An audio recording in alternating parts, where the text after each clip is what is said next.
This film is purely fictional. Please do not imitate it. Your like and subscribe are the motivation for me to update. Chapter 1 Wonder Construction System. Earl, you can't go on like this again. If you don't eat it anymore, you will really be hungry. Oh, look. What do you do is a lot of messy things. I dare not bully the counts. These days have changed 3 or 4 chefs in the castle these days. And there is no bad taste for the meals. Next to Founder's long oak table, a young male servant just only defended. On the side, Bruno glanced at the food on the table, feeling a cold in his stomach.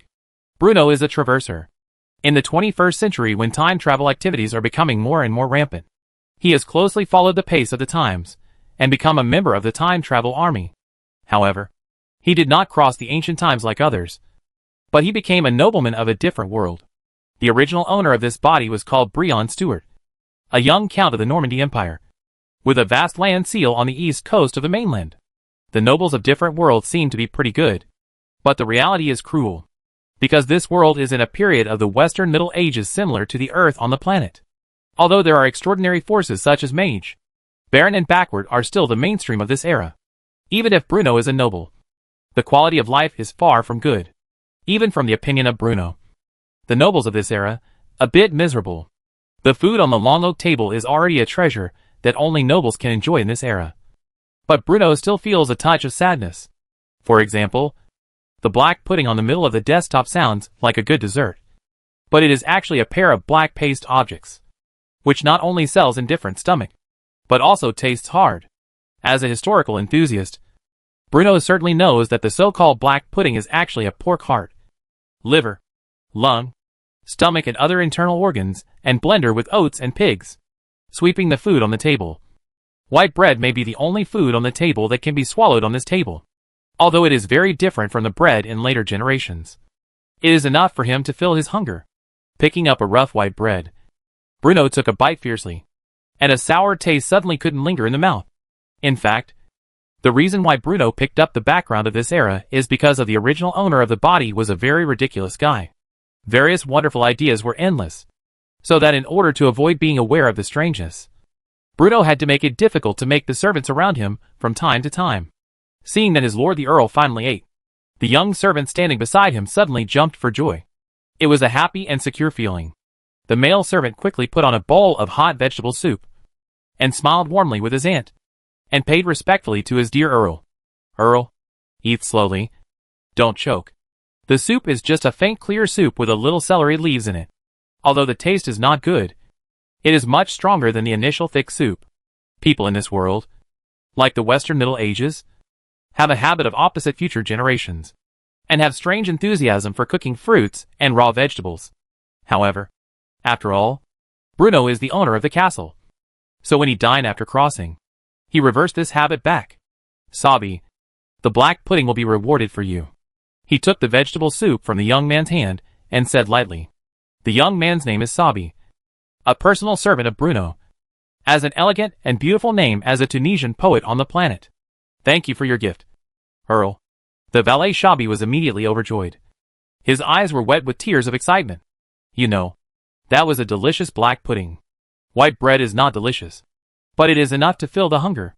Besides, Bruno has no other choice. So he eats a gobbles. He stuffed something in his mouth randomly, and Bruno got up.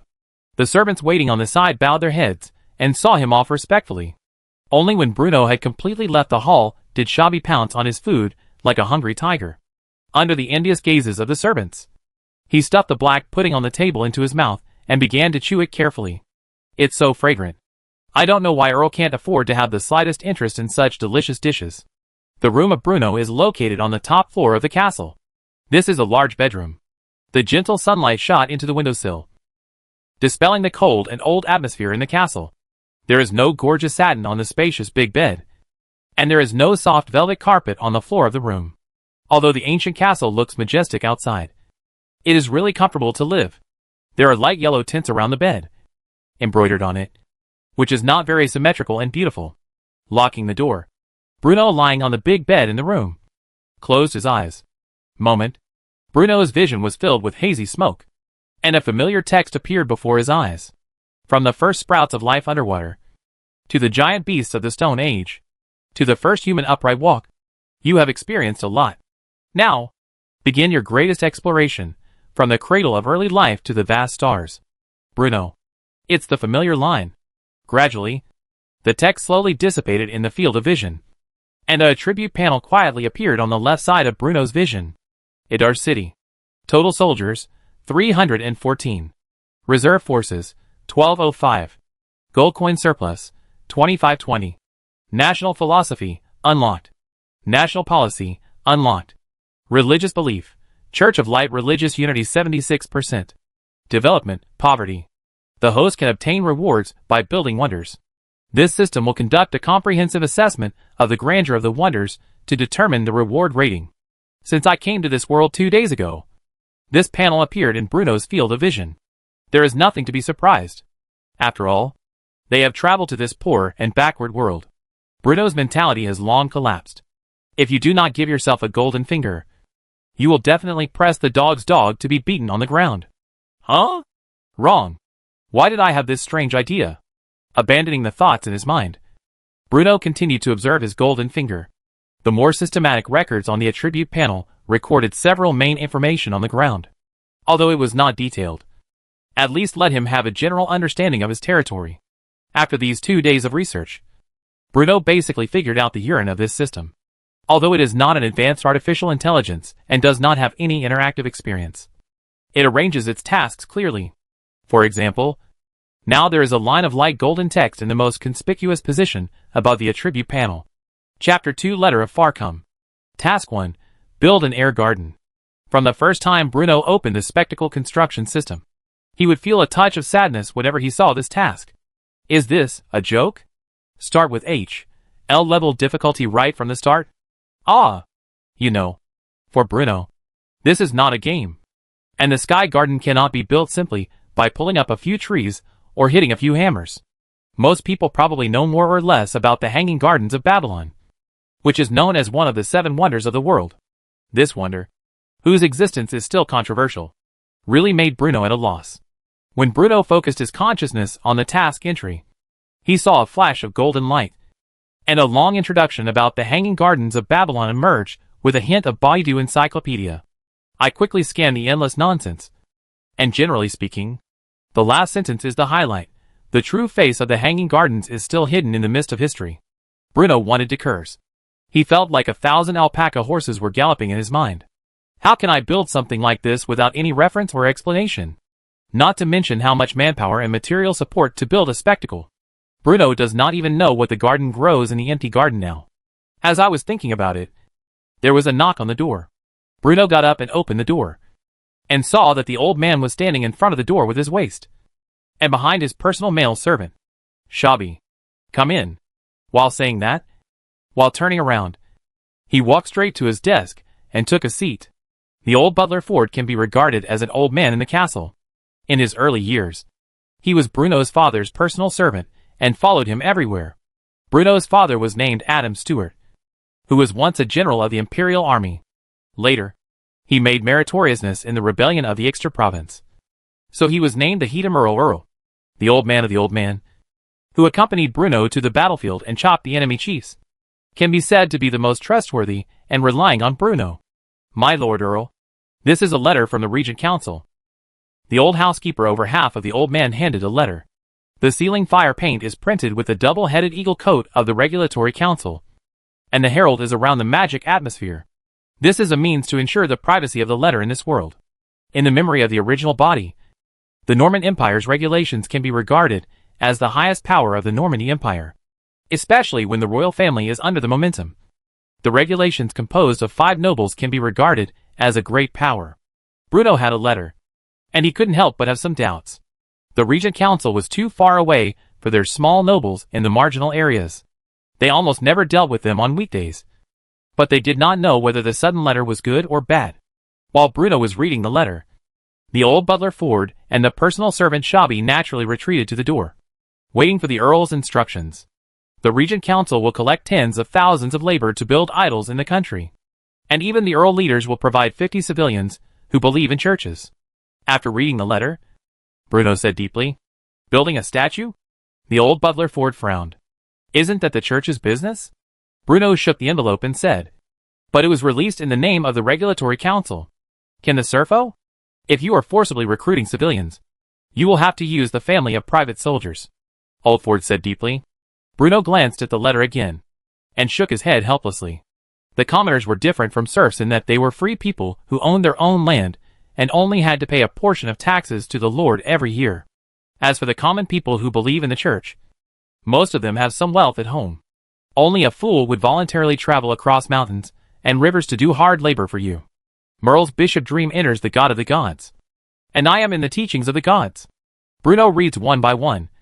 Recruiting civilians to build an idol, to report the glory of the gods, redeem the sin, etc. Bruno seemed to think of something suddenly. Build a statue? But who can really see God's face in this world? It is nothing more than the world's fantasy. However, if this is the case, can I build a so-called sky garden based on my own imagination? Bruno felt that his idea made some sense. I saw his thoughts. And the familiar text once again appeared in Bruno's vision again. From the germination of the first life underwater to the giant beast of the Stone Age. It was the familiar boot animation. For a moment, the system was finally loaded. Viewing the attribute panel on the left, Bruno couldn't wait to read the task about building an air garden again. It seems that the system does not require yourself to build it in accordance with a certain standard. So, is this actually an open proposition? Although it still looks very difficult, but this has left at least a trace of room for yourself. Earl? The old butler Ford noticed that Bruno's eyes suddenly became vague. So he waved his hand and called softly. Shabby beside him hurriedly whispered, "You were not in the city a few days ago. When I was serving the Earl." He often fell into deep thought. "You see, our Earl is indeed a nobleman with great wisdom. Is that so?" The old manager looked at it and looked towards Bruno again. Sure enough, the count in front of him seemed to be really thoughtful and planned. The Earl is too hard. At the age of 17 or 18, he must take on the heavy responsibility of governing the territory. Old Ford suddenly felt emotional. Shabby ordered the kitchen to make a few more black pudding at night for adults. "But you must make up for your body." "Yes, I understand it," Shabby replied quickly. Exit from the system interface. Bruno see the two who are whispering. "What do you say?" Bruno asked with a smile. "Back to Lord of the Earl. The old housekeeper sees you a lot of machines, and specifically instructed the villain to let the kitchen prepare more black pudding." The smile on Bruno's face suddenly became stiff. "It's still necessary. Prepare more white bread, forget it. I'll go to the kitchen for a while." "How can this? How can you go to the place where the servants are waiting?" Before the old Ford finished speaking, Bruno raised his hand and interrupted the words of the old housekeeper. "It's so fixed." Bruno turned around. "As for the recruitment of civilians, there is no need to worry too much. Old Ford, give you 3 days. Conduct a census in Idle City first." Popularity, what? Old Ford was a little embarrassed. The census is to register all civilians and serfs living in their city. Not only their names and ages are required, but also their occupations, addresses, relatives and friends, and other relevant information. Population census. This is Bruno's consideration after careful consideration. Although the city of Adar is now his fiefdom, he knows almost nothing about every aspect of Adar, and can only have a rough estimate of the population. After all, the original owner of the body is a very ridiculous noble master who only knows that he is happy to enjoy the world. But is there any use? Old Ford puzzled. "Of course useful," Bruno said. "Take a chestnut and take this recruitment of the people. If we have the information of all the civilians in our hands, then we can directly select the preliminary screening through our files. First, all those rats who have troubles all day long will be picked out. Similarly, people with talents in all aspects can also be roughly arranged through the population census. It will be useful afterwards. As you wish, Master of the Earl," Old Ford thought. Chapter 3. Clear noodle soup from another world. Evening. On the first floor of the castle. The kitchen. This time is the time for the servants to dine. When Bruno arrived, the servants were gathered together in 3 or 3 to eat the dinner of the day. In this world, except for nobles like Bruno, most ordinary people can only eat 2 meals a day. That is, breakfast and dinner. "This is your food today?" Bruno curiously picked up a piece of dark, hard and rough bread. The sudden arrival of the Lord made the servants, who were eating, restless. And the chefs, who was cleaning the ingredients, were even more scared. Yes, it's a villain's meal. The servant was frightened and stunned, and said quickly. Bruno looked at the black bread and looked at it, and knocked a few times from the stove next to him. The black bread and the stove collided with a sound of doing, thick and hard. Yes, this is probably the legendary black bread, right? For the medieval black bread, Bruno has been heard for a long time, and there are a little impression in the memory of the original body. But it is not the first time he has seen it for the first time. Do you eat this on weekdays? Reporting to the Earl.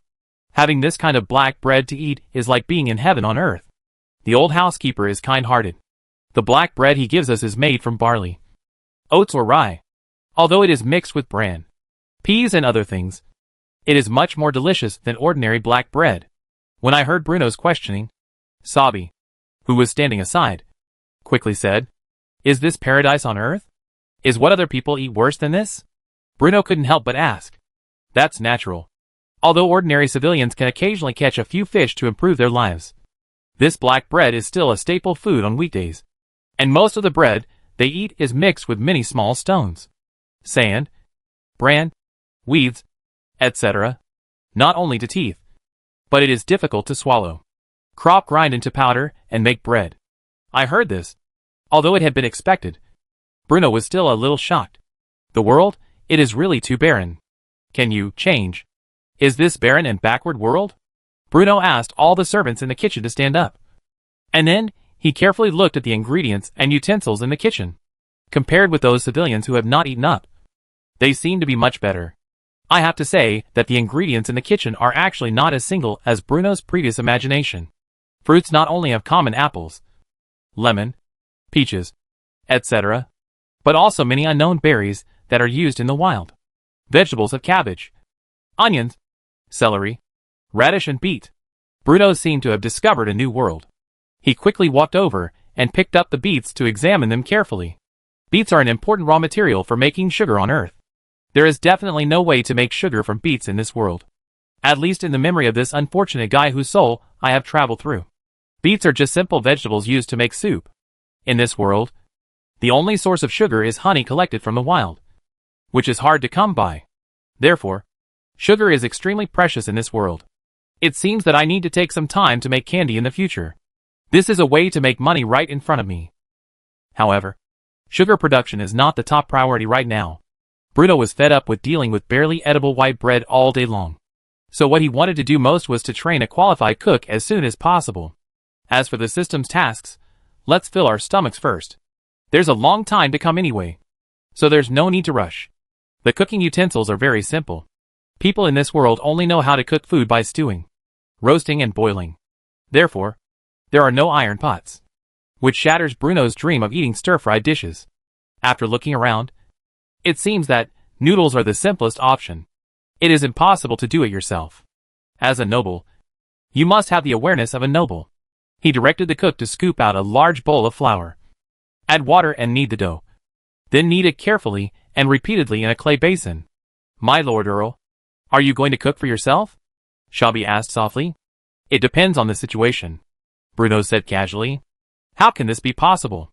It is not appropriate for the Earl to come here to wait for servants. How can you do it yourself? If this gets out, it will damage your noble dignity. Old Ford frowned and said in a deep voice, Is it okay if I don't do it myself? Besides, the chef at home is really limited in his skills. So I'll just give him some advice, Bruno said helplessly. In this era, there seemed to be an insurmountable gap between the nobility and the common people. Therefore, Bruno's behavior today was considered extremely rude by most nobles. Old Ford had no choice but to nod. Although he watched Bruno grow up, Bruno was the owner of this land. If Bruno did not trust him, his status would be no different from that of an ordinary servant. The cook who was kneading dough was so frightened when he heard Bruno say that his skills were limited that he knelt on the ground. Damn you! I can't cook a meal that suits your taste. Get up. I'll teach you how to make noodles this time. You can study it carefully in the future. My Lord Earl, you are so amazing. You know everything. Shabby complimented with a smile on his face. Bruno. While the dough was resting, Bruno picked out some fresh-looking vegetables and asked the servants to wash them carefully. As for the meat, there were quite a few dried meats hanging by the window in the kitchen. including not only the common beef and mutton, but even some game. However, perhaps because they had been left for too long, the surface of the meat was covered with a layer of mold, and it did not look fresh at a glance. Not to mention the faint smell of sourness in the air. In order to preserve meat products, people in this world mostly dry the meat and store it, and do not sprinkle too much salt on it, because in the other world, the method of making salt is still very backward, and most of the people use coarse salt, which has a bitter taste, even for nobles like Bruno. The salt they consume on a daily basis is not much better. Not only did it taste bad, but there was also not enough salt. One had to be very careful when sprinkling it, not daring to be extravagant at all. When they were almost awake, Bruno decided to roll up his sleeves and take action himself. Although old Ford wanted to say something, he held it back. Forget it. It's rude. Just don't let anyone tell anyone. Bruno kneaded the dough with his hands and found that it had some elasticity. So he simply pinched off a piece and rolled it on the chopping board with a rolling pin. Although Bruno didn't cook much at home in his previous life, he had seen pigs run even if he hadn't eaten pork. So he started to make noodles properly. Although the process was a bit bumpy, the final result was good. Looking at the crooked and uneven noodles piled on the panel, Bruno finally felt a hint of joy in his heart. There was no iron pot, but there was a clay pot. Bruno stared at the blazing fire until a faint aroma of flour wafted from the clay pot. And then Bruno's stomach started to growl. Serve the noodles. Add some lard and salt. And the aroma of oil and noodles mixed together rises in the hot steam, which is appetizing just by smelling it. The Earl is indeed a wise man. Swallowing his saliva, Shabby flattered immediately. Chapter 4. The Earl wants to clean up the shit. The next morning. Slurp. Slurp slurp. The chef in the castle was quite intelligent. After watching Bruno demonstrate it himself, he learned how to make noodles. After all, making noodles is not difficult. But what is commendable is that he actually taught himself and developed a new dish. The fried egg. The fact that he can come up with new dishes on his own shows that this new chef is not a fool. Remember to reward him, Bruno said casually. I will arrange it right away, Lord Earl. After having a delicious breakfast which was not very sumptuous, Shabby had been waiting at the castle gate for a long time. Although he was somewhat puzzled by Bruno's sudden decision to inspect the territory, he did not ask much and just followed Bruno's instructions without hesitation. According to the pre-planned plan, Bruno intended to take a good look at his territory, the city of Adar today. This is not only for a better understanding of the world, but also for selecting a location for the Sky Garden. There were not many people accompanying him, including the personal valet Shabby and 2 personal soldiers. As for the old butler Ford, he was busy doing a census of the city of Adar. He climbed onto the horse and rode forward relying on his original body's memory. This was Bruno's first time riding a horse after the crossing. The ride was a bit shaky and bumpy at first, but he quickly adapted to it, and even used a small whip to urge the horse under him from time to time. Bruno's Count's Castle is located in the northwest corner of Adar City, built on a low hill. Although this castle, which is only about 3 or 4 stories high, does not look that majestic, and even seems a bit shabby to Bruno. It is already the tallest and most luxurious building in Adar City. After all, luxury is relative. Along the way, Bruno discovered that the farther away from his castle he was, the simpler the residents' houses became. Most of the houses closest to his castle were 2-story stone buildings. Some even had a large courtyard. As he moved further away from the castle, the houses gradually changed from stone to wooden, and even the courtyards became smaller and smaller. Most of the residents around the castle work for us. They are paid well on weekdays, so their lives are relatively affluent in Adar City. As if seeing Bruno's confusion, Shabby explained considerately. Actually, you didn't have to come here. Most of the people living here are poor people and serfs. There's nothing to see. The road gradually became narrower, and the air was filled with an unpleasant smell, probably because it rained a few days ago. The road was a little muddy, and the cow and horse feces mixed with the mud and water on the ground, making it difficult to distinguish. More and more people gathered on both sides of the road. Most of them were wearing dirty and worn short-sleeved shirts and walking barefoot on the muddy dirt road. Some of them had shackles on their feet and had dull eyes. Sabitzer rode forward and stood in front of Bruno. Get out of the way, everyone. A noble lord is passing by. He waved his whip and shouted loudly, looking like a lackey who took advantage of his power to bully others. Don't hurt women and children. Bruno warned from behind, but did not stop them. This is how the world is. Without a powerful force, he can only go with the flow. The barefoot children on the roadside had runny noses, and looked curiously at the noble lord riding on the horse, but were quickly held down by their frightened parents, who made them kneel on both sides of the road. Somewhat at a loss. This is Adar. And this is the world. Nearly 10,000 civilians and slaves gathered in the city of Adar. The closer one got to the city, the more crowded the streets became, and the stronger the sour smell in the air became. As he got deeper into the center of the city, Bruno finally understood what the smell in the air was. That is the result of human and livestock excrement constantly fermenting in the air. Bruno even saw someone casually dumping a large pile of excrement on the side of the road. And then when he saw a nobleman riding a horse, he suddenly knelt on the ground and had close contact with some indescribable existence. Oh my God! This disgusting smell. After realizing this, a terrifying term suddenly appeared in Bruno's mind, the Black Death. A great plague that killed 1/3 of the Western population on Earth. This feces, is this how you deal with it? Shabi nodded as a matter of course. Yes. When a person has difficulty even filling his stomach to make a living, how can he have time to pay attention to hygiene? A clean and hygienic living environment is something only the nobles in this world can enjoy. Luckily I was riding a horse. Bruno finally understood why medieval nobles always carried umbrellas when they went out. And he also finally understood the origin of the smell of high heels. Enduring the disgusting smell in the air, the master and his 4 servants could not help but speed up their pace and advance towards the city wall that was already in sight not far away. Finally, out of town. After leaving the city, Bruno couldn't help but take a deep breath. The breath of nature was so beautiful.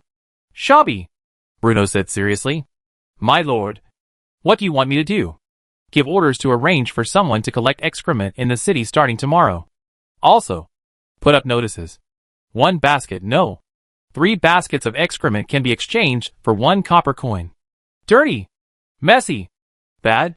This is Bruno's entire impression of the city of Adar. He absolutely could not accept that his territory would be in such a state. Bruno is a man who values his life. The dirty sanitary environment in the city of Adar is like a time bomb. Once detonated, it will become an uncontrollable plague. Bruno would never allow this to happen. Shabi rubbed his ears, thinking there might be something wrong with his ears. Collect feces? Shabi asked uncertainly. That's right. You heard it right, Bruno said without a doubt. But isn't 1 copper coin for 3 large baskets a bit too much?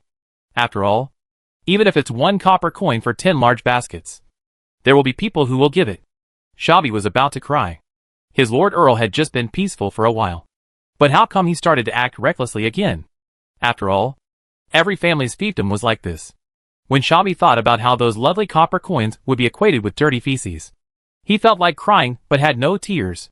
He knew that he would be scolded to death by the old housekeeper when he returned. 3 large baskets of manure can be exchanged for 1 copper coin. It's a deal. Bruno made a prompt decision. Gold coins, silver shillings and copper plates were the 3 common currencies in the Norman Empire. 1 gold coin could be exchanged for 20 silver shillings, and 1 silver shilling could be exchanged for 20 copper coins. But this will cause a lot of extra expenses in the territory. After all, just shovel a little on the road in the city, and you will get a big pile of feces, Shabi said in a low voice. It's okay. Feces is a good thing. Bruno laughed. Good stuff?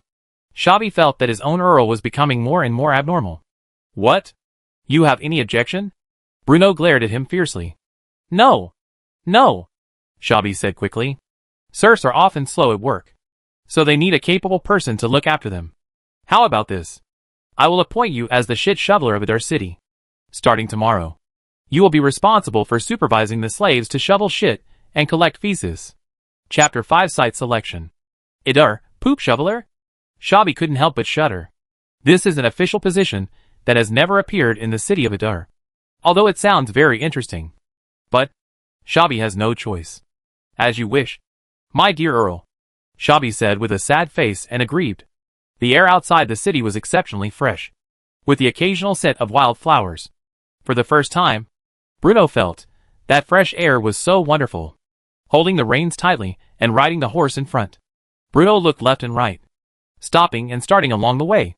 For him, not to mention whether it can be built. The location of the Sky Garden alone is a big problem. If it was too far from Adar City, it would be inconvenient to dispatch workers. The time wasted on the road alone would be a huge loss. But if it was too close, Bruno felt a chill at the thought that there might be some unknown smell in the Hanging Garden. Before the trip, Bruno had already checked the map of Adar City and its surroundings. But the level of the map was like that of an elementary school student's doodle. A little too simple. The circles represent the city of Adar and the surrounding towns and villages. The curves represent the paths connecting the towns. As for more details, if you want to know, you can just guess it yourself. Fortunately, Bruno inherited the memory of the original body. And in the original body's memory, there happened to be a place that met Bruno's expectations. The terrain of Adar City is generally high in the west and low in the east. The northwest is backed by the Almes Mountains that run through the eastern part of the empire. The city of Adar is located on a slightly narrow coastal plain at the eastern foot of the Almes Mountains. Bruno's destination for this trip is the Almes Mountains. Relying on the route on the map and his original body's memory, Bruno walked in front. Kissing and following closely behind was the desperate Shabi and his accompanying guards. He didn't know how long he had been walking, but Bruno vaguely heard the sound of running water, coming from far away and getting closer, like the crisp sound of rings colliding. It seems I'm on the right track, Bruno muttered to himself. The Count is truly a wise man. Shabi appeared again from nowhere. Bruno, why are you everywhere? You can't even flatter me. At least change the words you use to praise me. The sound of running water became louder and louder. Bruno dismounted from his horse by the roadside and walked into the dense forest accompanied by his guards. The sound of rushing water brushed past the treetops, and the withered yellow leaves on the open space in the forest rustled. Through the dry and upright branches, Bruno saw a white torrent pouring down from the rock wall like a tide. The swift water carried broken ice from the top of the mountain and hit the rocks hard, making a thunderous sound. This is a waterfall located in a mountain stream. It flows all year round, regardless of autumn or winter, and the roaring sound of water always echoes on the eastern foothills of the Almes Mountains. What a treasure land! This is a great place to build a sky garden. For a moment, Bruno was extremely excited. For him, the biggest challenge in building the sky garden was not manpower or building materials, but the water supply system. Bruno is not a physics expert, nor is he omniscient. Without the golden finger, even if he traveled through time, he would most likely be just an ordinary person. Therefore, in this world, he could not build things like water pumps, and he could not understand how the hanging gardens on Earth could transport sufficient water from the ground to high places, while being far away from the rivers. So, Bruno's idea was simple. Build on the mountain. The cascading waterfall solved Bruno's water supply problem. As for the stones needed to build the hanging gardens, they could be mined on site in the Almes Mountains. There is no need to worry about the manpower issue. Bruno, as the only noble lord in Adar, owned all the serfs in Adar. In addition, it was the middle of winter, and people did not need to farm. So Bruno could easily drive a large number of serfs to build this hanging garden for him. Finally, there is some hope. At this moment, one square pop-up window after another suddenly squeezed into Bruno's field of vision. Terrain entry successful. Wonder modeling completed. Have you selected the construction site? There are hidden functions. Bruno was both surprised and happy at this time. Selected? Bruno thought about it, and saw an interface similar to a flow chart appear in the upper left corner of his vision. Location selected successfully. Drawing generated. 93%. 99%. In a trance, Bruno seemed to hear a ding sound in his ear, and a roll of slightly heavy parchment was stuffed into his hand at some point. Sky Garden Construction Drawings.pdf has been loaded. Note, the system will make a comprehensive assessment based on the degree of completion and grandeur of the wonder, and determine the reward for completing the task based on this. Bruno raised his hand, looked at the parchment scroll in his hand, and muttered to himself, this is probably the so-called blueprint. With a nervous and somewhat excited mood, Bruno unfolded the parchment. Sure enough, it was filled with sketches. The sketch is filled with dense lines. Although there are many lines, they are not messy but orderly.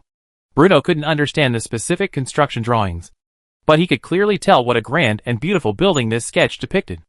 The original idea of just building it casually was dashed. I want to build a garden here. Bruno took a deep breath and said loudly in front of the rushing waterfall. Garden?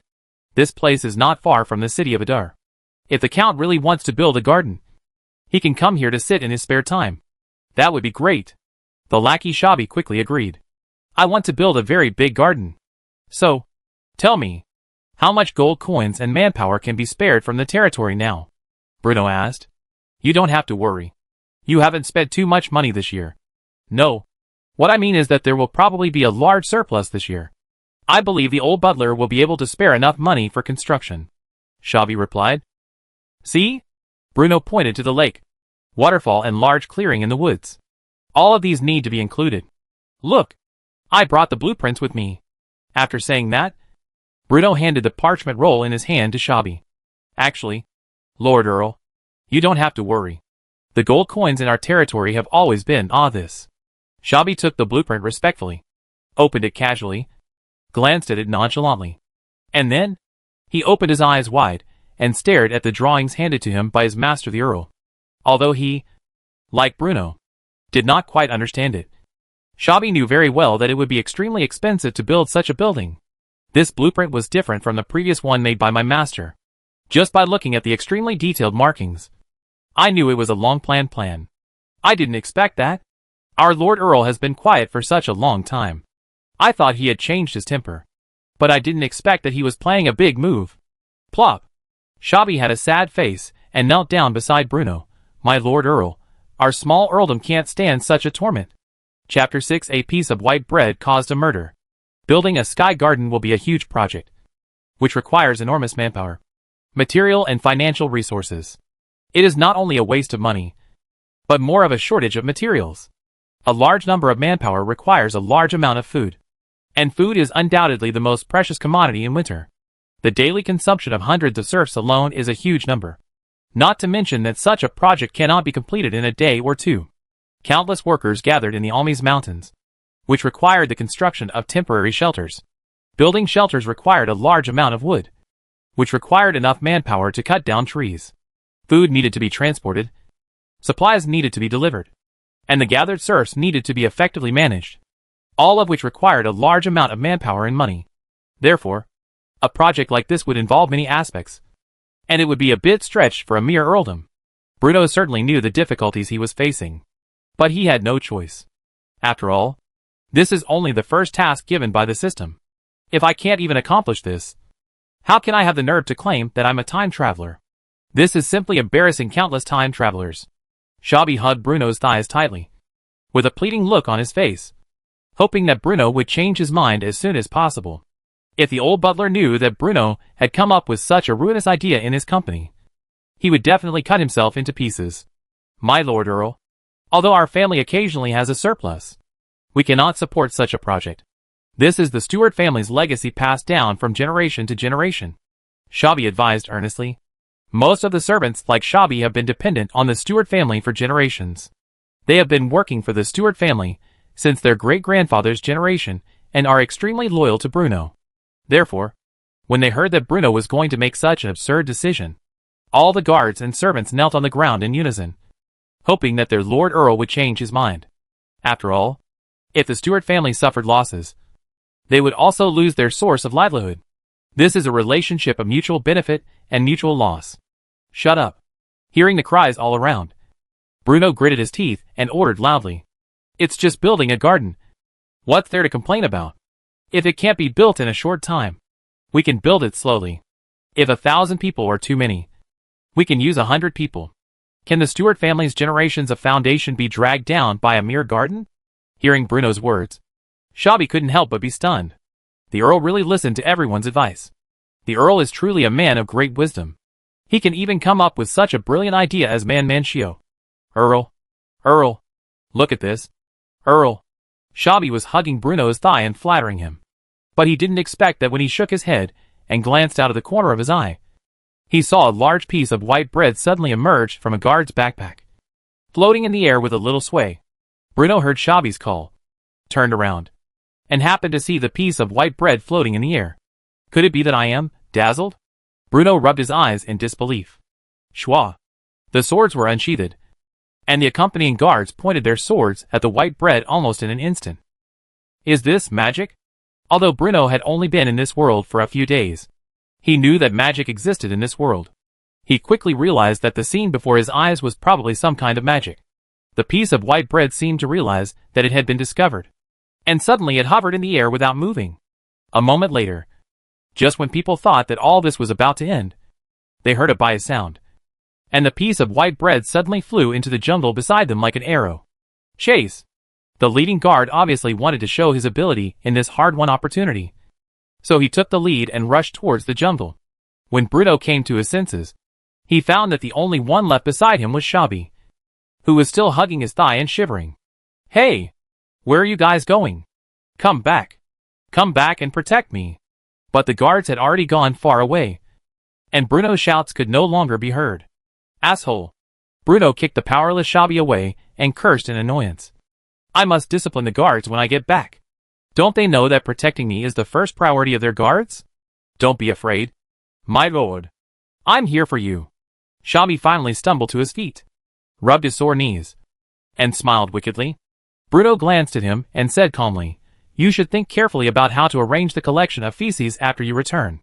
After a while, the guards who had run out on their own finally came back, which undoubtedly made Bruno feel relieved. I have fulfilled my mission and captured this man. The leading guard saluted respectfully towards Bruno and said in a deep voice, I don't care if you caught a ghost. Didn't you see that I didn't even have a guard by my side? Remember in the future, my life safety comes first. Bruno shouted angrily. Well, this is probably the original character's personality. After being scolded by Bruno, the guard who was originally complacent suddenly became worried. Well, not only was the reward gone, but it was already good enough that there was no punishment. After a fit of tantrum, Bruno took a closer look at the unlucky guy who was caught by the guards. This was a young man who was in his early 20s. Although the lavender clothes he was wearing had been torn to tatters by his bodyguards, it was clear that they were not ordinary items. Although his face was stained with mud and there was freshly coagulated blood on his head, he had a handsome face and did not look like an ordinary person. Shabby scooped up a bucket of cold water from the lake nearby and poured it on the young man. Perhaps because he was chilled all over by the cold lake water, the young man shuddered and suddenly his eyes widened. He raised his head and looked around at the people around him with panicked eyes. As if to give himself courage, he finally mustered up his courage and shouted in a trembling voice, I am a noble wizard. You can't treat me like this. Oh, then tell me, how should I treat you? Bruno said with a smile. You, master? You are just a stealing thief. Bruno interrupted the man's words without politely.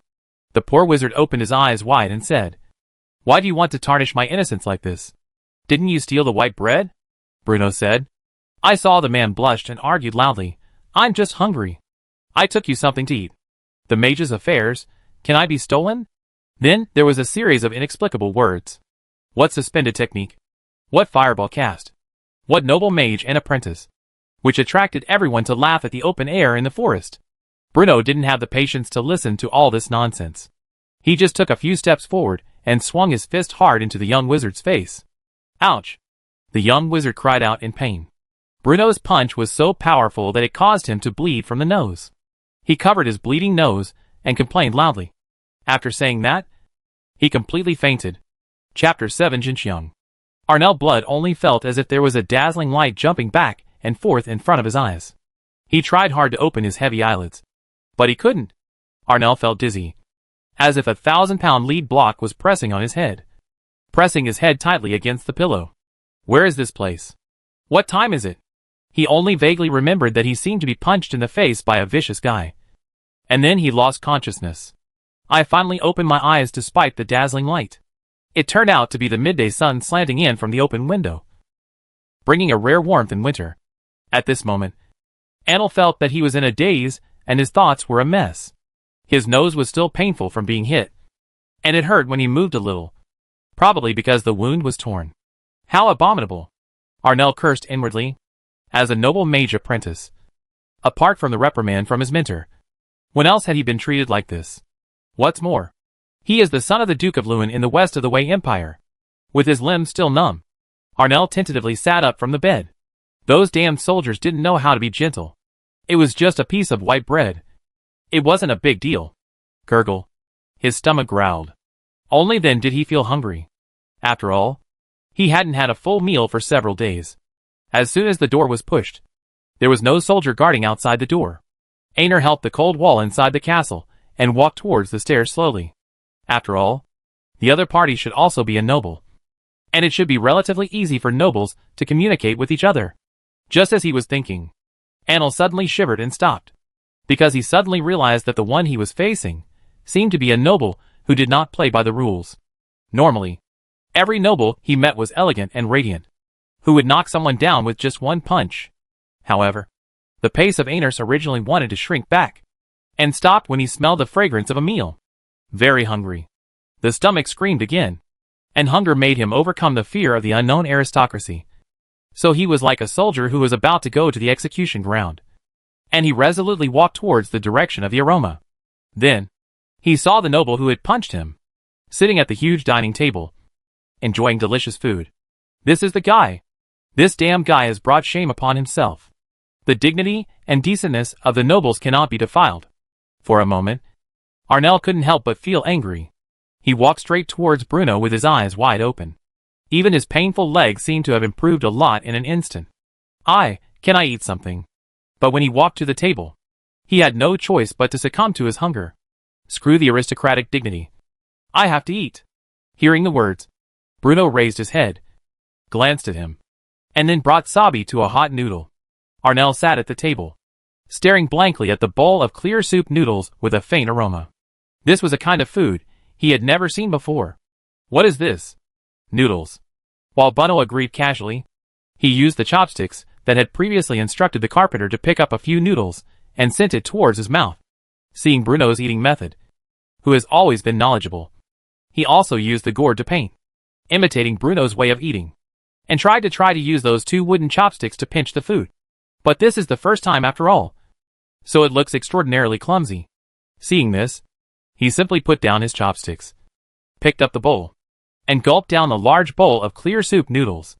Delicious, burp, more. Bruno on the side was dumbfounded. This guy is a good for nothing.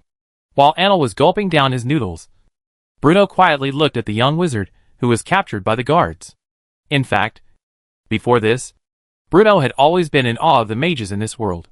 After all, in his inherent impression, mages should be those who are elegant, handsome, and can cast spells with just a wave of their hands and feet. However, the guy in front of him was at most a good for nothing. This completely overturned Bruno's impression of mages. Arnell had a hard time eating because his face was covered in bruises and looked very pitiful. Seeing that Arnell had almost finished eating, Bruno asked, "Are you really a wizard?" Indeed, as a count from the border of the empire. Although also a noble, Bruno's understanding of mages was extremely limited, because most of the mages were concentrated in the most prosperous central area of the empire.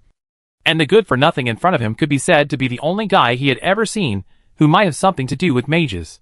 Of course, my full name is Arnell Blood, and I am a disciple of the great wizard Glen Galvin.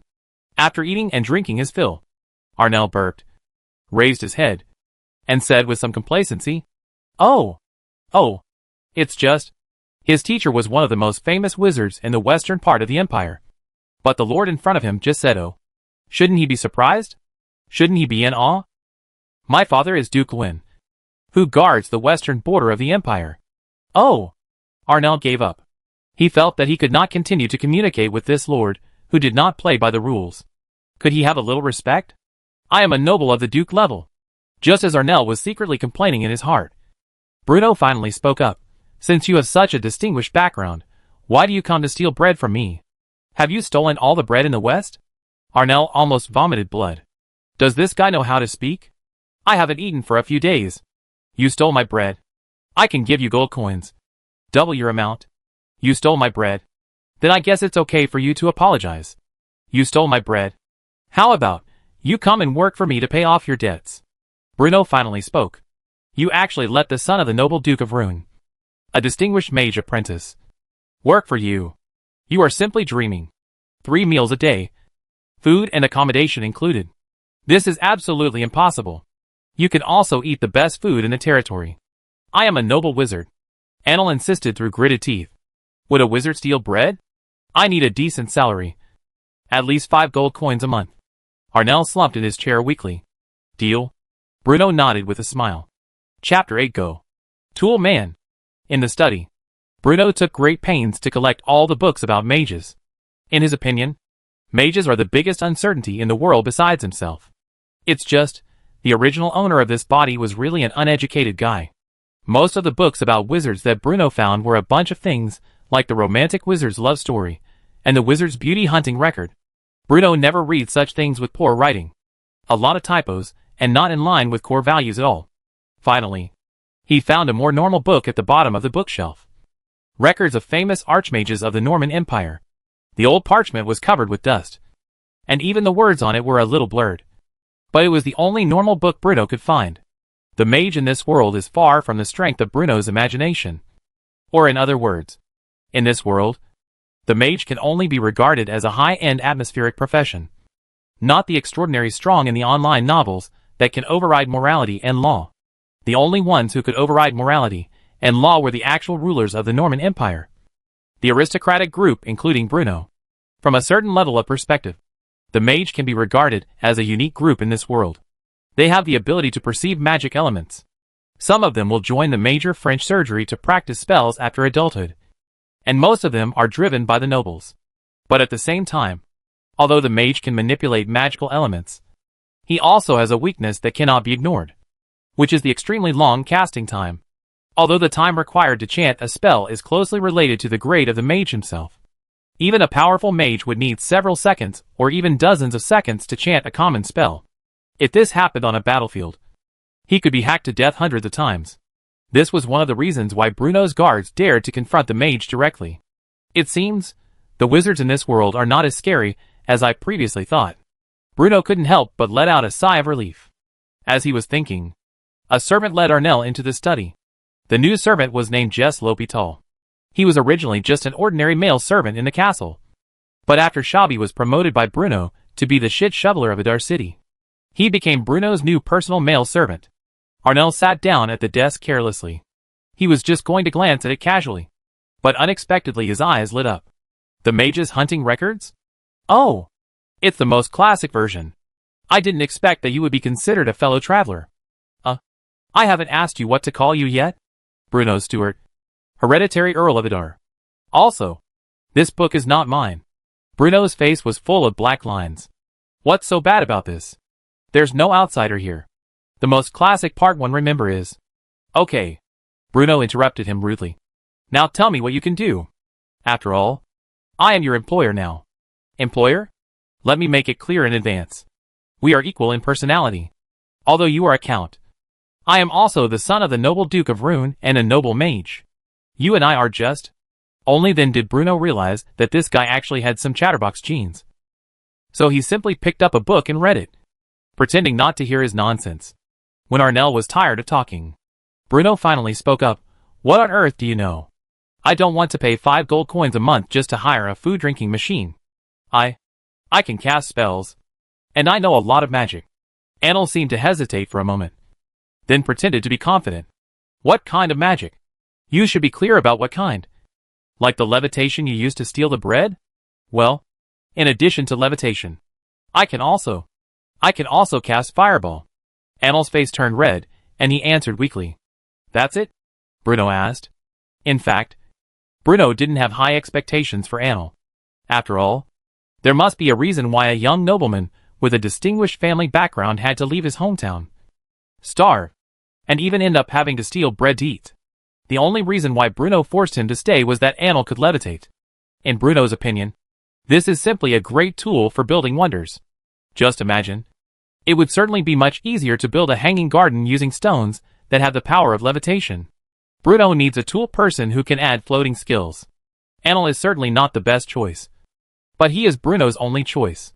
Due to the obstruction of the Almes Mountains, the city of Adar, located in the easternmost part of the Norman Empire, has very little connection with the inland, and there are very few wizards appearing on weekdays. The arrival of Arnel undoubtedly provided Bruno with a convenient door and a shortcut to complete the construction of wonders with the help of magic. At least for now. Bruno doesn't care why Arnel is displaced.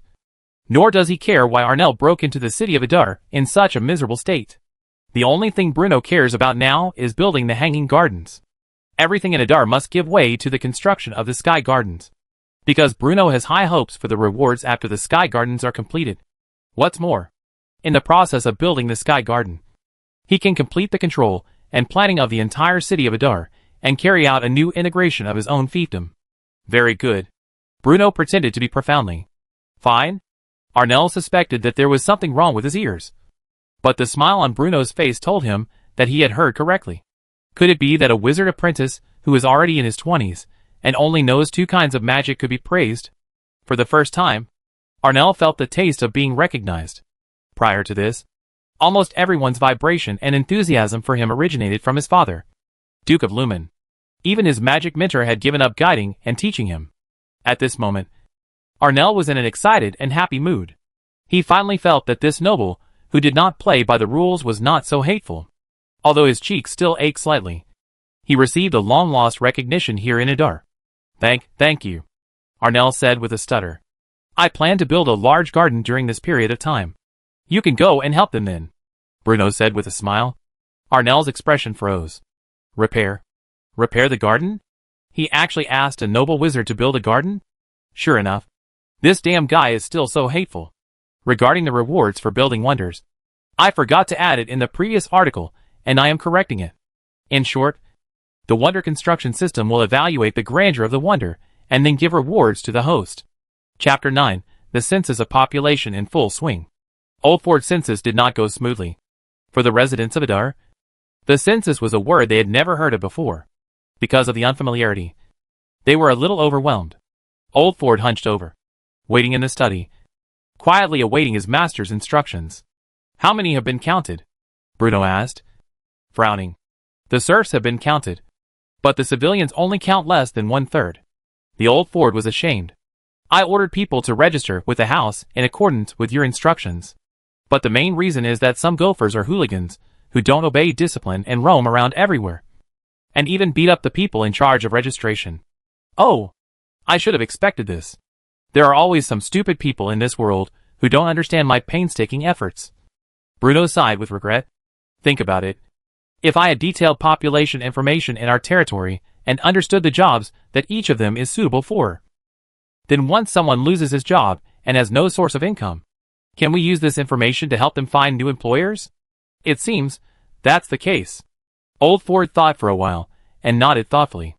Nothing seems to be so much energy to help them. They don't even appreciate them? How can these stupid guys be worthy of their conscience? When you conduct a census, you must tell them clearly so that they can understand that this is to alleviate the frictional unemployment caused by the asymmetry in the labor market. Of course, let them know the good intentions of Earl Edal. How is the Lord of the Earl, who is the one for the people, is bright, selflessly. Information asymmetry? And what friction? Although Old Ford heard Bruno's words clearly, he still didn't quite understand after putting them together. What is frictional unemployment? He did understand the latter part of the sentence, which was nothing more than praising Bruno's noble character. But the main point at the beginning, Old Ford was really confused. Kiki, this is not important. In short, the population census must be completed as soon as possible. And not only must it be completed, but no errors can occur. If the soft is not good, then it will be tough. I will send you the soldiers. Also, any civilians registered in the book can receive a copper plate. And the serfs sent give you the last 2 days and must be completed. As for those troubled things, isn't the regulating council who wants to adjust the 50 people and to recruit them? In my opinion, the reason why they have troubles are because I am too kind to make them eat too much, Bruno said in a deep voice. Old Ford thought to himself and said, the Regency Council said that civilians must believe in the church. Those troublemakers are mostly bugs hiding in the dark. How can they have any faith if they don't believe? Beat them until they believe. Not only do we need to make them believe, but we also need to make them always grateful for the church's kindness. Not only keep the church's scriptures in mind, but also always remember my high respect for the Regency Council and the church. I understand, sir. Old Ford nodded and affirmed. If there's nothing else, do it right away. Old Ford hesitated for a moment, but still said, Master, I heard that you want to build a garden. Shabi told you? Bruno asked calmly. Yes. You are here to persuade me. Right. Actually, I can guess that it is nothing more than the same old excuses, such as not enough food, not enough money and other nonsense. But, master, if we really want to build it, food is indeed the biggest problem. In fact, Bruno doesn't know that food is the biggest problem to stop him. For sirs, as long as there is a bite, you can make a family not starve to death, so as not to keep him work or plant land. I will solve the food problem. I will definitely not let the serfs go hungry while we demolish and rebuild. I feel relieved when you say that, Old Ford replied in a low voice. Although he still didn't quite believe it. He had no choice. After all, Bruno was the owner of this territory. Old Ford left. But Bruno just sat there with a frown on his face. Old Ford's worry is not unreasonable. But for Bruno, it is not a way of solving. I wish the messy methods heard in previous lives are reliable. Sure enough, when the soldiers of Idal City left from the barracks next to the castle of the Lord, and under the leadership of their respective officers, they entered Idal City, and the census suddenly became orderly. Old John is one of the few blacksmiths in Idal. At the beginning of the population census, due to various rumors in the streets, he almost dodged when he saw officials in charge of population statistics, for fear that he would be caught to suffer something bad. But today, not only do you have a lot of announcements about the census on the roadside, but even the densely crowded places, there are also officials led by the counts to give loudly. Although he is the same as officials in charge of preaching, he can't understand what is going on with frictional unemployment, and it is even more unclear what the information asymmetry means. But he finally understood that this is a good thing. After all, after registering, one can receive a copper coin, and once one loses his source of income, it is said that one can find a new job with the help of the Earl. Besides my wife, I also have 3 children in my family, so that adds up to 5 copper coins. It feels heavy in my hand. This is probably what I earn in a week's work. Nowadays, it is no longer the official statistics of the officials from households. Idal civilians have a long queue in front of the board house in the center of the city. I am afraid that it will not be able to receive the copper plate when it comes late. Old John arrived early, so he was ranked relatively front. And with the armored soldiers maintaining order, the crowd was not crowded or pushed. After all, everyone was dressed in rags, and some of them had a strange smell on them, which was not very pleasant when they were together. So naturally, there would be no crowding and jostling. When it was his turn, the official had asked, "Will you read and write?" "No." Old John scratched his head and said, "Then I will ask. You come to answer. You must remember that everything must be answered truthfully. We will send someone to check in the future. Once someone is found to be reported or concealed, the whole family will be charged as serfs. Understand?" "Understand." John shivered and replied tremblingly. Soon, the officials led by the count thrown out the problems, such as age, address, work, skills, and other clouds. Old John also answered one by one. After the answer was completed, the officials responsible for asking the official will put 5 copper plates on the table, and the Old John quickly picked it up carefully. The baby was holding a few brand new copper plates in his hands, and the Old John's heart immediately felt beautiful. Earl is a kind person. Chapter 10, This is all food. Under the deterrence of soldiers and the temptation of copper plates, the census that had already been difficult to go became very smooth. The puppings who are responsible for the registration information only need to move the stool to sit at the scheduled place, and there will be countless civilians lined up to scramble to register here. The old Ford was a lot easier for a while. It only needed to go around a few laps near the registration location from time to time, and just show a few times. Soon, 3 days passed, and the census was successfully completed. But when old Ford stood in front of a carriage piled high with parchment, he was not happy at all. What a waste! The old Ford only felt his heart and liver's pain. The idea of his own master wanted to build the garden. The old Ford was sad. At this time, the leather paper full of a large car made the old Ford feel dizzy. This is all money. Where is the leather paper used in writing so easy to get? This car sheepskin paper, craft paper, almost all the inventory of the whole city of Idal. In a week, I used the paper accumulated by the counts, and such waste was done under their meticulous supervision. The old Ford suddenly felt a little sorry for the ex-Earl. I am afraid that the coffin board is not overwhelmed, right? But this is the end. Old Ford can only cry, and take the soldiers to return this carriage to the castle to return to the castle, but did not expect that even Bruno's face was not seen at all. If you go back to the house, the Earl Master took Rabida and a few close guards to the city this morning. saying that he would come back in a few days, said the guard at the gate of the castle. What? Where did you go? Old Ford was taken aback. It seems to be heading to the seaside, the guard said uncertainly. The seaside? What to do to the beach? It seems that Luobita told the master that there are a lot of food on the seaside. Go to the beach to find food. Old Ford only felt that his chest was a little panicked. The Earl Master took a trip to the city with Shaddy, and returned to breathe the idea of building a garden. This time, he took Luobita out. The ghost knew that he would do something that was so amazing. I thought that Luobita was an honest guy. After Sabi left, Loda Dada recommended it to his master. But he did not expect that this guy went to the sea to find food. What kind of food can there be any food by the seaside? Etc. My own master. Shouldn't you want to go to the sea to fish? Thinking of this, Old Ford suddenly felt cold, and the two trembled, scaring that he could hardly breathe. Hurry up, hurry up. Go back to chase the master back. The sea is strong. In case the master rises to the sea for a while, that wave head, what should I do? Without the words, the Old Ford was so soft that his legs were soft. And he was so anxious that he passed out.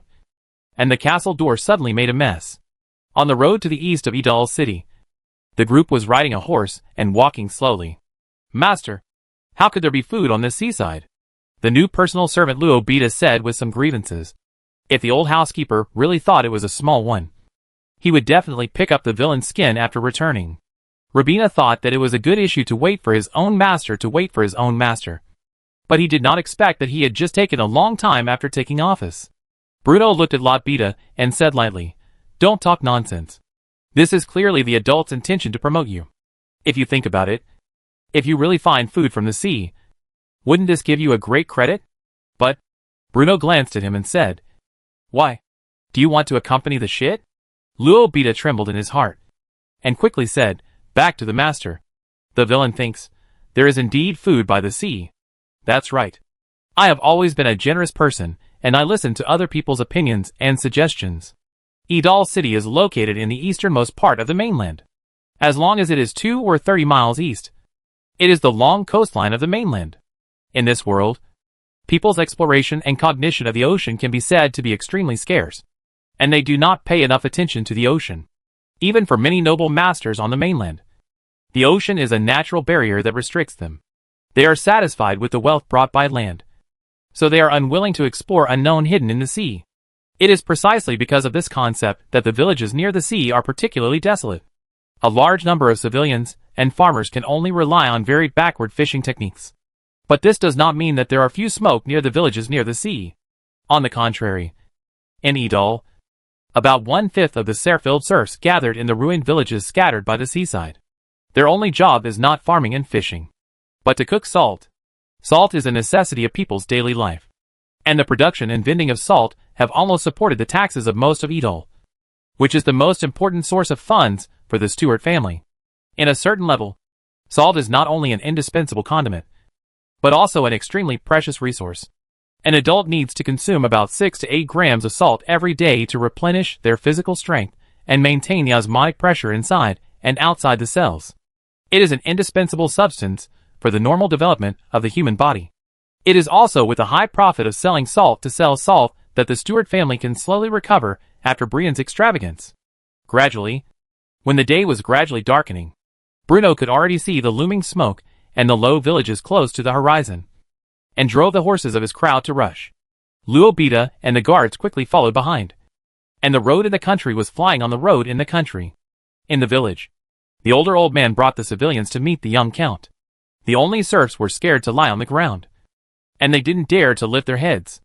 Bruno was sitting on the ground, and the attendants were around the bonfire. The serfs in the village presented all the fish they had caught with great difficulty, and then fell asleep with difficulty, while chewing black bread mixed with wild grass and gravel. Bruno looked at the burning bonfire, and could not help but smile bitterly. In the eyes of these serfs, he seemed to play a less positive character. Bruno ate the fresh grilled fish, but it tasted like wax. He felt that these serfs were not treated as they deserved. After a while, they will probably be able to have a full meal. Chapter 11. Early morning. The clear sea water sparkled under the diffused sunlight, and the salty and moist sea breeze carried a faint fishy smell as it blew over the rugged reefs and rocks. Bruno had woken up long ago. But he left the village quietly, and leaned alone on the wet rocks by the sea. The cool, salty and humid sea breeze blew away the sleepiness that had just come from waking up, making Bruno shiver. A little cold. The vast ocean seemed to have no end, with no end in sight. However, the flickering light that rolled around with the waves was a little dazzling. The oceans in this world looked no different from those on Earth, which made Bruno somewhat relieved. During these days, the serfs and commoners feared him more than they respected him. Bruno was not used to this alienation and fear that seemed to be engraved in their bones. After all, Bruno came from a highly developed human society on Earth, and the core values of 24 words were firmly engraved in his heart. Bruno missed the fair, democratic, harmonious and law-based society of his previous life. In that society, he might not have the same status as in this world, but he could play with his cell phone for a while, have a bite of spicy food, fall asleep peacefully in dizziness and alcohol, and stride forward in the hustle and bustle of traffic. But here, what he had was a barren land, a group of poor subjects, a monotonous title of Earl, and confusion about the new world. Starting all from scratch, Bruno muttered to himself.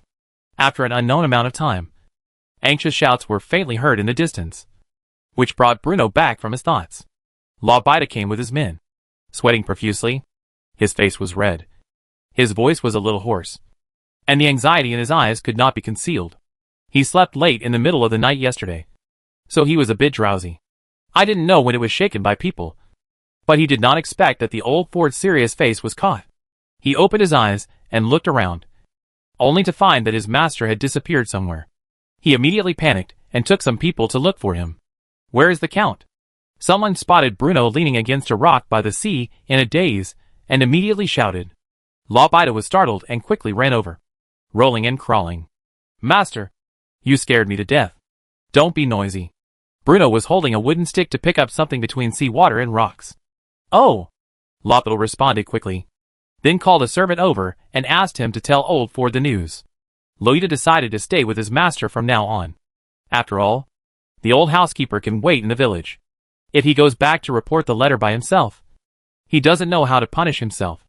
After all, according to his own master, go to the sea to find food. But he gives his advice on his own, which makes Lobita cry a little bit. Soon, Bruno used a wooden stick to pick out a large cluster of black things from the cracks of the rocks in the water. They looked wet, as if they had been soaked in water for a long time, and had a faint fishy smell. "The food is here."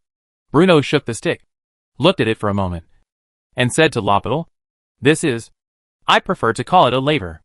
Bruno finally showed a long-lost smile. At this time, Edal should be harvested. But people in the world seem to have great misunderstandings about this algae from the ocean. And they don't even know that this simple and easy algae is edible. Even if some people have tried to eat it, it was only done by a very small number of people when they were extremely hungry. Therefore, most people in the world still keep a distance from seaweed. It is for this reason that the seaweed here is almost rampant. Whether it is between the cracks of the rocks or underwater, it is full of natural food provided by nature. It seems, seaweed egg drop soup can be put on the agenda. Bruno licked the corners of his slightly cracked lips and felt a little greedy. Thinking of this, Bruno glared at Lobita standing beside him and said, "What are you still doing here? Go pick the fruits with your men." "Do you want me to do it myself?" "Yes, I go to do it." "Just?" Lobita hesitated for a moment, or he took the courage to ask, "This thing, can you really eat it?" Bruno smiled when he heard this and said, "It was you who suggested coming to the beach to look for food, so you should be the first to try it. If you are fine after eating it, it means that the seaweed here is edible and can be used as food." "Ah?" This, seeing that Lobita had no response, Bruno stabbed his hands with his hands and flew with his toes towards Lobita's buttocks, saying, "Go yet." The few small fishing boats drifted leisurely on the coast. Some of the serfs stirred the seawater with a long wooden stick, and some were salvaging the fishing nets composed of hemp rope. But more serfs wore thin short clothes or took off their clothes directly, and pulled up the messy laver in the cold seawater. The civilians were not idle. They lifted their sleeve pants and were asked to transport the seaweed picked by the serfs to the rocks in high places. Although the serfs and commoners had many doubts, they were used to obeying the orders of the noble lords, so they did not ask any questions or objections. but just worked hard to do the work Bruno ordered. Old Ford stood not far behind Bruno. Although he was panicked in his chest yesterday, he was fainted, but he also brought people to him as soon as he woke up. The actions of serfs and civilians are in their eyes. He also understands that these blacks and not a few things are probably the grain that lulled the bastard to Bruno. It's just, this thing really eats? And Old Ford is skeptical. While Bruno was observing the serfs' work, Old Ford quietly crowded to Bruno, saying, "Master, the Daedal's population census has been completed." "Well, it is very fast," Bruno said casually. "It's just," Old Ford said a little vomiting, "in order to count the population information. The leather paper stored in the territory is almost exhausted." Parchment? Bruno was stunned for a moment when he heard this. After all, he had long been accustomed to thinking about problems with the mindset of Earth. Therefore, when he ordered the census, he was not aware of the problem of paper. The production of parchment is extremely difficult. Not only does it require peeling off the fur after slaughtering livestock, but it also requires soaking, depilation, natural decay, and many other steps. Not only is the process complicated, but it is also extremely time-consuming. Instead of buying new leather paper first, I listened to the new type of papermaking when passing by the yarder, but I also treated me to try it. Chapter 12: A Lot of Fish. New style of papermaking? Old Ford's expression was a little hesitant, and then it became a little panicked. "Master, the method of breeding of sheepskin paper has been circulating for hundreds of years. Where can there be other methods of making? Furthermore, a large amount of funds for the construction of gardens must be transferred." Okay, I'm just a small experiment. Bruno is quite respectful to the loyal elderly housekeeper, and he is unwilling to blame the face of the Old Ford. The matter of leather paper is not in a hurry to buy it. The method of papermaking does not need a lot of fur. Old Ford, you first stare at those civilians to make labor. I always have to stare at it. I heard that Bruno said that the Old Ford was a little moved. After all, as early as Bruno was still in the cricket, he accompanied Bruno. Sure enough, although the master sometimes is a bit willful, he has always remembered his own good. Followed. "Master." Old Ford bowed slightly and said. Old Ford's back was already a bit of hump. He was holding his body, and slowly walked towards the rocks located on the high place on the other side, under the accompaniment of several servants. His back stack under the sun, leaving a thin shadow on the ground. Bruno stood there, watching quietly. When Old Ford walked away, he quietly ordered someone to call Lopel over. "Master, you're looking for me." Lobert was soaked to the skin, with strands of seaweed hanging from his sleeves. He looked as if he had just rolled in the sea. "What's going on?" Back to Master's words. The small water nature is not good. When the serfs were picked by Sert, they didn't pay attention to it, and they fell down. "Ah? There is such a thing. It seems that I have been negligent. You can change your clothes in the village, but don't get cold," Bruno said. "Master," before Bruno said, Loida kneeling on the ground excitedly, saying, "The master is so motion on at the villain. The little one does not know how to repay the master." Bruno ignored him and continued. "Then, take a few fishermen who are good at swimming. Find a few idle boats, and go out to sea to fish quietly. Remember, don't alarm the old butler." Lotida was stunned for a while, and some hands were at a loss. "Who I am? What am I doing? What did the master just tell me to do? Go to sea? Still want to fish? Master, Lolda, you have to know that there is grain on the seaside. But your suggestion, although the seaweed that grows on the seaside can be eaten, you can't eat it all. In this case, you naturally go to the sea to find food. Look, how much your adult trusts you." This, for a moment, Lobida was speechless. It seemed that there was still a little truth in it. "It's just the old housekeeper." "Oh, think about it. The old housekeeper is so old. You do'n't say." "I do'n't say. How can he know this, you see? He has gone far away." Bruno pointed at the back of the Old Ford in the distance, saying, "You won't talk nonsense either, right?" Bruno smiled towards the guards around him.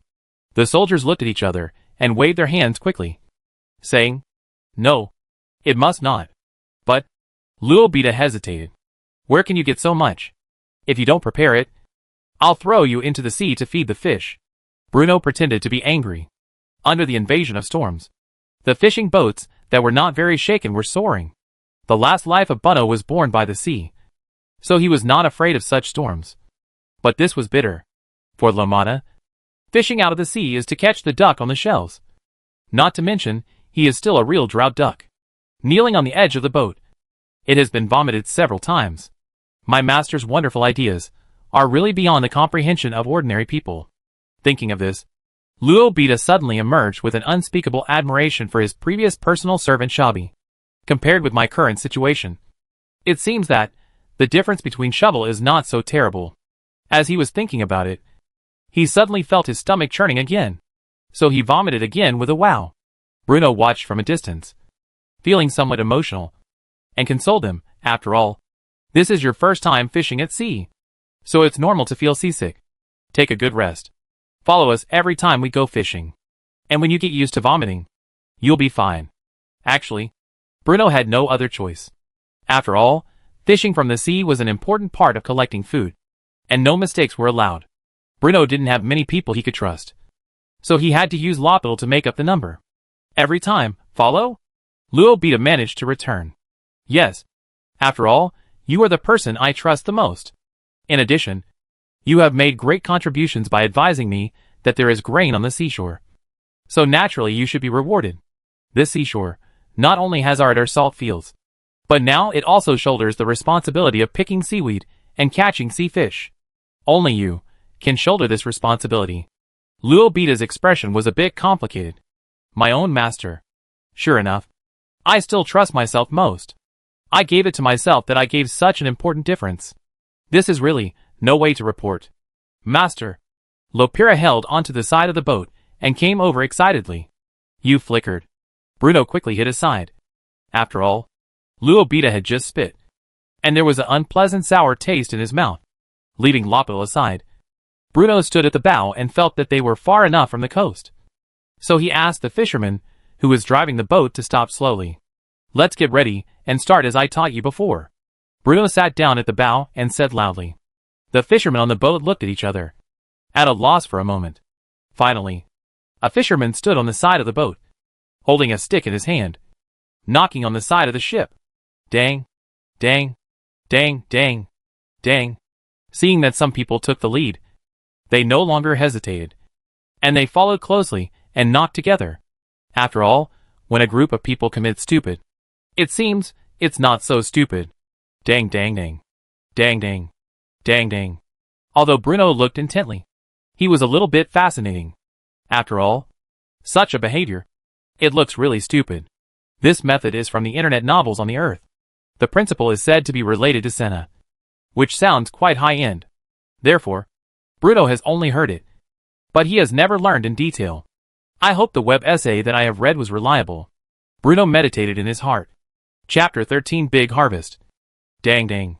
The sound of knocks continued. But the fishermen in charge of the knocking were already absent-minded. At the beginning, the voice was strong and firm. But now, it has become soft. And I feel that I have no strength.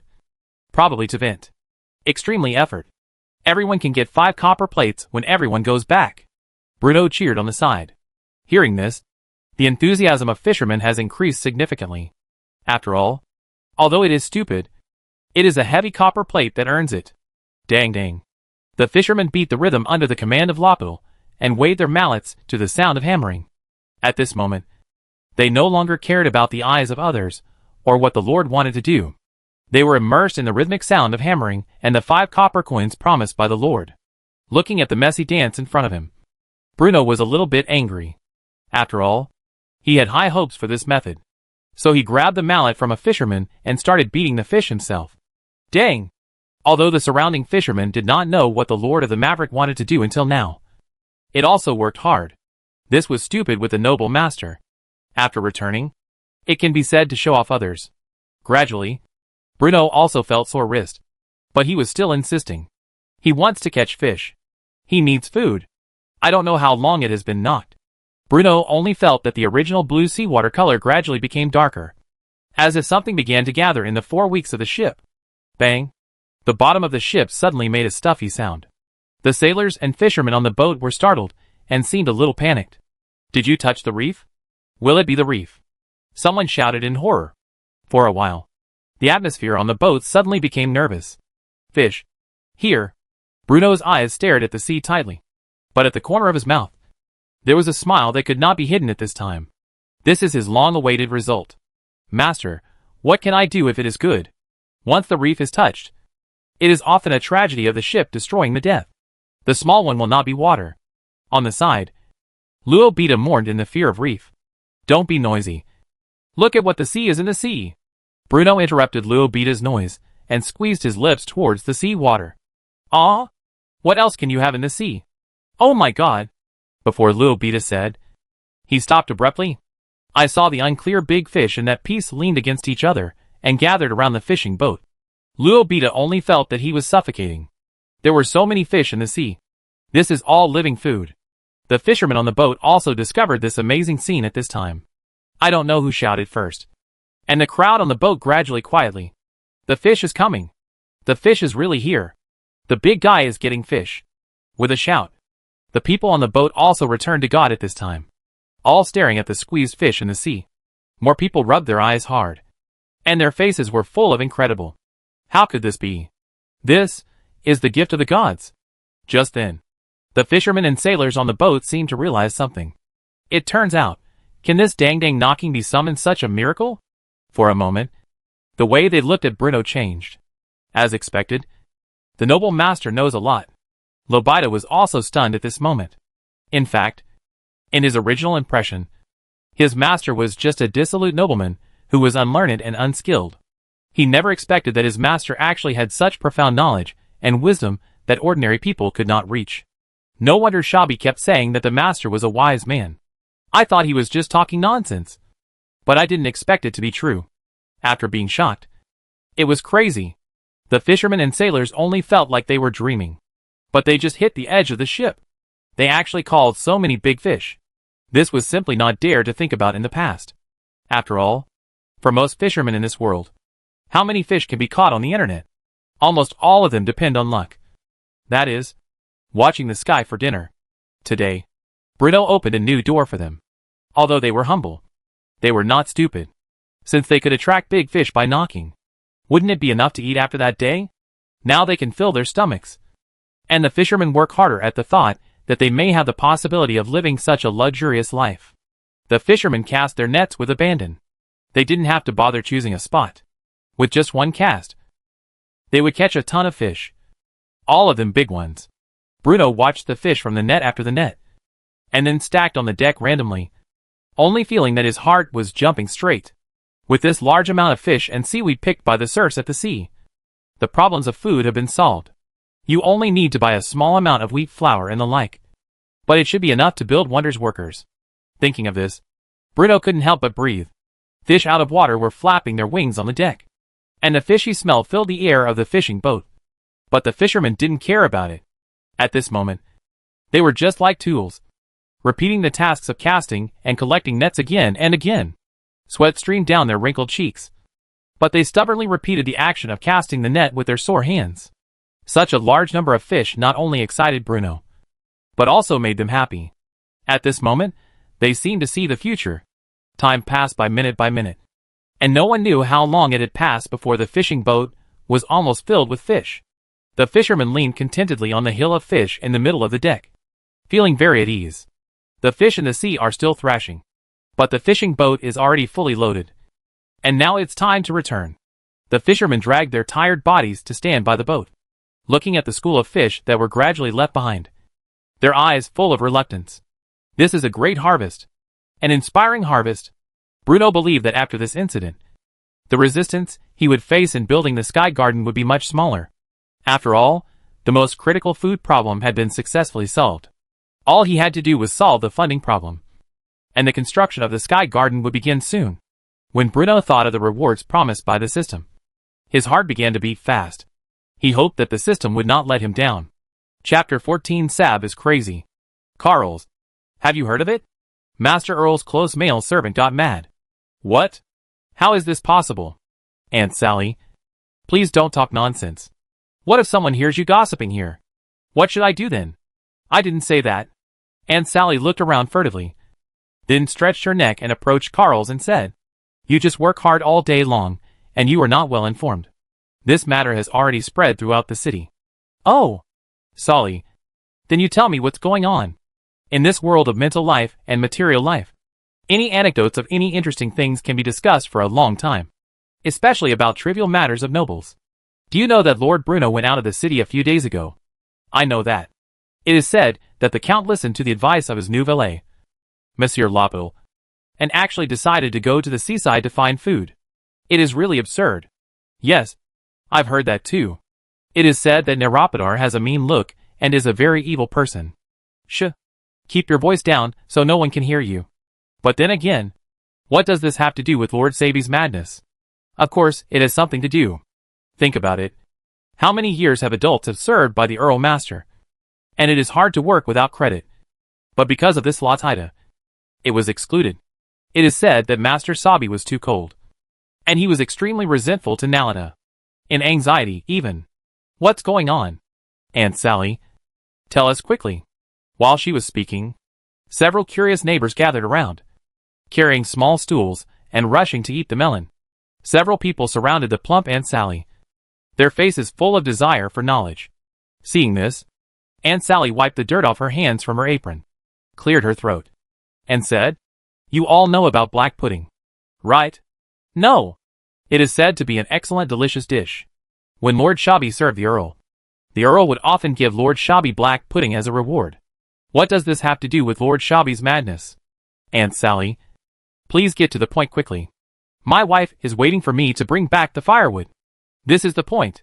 Sally glared at the man with displeasure, and then said, after the Lord Shabi was left out by the Earl, he naturally no longer had a reward of black pudding. Sally paused, and then said mysteriously, "Do you know, what does the black pudding look like?" "What does it look like?" everyone asked quickly. Although black pudding is extremely delicious, it is black. And a bit like that thing. What?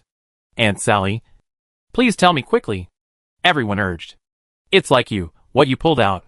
Oh my God. Mohishabi. Sally nodded seriously and said, just at the end of the road next to the house, at the entrance of the city. The 3 major baskets of feces can be replaced with a copper plate. The notices have been posted. But there are not many people who know now. But it is true. The people who were sitting around were lingering with each other. And the amount of information was too large. And it took some time to digest.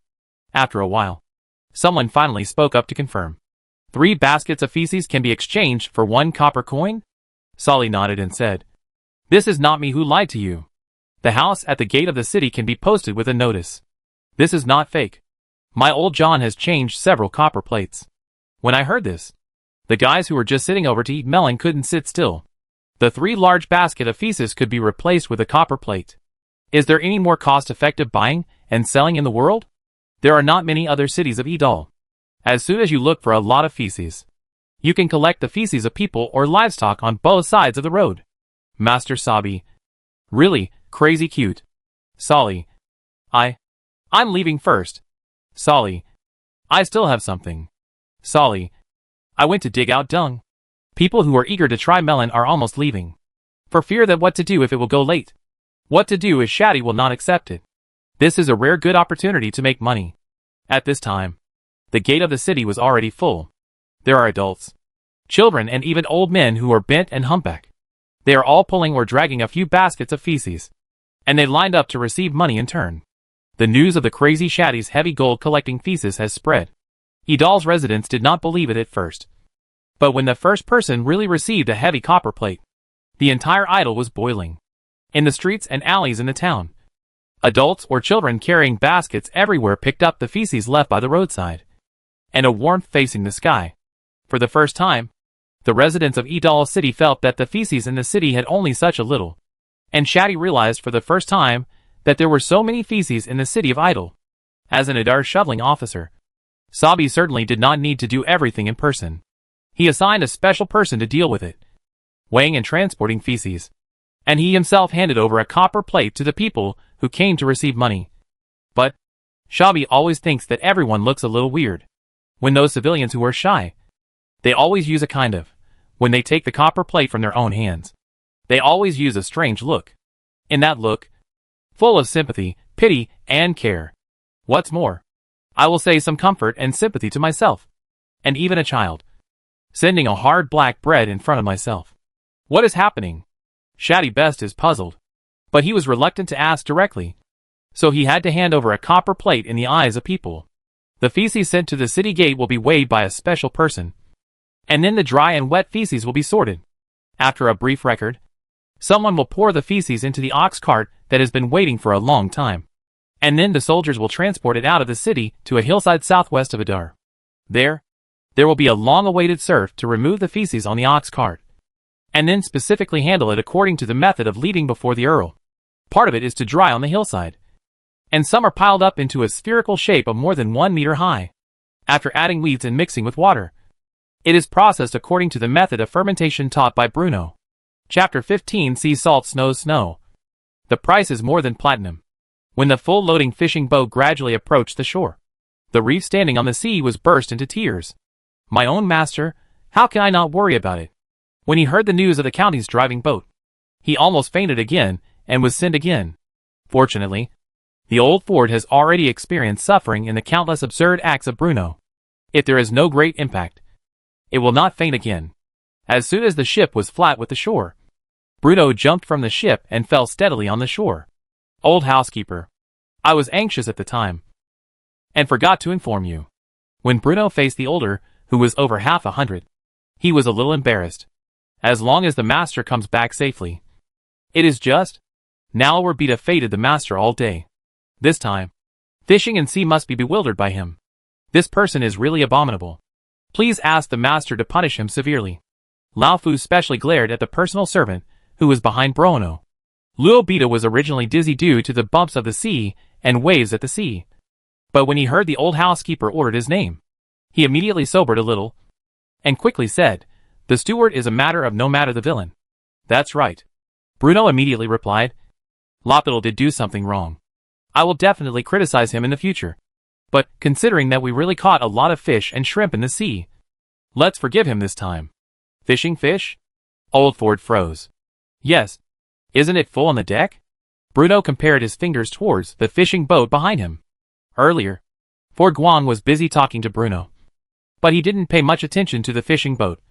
But after Bruno's mention, he realized that the fish piled up on the deck of the fishing boat. Old Ford widened his eyes. His face was incredible. How is this possible? Thanks to the idea of Lolda. Bruno slapped Luobita's shoulder with a smile. Luobita's body shook sharply. This is all the credit of the master. The old Ford did not have the kung fu, and the two master and servants touted with each other. At this time, his sight was already attracted by the full gains on the fishing boat. And a trip to sea? Can you catch so many fish? He remembered that he had heard people say that fishing, it depends on the blessing of the sea god. Therefore, in the impression of old Ford, fishing should not be such a relaxed thing. What else to do? Hurry up to move all these fish. Old Ford's voice trembled, instructing the serfs to move the piles of fish and shrimp to the land. The serfs who crowded the shore had long been waiting for this sentence, just waiting for the old Ford to finish. They rushed up. When did they see so many food? This fishing, is there any skill? Old Ford asked hurriedly after coming to his senses. Naturally. This time, I plan to let Lomata stay, and the dedicated managers fishing. Bruno replied. This is a good thing. If you can fish so many fish every time you go out of fishing, then this food, it's not so nervous. Old Ford agreed. On the side, Lopi was feeling both pain and happiness. He must have been extremely excited that his master had entrusted him with such an important task. But, when he thought of the wind and waves and the turbulence in the sea, Lobita felt a little frightened. Since the master has given me this opportunity, I will do my best, said Lobita with a stiff face. Now that they have reached the shore, Bruno basically doesn't need to worry about what happens next. The serfs will carry the fish off the boat, and then sort them out, and either pickle them or dry them. But no matter what method is used, the catch from the sea will definitely become one of the important sources of food for the city of Adar in the future.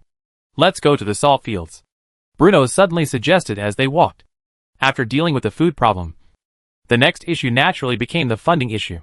Making salt from seawater was the most important source of income for the city of Adar. So Bruno naturally had to go and see it in person to feel at ease. I'll lead the way for you, Old Ford volunteered. As the steward of Adar territory, all the funds in the territory had always been handled personally by Old Ford. Therefore, he was naturally very familiar with the salt fields on the seaside. The salt field is actually not far from the pier, and you don't need to ride a horse. You can get there in a few steps. The operation of the salt field required a huge number of serfs, and the noisy voices of people could be heard from a long distance away. The world's method of making salt from seawater is still very backward, and is not much different from the salt-making method of the ancient Xia kingdom a long time ago, which is to boil salt from seawater. Although boiling salt and drying salt sound similar, the actual operations are quite different. It takes a lot of manpower to boil salt. First, someone has to be responsible for fetching seawater, and then someone has to go to the mountains to chop trees and firewood, and boil the seawater in a pot. After boiling it over and over again, a little bit of salt can be produced. It is precisely because the investment required for salt production is huge. Therefore, in many places, high-quality salt is regarded as white gold by many people. A small bucket of salt can be exchanged for a house, which is a well-known hard currency. As for drying salt, it seems it has not appeared in this world yet. However, Bruno knew about sea salt drying.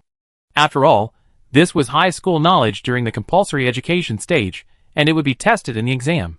Only, Old Ford, is there any place with brighter light than here within the jurisdiction of Adar territory? The old housekeeper thought for a while, then said yes. Go south from here for a few dozen miles. There is a coastal beach. There is no reef cliffs to block the sun. Usually there is plenty of sunlight, and no one lives there. Bruno couldn't help but laugh. This was like someone offering a pillow when he wanted to take a nap. Really? That's a great place to dry salt. Dry the salt? Old Ford was obviously stunned for a moment, but he didn't know what kind of brilliant idea this was from his master. During these few days, his master brought him too many shocks, making Old Ford a little overwhelmed for a while. Before this, the master's antics were pure antics, which would not bring any good changes to the Adar County except wasting money. But starting from these few days, every time Bruno acted up, it would bring about some changes in Adar's tie. Just before Bruno returned, he received a letter from the city of Adar. It was said that under the management of Shabi, although the appearance of the city of Adar still could not be described as brand new, it was much better than before. At least, he no longer had to worry about stepping on something that was recycled after going out. In addition, when Bruno went out of the city this time, he not only picked a large amount of seaweed, but also went out to sea with Lovert to catch a large amount of fish and shrimp, greatly expanding the food reserves of Adar County. Although the reason for all this seemed to be that the master wanted to plan a more massive plan to spend money and build a sky garden. But Old Ford was still happy from the bottom of his heart. After all, the Adar territory was gradually becoming more vibrant. Chapter 16. The salt is out. Along the beach, pools of various sizes were dug out by the serfs. But this time, Old Ford did not stop it, because a thought vaguely emerged in his mind. Maybe his master's method of drying salt was really useful. Of course, the most important reason is that blocking it is useless. Almost half of the serfs, who were originally responsible for boiling salt, were transferred here to speed up the excavation of the salt pond. Fortunately, several salt ponds have been excavated, allowing Bruno to conduct experiments as soon as possible. After all, practice is the only criterion for testing truth. Although Bruno had learned the steps of making salt from seawater, he only wrote it down on the test paper. When it came to really starting to do it, he was still a little scared. The first salt pond that seawater enters is the evaporation pond. The seawater must be concentrated in the evaporation pond to increase the concentration of the brine. In this step, people often add some prepared salt to make the concentration of the brine reach saturation as soon as possible. Therefore, when Bruno threw a large pile of salt into the salt pond, the servants and serfs watching all twitched in their hearts. This was too wasteful. Old Ford's expression turned a little bad. What if this failed? He would lose a lot of money. After all, cheaper than platinum is not just talk. When the salt water concentration reached saturation, Bruno had people open the simple gate beside the salt pool, and the saturated salt water flowed out of the gate and poured into the crystallization pool next to it. Salting seawater is a long process, so the brine that enters the crystallization pool has to wait for several days before it can be condensed into a large number of crystals. There was no need to rush back to the city, so Bruno stayed in a small coastal village for a while, waiting for the brine to crystallize. Bruno had read the letter sent by Shabby. He was satisfied with Shabby's efficiency. So he wrote a letter to praise him, and asked the chef in the castle to prepare Shabby's favorite black pudding. Bruno thought to himself that Shabby would surely be grateful when he saw the black pudding. Bruno had been at the seaside for several days. He was first busy picking seaweed, then taking Lobert out to sea to fish, and then he had to supervise the serfs to build salt ponds.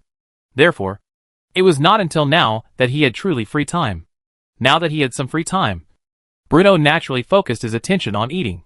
After all, the delicious food from his previous life was not something that could be easily forgotten.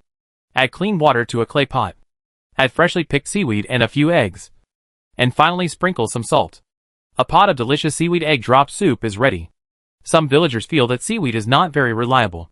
After all, it looks messy and dirty when it is just picked. But since the Earl uses it to cook, there must be no problem with it. Just then, Lopetl came over, and Bruno personally scooped a bowl and brought it to him, which touched Lopetl so much. He was just a male servant. The Earl actually personally served him a bowl of seaweed egg drop soup. For a moment, Lobita suddenly felt a sense of a man will die for his friend. "Master, you eat too," Lopetl said with emotion in a trembling voice, holding back the tears in his eyes. "No, you eat first," Bruno said with a smile. "After all, it was you who suggested going to the beach to find food.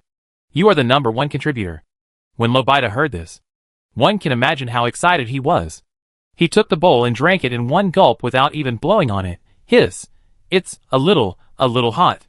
Seeing that Lopetl had already drunk it, Bruno was not in a hurry to drink it, but patiently served another bowl for Lopetl. "If it tastes good, drink more." Lobita was not polite either. He didn't care about the burn and drank it in one gulp. After all, his master didn't even drink this fresh seaweed egg drop soup, but served it to him. When had he ever received such an honor? He was the person his master trusted the most. One bowl after another. When Lobert had drunk half of the pot of soup and was almost too full to walk, Bruno finally felt relieved and served himself a bowl of seaweed egg drop soup. After all, Lobita was still alive and kicking after drinking so many bowls of water, which at least proves that the seaweed in this world is still the same seaweed. Non-toxic and edible. It's no wonder Bruno thought too much. There are so many seaweeds on the beach. But the fishermen are still hungry. If no one tries a few bites first, Bruno will still feel a little uneasy. The dark-colored seaweed paired with the light-colored egg drops is not particularly delicious, but the taste is fresh enough. Didn't you see that the children watching nearby are crying because of their greed? Bruno took a small bite and found it tasted good. Not much different from the seaweed on Earth.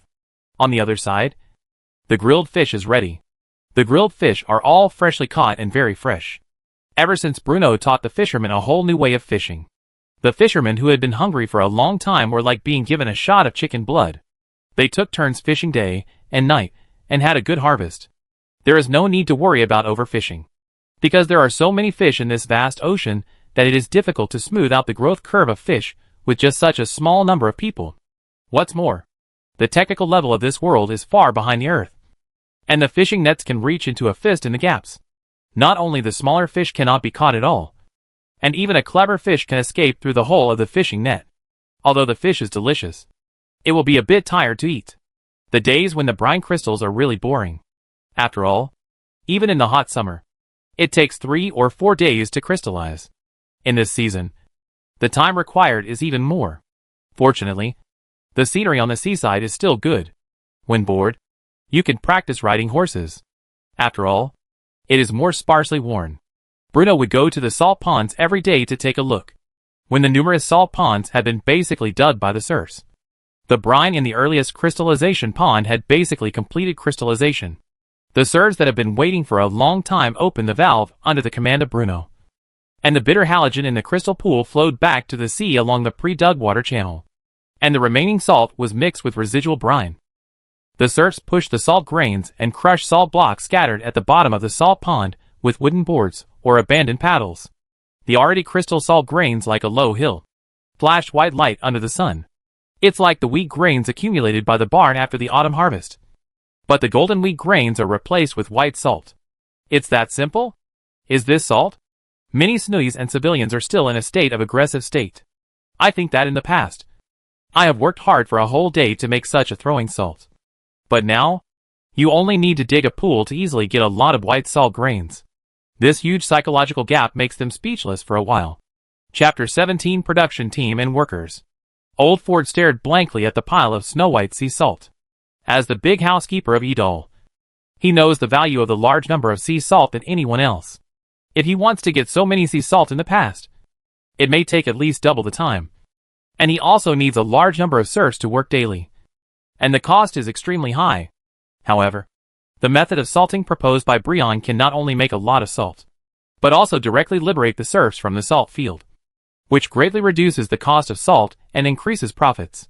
Only some functional salt ponds, coupled with the management of special personnel, can maintain the operation of such a scale of salt fields. Old Ford can be sure that if this new salt pond runs normally, then the income obtained by Edol from salt next year can be at least twice. For a while, Old Ford couldn't speak excitedly. Shabby is right. Master is really a wise person. How is it? This adult is great. Bruno didn't know when to get next to the Old Ford, and said it a little. Old, the master is really, it is too powerful. Old Ford spoke excitedly. Of course. Bruno nodded as a matter of course. According to my experience, the other lords probably don't know about this method of making salt from seawater. In this case, if you want to make more profits, then this method of making salt from seawater must not be spread out. Old Ford frowned and said seriously, It makes sense. I plan to set up a guard to guard the salt field. Old Ford, what do you think? Bruno asked. Establishing a special guard? Old Ford originally only planned to suggest that Bruno transferred a small number of soldiers to stop. But hearing that Bruno said that it was extremely reasonable. After all, the revenue of salt can be regarded as the most dependent financial source of Edol. No matter how much importance is, it is not too much. I think it's okay. Old Ford said, but the size and personnel of the guards. Don't know if the master has any plans? After all, there is no need to be too much at the beginning. I plan to build it according to the size of the 50 people first. Moreover, in order to ensure the loyalty of the soldiers, all the 50 people were transferred from my guards. Bruno thought about it for a moment. In fact, there are already a lot of 50 people. After all, the entire Edol soldiers have only more than 300 soldiers. And only 100 of them is a defender directly affiliated to Bruno. And the other 200 are ordinary soldiers, and are stationed in the barracks outside the outskirts of Idru. These 50 people are almost half of the number of guards. I have no opinion directly from the guards. But in this way, the guards around you are half reduced by half. It is supplemented from civilians or active soldiers. 30 people are added from ordinary soldiers to add 30 people. And then recruit 20 people directly from civilians. Didn't you have a census before? Check their information. The person who chose this time must be the innocent Edol. In short, to ensure loyalty, as you wish, Master, Old Ford said respectfully. As for the management of this salt field and the establishment of the guards, the old housekeeper needs to worry about it, Bruno said suddenly. Old slaves must live up to their support. Old Ford replied without hesitation. After all, the Old Ford was a person who had been on the battlefield with Bruno's father. He was a life friendship with the Stewart family. He was loyal. With the guarantee of the old housekeeper, Bruno was peaceful. Since the seawater salt instead of boiled salt, it is no necessary to maintain such a large number of serfs. So, that evening, Bruno had the serfs gathered together. 453 people. This was the number of serfs who were previously responsible for the operation of the salt fields. More than 400 serfs sat in a circle around the burning bonfire, ready to follow the Lord's next arrangements. Several hours have passed since the sea salt drying process was a huge success. Even the dumbest serfs should wake up from the shock of drying sea salt and think about their future. After all, the new salt field certainly does not need so many people. And even the dumbest person can see that. But what else can we do if we don't dry the salt? For a time, many serfs were filled with anxiety. After all, the noble lords would not raise them for nothing. Once they were no longer useful, the ending would often not be very good. You know, in the mainstream society of the Norman Empire, the buying and selling of serfs was not uncommon. Although cooking salt was very tiring and hard work, Bruno never lacked food for them, which at least allowed them to survive. But if they were sold to other lords, no one knew what their future would be like. After all, a lord like Bruno can be considered a breath of fresh air among the aristocratic class. I don't intend to sell you. Bruno stood by the campfire, cleared his throat, and spoke loudly to the serfs directly. After this was said, many serfs breathed a sigh of relief. As long as they were not sold, everything would be fine. But you can't stay here and continue making salt. After all, you have seen the process of drying salt from seawater. It definitely doesn't require so much manpower. However, seawater sun salt is now the best secret of the Stewart family. So, it is best to control your own mouth. Otherwise, the Norman Empire will definitely not have your own place. Bruno said seriously. But at the same time, as long as you work well, this adult can ensure that you can eat and wear warm from now on, to support yourself by relying on the strength of your body, and even become a freelancer. After Bruno finished speaking, the serfs, civilians, and soldiers present all thought they were hallucinating. What did the Lord say just now? Could it be that serfs also have a chance to become free men again? Due to the political system and aristocratic political model of the Norman Empire, many serfs were actually created by the unintentional manipulation of some unscrupulous nobles. For example, small-scale territorial conflicts sometimes occurred among the nobles of the Norman Empire under various names. The imperial royal family and the Regency Council adopted a laissez-faire attitude towards such conflicts, which provided convenience within the rules for many nobles. For example, Noble A invaded Noble B's fiefdom, and then plundered many civilians living on Noble B's fiefdom. When these civilians became prisoners, they had only two choices: either be hacked to death or be forced to become serfs under Noble A. Noble B then retaliates against Noble A in the same way, and then plunders an equal number of civilians. Through this process, the nobles on both sides achieved the transformation from commoners to serfs. They could not only occupy the land that originally belonged to commoners, but also obtain a large number of serfs with whom they had personal dependence.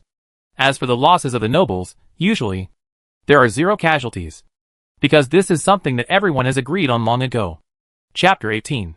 It is precisely for this reason that the number of serfs in the Norman Empire has continued to grow rapidly, while the number of civilians has sharply decreased. It's not that there were no civilians who rose up in resistance, but they were powerless. How could the civilians, who didn't even have weapons, fight against the nobles? And today, the words of Count Bruno Stewart of Adar gave hope to many serfs present. The hope of becoming a free people again. But in fact, most people still have a wait-and-see attitude towards Bruno's words, because it is too far away for them who are used to being oppressed by the nobles. But they are just a nihilistic commitment. Bruno did not elaborate on this point, but continued his speech. Of the 453 serfs, 100 will stay, and the rest will set off tomorrow to the outskirts of Adar to build the hanging gardens. The serfs who go to build the hanging gardens will be divided into 8 production teams. They will be evaluated every day based on their workload. The team that does the most work that day will get a sumptuous dinner with fish, white bread, and vegetable soup, enough to fill your stomach. The team that does the least work will only get a limited amount of black bread. As soon as Bruno finished speaking, the serfs gathered around the campfire began to whisper. For them, becoming a free man might be a distant thing, but daily meals were the most practical thing. If the Lord could really fulfill his promise, then going to build a garden would definitely be an excellent job. The demands of serfs are actually very simple. Having a place to live and food to eat is a good life. When the serfs are about to discuss, Bruno then said, during the construction of the garden, each production team can get the corresponding scores. The scores obtained by each production team will be recorded by Idal's officials and announced every day. As soon as the words fell, the serfs became completely excited. As long as conditions permit, no one wants themselves and their descendants to be slaves of the nobles forever. But Bruno gave them an opportunity that no lord had ever given them. But, Bruno said, many of you have seen the process of making salt from seawater. Therefore, in addition to keeping it absolutely confidential, you cannot leave Adar territory after becoming a freeman and need to report to a special person regularly. Of course, your children are not subject to this condition. In fact, the excited serfs didn't care much about this.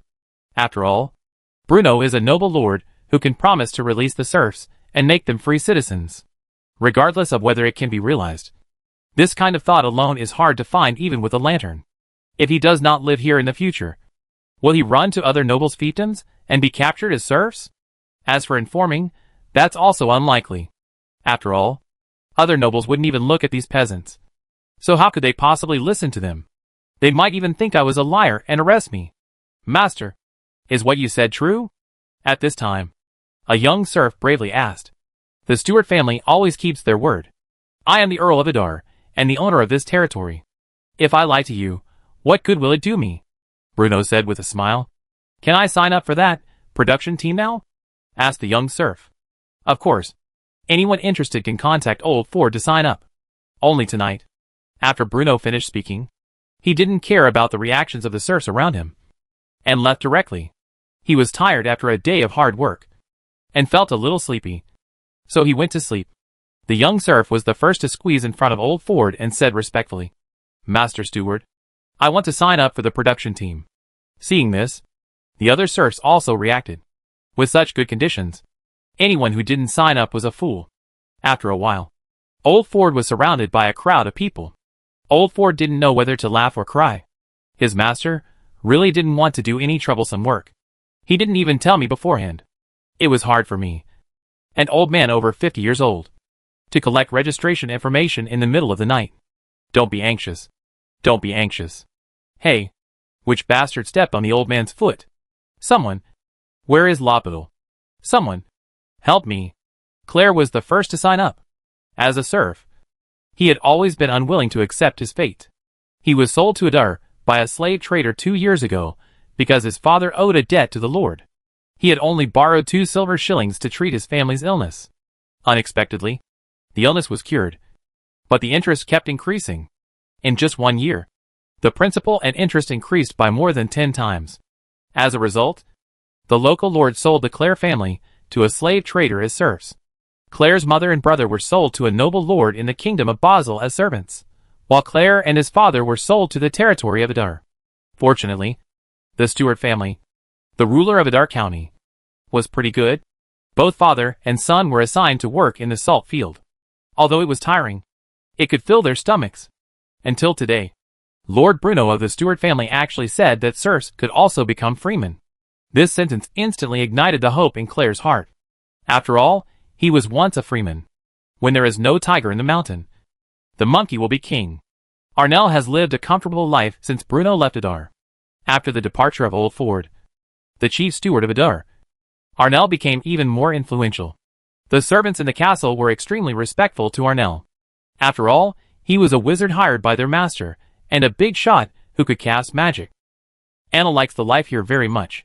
Although it is geographically remote and far away from the center of the empire, it has less flattery, and more things he has never experienced before. For example, the servants in the castle respected him not because of his father, Duke Rune, but because he was a wizard. This made Arnell very happy, but secretly, a little ashamed at times, because he knew very well his own strength. To put it nicely, he was called a mage. But to be more direct, he was just a mage apprentice who had not yet completed his studies. Therefore, apart from instructing the castle chefs to prepare delicious food in different ways, Arnell spent all his time practicing magic. During these few days, after getting up in the morning and having breakfast, Arnell practiced levitation and fireball in the courtyard in front of the castle, from morning to night without stopping. Although an ox cart was burned and a stable was set on fire along the way, we still gained a lot. Overall, we made great progress. I'm going to practice quietly and then surprise all of you. Arnell thought so. Chapter 19 Return. The journey back to Adar City was not bumpy. It only took half a day, and Adar City was already in sight. Bruno and Old Ford rode ahead with a few followers, while the serfs followed slowly behind, led by the rest of the guards. Lord Bruno, are you serious about freeing the serfs and making them free people? Old Ford suddenly asked on the way back to Adar City. That's what I thought, and I really plan to do it. Is there any problem? Bruno said. Freeing serfs and making them free people is a rare thing in itself, let alone such a large-scale release of serfs, said Old Ford. Not all of them were released. Only 45 freemen were released from the more than 300 serfs. Besides, didn't we tell them that they would be released after the hanging gardens were built? Bruno asked.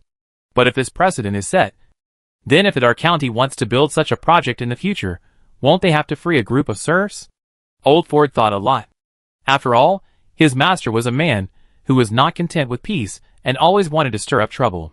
Today he planned to build a garden, but tomorrow He might suddenly decide to build a fortress. Such thoughts must be nipped in the bud. Then let them go. We have so many serfs anyway, so a few more won't make a difference. Bruno said nonchalantly. Master, buying serfs costs money. Old Ford persuaded earnestly. Didn't you just say that the profits from salt production this year could increase several times? If you have money, you have to spend it. How much does it cost to buy serfs? You can't just hide the money in the cellar as soon as you get it. Right. After listening to this, Old Ford was so angry that he wanted to vomit blood. If it wasn't for Lord Bruno, your father, and his grandfather had a lot of money to operate a lot of money, maybe the wealth of the Stewart family would be defeated early. Money is not such a flower. If you have money, you have to spend on the blade. This is the edge of a knife. Bruno finally said seriously, think about it. Even you find it incredible to go from a serf to a free citizen. So it must be even more so for those serfs. In this case, how can they not work hard with all their heart? Who knows? Under the stimulation of this promise, the progress of the project may be doubled. In addition, there are daily evaluations. Just wait and see. Old Ford, the construction of the Sky Garden may be much smoother than we expected. If they really want to become free citizens, what you said is not impossible. Although the serfs are low, they're not dull. Not to mention you are clear about the cats in it. A large part of the serfs are innocent civilians before they are sold to Edol. Besides, Bruno paused and continued, even if some serfs are really that stupid, the fish and white bread they get every day are real goods. Besides, there are dozens of people in a production team. Even if there are a few who want to cheat, they will be punished by the majority for holding the production team back.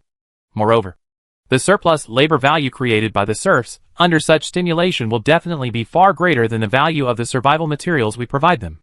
It seems, it really makes sense. Old Ford thought about it. Think about it, Old Ford. There is nothing in this world, maybe, when there are more and more free people on the leader. Edol will become better, Bruno said with a smile. Soon, the group came to the gate of the city of Idle. As soon as he entered the city, the breath of Shabby came. Master, you can finally come back. The lower official can want to die. Sabi smiled and laughed. Bruno suddenly discovered that if you haven't seen it for a few days, Shaddy this guy, it seems to have become a trace of insignificant. Oh, Shabby. Bruno didn't squint. How about the task given to you? As soon as he heard this, Shabby suddenly frowned. Back to Master. Collecting the feces is smooth, but just? It's just? Bruno asked. It's just that there are some bad rumors in the city. It is said that I was disliked by the Master. And then I went crazy. So I started collecting feces everywhere. Shabby briefly recounted the rumors in Adar's city these days. As soon as Bruno heard it, it was happy. Isn't this the gossip of the world? I didn't expect that there would be so many spectators in the other world. It's just, the public opinion direction of this different world seems to be not very friendly to Shabby. Bruno patted Shabby's shoulder and comforted, and one. Wait for some days when you collect the feces you collected. These rumors will naturally not attack it. Several people said, walking into the city. It's true that Shabby is a very good poop scooper. In just a few days, the terrifying smell in the city of Adar has been reduced a lot. Even the roadside was invisible. The city appearance of the city of Edol was a lot cleaned. Although it is still barely in Bruno, it is much stronger than the beginning. Do it well. Wait for the castle to receive the money in the castle. Bruno said it well, and said casually, Master Sia. Shabby felt excited. By the way, what happened to the city of Idle in the day I left? What a new thing, but there is about Mr. Amel. Sabi recalled for a moment and said, Ainer. Who is it? Back to the Master. His full name is Arnell Brad. The one who stole your white bread. Claiming to be the son of the Duke of Lane. The disciple of Graham Galvin. A master. Oh, it's him. Bruno suddenly realized. It is not that Bruno's memory is not good, but because although Bruno has inherited the original memory, the text in this world is very different from the text in terms of words, composition and writing. In a short time, Bruno is a bit uncomfortable, let alone remember some messy names. What's wrong with him? He set your stable on fire with a fireball, and burned an ox cart along with it. Chapter 20 Arnell's Levitation. Reading a horse stroke requires about 13 gold coins. 4 houses and 5 inters. That is 20. It costs 2 gold coins to rebuild a cart. Money is secondary. The most important thing is that the ox that pulled the cart was frightened. This ox is the strongest and most energetic in our county. Because of you, it may give birth to fewer calves this year. Therefore, as for the mental damage and treatment costs, round it up to 10 gold coins. If you add the white bread you stole and the cost of treating your injuries. Bruno stopped the pen in his hand, raised his head, and said with a smile, "My respect, Mage Consultant. Mr. Annelbrad, you now owe 45 gold coins. That is, you have already owed me 9 months of salary." Einar stared at a large string of numbers listed on the Partiran paper for a long time, saying, 13 gold coins. 4 houses. Shouldn't it be 10 gold coins? This is our tradition of Idal. And it is not low, Bruno explained. It turned out to be like this. Einar nodded thoughtfully. So, Bruno took out a roll of parchment and said, "This is an employment contract that I asked old Ford to rewrite. Take a look at it and sign it." While Arnell was looking down at the employment contract, Bruno said, "According to the new contract, your monthly salary will still be 5 gold coins before you pay off your debts. But 2 gold coins will be automatically deducted to pay off the debts. The calculation rules for the interest on the debts are explained in the contract." Arnell felt that the words on the parchment were pitifully small and densely packed. And he felt a headache reading them. Can't the words be written a little bigger? "I'm sorry. The parchment of Adar is tight lately. If there's no problem, just sign it quickly," Bruno said with a smile. Arnell was too lazy to read it. He just picked up the pen and signed his name in a few strokes. Bruno took the contract from Arnell, took a closer look, and then stamped the Stewart family seal with satisfaction. A mage's indenture was completed. Perfect. Ahem. Bruno cleared his throat, straightened his sitting position, and said, "Mr. Arnell, we should talk about other things now. For example, your levitation. Levitation is the first magic I have come into contact with, although I don't know higher level magic yet. Performing levitation is definitely a piece of cake." Annel was full of confidence. "How many times can it be released in a day? How long can each time last?" Bruno asked directly. "Also, what do you think of working 8 hours a day? That should be pretty humane. Right? Arnell? I am a wizard. A wizard? Working 8 hours a day? Even the donkeys in the production team are not that productive." "Bruno Stewart, Count of Adar," Arnell finally said seriously. "Are you sure you are not joking?" "I don't think so. Casting spells consumes a great deal of the caster's mental and magical power. Not to mention working 8 hours a day. Even casting spells for 2 hours straight is a fantasy," Arnell retorted. "I need to remind you that the reason I hired you is because I want to build a hanging garden. If it is built only with the help of serfs, it will take a long time to complete. So I want you to assist those serfs and cast levitation spells on the stones, or would to speed up the progress of the project," Bruno said frankly. "It's a shame for a wizard to associate with serfs. It's a stain on the nobility," Annel said angrily. Bruno asked in return, "Serfs are neither stupid nor mean. They earn food and shelter with their own strength. What qualifications do you have to despise them?" The room suddenly became quiet, as if the air had frozen.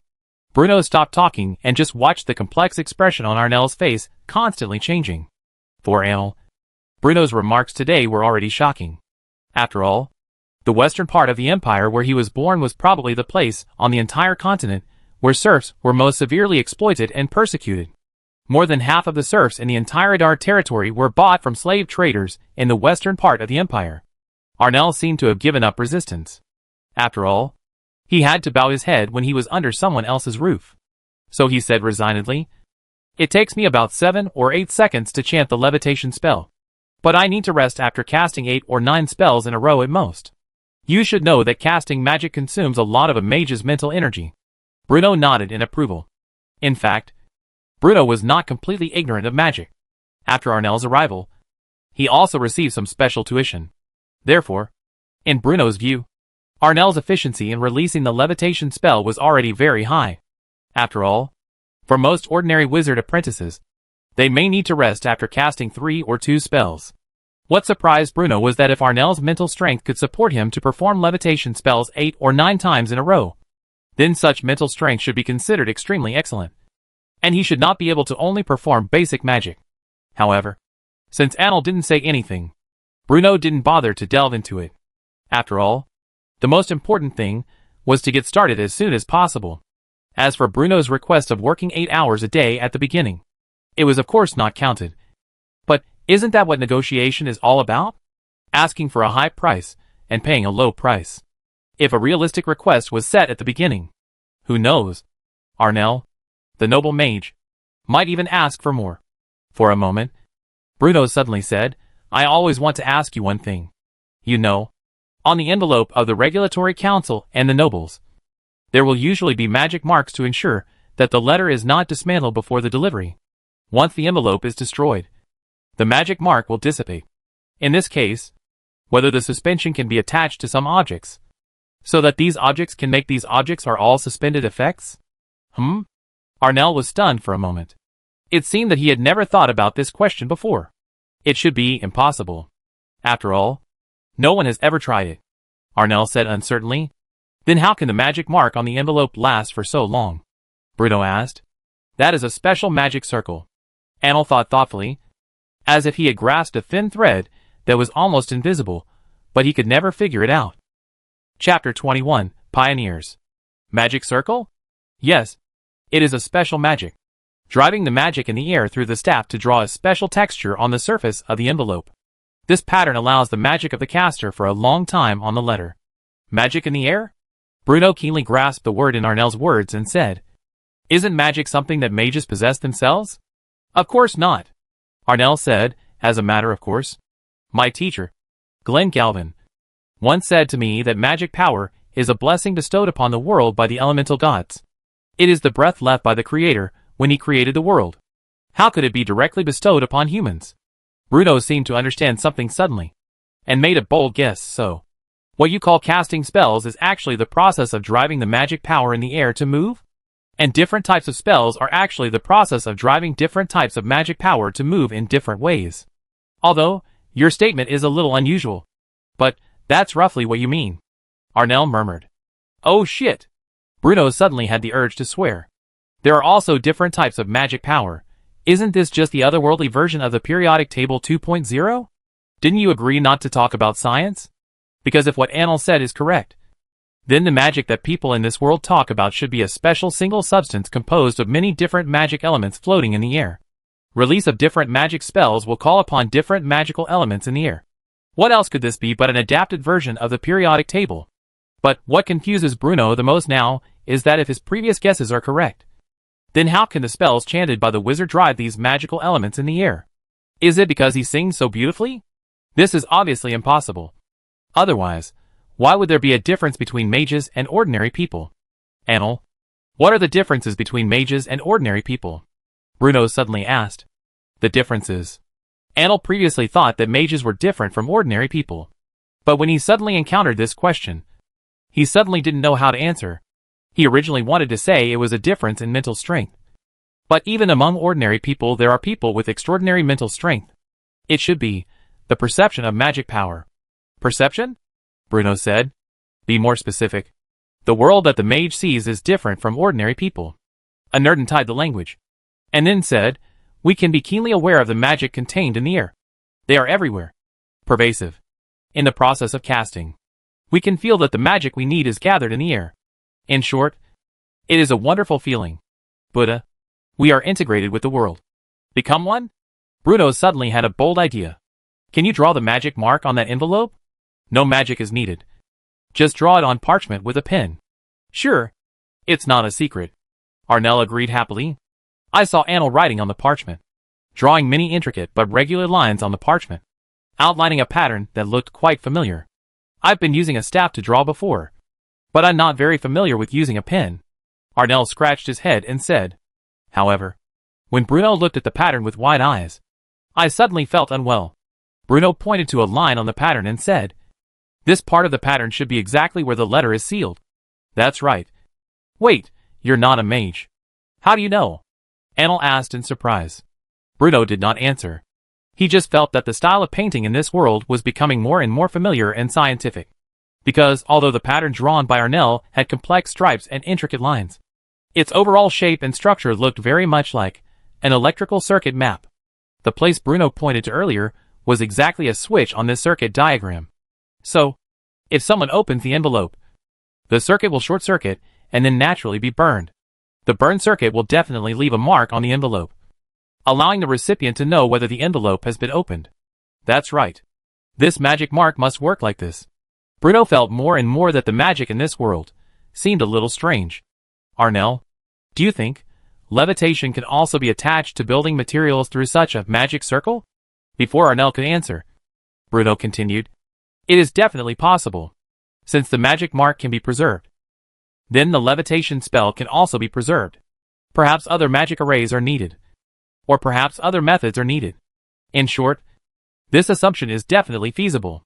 After you go back, try to study according to the magic mark, Bruno told him. I understand. But I don't think there is nothing to but. After all, practice is the only criterion for testing truth. Well, I'll try it. Arnell nodded. Although it felt a bit far-fetched. He vaguely felt that what he was about to do now might have an unignorable impact on his future, and would push him in an unknown direction. But I don't know whether this change is good or bad. Do not care. With such an opportunity in front of him, Arnell would never let it slip away. He was never a guy content with the status quo. Otherwise, he would not have left his family and gone far away. What if it's really possible? After Aner left, Bruno took out a brand new sheet paper from the desk drawer and paved on the table. Outside the window, it was dark. The fire in the fireplace was burning, releasing light and heat. The candlestick on the desk had just been lit by Bruno, illuminating the corner of the desk. Bruno picked up the pen, thought for a moment, and then, under the candlelight, began to write neat Chinese characters on the parchment. November 13th. Cloudy. The magic of this world is far from the magical of my previous vision. The possibility of magical power is just the element monopoly contained in the air. If the above conclusions are true, then the following assumptions are made. A wizard's perception of magic and affinity for magical elements may be due to his special physique. The spell itself does not have the effect of releasing magic. The release of spells is due to the different frequencies of sound waves generated by chanting different spells, which will cause certain magic elements or magic molecules in the air to vibrate, thereby producing a kind of magic flow. The wizard himself can act as a conductor and the staff as a capacitor, thereby converging this magic flow onto the staff to complete the casting process. Chapter 22 starting. As soon as the sky brightened, the noise of the crowd could be heard from the Almes Mountains. As early as yesterday afternoon, the 8 production teams from the salt field had already moved into the newly built sheds at the foot of the mountain, and now they were gathering in the open space in front of the sheds. Today is the day when the air garden is officially started. Although the old Ford's heart is unwilling, it also comes early. After all, a large amount of money and food will spend on this huge project. It is a bit out of mind. After clearing the throat, standing on a flat rock, the old Ford Lang said, the reward you can get this project has already told you that I will not repeat them one by one. In addition, each production team will be equipped with 2 supervisors to record the scores you get. After casually talking about the details of calculating work points, Old Ford asked someone to help him slide down the rock. Professionals should do professional things. As Bruno had told him before, Old Ford was mainly responsible for providing logistical support such as food, fodder, and gold coins, and also for reviewing the calculation of work points every day. As for more specific matters, they were the responsibility of the craftsmen in the city of Adar. In order to build the hanging gardens, almost all the stonemasons and carpenters in the entire city of Adar were mobilized. In order to recruit these craftsmen in winter, Bruno also offered them a considerable salary. The person in charge of the project was named White Barrel. The Lord's castle where Bruno lived was built under the leadership of his great-great-great-grandfather, who was considered the most prestigious craftsman in Adar. A week ago, when White Barrel took the drawing from Bruno's hands, the middle-aged people in their 30s were almost crying. For so many years, since the construction of the Lord's castle, the Earl has been extremely diligent. Edal has never built any large buildings, until Bruno's steward became the new Earl Edal, and decided to build a magnificent air garden in the eastern foot of the Almond Mountains. To White Barrel, Bruno is simply his great benefactor. The exquisite drawings, plenty of funds and manpower, and the support of the entire Edal led. This made White Barrel eager to try it, so that it was exciting and unspeakable. He looked at the drawings carefully, and White felt that only a genius could draw such a magnificent architectural style and construct such a precise and fitting architectural structure. He was 100% sure that if this magnificent building was completed under his hands, he could even become the most famous craftsman in the entire eastern part of the empire. Lord Bruno is truly the most respected and admired nobleman. Compared with Bruno, the other noble lords, who only know how to eat, drink, gamble, and have sex, are obviously weak. Look at Bruno. This is noble. This is sentiment. At the beginning, White thought that this blueprint was truly a masterpiece. But when the construction officially started, White Barrel realized that this blueprint was tailor-made for this location. From the distance between rocks to the curvature of every corner, everything is accurate to the millimeter. But it is not only the mystery of the drawings that surprised White Barrel, but also the enthusiasm of the serfs. According to White's previous understanding, most of the serfs working in winter were lazy, and they would take their time to finish their work, and their efficiency was extremely low. But here, on this construction site, White felt as if he was dazzled. This is the first time he saw the serfs rushing to work. It took me half a day to finish it in the past. Now it only takes 2 hours to go in the beginning. Here, the supervisors do not have to take a whip to urge serfs to work, because no serf is lazy at all, which is incredible to White. Each production team is equipped with 2 supervisors. They hold paper and pen and record the work progress of serfs from time to time. It is said that this is used to evaluate rewards. The 8 production teams each had their own division of labor. Some were responsible for transporting wood. Some were responsible for mining rocks. And some were responsible for cutting down trees. In short, the serfs had no resistance to these things at all. Each production team has a captain, while working in his hands, cheering up the team members of the same production team. Dry well, eat meat. This simple sentence is firmly rooted in the hearts of every serf. Bruno yawned and stretched slowly out from under the covers. Last night, Bruno kept thinking about magic and tossed and turned and couldn't fall asleep. It was around 2 or 3 in the morning when he fell asleep, hugging the quilt, looking at the windowsill. It was almost noon. He got up at the bed and instructed the chef to make a bowl of soup noodles. And Bruno sat down. Bruno naturally knew that the air garden was officially started today, but it was not ready to pass. After all, White and Old Ford stared there. The two were doing things, and he was relieved. After returning from the salt field, Bruno was leisurely for a while. After all, the problems of funds and food have been successfully solved, and the construction of the sky garden cannot be completed in one go. Instead, there is time to experience the life of the nobles in this world. However, there is a real lack of entertainment options in this world. After thinking for a long time, I still don't know what to do. Come! Bruno shouted. Come! Master. A raw face came up. Who are you? Where are you? What about Lorita? Latida? Oh! Back to the master. Lord Luobita stayed at the seaside to look at the salt field and fishing. Master Shabi was also busy shovel these days. And the old housekeeper asked the villain to take care of the adults. What's your name? Bruno asked casually. After a while, the man said, Lee List. List? Piano Prince List? Bruno teased. It was another silence. And List said, the villain didn't hear too clearly. Go down first and find the blacksmith for me. When you come back, pour me a glass of wine. Bruno ordered. Let's go. After a while, List came back with a glass of wine. What about a blacksmith? List was startled and said, I forgot. After that, he ran out quickly. Looking at List's back, Bruno only felt this product. It seems that his head is a bit bad. List hurriedly ran, and happened to meet Old Ford on the road. Where are you going? If you know the old housekeeper, let me find a blacksmith. Go quickly. Don't delay, said Old Ford with a smile. Oh! When she left, the Old Ford could not help but smile. List is a close-fitting male servant he chose for Bruno. This child, born with sex, honesty, should no longer be like Shabi and others, giving his mind to his master. Chapter 23 Iron Pot and White Sugar. The arc-shaped. The thin layer of iron is surrounded by a thin layer of iron, and it will be used for cooking on the fire. Anyway, the iron pot I'm talking about looks roughly like this. Bruno handed over the sketch he had drawn. The blacksmith carefully took the drawings from Bruno and looked at it carefully. Villain can do it, but it takes some time. As soon as possible. If you do well, you will naturally give you money. Master Sia, the blacksmith said in a sense. The wine from Liz tasted a sip of wine.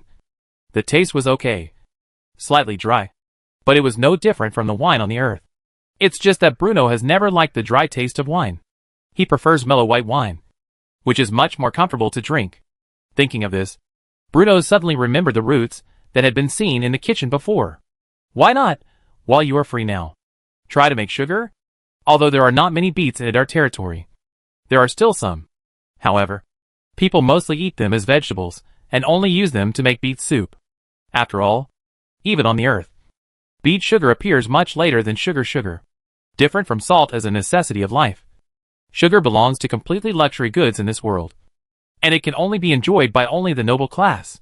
Because in this world, the method of getting sugar seems to only harvest natural honey in the wild and squeeze sugar from sugarcane. However, there was no sugarcane in the eastern part of the Norman Empire. Not just in the eastern part of the empire. At least in Bruno's impression. There was no sugarcane producing area in the entire Norman Empire.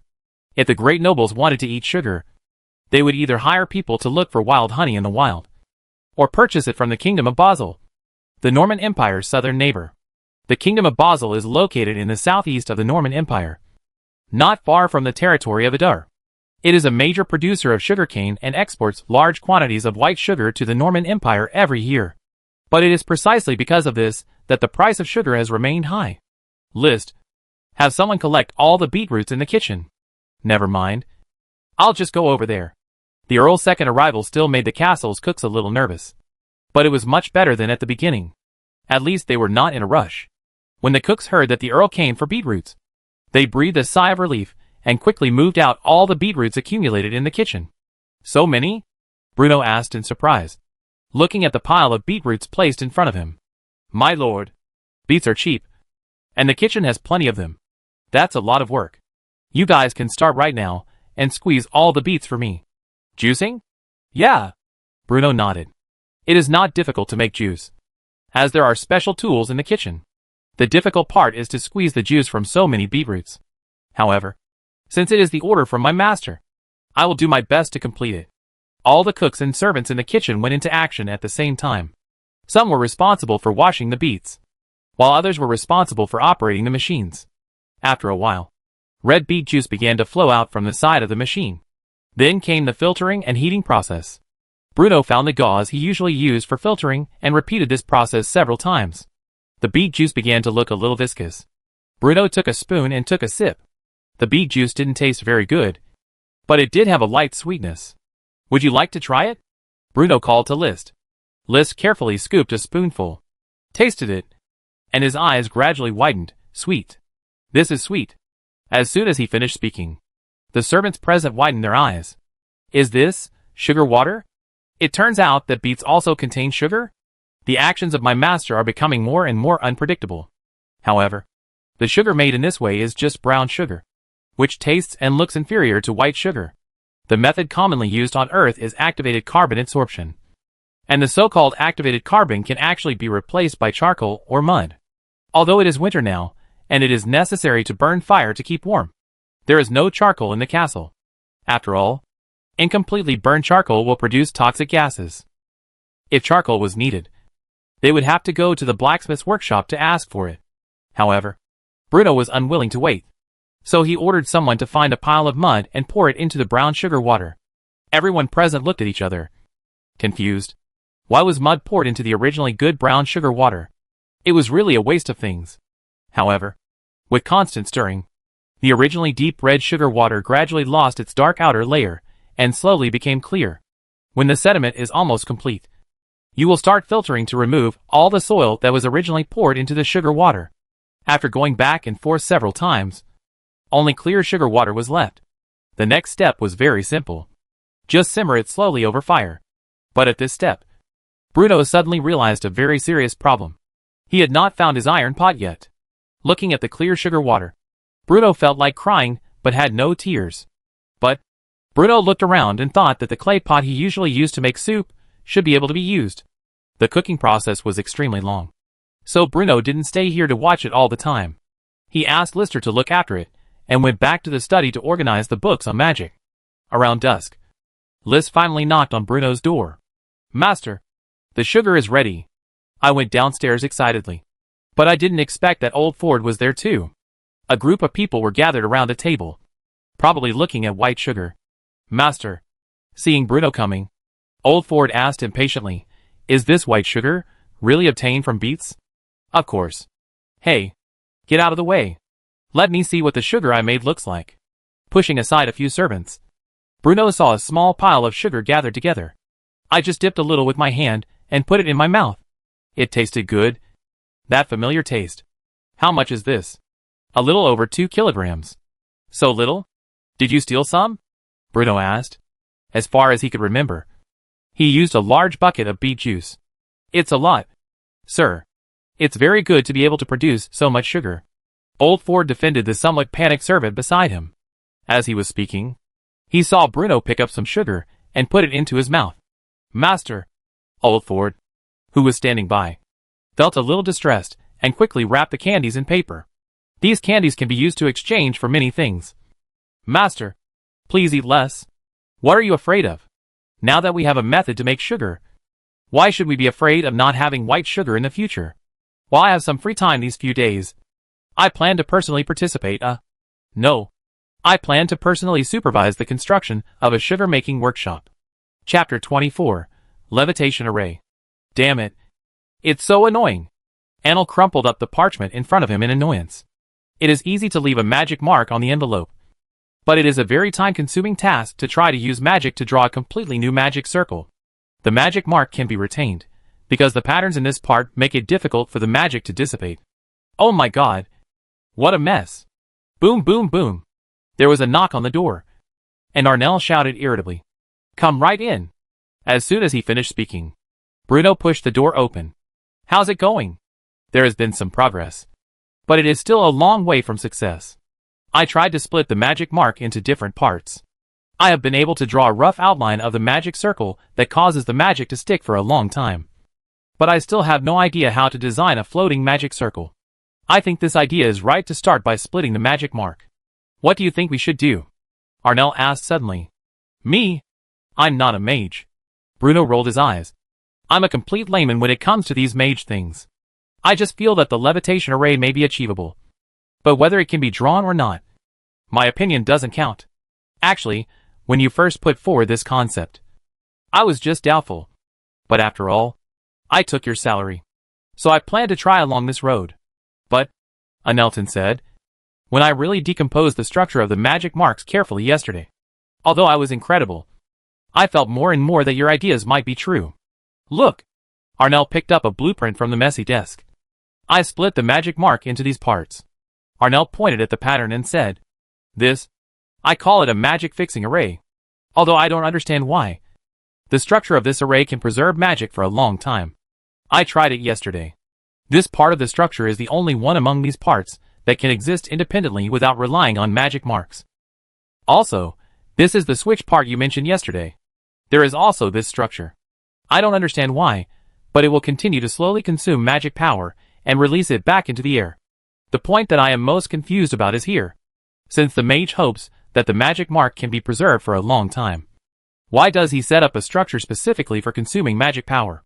So I tried to remove this device yesterday. But once the magic mark loses this structure, it will dissipate immediately.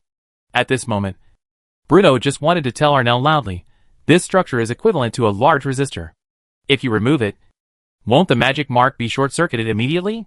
But Bruno couldn't say that directly. Not to mention electricity. The world couldn't even see the beginnings of the first industrial revolution. Ahem. Maybe. Bruno tried to organize his words. The structure you mentioned may be for a... Damn. Bruno himself doesn't quite understand it. How can he explain it? Anyway, forget it. I always feel that this structure is not the point.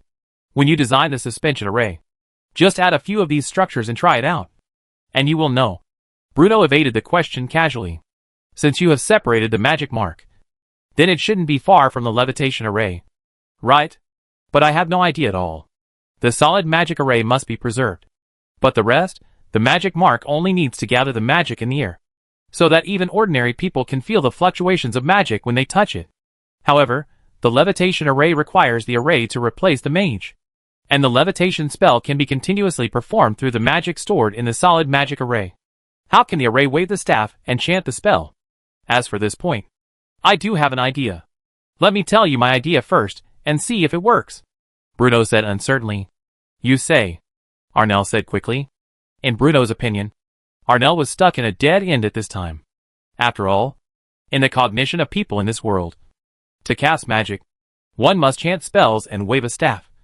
But Bruno is an intruder from another world after all, so he is more accustomed to using the thinking of later generations to explain the things he faces. Even for supernatural phenomena such as magic, Bruno feels that he can use other ideas to explain. For example, if the reason you can cast magic is not because of the spell you chant. How is this possible? Arnell asked in surprise before he finished speaking. Don't talk first. Listen to me first, Bruno said helplessly, assuming that the spell you chant when you release the magic is not because of the spell itself, but because of the singing spell. The specific magic in the air will vibrate, which will form a magic flow. I can roughly understand specific magic power, which is the magic power mobilized when releasing different magic. But what the H.L. is magic flow? If you interrupt me again, I'll deduct your salary. Bruno glared at Arnell unhappily. Oh. Seeing that Arnell remained quiet, Bruno continued. This flow of magic will gradually be transmitted to your staff after it is generated. And then it will release magic after accumulating to a certain level. If this assumption is true, it means that even if you don't chant magic or wave your staff, when the flow of magic reaches a certain level, it will produce a magical effect. You mean, if this kind of, magic flow really exists, then I can't understand that the magic circle actually plays the role of a magic wand? That's what I meant. Bruno nodded. As for the flow of magic power, how do you draw the magic mark? I told you before that we mages have a strong affinity for magic in the air. Plus, the staff is made of a special material, so it's easy to absorb the magic onto the staff. Then we can just use the staff to draw the magic mark. Anyway, this is the general idea, I think. But it may not be correct. You can try it according to this idea. After all, I'm an outsider, Bruno said. Although I can't tell the reason. I vaguely feel that the magic flow you mentioned may really exist. Arnell looked at Bruno thoughtfully. Chapter 25 Success. Master. Get up quickly. Something happened. Bang. Bang. Bang. Master. Master. Bruno had just fallen asleep when he was awakened by the noise outside the door.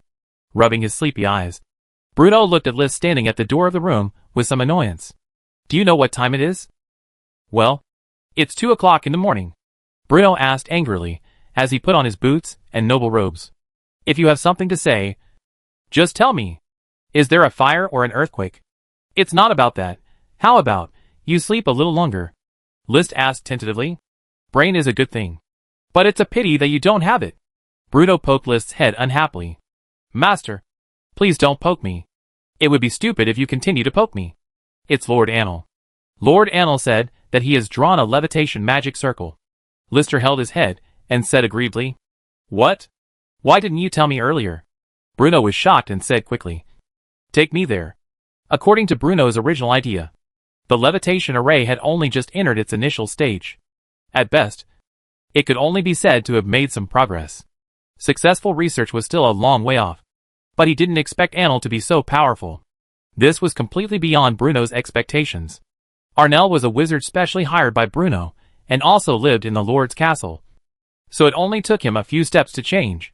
Before entering the door, Bruno straightened his collar, and tried to calm down his excitement. After all, he was the Lord of Adar, so he had to stay calm. After a while, he pushed open the door and said, Annel, I heard that you drew the levitation array. I'm so scared. As soon as he entered the room, Bruno, who was usually calm and composed, was shocked. He saw that in Arnell's room, all the furniture, from the large furniture including the desk, chairs, and wardrobe to the small items including parchment, quill pens, and half-bitten white bread, were suspended in the air, floating high or low. Arnell was so excited when he saw Bruno coming in that his face turned red. He suddenly bowed to Bruno and said, Master, Mentor. Bruno was obviously stunned for a moment. Who is he calling for? You, are you calling me Mentor? Bruno finally asked. Yes, Arnell answered affirmatively. Before Bruno could say anything, Arnell said excitedly, Magic flow. The term magic flow is actually true. Based on this alone, even if you are not a mage, You can be comparable to those great mages and old scholars in the Mage Tower. This is simply, You mean, this is a milestone in the history of magic development? Bruno took over. That's right. Actually, Bruno thought for a moment, then said modestly, Actually, this is just a little wisdom of mine. Mages have not discovered or thought about such a simple principle for so many years. I just can't stand you mages who are not motivated to make progress all day long and only know how to stick to the knowledge left by your predecessors. So I just give you some random pointers. By the way, how did you draw this levitation magic circle? Bruno asked casually. It was drawn according to the idea of magic flow. According to your previous guess, if you want the levitation magic circle to truly exert the effect of levitation, then you must have the unique magic flow required to perform levitation. And then store this magic flow in the solid magic circle, so that it can act as a magic wand. However, after all, the magic array is different from the staff. Too huge magic flow will directly destroy the structure of the solid array. Therefore, the most important thing is to control the intensity and size of the magic flow to ensure the balance of the operation of the magic array. When we cast magic and chant spells, the magic flow gradually increases. During this process, there will always be a time point when the magic flow is most suitable for the magic array. However, it is not enough to just draw a magic solid circle. We also need to release the magic flow from the magic circle. But what can make this magic flow walk out of the magic solid circle? At this point, Anil couldn't help but keep the secret and put on a look of seeking praise. Hurry up and tell me. I'm still waiting to go back to sleep. Bruno rolled his eyes at him. You know, magic exists in the air. But why can conflicting magic coexist peacefully in the air? I think it's because the magic in the air is relatively thin. And it floats freely and irregularly, as you said yesterday. Without external stimulation, it is far from reaching the standard of forming a magic flow. Secondly, it is the result of the mutual neutralization and balance of magic of different attributes. For example, the magic required for fireball and water ball is mutually neutralized. Anil paused, then said triumphantly, Therefore, I imitated the structure of consuming magic power in the magic mark and used the magic power flow required for the heavy spell to draw a magic array that consumes magic power. In this way, the magic power flow of the levitation spell in the solid magic array was forced out. Wait, don't you only know fireball and levitation? When did you learn heavy? And this name is too ugly. Don't you mages have any talent for naming? During the few days when you were away from Adar City, I learned the heavy art. Anil said proudly. Also, what are brain cells? That's not the point. Bruno laughed and said casually. So, you will be able to help the serfs repair the garden soon. As soon as he finished speaking, he saw Anil with a bitter face. I just invented the levitation array. Do I still need to repair it? Of course. But, Bruno suddenly changed the subject. If you can get another wizard to come to Adar to do hard labor, maybe he can repair the garden in your place. Hearing this, Arnell's eyes lit up instantly. After all, he was not the only mage apprentice who was not welcomed by his teacher, Glenn Galvin. Who knows? He might be able to trick a few of them into replacing him. Although the levitation array was successful, it cannot be used immediately. You need to test the duration of the levitation array and then check for loopholes in the levitation array to see if it can be further optimized to avoid accidents. Good. Bruno yawned.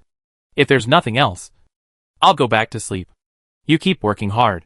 Chapter 26 Salt Merchants. While the serfs in Adar were busy building the hanging gardens, a dusty convoy was slowly moving along the path towards the city of Adar. Oh my god! Such a bad road. Can't these nobles in the eastern part of the empire spend a little time and money to repair it a little bit? Kallio, a merchant from the western part of the empire, couldn't help but complain. As a powerless salt merchant, the salt business in the western part of the empire was monopolized by the local nobles, and was not something he could get involved in.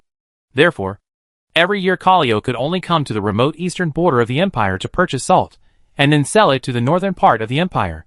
But the remoteness of the eastern part of the empire and the rough road were really too much for him to bear. First, you have to cross the Almes Mountains, then pass through the Stranglethorn Vale and enter the Adar territory.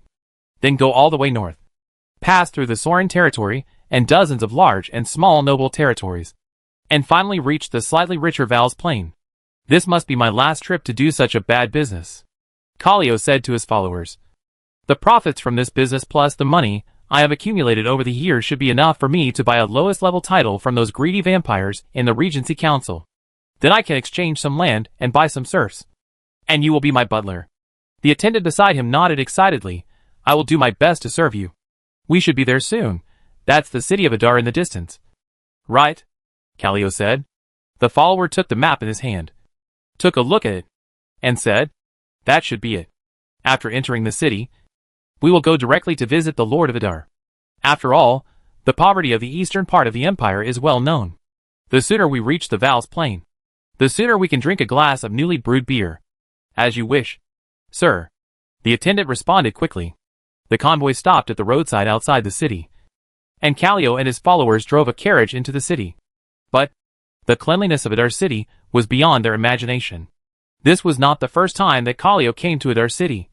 But the Adar City he saw this time was very different from before, as if it had completely changed its appearance. "It's strange. Why is there no smell of feces in this city?" Callio tried to smell it, and then muttered to himself. "Look, sir." The attendant pointed to the corner of the road. That was where Shavi collected feces. 3 baskets of excrement can be exchanged for 1 copper coin? Is the Lord of Adar a fool? Although clean streets are indeed much more pleasing to the eye, but you can't spend money like this. Seeing the clean streets in front of him, and then recalling the dirty sewers and strange smells in the inland cities of the empire, Callio, who had always been proud of the West, felt his cheeks getting hot. The wealth of the western part of the empire was indisputable, but the so-called wealth only referred to the wealth of the aristocracy. As for the common people and serfs, they still lived on the brink of starvation, and lived in overcrowded cities filled with feces and urine. Bruno met the salt merchant Callio, who came from afar in the study. "Dear Earl Edol, Lord Bruno of the Stuart family." Even before that, there were many prejudices in the Eastern Empire, but the other party was an aristocratic after all. So the number of gifts that should be must be indispensable. What's more, what he saw and heard in the city of Adar made him a little curious about the young Earl in front of him, and he dared not look at him with a casual eye. "You must be the businessman from the western part of the empire. Oldford mentioned you to me. He was the one who had been doing business with you before," Bruno said. "Yes, we have been doing business with Oldford before." Callio suddenly felt a little nervous. Before this, he had heard of Count Bruno of Adar. This Earl, who possessed almost all the shortcomings of aristocrats, had never cared about the affairs of the territory. This time, he suddenly condescended to discuss business with him in person. Who knows what he had in mind? "Are you trying to raise the price?" Callio thought to himself. However, Bruno spoke up at this time. "The business is still based on the price we agreed on originally. But this time, I will sell you a little more salt." Bruno's words made Callio feel relieved. As long as the price was not raised suddenly, everything would be fine. "How many?" "It's about 20% more than before. After all, the method of making salt from seawater has only been used for a short time. So due to the passage of time, the output has not increased much at once." "Sure," Callio said. "The price of each purchase in the past was 300 gold coins. Since this time it's 20% more. Let's calculate it as 360 gold coins." Bruno nodded in agreement. "In that case, can I take the convoy to weigh and load the trucks now?" Callio said, standing up. "Don't worry." Bruno smiled. "Mr. Callio sit for a while before leaving. We have other things to talk about." "Really?" Callio was shocked. This young noble was really planning something. But since Bruno said that, Callio couldn't just leave like this. After all, the nobles were nobles. Not what he could resist. Even if Bruno wants to buy and sell forced, Callio can only temporarily confess. At this moment, Callio was ready to bleed heavily. After all, Bruno's reputation had not been very good before. "I hope it's not something too excessive. Except for salt. Are you interested in sugar?" "What?" Callio didn't respond for a while. "White sugar," Bruno emphasized. "White sugar? What do you mean? Can you sell it for me?" Callio asked incredibly. "Yes. I can sell you sugar," Bruno added, "as long as the price is right. I can provide you with sugar stably for a long time." When I heard Bruno say this, Callio's thinking suddenly became alive. It was almost common knowledge that the Norman Empire did not produce sugar. But this young earl claimed that he could provide a stable supply of sugar. Callio's brain was running quickly at this time. Idle was not far away from the kingdom of Barcelona, which produced white sugar. Smuggling. Suddenly, these two words popped into Callio's mind. He mustered up his courage again, raised his head, and looked at the young noble in front of him again. He was mature, steady, and tactful. He had nothing to do with the image of a prodigal son that was widely circulated in the outside world. Perhaps he had spread that image deliberately. After all, smuggling is not something that ordinary people can play.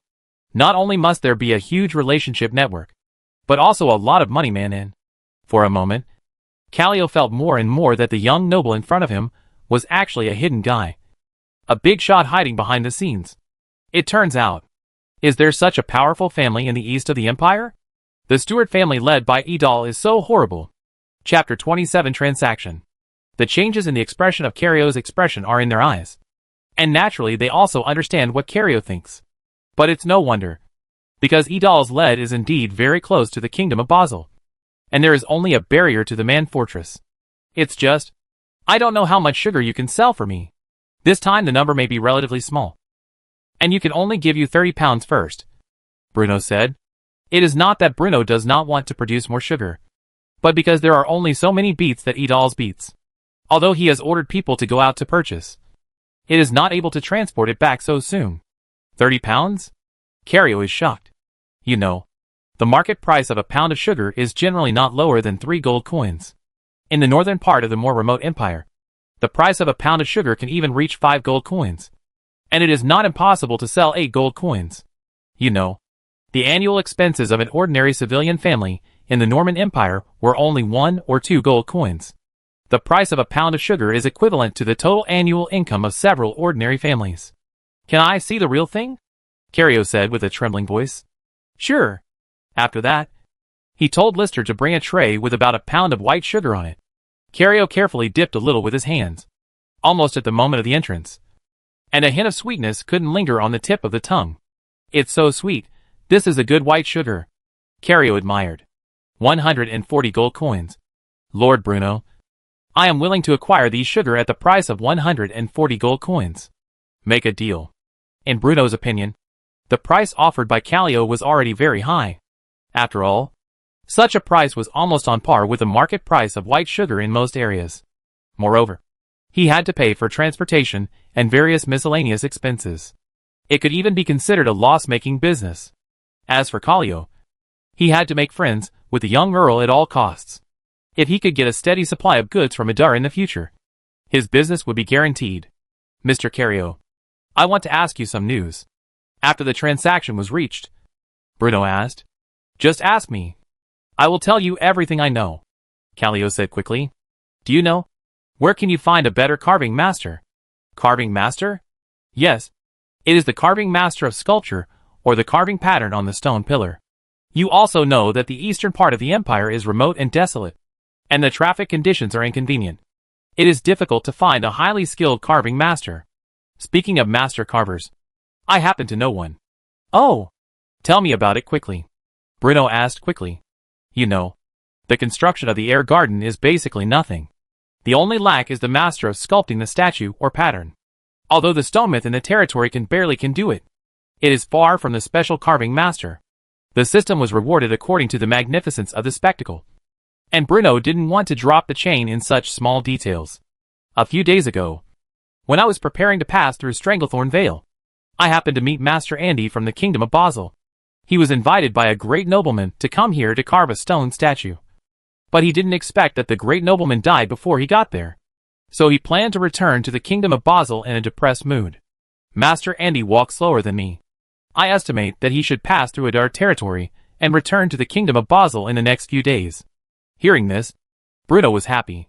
But he was missing a carved master. If there is nothing, the villain will retreat first, Cario said. Goodbye next time, Mr. Cario. Bruno got up and sent. After Callio left, Bruno ordered, List, call old Ford here immediately and tell him I have something important to discuss with him. Yes, master, List answered quickly. It was already afternoon when Sam led on. The captain of the guard received instruction from Bruno. After looking at the commands on the parchment paper carefully, he burned the sheepskin paper, and then flew out of the city of Idru with dozens of guard cavalry. The direction they go to is the Thorns. Thone Corporation. The elderly carved Master Andy was lying on the dazzling carriage, and there were 7 young people who walked with him. They were all the apprentices of Andy. Due to Master Andy's physical condition, the carriage moved very slowly, and could only travel a dozen miles in an hour. Good. Teacher. I'm here. Good is the favorite student of Master Andy, and has a high talent for carving. Where are you now? Back to the teacher. Take a few steps forward to go out of the Thorns Valley. After passing the idol lead, walking south for a few days is the border between the Normandy Empire and the Kingdom of Basel. The words did not fall, and I saw a feather arrow shot from a distance and nailed it on the road of the carriage. The crowd was frightened, and then found that the road ahead was stopped by dozens of cavalry. Don't panic. Although Andy was shocked, he had lived for more than half of his life after all, and he would not panic like himself. Is it Master Andy? The person headed by the road was the person headed by the cavalry. I am, Andy responded. This group of cavalrymen were Bruno's personal guards. According to Bruno's instructions, they had to invite Master Andy to our territory no matter what. I saw Sam Renaissance shouted loudly. We are the guards of Earl Soren. Earl wants to ask Master Andy to be a guest. Earl Sauron? Andy asked with some doubt towards the apprentice Good beside him. Who is the Count Soren? Do we pass through the territory of Earl Soren? At this time, Good was also confused. The territory of the Count Soren should be the north of Edal. How could it come here? Don't guess randomly. I said it was the guardian of Earl Sauron, the real guard of the real Earls of Soren, and had nothing to do with Eater's Lord Bruno.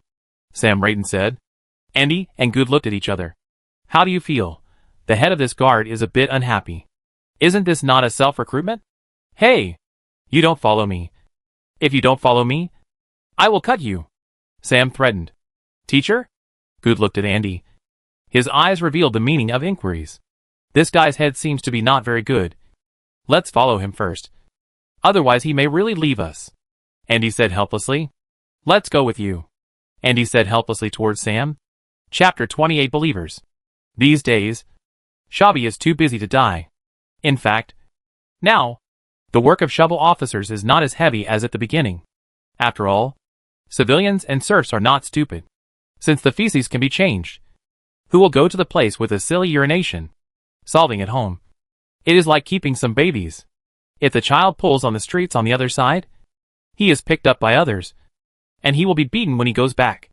But Shabby was not easy at all, because although he didn't have to worry about the collection of feces, Bruno gave him a new task. That's a lecture. To be honest, when Shabby first heard about this arrangement, he was a little confused. Which class is the class? In the inherent impression of Shabby, the class seems to be activity that the nobles can do. It is exclusive to high society. He does not think such an errand that can take on his knowledge. As for teaching civilians, that is even more impossible. You have to know that in this world, the literacy rate of serfs and civilians is very low, and the civilians who can read and write are almost 1 in 100. Because for them, it is not useful to read and write. No matter if you are not literate, you must give the Lord to adults and an adult. Before Shabby met his students, Bruno personally gave him some training, and this training also made Shabby feel benefited a lot. So, with an uneasy mood, Shabby, who had completed the training, finally met his students in the dungeon under the castle 50 gangsters, who were arrested for causing trouble during the census. The 50 mixed have been locked here for about a week. The black-painted prison is very wet and cold, making people feel a little shuddering. When they were first locked up, most of these hooligans were somewhat unwilling to accept the defeat. They seemed like fearless people who only wanted to make some noise to prove their existence. After all, before that, Bruno had always been careless about things on the territory, which made some young mice wrapped and rampant, so that some of them could not recognize their status. However, once they were locked up, apart from 2 prison meals a day, no one would care about them no matter how hard they racked their brains. The closed environment caused these gangsters to amplify their inner emotional fluctuations, and gradually become irritable and isolated. Coupled with a few tanks, they often do not fill them with their stomachs. So every time the meal is opened, it has gradually evolved into a fierce battle. The disadvantaged mix was stunned by farts, so that they could only be hungry in the corner. And when those weak gangsters have been hungry for a few days, the righteous jailers will descend from the sky, give them food and clean drinking water, and then beat up those strong gangsters who were able to eat their fill. After experiencing a few rounds of such cycles, the conflict in the dungeon gradually regarded the jailer, who cared about themselves, as the object that must be pleasing, and even a casual sentence of jailers would be regarded as ghee and carefully taste. And when a few of them were favored by the jailer to get additional food and drinking water, this phenomenon became more and more obvious. Therefore, when Shabby stepped into the dungeon, almost all the gangsters looked at him nervously, with a bit of flattery in their eyes. Shabby looked around, secretly encouraged himself, and then said, "I am here to give you a lecture." Although somewhat puzzled, the thugs in the dungeon did not dare to interrupt casually. They just hung their heads and looked at Shabby secretly. "All of you have committed great sins. And the root of all this is, because you have no God in your hearts, and you have not felt the care of the holy God of light." Shabby paused, cleared his throat and continued, "And I, a believer of the great God of light, am here to save you from the darkness. When you truly realize the greatness of the God of light, you can walk out of the dungeon and redeem your sins with your own labor." Actually, most of the gangsters didn't quite understand what Shabby said. However, there was one thing they heard clearly, and that was walking out of the dungeon. For a moment, almost everyone pricked up their ears and listened quietly to Shabby's speech. The great God of light has given the earth warmth and light, and has given life and hope to all things, allowing you to survive under the protection of the loyal, kind, resolute, and wise Countadar. The reason why nobles are nobles is because they believe in the God of light. Let me tell you a story that happened a long time ago. In the following days, Shabby would come every day to tell the gangsters imprisoned in the dungeon about the greatness and majesty of the God of light. Tell them how the God of light helps a person succeed, and describe to the gangsters a bright future after believing in the God of light. At the same time, the jailers in charge of guarding the gangsters became more and more violent and harsh, and the gangsters would be beaten by the jailers for the slightest mistake. Therefore, they gradually began to look forward to Shabby's classes, because Shabby would paint a picture for them of a new world without oppression and exploitation after believing in the God of light. A beautiful, peaceful and happy picture. However, the frequency of Shabby's visits gradually began to decrease.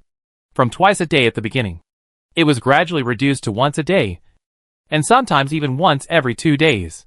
The cruelty of reality and the beauty of the future have caused many gangsters to feel a sense of separation, as if the root of all this is because they do not believe in the God of light.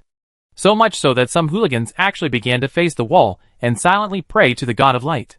Bruno was extremely shocked by this. He really didn't expect that Shabby had such a talent. He actually used such a short time to trick these troublemakers.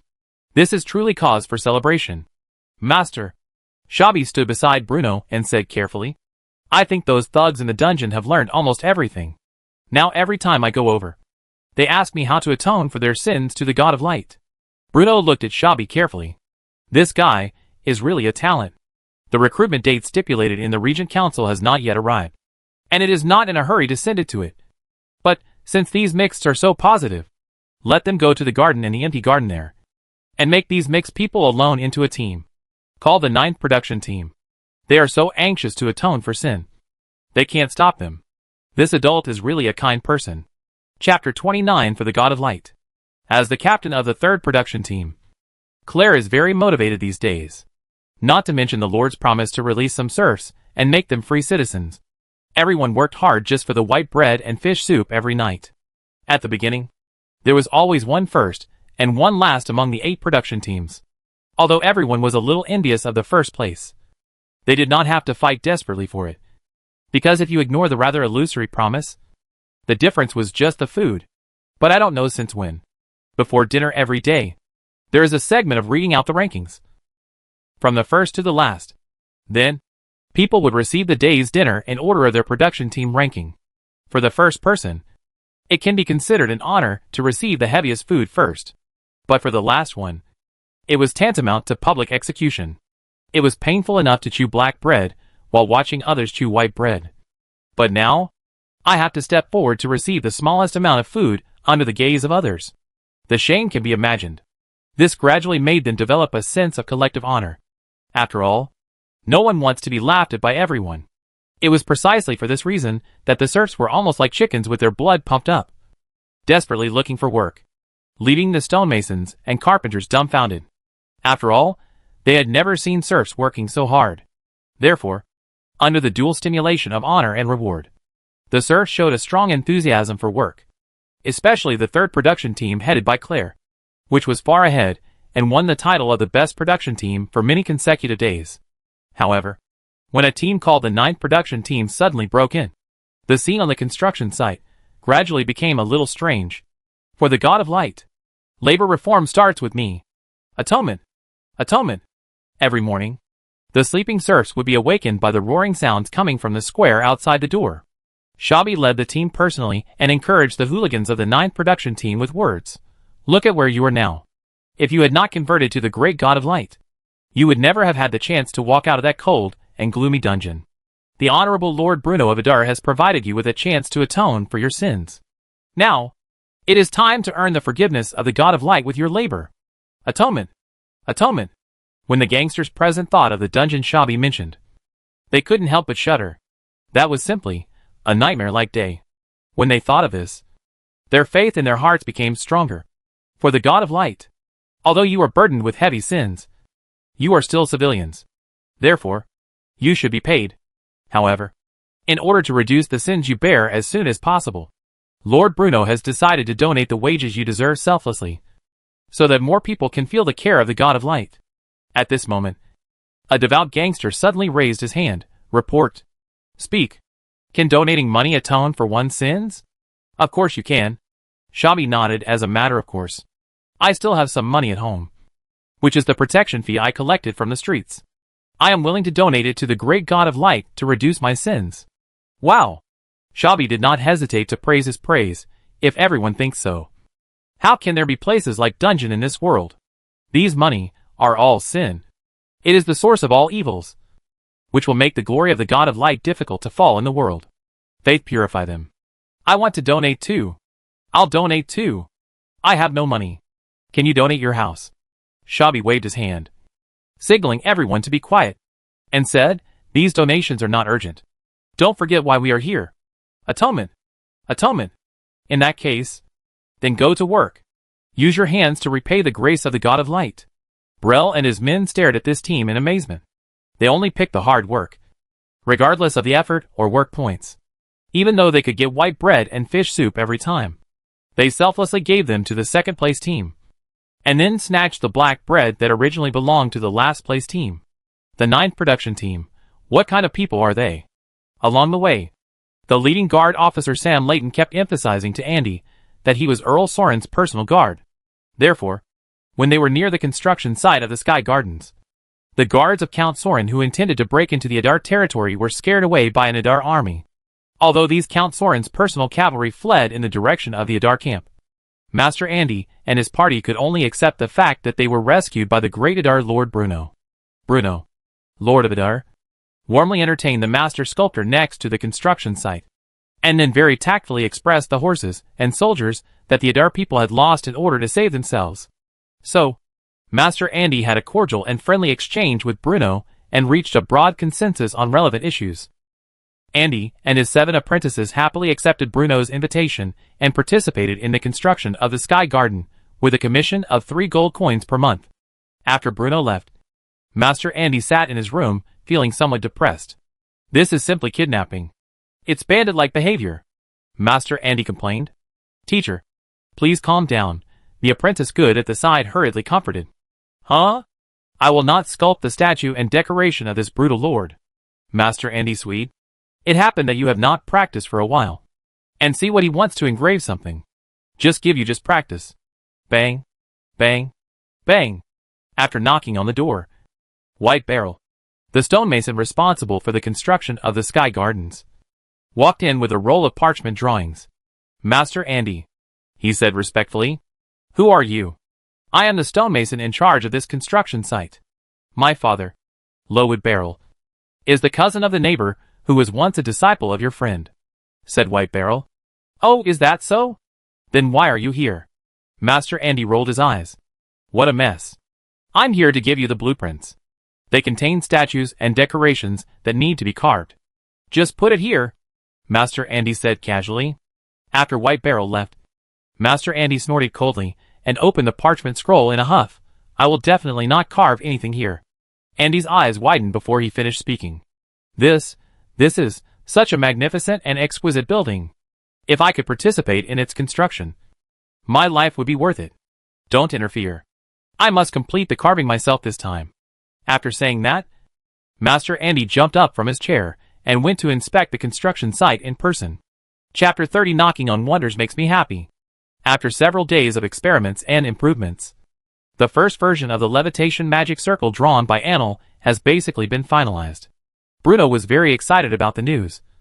So he got up early and personally took his soldiers to send Anil to the construction site to assist in the construction. After all, it was rare to find a wizard as helpful as Anil. So, when a heavy rock was carved with a levitation magic circle by Anil, the serfs present were stunned. The stone that originally required dozens of serfs to lift was floating dozens of centimeters above the ground with the help of the levitation magic circle. It could be pushed 2 or 3 meters away with just a gentle push of the hand. With Anil's improvements, the various functions of the levitation array have been basically perfected. When the stone reaches the predetermined position, Anil only needs to use the staff to lightly tap a certain specific position, and the heavy stone will come out of the suspended state and fall steadily at the estimated position. In fact, according to the design of Aner, only the serfs need to touch the switch to contact the suspension state. However, in order to avoid working injuries due to errors due to a serf, Bruno strongly demands that Aner is designed as the current form. In Bruno's opinion, although this is hard work for Anil, he doesn't have to pay him more, and it can also avoid accidents. So why not do it? Bruno has actually been to the construction site only a handful of times. Except for the time he came to welcome Master Andy. This should be the second time that Bruno has come to the construction site in person. The construction speed of the Sky Garden is quite good. With the help of the suspension array designed by Anil, it is estimated that it will be completed in just a few months. After all, with the help of the extraordinary power of magic, the construction of the Sky Garden has a lot of conveniences. White Barrel took the opportunity to report to Bruno on the construction progress of the past few days, and especially praised and commended the 9th production team, which had just participated in the construction of the Sky Garden. After the arrival of the 9th production team, they repeatedly secured the title of the best production team, while the 3rd production team led by Claire could only regrettably come in second. Labor is the source of happiness. Labor makes me free. Looking at those hard-working thugs from afar, Bruno suddenly didn't want to send them away. These 50 people were productive forces. Are there any better tools than them? Not only are they very efficient, but they also don't care about the hard work, and even rush to contribute their savings and real estate to work. This is a true believer. Bruno subconsciously glanced at Anil, who was drawing a magic circle. Otherwise, would he have fooled this wizard? However, Bruno was just thinking about it. After all, mages were completely different from these hooligans. Moreover, Arnell was also a noble. It was a pity. Now, Master Andy has calmly accepted the fact that he was invited by Bruno. I am afraid that even if Bruno asked him to leave, he would not leave. After all, as a master sculptor, Andy's greatest wish is to create a world-famous work of art. And the Sky Garden undoubtedly allows Andy to see this possibility. What a beautiful building! After looking at the drawings, Andy almost stayed up all night, even sleeping on the construction site at night. Because for him, he already had fame and his carving skills had been recognized by others. But what he lacked was a work that could prove his immortality. 7 apprentices helped Andy, taking care of the minor details, while Andy tried his best to demonstrate his highest level, including the value of the food. A total of more than 500 gold coins have been spent this month alone, Old Ford said with a painful look on his face after Bruno walked around the construction site. This is 500 gold coins. In the past, Bruno's spending for 6 consecutive months would not have been much more than this. Only 500? Bruno asked rather heartlessly.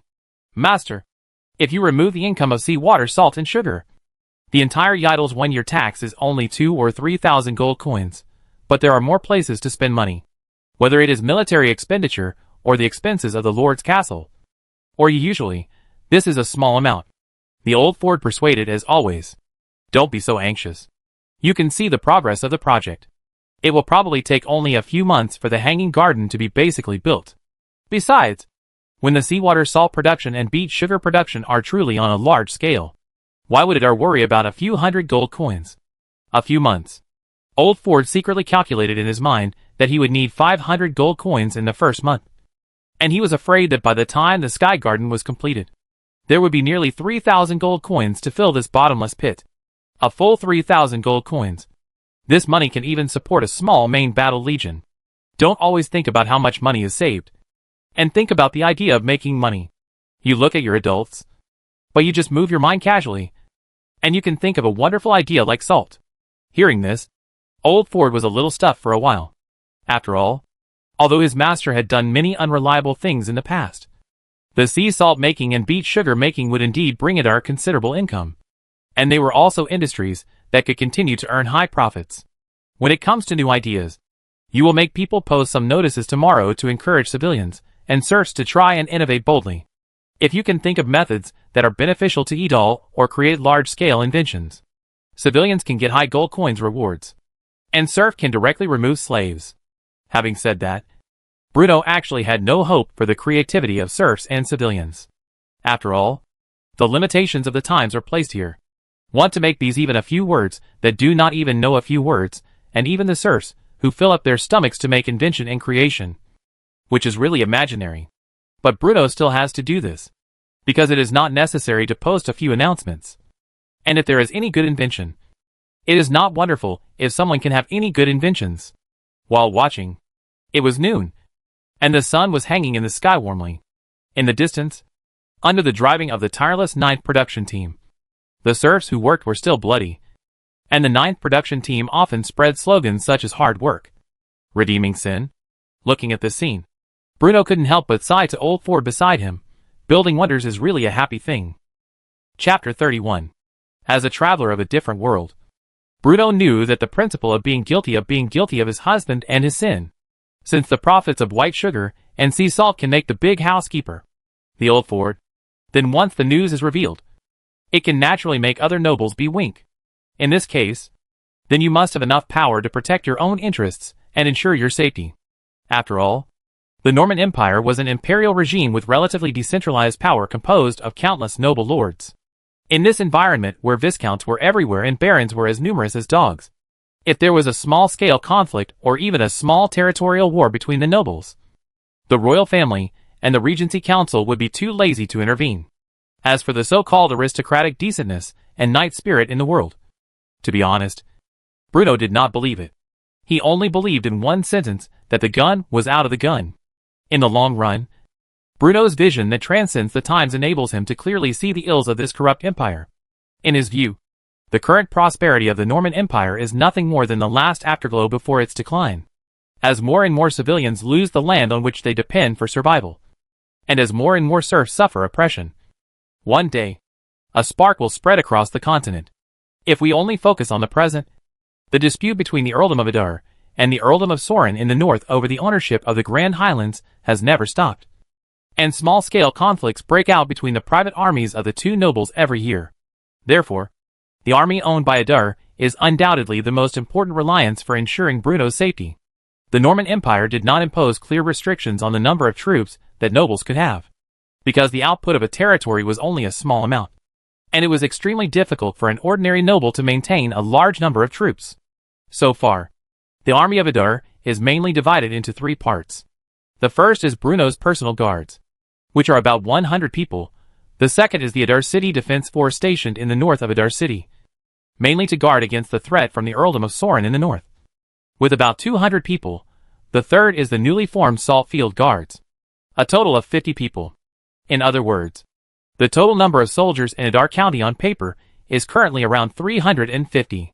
However, apart from the guards and Saltworks Guards, the Adar City Defense Force, which had the largest number of soldiers, was not satisfactory, because most of the soldiers in the Adar City Defense Force were part-timers.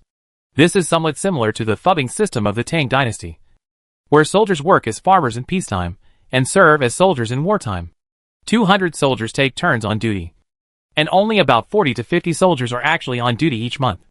In addition, it was winter and the weather was relatively cold, so the possibility of a small-scale conflict was small.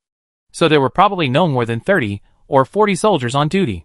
Bruno was not very fond of this military system, so he decided to make some changes during the winter and implement a conscription system in Adar to build a more combat-effective professional army. It was for this reason that Bruno ordered the SS commander Sam Layton to summon all members of the Adar City Defense Force, and personally come to the military camp outside the city. Only, looking at the team in front of him, Bruno found it difficult to connect them with the army. It would be more appropriate to call it a beggar's gang rather than an army. The 200 soldiers did not have uniform clothing. Some wore old cotton jackets. Some wore tattered shorts. And even worse, some were barefoot. It was winter. As for weapons, some people were holding spears. Some were holding hoes. And some were holding daggers. Although it looked a bit weird, it was acceptable. However, what the H? I was that guy holding a piece of black bread. Although rough and hard black bread can indeed be used as a weapon at times, it is too much to take a piece of black bread to the battlefield. No, it cannot be said to be a battlefield. The conflict between Adar County and Sauron City was at most a fight or a gang fight between two villages. Everyone rushed forward without any order and started a chaotic battle. And the outcome was almost decided. Bruno couldn't believe that this was the legendary army that belonged to him. He felt that his expectations were a little too high. As if he saw the regret in Bruno's eyes. Sam Layton, the captain of the guards and commander of the city defense army, said, "Sir, even though they don't look good, they are still very capable in a fight." Indeed, Bruno could imagine the scene of 200 tattered soldiers charging forward holding black bread. The picture is so beautiful that I can't imagine it. He turned around to take a look at his personal guards. Each of them had a dagger. Although their clothes were not very good, they were at least neat. These personal guards, who had been barely acceptable to Bruno before, now looked extremely heroic and extraordinary in comparison. Sure enough, everything needs comparison. In fact, you don't need to pay too much attention to these soldiers. If a conflict really occurs, you still have to rely mainly on the guards. Bruno looked at Sam deeply and said nothing more. In fact, Sam's opinion is also the opinion of most people in this world. The so-called Adar City Defense Force serves more as cannon fodder. After all, the Adar City Defense Force is an army composed of civilians, while the Adar Guard is an army composed entirely of knights. Although in Adar, knights were not worth much due to the lavish rewards bestowed by the original owner, they were still the lowest class of nobles. Although Sam Layton, the commander of the Royal Guard, is a simpleton, he is a real baron and owns his own land. However, Bruno knew that only an army from the people had unlimited potential. The civilians of the Norman Empire were extremely poor and had a hard life. But that was why it only took a few gold coins to turn a poor civilian into the most loyal soldier. They would cry and march forward without hesitation. And the reason for all this might just be because you could fill their stomachs and feed their families. After trying hard to calm his mind, Bruno cleared his throat and stood on the platform in the center of the military camp. "Soldiers, I am your lord, Count Adar, Bruno's steward."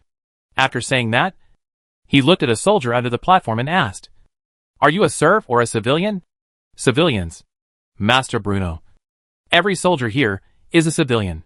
"Well, what I need are civilians. No matter what your previous fighting and training methods were. From today on, the Adar City Defense Force will no longer exist, and will be replaced by the Adar Regular Army's 1st Battalion," Bruno announced loudly. Chapter 32. The 1st Battalion of the Standing Army? Bruno's words did not cause much response. After all, in the eyes of these soldiers, the name was entirely based on the noble lord's preference, and had nothing to do with themselves.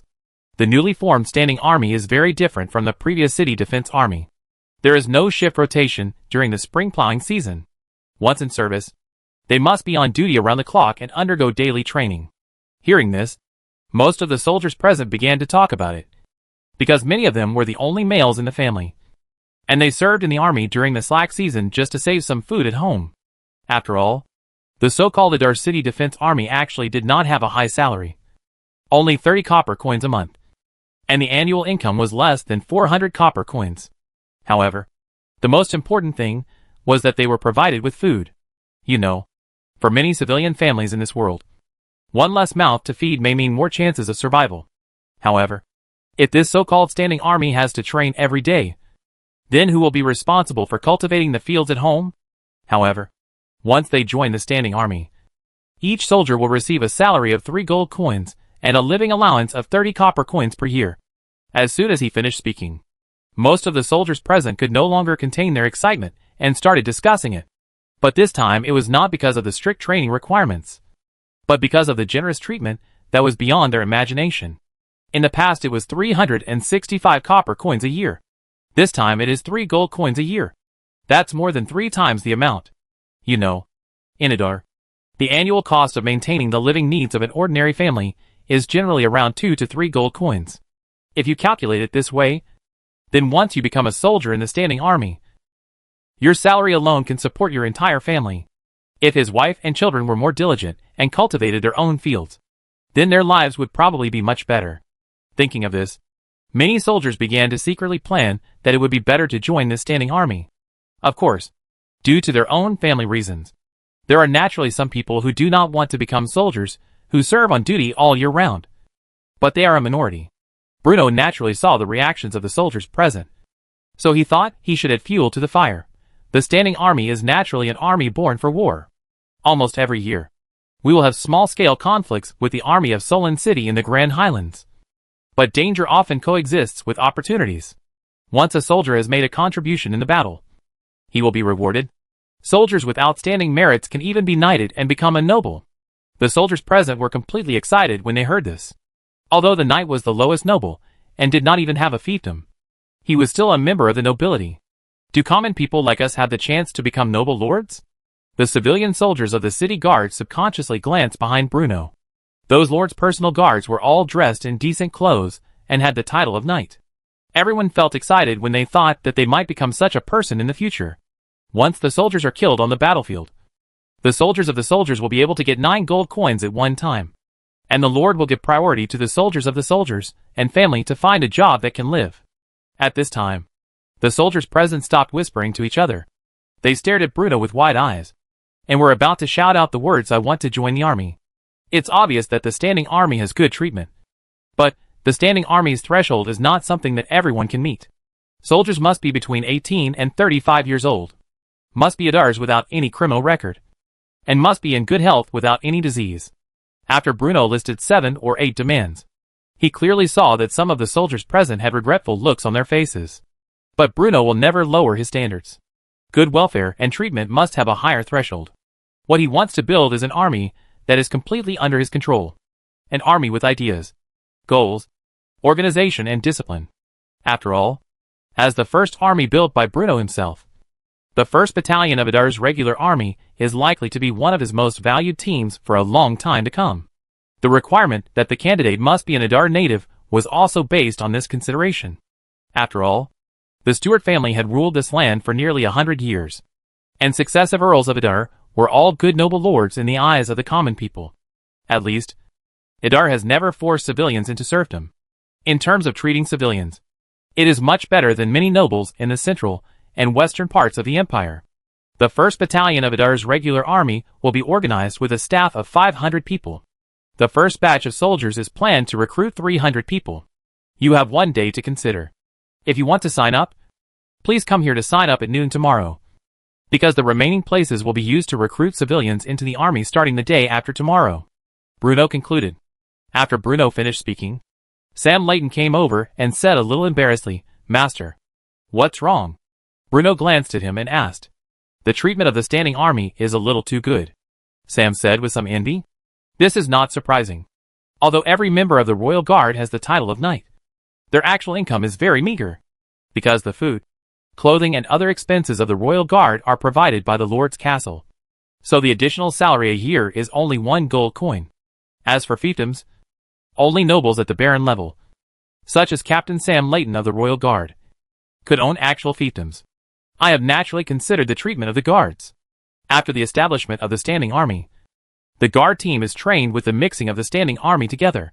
Only the guards with good training can continue to serve as the guards, or they can serve as officers directly in the standing army. As for those who do not meet the standards, just stay in the standing army honestly. In fact, Sam didn't care much about these requirements.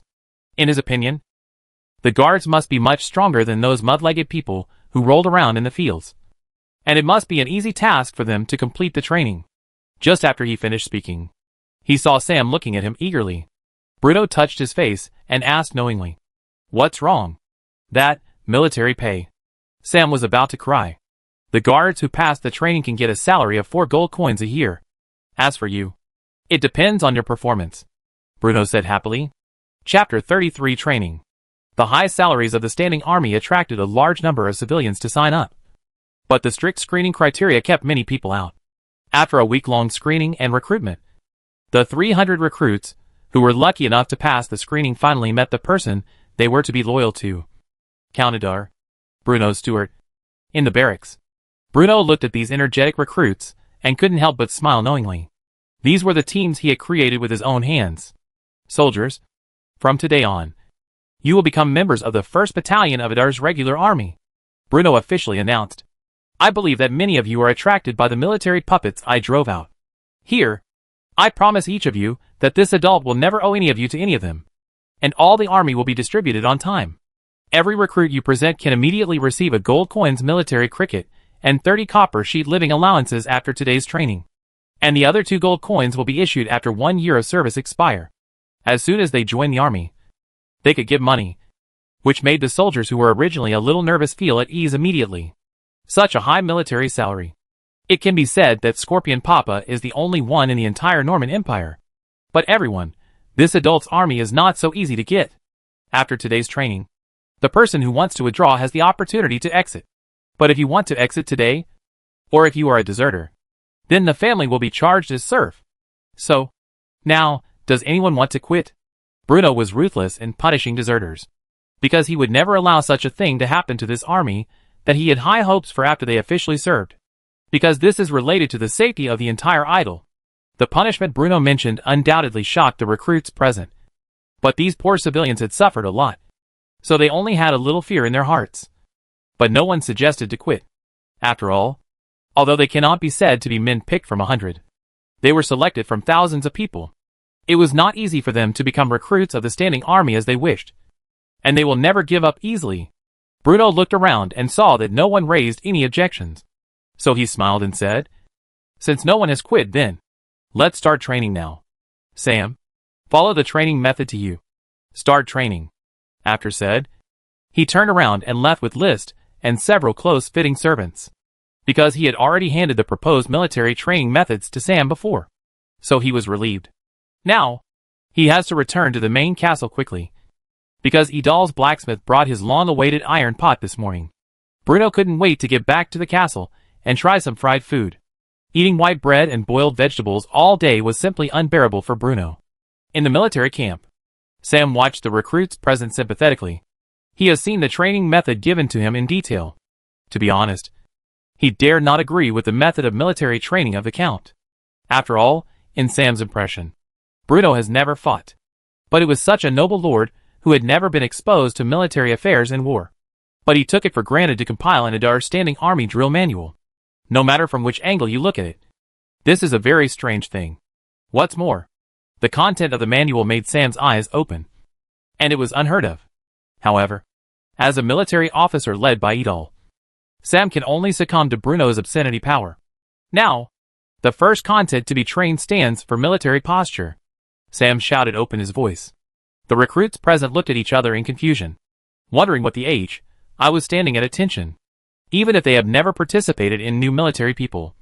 In their impression, the training of soldiers should be a project such as the practice thorn, cutting, and blocking. It is forbidden to make your head. Sam glanced at a few recruits who were whispering. If you want to speak, you must shout report. Seeing that the soldiers had quieted down, Sam continued, stand straight with your legs and keep them together. Hurry up. Do as I say. Let your hands hang naturally. Heels close together. And feet apart 60 degrees. You? Don't do any little tricks. As Sam walked, he pointed out the mistakes of a soldier from time to time. Look straight ahead and don't shake your head. Plug your body forward. Put your hands close to your pants. Report. A new recruit suddenly shouted, applying what he had learned. Explain. What's a trouser seam? Sam took a moment and said, in short, close your hands tightly on both sides of your thighs. Standing at attention is a very simple subject. But standing at attention for a long time will test a person's patience. According to Bruno's time arrangement, a whole morning should be the time to stand in the army. Seeing that the soldiers stood motionless, and some curious Sam also stood up in accordance with the requirements of the manual. But after just over 10 minutes, he began to feel his legs starting to ache and his feet slightly numb. It was not until this moment that Sam realized the terrifying nature of the Adar Standing Army drill manual. However, as the instructor of this army, since he had already stood at attention in front of the soldiers, he couldn't rest earlier than them.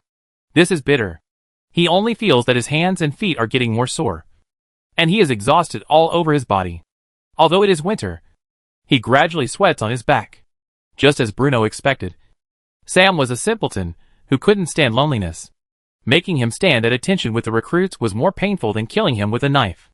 Finally, I don't know how long it had been, but one of the recruits in the queue couldn't hold on anymore and fainted. Sam then took the opportunity to announce that they should rest on the spot. As soon as he finished speaking, almost all the recruits sat down on the ground, cursing in their hearts who the H.L. came up with this training method. They were so exhausted from standing at attention. Sam quickly ordered someone to carry the fainted recruit into the tent, and only then did he have time to carefully read the Adar Standing Army drill manual. My master is truly a rare military genius. Looking through the manual again, Sam noticed that at the bottom of the column for standing at attention, there was a line of small words that suggested that the initial training should not exceed 30 minutes, and the subsequent training duration could be adjusted according to the actual situation. Sam, Sigma degree. Chapter 34 Fried chicken is coming. While the recruits were complaining in the barracks, Bruno was busy in the castle's kitchen. During the time that Bruno had traveled through time, his daily diet consisted of a variety of boiled vegetables served with white bread, and occasionally some dried pork strips. But the pork strips were dry, hard and tooth-breaking. Moreover, people in this world did not know that pigs needed to be castrated when they were raising them. So the pork had an unpleasant smell. Even if it had been dried, the smell was still lingering when chewing. Therefore, Bruno often gave the castle's hard-working servants pork jerky as a reward, while he himself usually ate chicken, fish and the like. But even for chicken and fish, there are only a few ways to cook them without an iron pan, and Bruno had long been tired of them. Now that the iron pot has arrived and he has signed for it, Bruno naturally can't resist the urge to eat it. So he prepares to reward himself. The ingredients were not very rich, and Bruno happened to not be able to cook many dishes. Just home cooking, which was certainly incomparable with those of the chefs in the restaurants. Holding back tears, he cut an onion, beat an egg, then asked the servants to catch a chicken, pluck its feathers, and prepare it in the kitchen. Then Bruno began his cooking career for the day. First was a simple dish of scrambled eggs with onions. Although there was no MSG, pepper or other seasonings, it was still shiny and smelled delicious, which made the chefs around them stare in amazement. The next dish was fried chicken.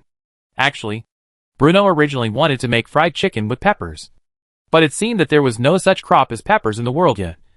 So Bruno had to change his mind and try making fried chicken. Although in the previous life, everyone knew that fast food like kaifinkai was a kind of food that could easily make people fat, Bruno loved it very much. Although he always felt a slight sense of guilt after eating it, he couldn't help but eat a little to satisfy his craving after a long time. Bruno first used a knife to cut the chicken that had been cleaned by the chefs into 8 pieces, then used a fork to poke some holes in it to make it easier to season, and then sprinkled some simple seasonings on it. After the chicken nuggets are seasoned, they are coated with batter and breadcrumbs. Although breadcrumbs are dispensable sometimes, Bruno had planned to make fried chicken in advance, so he prepared a lot of breadcrumbs early. After all, in this world, white bread is definitely enough. If nothing else, the method of making breadcrumbs is very simple. You only need to prepare a small amount of white bread, then slice the white bread and place it outside the window or balcony to air dry or dry in the sun. When white bread is dried and crushed, it becomes the simplest breadcrumbs. Bruno first mixed some flour and starch with clean water, then stirred it into a thin batter with a spoon, and then started to heat the oil in a pan. Coat the cut chicken pieces in batter several times, then dip them in homemade breadcrumbs, and then carefully throw the chicken pieces coated with batter and breadcrumbs into the frying pan. Crackling sounds will be heard immediately. After a while, the aroma of fried chicken wafted through the kitchen. I don't know what the Earl is doing, but it smells so good. No wonder my master has no interest in pork jerky. It turns out that this is the reason. When a plate of golden fried chicken was served on the table, the scrambled eggs with onions on the side suddenly seemed a little overshadowed. This was actually Bruno's first time making fried chicken by himself. so some of the chicken pieces were a little burnt, while others were a little lightly fried. But it was not a big deal and Bruno didn't care too much. This was just the time I made it myself. After this, the control of the heat and the proportion of the ingredients would all be the responsibility of the chefs in the castle. From now on, allocate 10 more gold coins to the Lord's kitchen every month so that the cooks can practice this new cooking method of stir-frying. Yes, List responded. Bruno nodded with satisfaction. This was the good thing about Lister. He would not try every means to persuade him to spend less money like old Ford and the others. Apart from being a little slow in reaction and easily forgetful, he did not have any other disadvantages. While Bruno was feasting in the castle, the recruits had already started their afternoon training. The morning training program is standing at attention, while the afternoon training is long-distance cross-country running with weights. Bruno, despite Old Ford's previous opposition, had ordered Sam to move out almost all of Idar County's armor and weapon stocks, gathering a total of 300 sets of Imperial Standard armor for the new recruits to wear. At the beginning, the recruits were naturally very interested. After all, clothes make the man. And when 300 recruits were dressed uniformly, they naturally looked much better than they did at the beginning. However, when Sam ordered the soldiers to run out of the barracks wearing heavy armor and began to run around the walls of Idar City, the recruits suddenly felt unwell. The Imperial Standard armor does look cool, but it is extremely heavy to wear. Although it is light armor, it weighs about 10 kilograms. If you add the sword on the waist, it will weigh more than 10 kilograms. After running only half a lap, the recruits were already out of breath. After the recruits finished running 2 laps under Sam's leadership, they felt like they were half dead. But fortunately, Bruno would not cut back on the food for the standing army. Each person had a big bowl of vegetable soup and enough black bread. There's even meat. For civilians, it is normal not to have meat for 10 days or half a month. But when they come here to serve in the army, they can actually eat meat. Although the portion given to each person is small, it is real meat. The young Tauren was fortunately selected to become a member of the standing army, and at this moment, he was wolfing down the military meals. Although a day of training was much harder than I expected, I was provided with 3 meals a day, and there was meat every day. If this had happened in the past, it would have been unthinkable. Those who came here to serve as soldiers were all poor and miserable.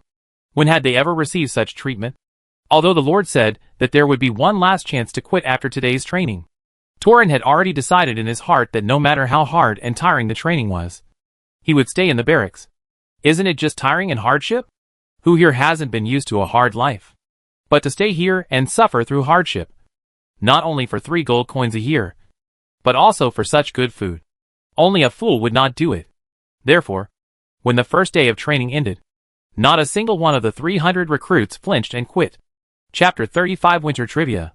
For Bruno, the long winter days were boring and tedious. Bruno doesn't need to worry about the training of the new recruits. Someone is also fully responsible for the construction of the Sky Gardens. The sugar workshop is operating normally, and the salt output of the Cape Salt Field is also increasing. Everything is developing steadily and in a positive direction. Therefore, Bruno's life these days is extremely dull.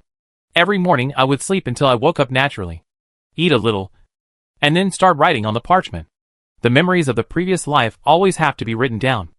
Otherwise, Bruno is worried that as time goes by, some advanced craftsmanship and techniques may be forgotten. Bruno felt that he had been doing more serious work recently, which did not fit in with his original prodigal son personality. So he made the head chef of the Lord's castle an honorary knight. But it must be mentioned that this new knight did have a great talent for cooking. He quickly figured out the tricks of cooking, and after just a few attempts his dishes were much better than Bruno's. Bruno originally wanted to do more things in the winter, such as trying to run a paper-making workshop, or building more fishing boats to go fishing, or repairing the roads in Idar.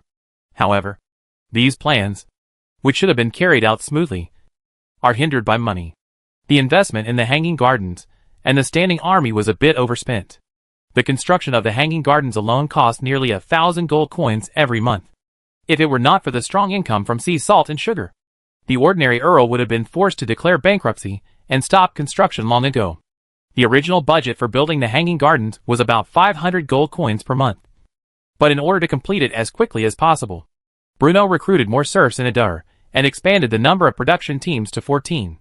The cost of a standing army is naturally huge, including money, food, and manpower, all of which need to be carefully calculated and considered. Compared with these huge expenses, the money needed for Shabby to collect feces suddenly seemed much less. The various new expenses left Bruno without enough gold coins to buy other things.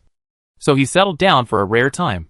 Since the people sent out to buy sugar beets have returned with full loads and have found a stable supply of sugar beets, the output of the sugar factory has gradually stabilized, and the monthly output of white sugar is about 200 kilograms. In fact, for a workshop, this output is a bit low. But Bruno has no plans to expand production in the short term, because at this stage, there is only one type of people who can afford to consume white sugar, and that is the nobles. The reason why white sugar remains priced but unsaleable is entirely due to the serious imbalance between supply and demand. If a large amount of white sugar floods into the market, it will not only lead to a drop in the price of white sugar, but also make people doubt the source of this white sugar. The principle of making sugar from beets is not complicated. At least making brown sugar should not be difficult to discover. Once this huge benefit of beets is discovered, the cost of purchasing beets will increase significantly, which is something Bruno does not want to see. After all, at least so far, beets are not widely distributed in Adar, and it will take a long time to grow them on a large scale. He doesn't want to see his supply of raw materials being strangled by others. The salt ponds of Cave Salt Field have all been put into use, and the area of the salt ponds is gradually expanding. Seawater salt production is greatly affected by climate change, and the salt production in winter is generally lower than in summer. But even so, Adar sea salt production has tripled this winter. However, Bruno's ordinary day was broken by a sudden news. A large magic crystal mine was discovered in the Almes Mountains.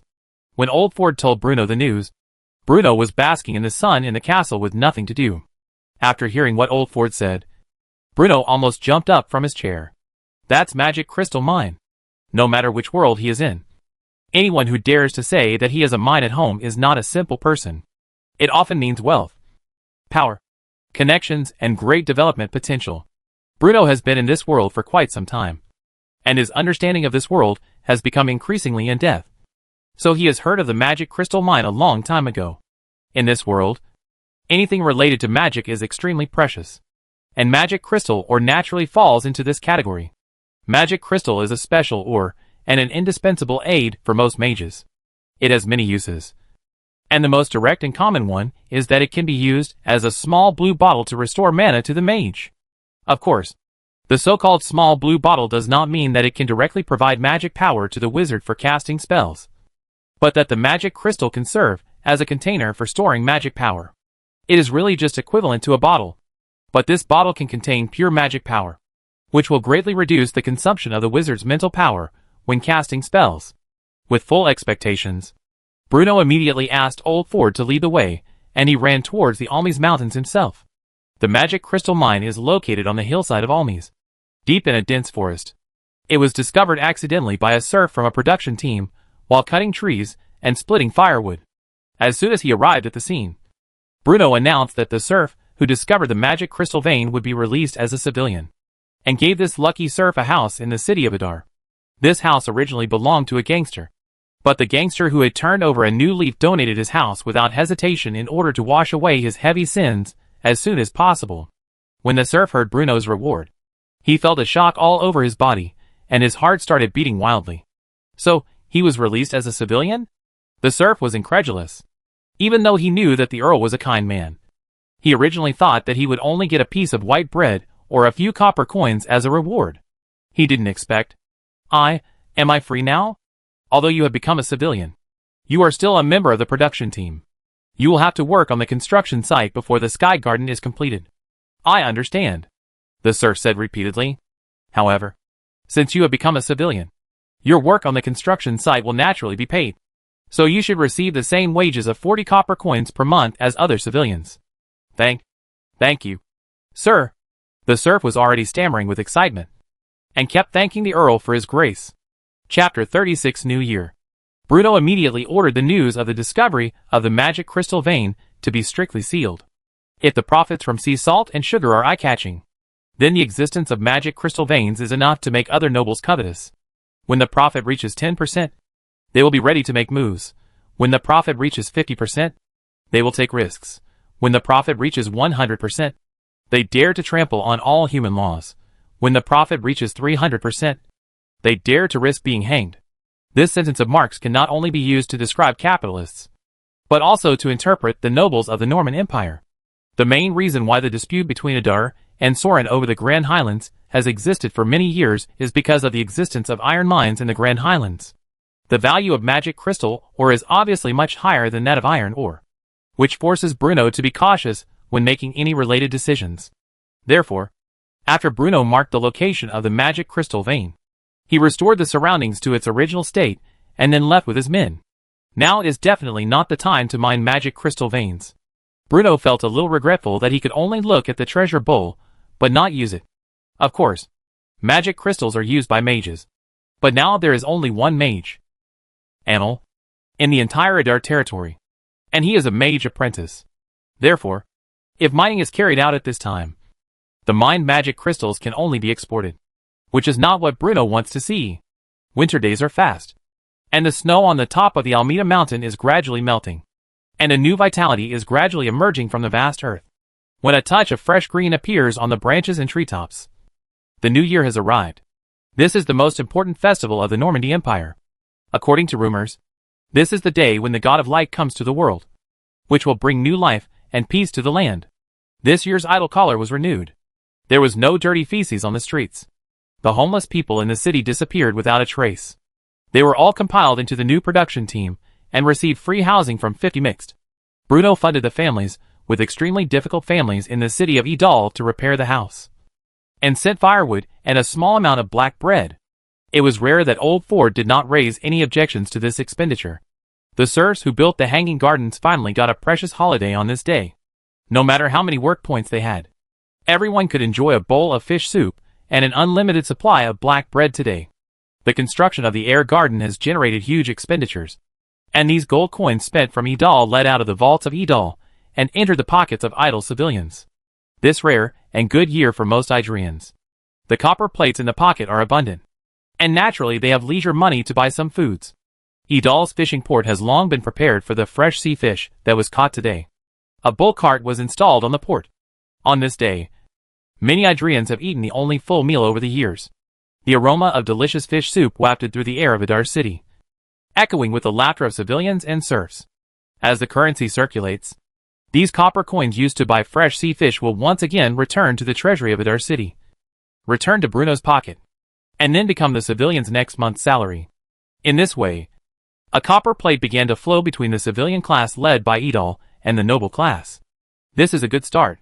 This is Bruno's first new year in this world. It is impossible for him to say that he does not miss the old world. But now Bruno has calmly accepted his current identity. They come. The security. Today, he is not only the Lord of Idal, but also the reliance of all Idal. On New Year's Day, Bruno held a grand banquet in the Lord's castle, and almost all the officials of Adar were invited by Bruno. Bruno's banquet was attended by Old Ford, the chief steward of Adar, Shabi, the shit shoveler of Adar, Lobida, who was in charge of the fishing port and the Cape Salt field, Sam Layton, the captain of the guard and the instructor of the standing army, Lister, the valet, and officials of all ranks in Adar. Even the captains of the 14 production teams were allowed to attend. It was unprecedented in the past for serfs to be allowed to attend the Lord's banquet. The long oak table in the center was filled with a wide variety of food, including golden fried chicken and various stir-fried dishes. For most of the people present, the dishes on the long table were very unfamiliar. However, only a few people like Lister and Old Ford knew the secret of cooking. Claire, the captain of the third production team, was also one of the 14 invited production team captains. He sat in the corner of the long oak table somewhat nervously, and sitting opposite him was a real knight. He actually had dinner at the same table with noble gentlemen. This was beyond Claire's imagination. Bruno made countless revisions to the list of people attending the banquet. If he invited too many serfs and civilians, Bruno was worried that it would cause dissatisfaction among other nobles in the territory. Therefore, the best option is to make changes gradually and adopt the method of boiling a frog in warm water. The number of 14 serfs and civilians was just right, neither more nor less, and was barely within the acceptable range for everyone. Although the participants of the banquet were different, the process of the banquet still followed the previous process. First, Lord Bruno of Idar made a simple speech of okay. Then Old Ford, Sam Layton and several other officials or nobles who held important positions praised Bruno's achievements. And then they started to eat. However, Bruno's speech at the beginning made everyone present shudder with fear. Bruno first expressed his satisfaction with the progress of the Sky Garden, and praised the enthusiastic cooperation and collaboration of everyone present. He then said that the Sky Garden was just a small goal on Idar's road to progress, and that more and more wonders would appear in Idar's territory. As he said this, Old Ford's body shook violently. He felt dizzy and his limbs were cold. The Sky Garden alone has put Idar's finances in a very tight spot. If there are a few more big projects, Idar's coffers may not be able to handle it. Andy, the master sculptor who was also invited to the banquet, and White Barrel, the person in charge of building the Sky Garden, were delighted. Sure enough, this was what a great earl should look like. Andy suddenly had the urge to write a letter and call some old friends living in the kingdom of Basel. People here are stupid and have a lot of money. Come quickly. Chapter 37 Sky Garden. Completed. New year. New start. On the 7th day after the New Year's Eve party, Bruno finally came to the construction site of the Sky Garden again.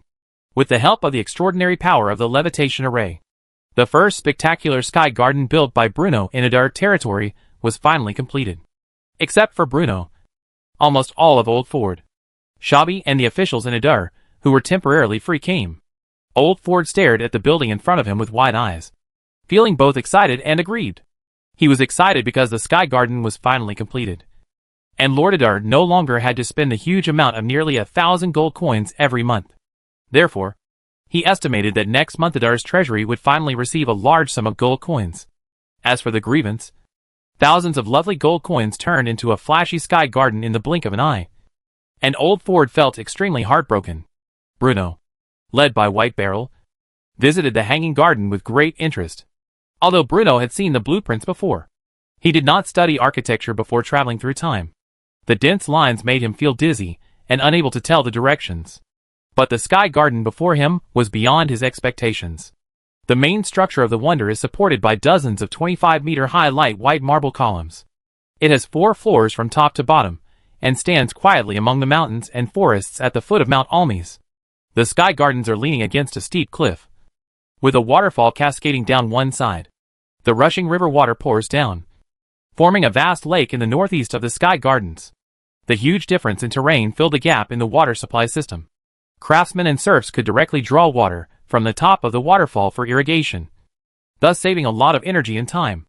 The serfs also dug an artificial river around the Hanging Gardens.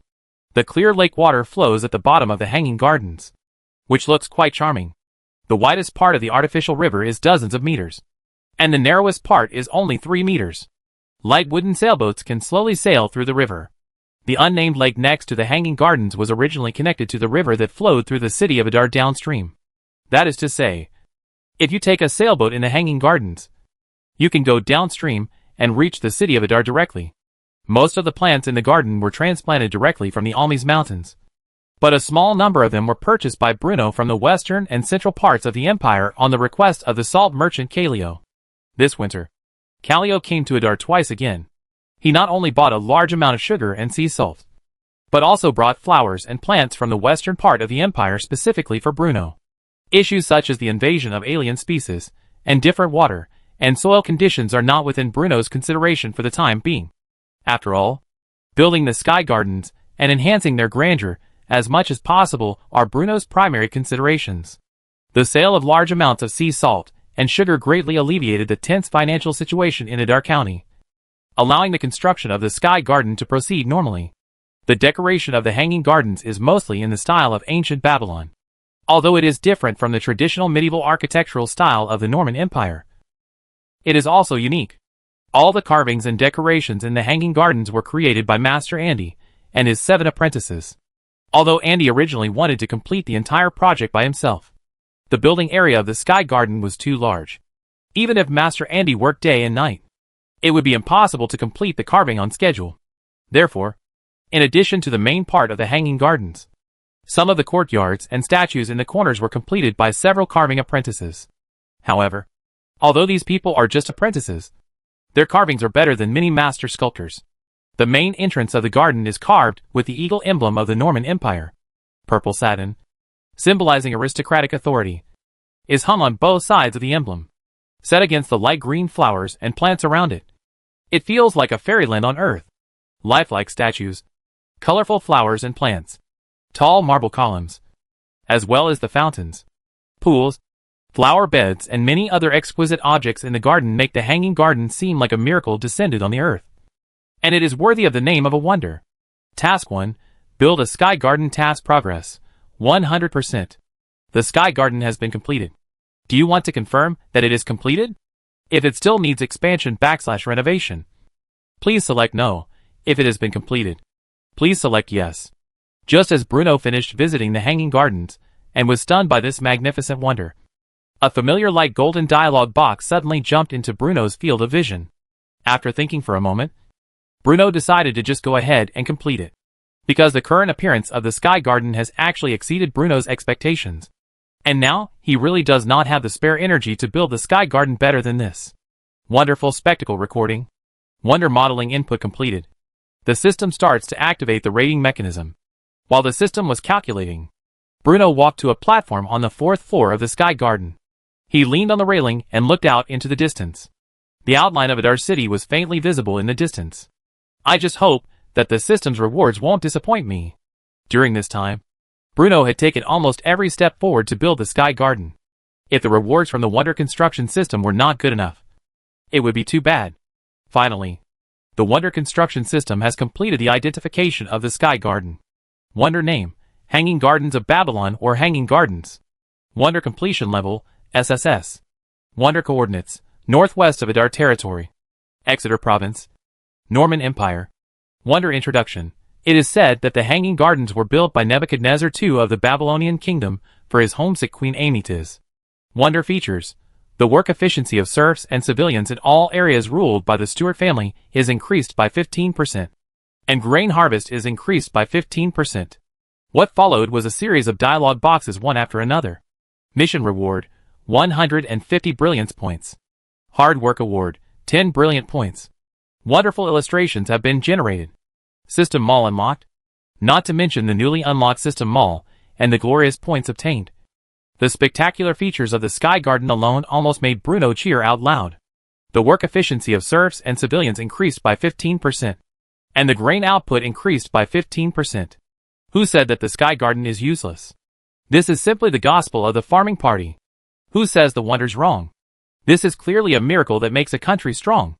Miracles make a country strong. Chapter 38 Freedom. Among the characteristics of the hanging gardens, what surprised Bruno the most was not only the improvement in work efficiency and the increase in food harvest, but also the scope of application of the wonder characteristics. Any area ruled by the Stewart family will be affected by the magical characteristics of the hanging gardens. In other words, if one day the Stewart family's ruling area is not limited to the Adar territory, then the sky garden's bonus buff will also radiate to any place actually controlled by Stewart. After all, no matter how lazy Bruno is, he is still a time traveler. And he can't lose face as a time traveler. My lord. My lord. Bruno was thinking when he heard someone calling him from behind. When I turned around, it turned out to be Shabby. Sir, what are you thinking about? You have been staring into the distance for a long time. Nothing, Bruno said perfunctorily. As he was speaking, he seemed to smell something and asked, "What is that smell on you?" "It's weird." Shabby hesitated for a moment and said, "My lord, I am a darn shit shoveler after all. So this morning, I went to shovel it myself." Having said that, he also specialized his clothes and smelled it carefully. There is nothing strange. Bruno's face suddenly fell, and he said with a dark face, "Go away. I don't want to see you." "Master." Shabby wanted to say something else, but he didn't expect Sam Layton to appear from behind him. "Give Shabby a bear hug, and lift him up. I'll ask him to get out right now," Sam Layton said in a mean way. When Shabby was carried away by Sam Layton, Bruno gradually felt that the air around him was becoming fresher. He took a deep breath and was filled with the fragrance of flowers and plants. As for what the system mall is, although Bruno is extremely curious, now is not the time to delve into it. After all, everyone was staring at him eagerly. Adar's officials were waiting to praise their own hanging garden. while the craftsmen and serfs who built this wonder were happily waiting for the rewards they would receive. Except for the people who were responsible for building the Sky Garden. Many people present were visiting the Sky Garden for the first time. They were almost stunned when they saw a building of such a scale. When have these natives from another world ever seen such a wonder? Not to mention them. In fact, even old Ford, since the moment he entered the garden, felt that this was a miracle of nature's craftsmanship. Before this, he just thought it was a waste of money, and didn't know why such a huge expense occurred. But at this time, if you see many statues, the fountains complement each other, the flowers and trees are intertwined, and the exquisite setting, these all shocked him. Just feel that if you do and consider the money that accumulates on this garden. It is indeed architectural wonders that can enjoy the entire empire. Bruno sat at an open-air marble table and chairs, first quietly listening to the compliments and congratulations from the officials and nobles. When the time was right, these unimportant officials and nobles of Adar City were sent away and asked to return to their posts. Bruno was preparing to reward the serfs, civilians, craftsmen and officials who were present to build the hanging gardens. Before, Bruno was equipped with a supervisor in each production team. And now the scores of the supervisors have calculated. There are 8 production teams recruited by 14 production teams, all of which are composed of serfs. There were 6 production teams in the second batch of recruitment. 1 team was composed of 50 believers. 3 teams were composed of serfs living in the city of Adar. And the remaining 2 teams were composed entirely of civilians, who were idle at home during the winter. Blazing. Oh no! The production team composed of believers is the most lived. And at the same time, it is the one with the least gold coins. They later lived up. And they were the most heavier. They ate the least meals. Just for the faith in their hearts. Bruno only looks forward to a few more production teams. And now it is finally time to fulfill the promise Bruno once made. Where is Crayer? Master. I'm here. Creel replied quickly. Bruno nodded towards him. And then said, Crail and his third production team's chief worker ranked first. According to my previous commitment, the third production team can have 20 serfs for pardon, and become a civilian led by Idol. As soon as he finished speaking, Claire felt as if he was dreaming. Master, you mean we can be released as civilians? Yes. Just like what I promised at the time. Bruno laughed. However, there are only 20 of us. Later, the supervisor will rank the 20 people who have made the most contributions based on the contributions of each person in your production team, and will hand out the results to each of you. If anyone has objections, or thinks that they have made a greater contribution, then you have 3 days to present your opinions to me or Old Ford. The second ranking is the 7th production team. 15 serfs can relieve the shackles on their bodies, and release them as civilians. Rank 3rd is the 4th production team. You will get 10 spots to become civilians. A lowly serf could actually become a commoner again through his own labor. The serf were uproar, even though Bruno had promised it before. But they were always doubtful. After all, this has never heard of things. To this day, by the day when the air garden was officially completed, the Earl of Eater's leader really followed his promise. For the first time, they realized that the life of a free man, not so far away from themselves. Although Bruno had previously said that the serfs that were released as civilians could not leave Idol, and could not leave the land ruled by the Stewart family. But for these places where these almost 10 kilometers had been to the city of Idol, this one was simply an optional constraint. Creel was full of joy, holding his fist tightly. Herself, finally waiting for this day. In addition to these serf production teams, the other production teams also had their own rewards. Bruno had already made rough arrangements for the specific rewards in the winter, so there was no rush. But rather the division was in an orderly manner. In addition to the production team, the civilians who are responsible for logistics and road transportation, in addition to the fixed salary of each month, also obtain several or even dozens of copper plates. What is it called? The bonus? The common people actually don't care what the reason for distributing the copper coins is, as long as the money is really distributed. It is a good thing. Therefore, the civilians also thanked Bruno, but only felt that there was no more appreciation of civilians than Bruno. Chapter 39 Mall and Brilliant Points. For civilians, the distribution of copper plates is naturally an excellent thing. After all, who will be unhappy with money? But this was suffering from the old Ford. When he saw a cute gold coin, he was about to invest in the pocket of this group of mud legs again. He only felt that he couldn't say anything, and had to force a smile that was ugly than crying on his face. The earlier paid by the craftsmen of Idal City was not low, but Bruno still gave them a reward for each gold coin. As for officials and supervisors built in the air garden, it is the salary increase of salary, and the promotion of the promotion is too chaotic, and each has its own relationship. Therefore, Bruno pushed it all to the old Ford. When the reward was almost the same, Master Andy pretended to come over casually, and brushed a sense of existence in front of Bruno. Master Andy? Wow. In the morning, Bruno greeted him with a smile. Earl Master. Andy slightly greeted Bruno. Master Andy? After the completion of the air garden, do you have any plans? Bruno took the lead in throwing an olive branch. If I leave in a few days, I will be reluctant to leave this sky garden. After all, I put all my efforts and the craftsmen into building it.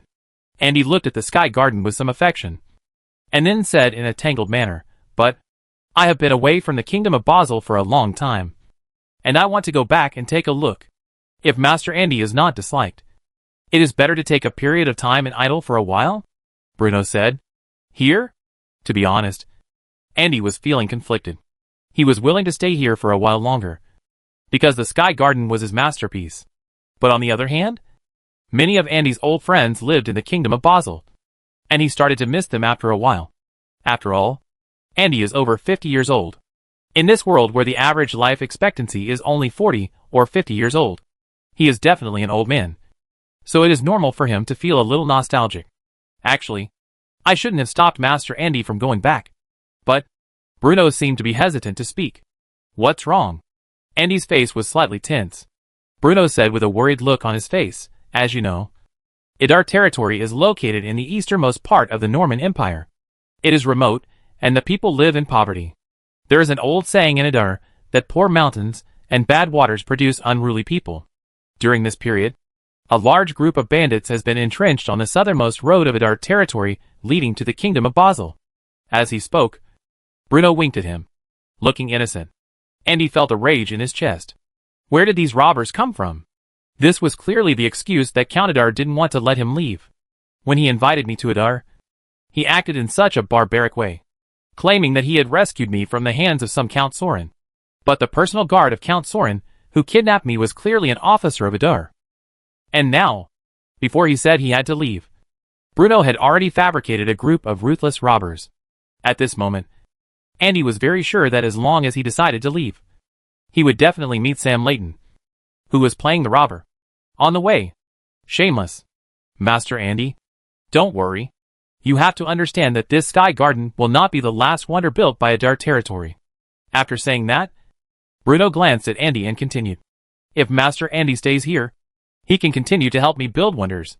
Hearing this, Andy's eyes suddenly widened. Still need to repair it. Of course. Bruno nodded as a matter of course. I'm not leaving. I want to settle in Idar. Master Andy immediately changed his words. What a joke. Just one sky garden is a wonder. If there were a few more. Andy could already imagine that. Several years later, countless carving apprentices would bow down before his statues, and would affectionately regard him as a rare gem in the carving world. A carving genius that only appears once in 1,000 years. People always pursue something in life. Some seek power. Some seek wealth. But Andy pursues the reputation of a master sculptor. Bruno knew this clearly. So he had anticipated Andy's transformation. But there is always a chance of something happening. So Bruno made preparations for both scenarios. The masks used to pretend to be bandits had been delivered to the SS base yesterday. As long as Andy refused, these bandits would kidnap Andy again, and then stage a drama to save Master Andy. After receiving Master Andy's affirmative answer, Bruno was satisfied and personally sent Master Andy away. He also specifically instructed Lister to build a house for Andy in the city of Idar. Although the process of retaining Master Andy was somewhat like a forced sale, the result is finally good. Happy! When he returned to the Lord's castle, Bruno didn't say hello to anyone. He rushed into the castle almost at once, then ran upstairs and entered his study. List. No one can disturb me unless it's something extremely important, Bruno ordered immediately after entering the door. Master, what is considered particularly important? List hesitated for a moment, but still asked seriously. Earthquakes, tsunamis, volcanic eruptions, spectacular collapses and the like. It's up to you. Bruno urged impatiently. Oh. Bruno closed the door quickly, leaned back in his seat, and manually activated the Wonder construction system again. Apart from the Wonder properties, Bruno didn't know what the 160 brilliant points rewarded by the mission were for. Nor did he know what was in the system mall that had just been unlocked. Bruno also hadn't had time to check the subsequent tasks. If he hadn't been surrounded by so many people just now, Bruno would have been unable to hold back. As soon as he returned to the castle, he immediately activated the system to check it. The reward for the Sky Garden mission is 150 brilliance points. And in addition, there is a hard work award which rewards oneself with 10 brilliance points. If Bruno's guess is correct, then these brilliance points should be the currency in the system mall. The previous wonders rating did not actually refer to the spectacle itself, but the new wonders established by Brion based on the drawings, or its degree of restoration, and the spectacle prototype itself. That is to say, an SSS level wonder is not necessarily stronger than an S-level wonder. If Bruno spends more time and energy, and consumes more money and manpower in building a wonder, then the wonder's rating will be higher. Chapter 40. These are all magical skills. The system store interface is right next to the new task icon. So, Bruno first clicked on the task interface. I don't know what wonder will be built next. Suddenly, a drop-down list appeared under the task icon, with 2 tasks arranged in sequence. Task 2.1. The Alhambra Palace, which was built in the 13th century during the reign of King Amar and his successors, symbolizes the Moorish rule over the Kingdom of Spain. A noble earl should own a palace that symbolizes military power and strength. Please build the Alhambra Palace wonder, which will greatly enhance the host's technological strength. Task 2.2. The Namur Fortress located in southern Belgium is known as the strongest fortress in European history. The Meuse River and the Sambre River meet next to the Namur Fortress. The terrain is dangerous and difficult to attack. It has become the crossroads of Europe. Please rebuild the Namur Fortress to guard the independence and stability of Adar. 2 tasks were released at once. Bruno carefully read the introduction about the 2 wonders. Obviously, the 2 wonders released by the system this time are not of the same category. The Fortress of Namur is a military fortress, while the Alhambra Palace is a technological upgrade. In Bruno's opinion, the construction location of the Alhambra Palace is relatively easy to choose. After all, it is just a palace, and it doesn't matter where it is built.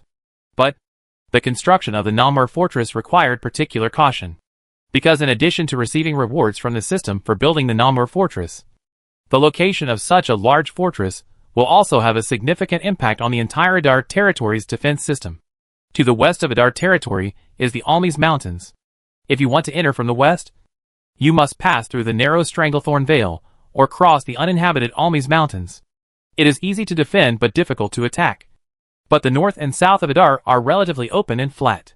The south is a flat and open plain area, which leads directly to the Man Fortress that guards the border between the Kingdom of Basel and the Norman Empire. The north of Adar Territory borders on Sauron Territory. The 2 families have always had a great grudge, and the demarcation of the border is very vague, and small-scale conflicts often occur.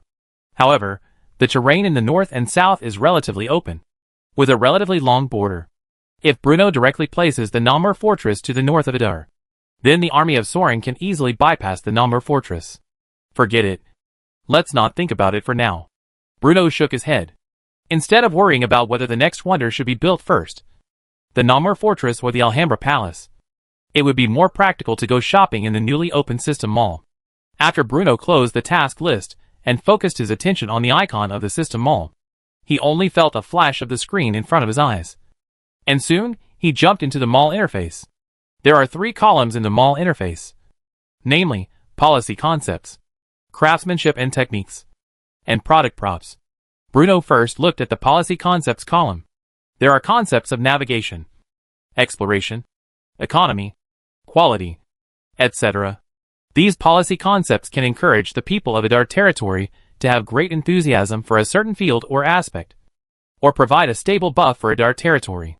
Of course, such a policy concept with a wide range of effects is not cheap, and the average price is as high as 200 brilliance points. This is equivalent to building 2 wonders before you can redeem it. So the price can be said to be very expensive. But in contrast, the bonus effect of these policy concepts is also extremely significant. Take the concept of developing the country through agriculture as an example. It can increase the grain output of a territory by at least 20%. This really makes Bruno awesome. Let's talk about the craftsmanship and techniques column. As soon as he switched to this interface, Bruno saw the seawater salting process at first glance, with a price tag of 30 points. Fortunately, Bruno has a solid high school knowledge. Otherwise it would cost 30 more points. Although 30 points may not seem like a lot, building a sky garden only rewards a total of 160 points. You can't spend them recklessly. Every bit you save counts. As for the others, there are cement production, blast furnace iron smelting, papermaking and so on, all of which are what Bruno wants. He even saw the steam engine blueprints that are artifacts that can transcend the times. And the prices of these products range from 20 points to hundreds of points. The third column is mostly physical items, such as pepper seeds and corn seeds, which are all for sale at affordable prices. The price of pepper seeds is only 10 points, which is great news for Bruno, who loves spicy food. But compared to these, what surprised Bruno the most was the banner that had been floating at the top of the mall. The banner was surrounded by silver light, just like the Silver Alliance floating in the Chidian app, which almost blinded Bruno's eyes. There was a line of golden characters written on the banner: Newbie Gift Pack. Original price 388. Big sale. Now only 99 points. Bruno clicked on it, and saw that the gift package not only contained potato seeds, corn seeds, sweet potato seeds, and other farming tools, but also included cement production technology. By the way, there were many strange things given away, such as one Super Supreme Avatar frame, one host exclusive title, one System Mall New Year limited skin. Putting aside those weird things, the seeds of the 3 crops and the method of making cement alone are worth the price. Anything else to consider? So many farming artifacts only require 99 points. Just one word. Buy. Bruno clicked the buy button without hesitation, and the account balance in the upper right corner shrank from 160 points to 61 points in an instant. First, I replaced the System Mall with the New Year limited skin. Sure enough, the system interface suddenly became much more festive and had a more homely feel. Then he changed his profile picture to the Super Supreme Avatar frame, and chose to display the host's exclusive medal from the information interface. After a few steps, the Wonder Construction system suddenly became a big deal, giving off the feeling of a paid player, although only you can see it. Seeing such a system will naturally make you feel pleasing to the eye and happy. After casually browsing the System Mall again, Bruno reluctantly exited the System Mall interface. Do you want to receive the newbie gift package now? Bruno decisively chose yes. Then, 4 consecutive buy sounds were heard, and 4 pieces of parchment fell on Bruno's desk one after another. What the hell is this? Where are my crop seeds? Chapter 41 Evolve. Sky Garden. Slowly unfolding the top piece of parchment, I saw that the method of making cement was recorded in detail in the language of this world. Although Bruno was very familiar with the word cement in his previous life, he would not be able to make it if he really tried to prepare it without any basis. After a quick glance, Bruno carefully unfolded another piece of parchment. Each of the 3 pieces of parchment had the name of a crop written on it, and a location in a territory marked below it. For example, on the parchment with potatoes written on it, there was a description like this: south of the city of Adar, in an abandoned hut 20 kilometers south along the road. The other 2 descriptions are similar, namely the lakeside 500 meters west of the Hanging Gardens, and under the first pine tree 4 kilometers north of the Cape Salt Field. I have to say that this system setting is pretty good. It is obviously much more normal to accidentally discover some new and exotic crops while out hunting than to just move a few sacks of seeds out of the study. But the only thing to worry about is, if you go too late, will the items distributed by the system be picked up by others? So, Bruno flung open the door and shouted, "List! Prepare the horses. We are leaving the city. Master, it's almost evening. If you go out now, I'm afraid I will come back very late. The old housekeeper will worry. Just go and get the horses. As for the old butler, let Shabby go and tell old Ford. He has so many lice that he's not afraid of being bitten. Old Ford has disliked him for a long time. Old Ford has been very busy these days, so it's a good opportunity for him to vent his emotions," Bruno said with a mentality of watching the fun. "Okay," List agreed quickly. "It is not easy to find all 3 crops. After all, they are scattered, and it would be too deliberate to just pick them up directly.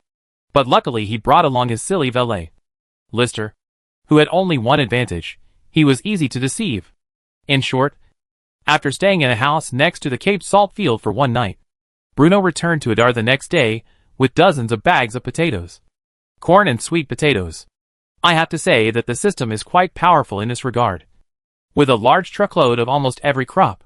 If the Cape Salt field didn't have ox carts that were used to transport sea salt, Bruno would not have been able to transport so many potatoes. Corn and sweet potatoes. As soon as he returned to the city, he saw Shabby with a bruised face and nose. And Bruno was immediately happy. Shabby, what's wrong with you? Bruno asked knowingly. Back to Master's words. Yesterday, you asked me to go to hunting with the old housekeeper. The old housekeeper was not very happy. And then stunned the villain. Old Ford is still in good shape, Bruno exclaimed. After that, he pointed to a pile of rags and sacks on the carriage behind him and said, You have to reserve a large piece of land for me. It's filled with seeds of new crops, all of which are high-yield crops that can harvest a lot of food. High-yield crops? As he was speaking, Old Ford suddenly walked over with a puzzled look on his face. Here, Bruno said as he opened the sack himself. This is corn, that is potato. And there are sweet potatoes. These? How come I have never seen them before? Sir? Are you sure these are all food? And can they be grown on a large scale? Of course. A few days ago, when I was studying hard in the study, I happened to come across a few books about plants, which mentioned these crops. These crops are as productive as sows. No. They are all good crops with a yield of over 1,000 kilograms per moo. Bruno used the words he had prepared. How is this possible? Old Ford asked incredulously. I have never heard of such crops in my life. And even these in the sacks are the first time. Master, what books do you read? Old Ford asked suddenly. It's all old books. Maybe. This kind of crops have only our Adar. And it has not been discovered before. Is this better than this adult's knowledge?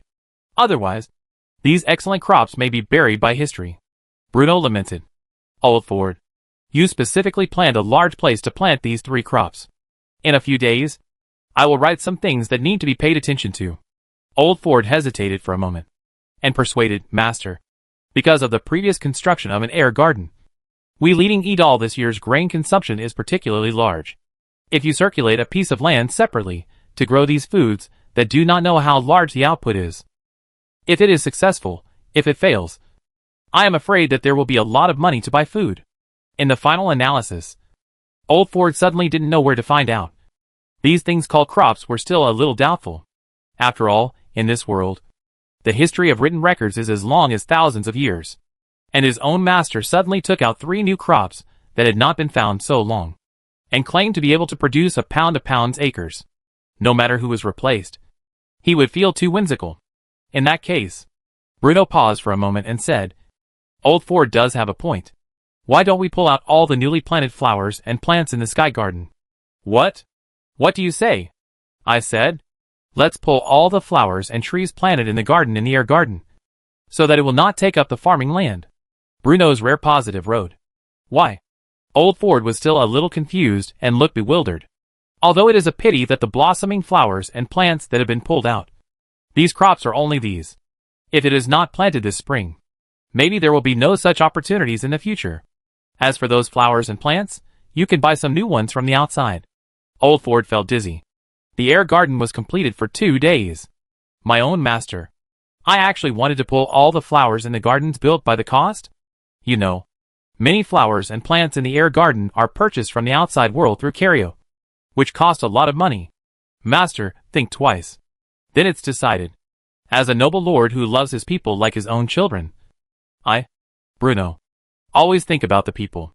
Once these crops are planted, the civilians and serfs will have food to eat in the future. For the sake of Adar's subjects, I am willing to contribute my flowers and plants.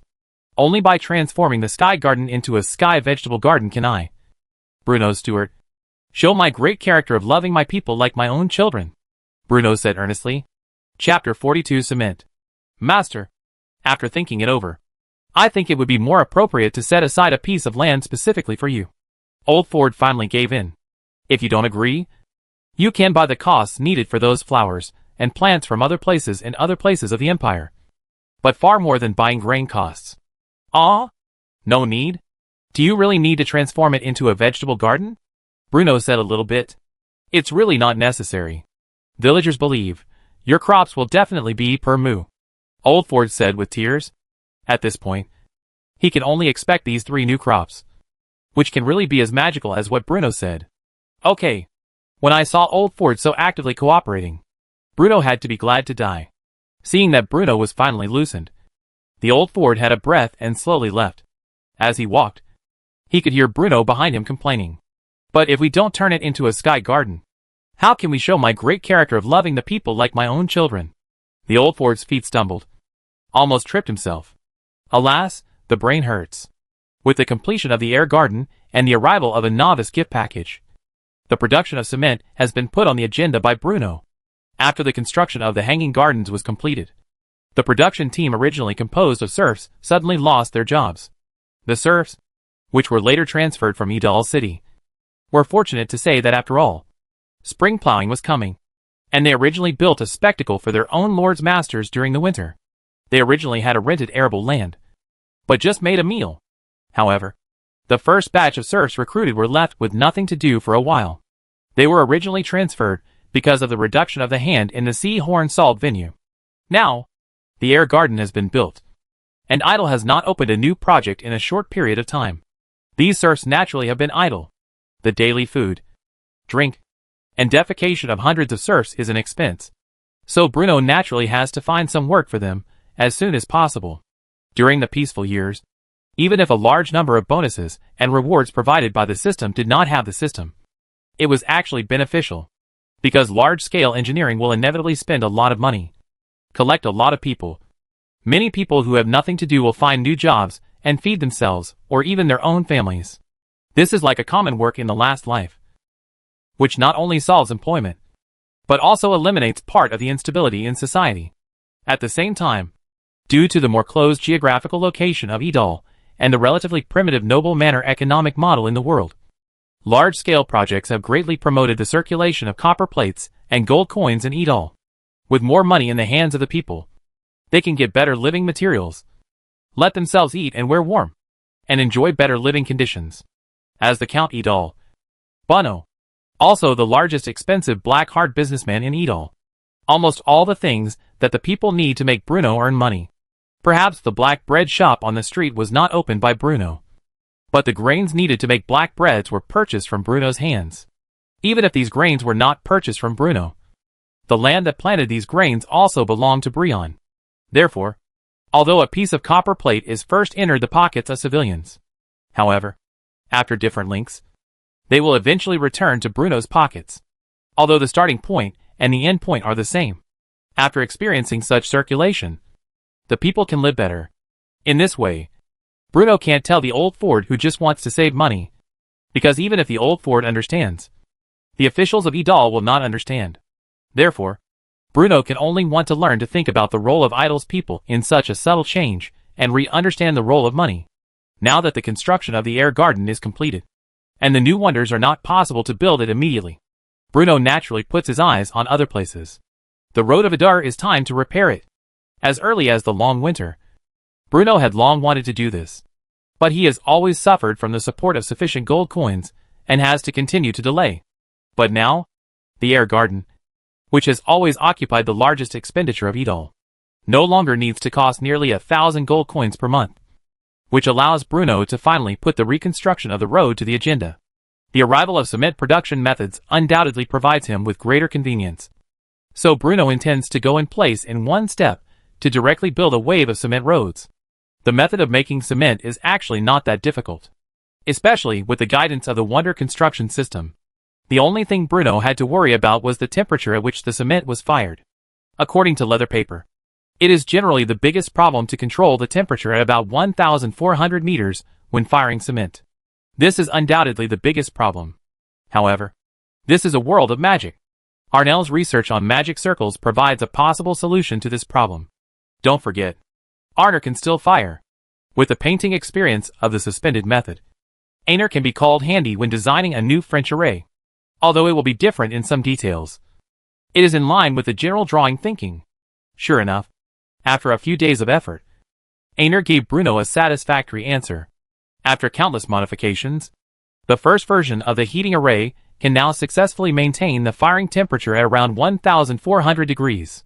This is the result of Anil superimposing 7 combustion arrays and 3 self-designed temperature control devices. However, it is not enough to only have a burning method.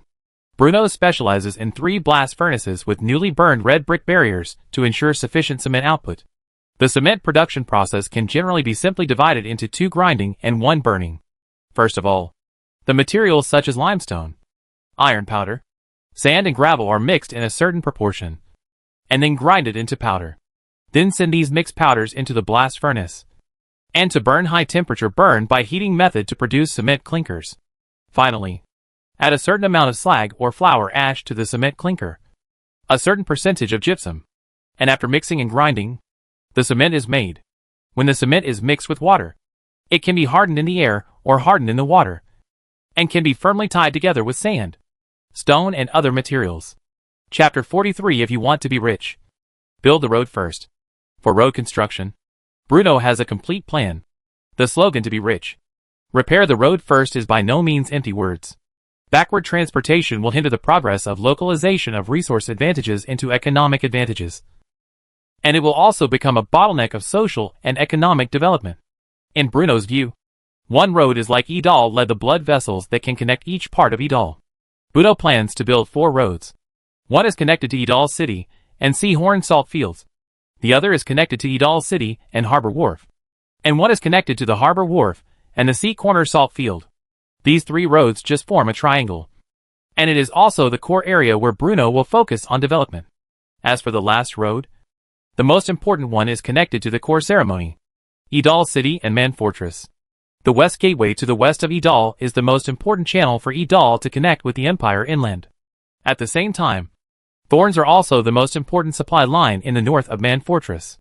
After crossing the Thorns from the west to east, it was Idal to the north, and to the south of the Norman Empire's Byance's Hong Town Man Fortress. In the peaceful age, there are often merchants that often come and go in the Kingdom of Basel and the Norman Empire, which is also the most important reason that prompted Bruno to decide to build such a road.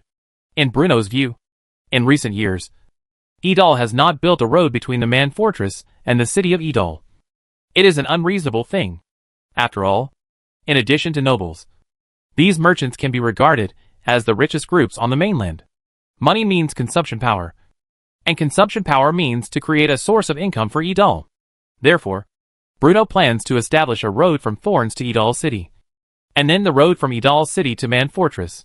As for the small trail that was originally connected directly with Thorns and Man Fortress, I am afraid that there will be a lot of robbers since then. What happened to Idaral's Tau? Although this is the case, Bruno only dares to let the robbers plunder the merchants who come and go. As for the Empire of the Grain and Grass, Bruno will not be stupid enough to touch the mold. However, one is a muddy mountain trail, and the other is the convenient cement road. It has long been intoxicated by the Imperial Empire's brilliant and decadent underlying officers. I am afraid that they will not hesitate to choose to go to Idal City for a glass of wheat wine and leave. It is also because of this consideration that the 9 production teams, the first 8 branches, and the one consisting of the borders will be invested in the great cause of building a road that will be fully invested after complementing their hands. Due to the need to stimulate the economic development of Idal City, Bruno decided to first build the road to connect the Thorns, Idal City and Man Fortress. The serfs of the production team came to the big project as soon as they heard that they were like a chicken blood, eager to try, and howling to work, working hard to earn work. But it can really achieve the serfs turn over and sing. Obviously, Bruno's 45 serfs released at one time brought them a great stimulus. Perhaps the supervisor may not be accurate when the statistics. Perhaps because of the rough formulation of the rules, the serfs that should have been released as civilians are not forgiven. But these are noisy. Bruno truly gave these serfs hope. Therefore, in order to encourage the serfs to work harder, Bruno announced to the serfs that he would continue with his previous promise, and 45 serfs would be pardoned on the day the road was completed. Under Bruno's encouragement, the road connecting the 3 places was being paved at a speed that was almost visible to the naked eye. But to Bruno's great regret, the day when the gangsters would leave was soon to come. With the arrival of the second letter, The days of the escorted mixed people to build the idol have been set. Therefore, it is likely that within a few days of road construction, these useful and obedient thugs will be sent to the imperial capital to undertake the task of building the statue. Note: see Chapter 2 for details. Krill and his father were lucky to become the earliest batch of serfs released as civilians. Until now, he feels like dreaming. A nobleman really releases his own serf? The clouds that have been shrouded in yourself and his family for decades have dissipated. Although it still feels unbelievable. This is the fact. According to the arrangements of Bunno, serfs released as civilians will still work in the production team. However, it will set up a production team composed of civilians alone, and work as a civilian, and can receive remuneration. 40 copper plates a month. There are not many. And you can feed yourself with your own strength. Of course, once the serfs who were released as civilians have made a better way out, or with enough copper plates to rent a cultivated land in the hands of the counts, they can apply for leaving the production team and live the same life as other Adar civilians. As the captain of the third production team, Claire also received an additional reward from Bruno, a house in the city of Adar. Although this house is located in an inconspicuous corner of Adar City, it is not very large and does not even have a small courtyard. But it is a house after all, no matter in any age. A house that can cover the wind and rain will not be cheap, and his lord is given to himself lightly. Claire, we must work hard and do our best to repay the Lord's kindness. Claire's father sighed as he looked at the house in front of him. I thought so. Father, Claire said, now that we have been released as civilians, what are your plans next? What? Creel's father lowered his head and thought about it. This feeling made him feel comfortable. After all, when he was still a serf, where did you think of himself? In the end, the serf is just the private property of the nobles. What the master let himself do, he must do what he must do. But now, I can decide my own destiny, which is a long-lost feeling. Because for him, the last time he thought independently was decades ago. Maybe you will make some copper plates and rent a piece of field? Creel's father replied a little bit inaccurate. When I plan to work in the production team tomorrow. Discuss with everyone. In fact, even if it is always in the production team. Speaking of which, he suddenly looked at his son and asked, what about you? Creel? What do you think? Creel groaned for a moment, then looked up, looked at his father with a bright look, and said firmly, I want to join the army. Chapter 44. You want to join the army? In the study on the top floor of the Lord Castle, Bruno was sitting behind the desk and curiously looked at the guy who had just been led by the personal servant Lysterion in front of him. Claire looked to be in his early 20s, with messy dark brown hair spread out on top of his head, which looked like a messy bird's nest from a distance. His face looked a little pale, probably due to long-term malnutrition. The eyebrows were still handsome, and the bridge of his nose was tall, but his forehead had a piece of scars about 2 centimeters long, which looked a few years. Bruno was very impressed with him. In addition to his excellent work performance, because of his deep eyes, he seemed to be able to pierce the injustice and darkness in this world, and saw the essence hidden behind the appearance. While Bruno announced the release of 40-5 serfs as civilians, he also gave everyone a chance to come to the Lord's castle to see himself. Claire was the first person who mustered up the courage to come find him after being released as a civilian. Creel, the captain of the third production team, was the first to sign up when the production team was established. After the completion of the air garden, the score he got was the top of the list, becoming one of the first serfs released as civilians. Yes, I want to join the army, Claire confirmed again. The first batch of standing army recruited a total of 300 people. And now, the 300 places have been filled. So, you need to give me a reason. A reason that can convince me to recruit you into the standing army, Bruno said seriously. Bruno is indeed optimistic about Creel. But this does not mean that he will make an exception for Creel. After all, Bruno has been emphasizing one point for the training of the standing forces. If Claire cannot give a very convincing reason, Bruno will never break his request and recruit Creel. Reasons? Claire lowered his head and pondered for a moment. His heart is also very clear. This is Bruno's assessment of him. If he answered himself to satisfy his lord, the desire to join the army may be realized. I want to be a soldier and protect our territory. Protect you, said Claire. Why? I not only have 300 standing forces, but also the guards composed of the cavaliers. Not to you alone, Bruno teased.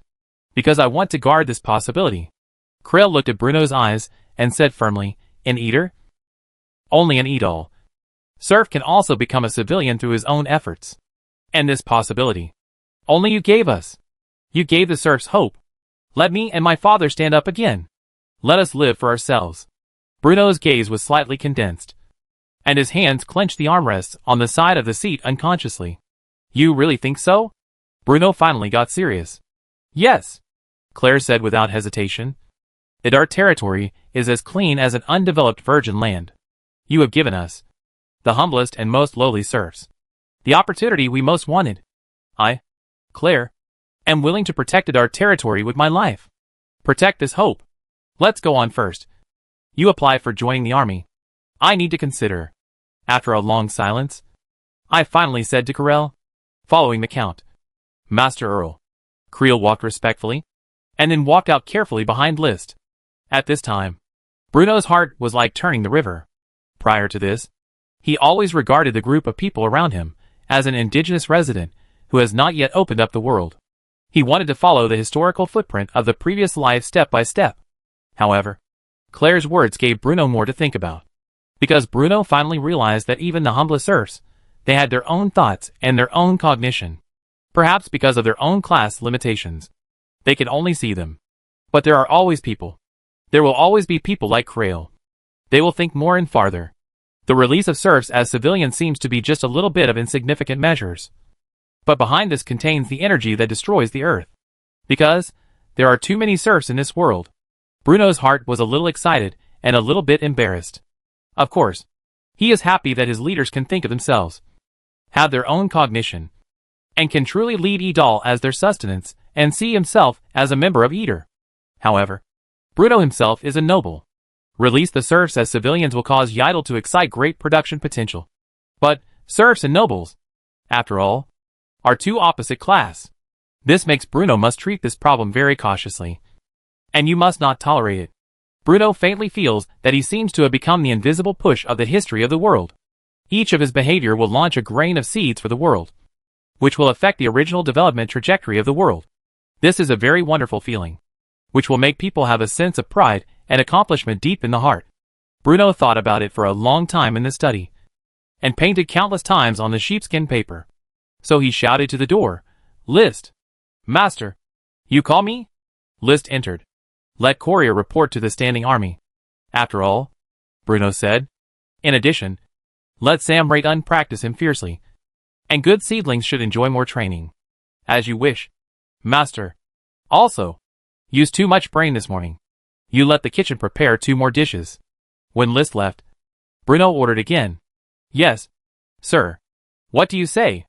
After returning home, Creel's father hurriedly asked. No consent, but did not refuse. The master said that he had to consider. Creel poured himself a little water and moistened his throat. You are a little frizzy. The Earl is a lot of time. You can make you see that it is the grace of heaven. How can you still give adults such a requirement? Creel's father sighed and persuaded him bitterly. Although I haven't seen it a few times, I always feel that Lord Earl is different from other nobles. You know how to think about it all day. With this leisure, you might as well work more. You did not work in the morning, but you were buckled with a copper board, Creel's father said with some distress. Boom, boom, boom. The father and son were talking, but the door was ringing. Creel got up and opened the door, but saw that Liz stood outside the door with a face. Report to the military camp tomorrow, he said. Chapter 45 The Idea of Attached Magic Weapon. I learned new magic. When Aner Shing broke into the study, Bruno was watching a cut version of History of Empires. Since he has come to this world, he must understand the historical development trajectory of this world. Besides, Bruno is very interested in historical materials and books, so he doesn't find it boring. It is not Bruno who doesn't want to read the full version, but because the full version of History of the Empire only exists in the Royal Library of the capital of the Normandy Empire. And it is said that a full version of History of the Empire can even be stuffed with 3 rooms. It is for this reason that most of the versions circulating outside are briefly describe the history of the Normandy Empire for nearly 2 decades. New magic? Just you? Hearing Annel's words, Bruno finally looked up and asked in an incredible tone. How? Arnzer raised his neck, raised his head, and argued. What is me? I am a disciple of Grand Galvin. I dare to say that in Idar. No one knows magic than me. After that, Arnzer scratched his head and added, not including you. Although you are not a mage, but it's quite powerful. What magic did you learn? Bruno asked curiously. Wind spell, Anil said somewhat complacently. Since I came to Idar City, I feel a lot more relaxed. Although I have a hateful noble like you who is oppressing me. But it's not as bad as I originally thought. At least, the air garden is indeed a good wonders. Einar sat upright. Just yesterday. Somehow, I didn't have a teacher. And released the wind chop. Yes. Bruno praised casually. Is this gone? Einar stared at Bruno with his eyes. Bruno pretended to be meditated. And then said to no. Einar, don't leave yet. I do have a task for you. Seeing that Anil, who had not received the expected reward, turned to leave, Bruno stopped him. What? Arnell asked irritably. What do you think of the idea of enchanting weapons? Enchanting weapon? Einar stunned and stood there. Bruno nodded and said, yes, enchanting weapons. You think, what will happen if you think of the French array on the weapons of the soldiers? Bruno said so much. But Arnell was shocked. Yes. Since the suspended French array can be drawn by itself on the boulder required for the construction of the air garden. Other law arrays can naturally be drawn on the weapon. Combination of French array and weapon. This is an idea that I have never had before. But this does not mean that it cannot be achieved. Arner can already be 100% affirmed. This will be the progress of the times. It is even possible to change the future war pattern. Think about it. A group of strong soldiers waved a big machete with the flames. What kind of scene will this be? Thinking of this, Anil suddenly felt a cold behind. If such enchanted weapons are used on a large scale, then the last bit of advantage that the mage has on the battlefield will probably be gradually lost. After all, the mage's physical fitness is generally poor. What can be relied on is to release magic by singing spells.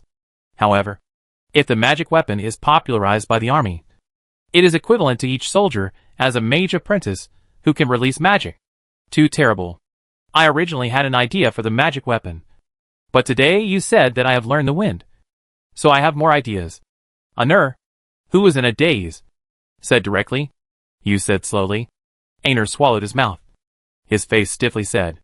One is to draw the burning array you researched on the standard weapons of Idar soldiers, so that soldiers can ignite the blades during combat, thereby causing greater lethality. Bruno said in a deep voice. This idea is theoretically feasible, but it is important to pay attention to it. Einar added. What? Bruno asked quickly. The stability of the burning array. Since enchanted weapons are prepared for battle, they are bound to collide with enemy weapons. It's not a big deal if it's a simple bump on a normal day, but a fierce fight on the battlefield is likely to destroy the burning array drawn on the weapon and make it ineffective. How to deal with it? Arnell rolled his eyes and said. This is the first time I've heard of the idea of enchanted weapons. How is it possible that we can figure out how to solve it so quickly? However, there are two main ideas. One is to choose a weapon material with high stability. The affinity of ordinary weapons and magic elements is extremely limited, which is not conducive to the long-term existence of the burning method. Secondly, I can understand. As for the first point of weapon material, do you actually want me to mine the magic crystal? Arnell nodded quickly. Although only a very few people knew the secret of the discovery of the magic crystal veins in the Almes Mountains. As the only wizard in Idar County, Anil was naturally one of those who knew about it. He had been coveting the magic crystal vein for a long time. But Bruno strictly prohibited digging. So he finally calmed down. No mage does not like magic crystals. Magic crystal can not only store magic for a long time, but also an important raw material for making various magic appliances. The most important reason why magic crystal has such multiple uses is that it has high affinity and super stability for magic elements. Don't you think? Is it too luxurious to make a system weapon with magic crystal? Bruno asked back. Then you can dig out a little bit to make me experiment, Einar said eagerly. Decide as things go. This time, Bruno did not refuse directly. After all, this is also a way to solve the problem. What about your other idea? My Earl, Einar asked with a smile. After all, it is estimated that Mo Jing will be able to get in hand soon, and Einar is naturally happy in his heart. The second concept is to apply your wind technique to the design of the French array. Draw a new acceleration method, and then combine with the arrows to make fast. accurate, and high-performance arrows. When I heard this, Einar only felt a coolness came from under his feet. If such an arrow was really made, it was really invisible. Chapter 46, Master and Apprentice. Bruno's combination of wind technique and arrows mainly comes from the sniper of the previous life, based on the principle of capturing the leader first. If you can shoot and kill the enemy's general at the beginning of the war, you can gain a great strategic advantage. Even if it cannot be successfully shot, it can also cause great deterrent to the enemy and inspire the army. After all, I'm alone. I won't go to repair the road. Give me more time. I will try to build the framework of the enchanted weapon as soon as possible. Anil said. Ah? Don't you go? Of course not. I have to research weapon enchantments and repair roads. I'm the only mage in the entire Adar County. Where do I find so much free time? Anil said with a dark face. Speaking of only you mage. By the way, have you seen it? Bruno suddenly remembered that he had proposed to Anil that he could invite you to ask a few other classmates to come to Edal. The letter has been sent out for a while. It is estimated that it should be almost here. By the way, where do you learn magic? Emperor capital, St. Los. The cold wind of early spring swept across the boundless land, moving all the way south from the northernmost province of Angelus, crossing the blocked mountains, traversing the vast forests, carrying with it the chill from the northern border of the empire, traveling thousands of miles in one day, and finally invading the heart and lungs of the Norman Empire, the city of St. Lawrence, passing through the mixed muddy and poor civilian residential area, crossing the noble mansion area that is still loud and luxurious in the winter. A huge and solemn building, like a sleeping dragon on the ground, is suddenly between the palace and the inner city. The flat marble slab was paved with its spacious and bright steps, and the 21st steps from the bottom up symbolized the 21 provinces under the rule of the Normandy Empire when the building was built. 90-9 light gray marble columns supported the light golden roofs of gilt gold. Each stone pillar is a stone carving artwork with a ghost axe, showing the glorious and prosperity of the empire to the world. The white walls are decorated with expensive purple satin, and the eagle emblem of the Norman royal family is painted on the silky satin. The eagle with spread wings seems to be scanning the countless creatures bowing at its feet with its sharp eyes. The blue carpet paved on the steps and the purple eagle on the wall are contrasting, and the noble atmosphere is full of silentness. This is the Norman Empire's Regent Council, a power organization consisting of 5 Duke of Real-Sung and hundreds of nobles. The consulting agency, which was born in the king of the wing Haler Alexander, has finally become a behemoth that has become a behemoth enough to compare with the royal family after hundreds of years. It is a symbol of power, the business card of wealth, and the product of the nobles of the Normandy Empire and the king's game. Numerous nobles have stood on the main hall of the Regulatory Council, using touching words to seek the unspeakable interests for themselves. The Regulatory Council is about 4 districts west of the west. The towering Mage Tower is located on Alfaluo Street. You can see that the Gothic towers spire straight into the clouds. Each towering Mage Tower symbolizes a prestigious mage inheritance, symbolizing the inheritance of a faction. Einar's teacher, Master Graham Gorquin, lived in one of the Mage Tali. He is not just a master, but he is also the chief financial officer of the empire. The Duke of Lunan, one of the 5 dukes of the Regent Political Council, is an appointed master consultant of the city of St. Lawrence. In addition, he is also one of the elders of the Mage Guild, and is the most prestigious master of the Normandy Empire today. Wright stood beside the window of the staircase, looking at the strict palace and the majestic regent parliament in the distance. The vast St. Louis couldn't look at the end. The aristocratic house castles were staggered, and the people on the open streets endlessly. The luxurious carriage passed between civilians, and the knight in the armor controlled the stability of the horse's center of power. Wright was originally an ordinary person living in the west of the empire. Even if his parents traced back to the 3 generations, they were just the most common civilians. But maybe it was God's eyes, and after born, he could feel the magic elements in the world. It is for this reason that the local lord reported his existence to the Master Association, and the Graham Gorquin was just a rotating master in the west of the empire. Wright entered the door of Graham Gorquin logically. However, he is far less qualified as he is not as good as his teacher and sister, who likes to recruit teachers. Although he lives with the same Mage Tower, he often can see the teacher for 3 or 4 months or even half a year. And he also knows how many pounds and a few pounds. I remember when I first came to St. Los. Wright was shocked by everything in the giant city. He has a beautiful longing and desire to make his head up, fantasizing that he can have his own mage tower in the center of the empire, so that his family can achieve class leaps. However, ideals are full, but reality is skinny. Master Galvin has so many disciples. Not only talented disciples with outstanding abilities, but also aristocratic apprentices with strong backgrounds. As a result, a commoner apprentice like him with mediocre qualifications can only do odd jobs in the mage tower. Until now, Master Gorky only pointed out him 3 times in person, and every time he was just a hasty thing. So much of the basic magic of Right.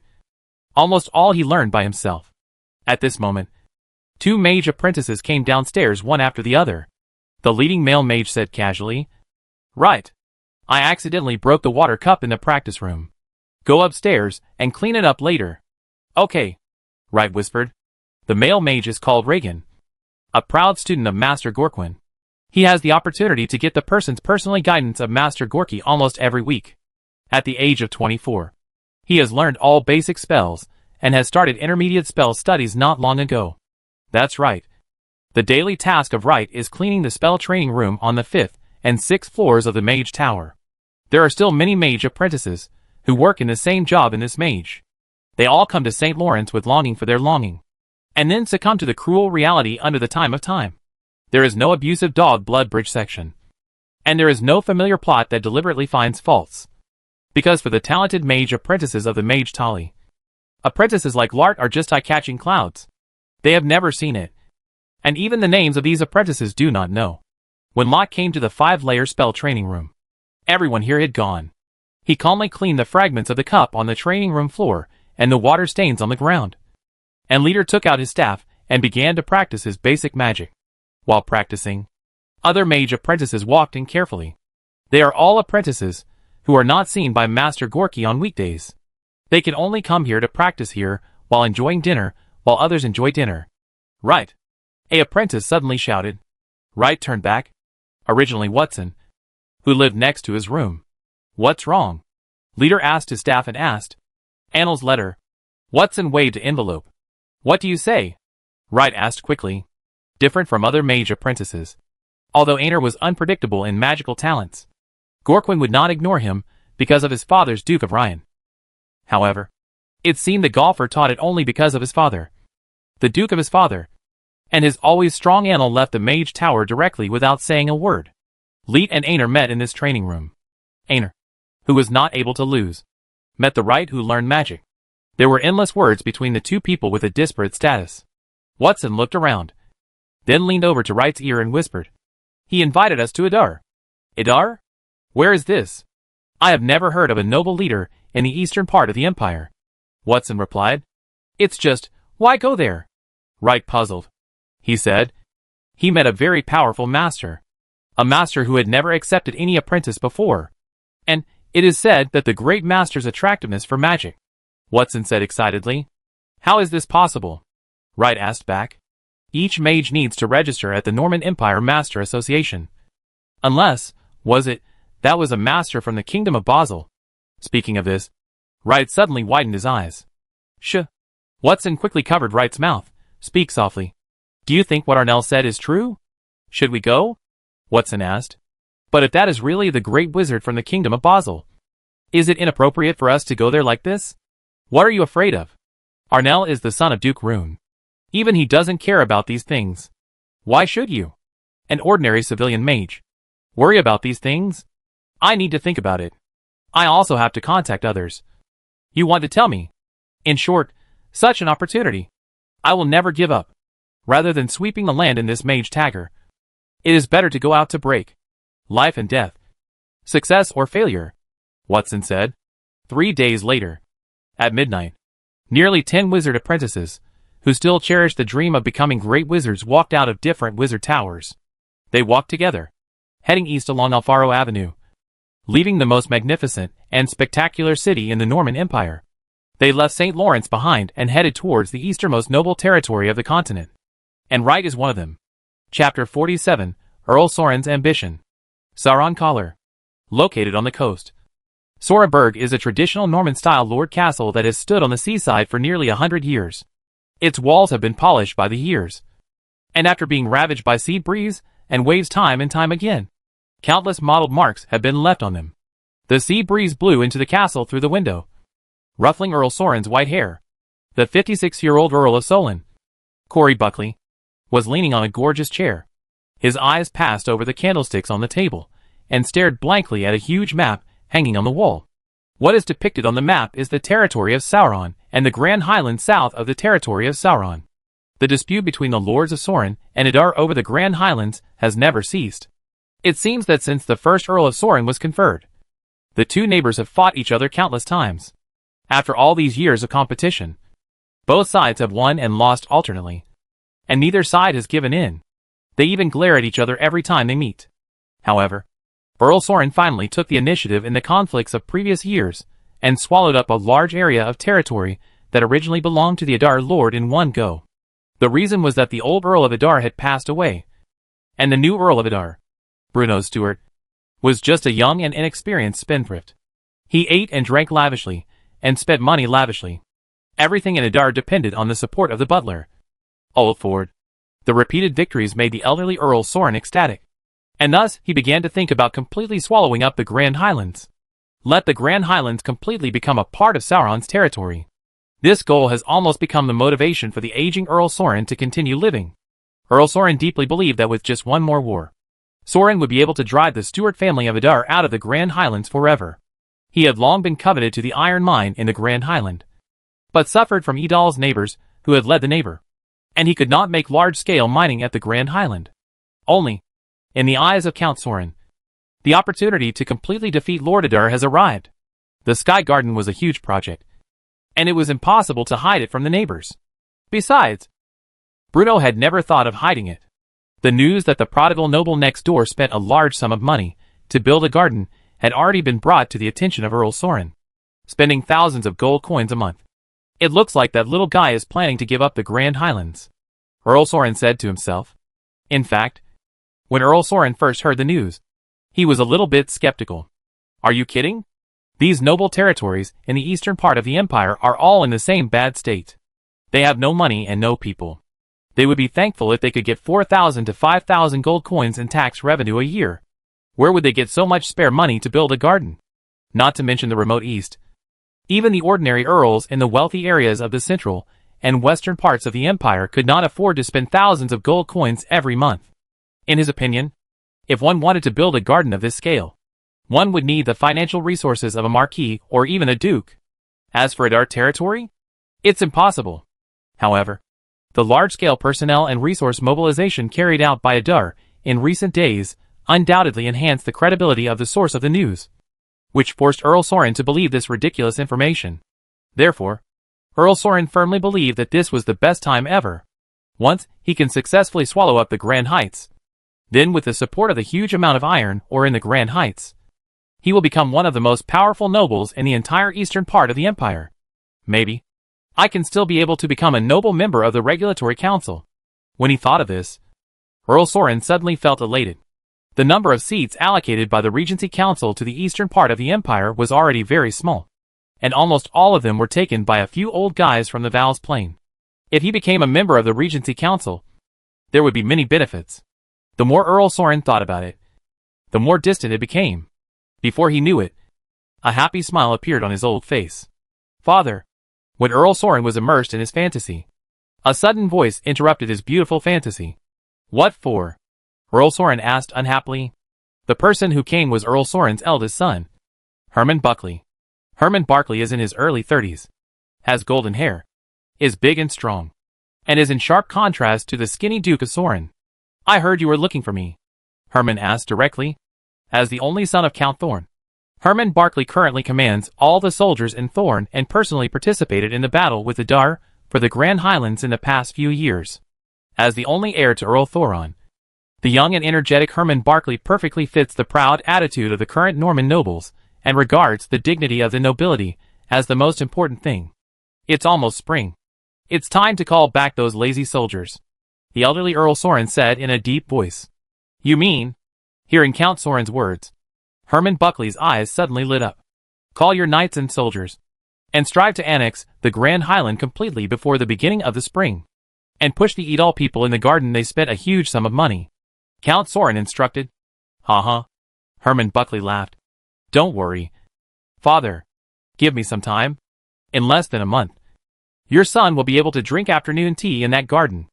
Earl Edal Breon Stewart has spent a lot of money to build a garden. From the perspective of Heman Barkley, the Idol's leader is not even strong. And even the soldiers of the soldiers cannot be sent out. And if I attack the Adar territory now, the other side might collapse at the first blow. And it would just be a formality. It is not the light enemy of Herman Barkley, but the impression that Bruno Stewart has always been given. Having said that, you still have to be careful. It is said that the young Earl Adar integrated the army of Adar a few days ago. I don't know what happened to him. Earl Soren warned with some concern. Him? How can a little brat, who has never been to the battlefield, know how to train an army? He's just messing around. Herman Buckley didn't care about it at all. Chapter 48 Undercurrent. Although Herman Barkley was full of confidence, his father, Earl Soren, only felt a little uneasy. But he couldn't tell what was wrong. He just felt that it might not go as smoothly as originally expected. Adar territory. Count Soren once again set his eyes on the map. No matter what, this battle must be won. Kirksing became a member of the stirred standing army. And then, there was no more. And the training tasks that were extremely heavy every day were almost overwhelming that he could think of something. As for the immature ideas that Claire had mentioned when he applied to join the army, under the guidance of the military instructors, they gradually evolved into a simple idea of protecting the Adar territory. Unify thoughts and seek truth from facts. These are the rules Bruno set for the Adar standing army when it was first established. There are good things about the idea proposed by Claire, but there are also things that make Bruno worried. If it is guided by Shanjia, Creel's guardianship of this hope will be transformed into a guardian of the Adar regime. But if it is allowed to grow brutal, Bruno is worried that it may have a bad impact. Therefore, after a conversation with Claire, a new position instructor appeared in the standing army. The instructors are responsible for the daily training of the soldiers, while the teachers focus on the ideological education of the soldiers, so that they understand why they join the army and what they fight for. In fact, Bruno originally intended to wait for papermaking to make paper, and then conducted simple cultural education on the soldiers of the standing forces. However, now this step is dismantled, allowing Bruno to start the ideological education of soldiers in advance. The training of the standing army every day is a dual test of the physical and perseverance of the soldiers, starting from the simplest station military posture, to the loading off-road, and finally to the usual training subjects. However, it is worth noting that because Edal is the only noble collar in the eastern part of the Normandy Empire, the training intensity of the soldiers is not a star compared with other territories. Take the regular army of the Norman Empire as an example. Due to the tension of food and grass, it is usually practiced every 2 to 3 days. As for the private soldiers of other lords, it may be normal for 5 days to practice. However, in Edal, the soldiers will conduct practice once a day, and other times, all of which are trained in other projects in the barracks, such as standing military posture, push-ups, frog jets, loading off-road, and other training programs are compulsory courses every day. Under Sam Layton's special care, Claire was tortured to death, but he also grew rapidly in the high-intensity training. Fortunately, the food for the standing army is good.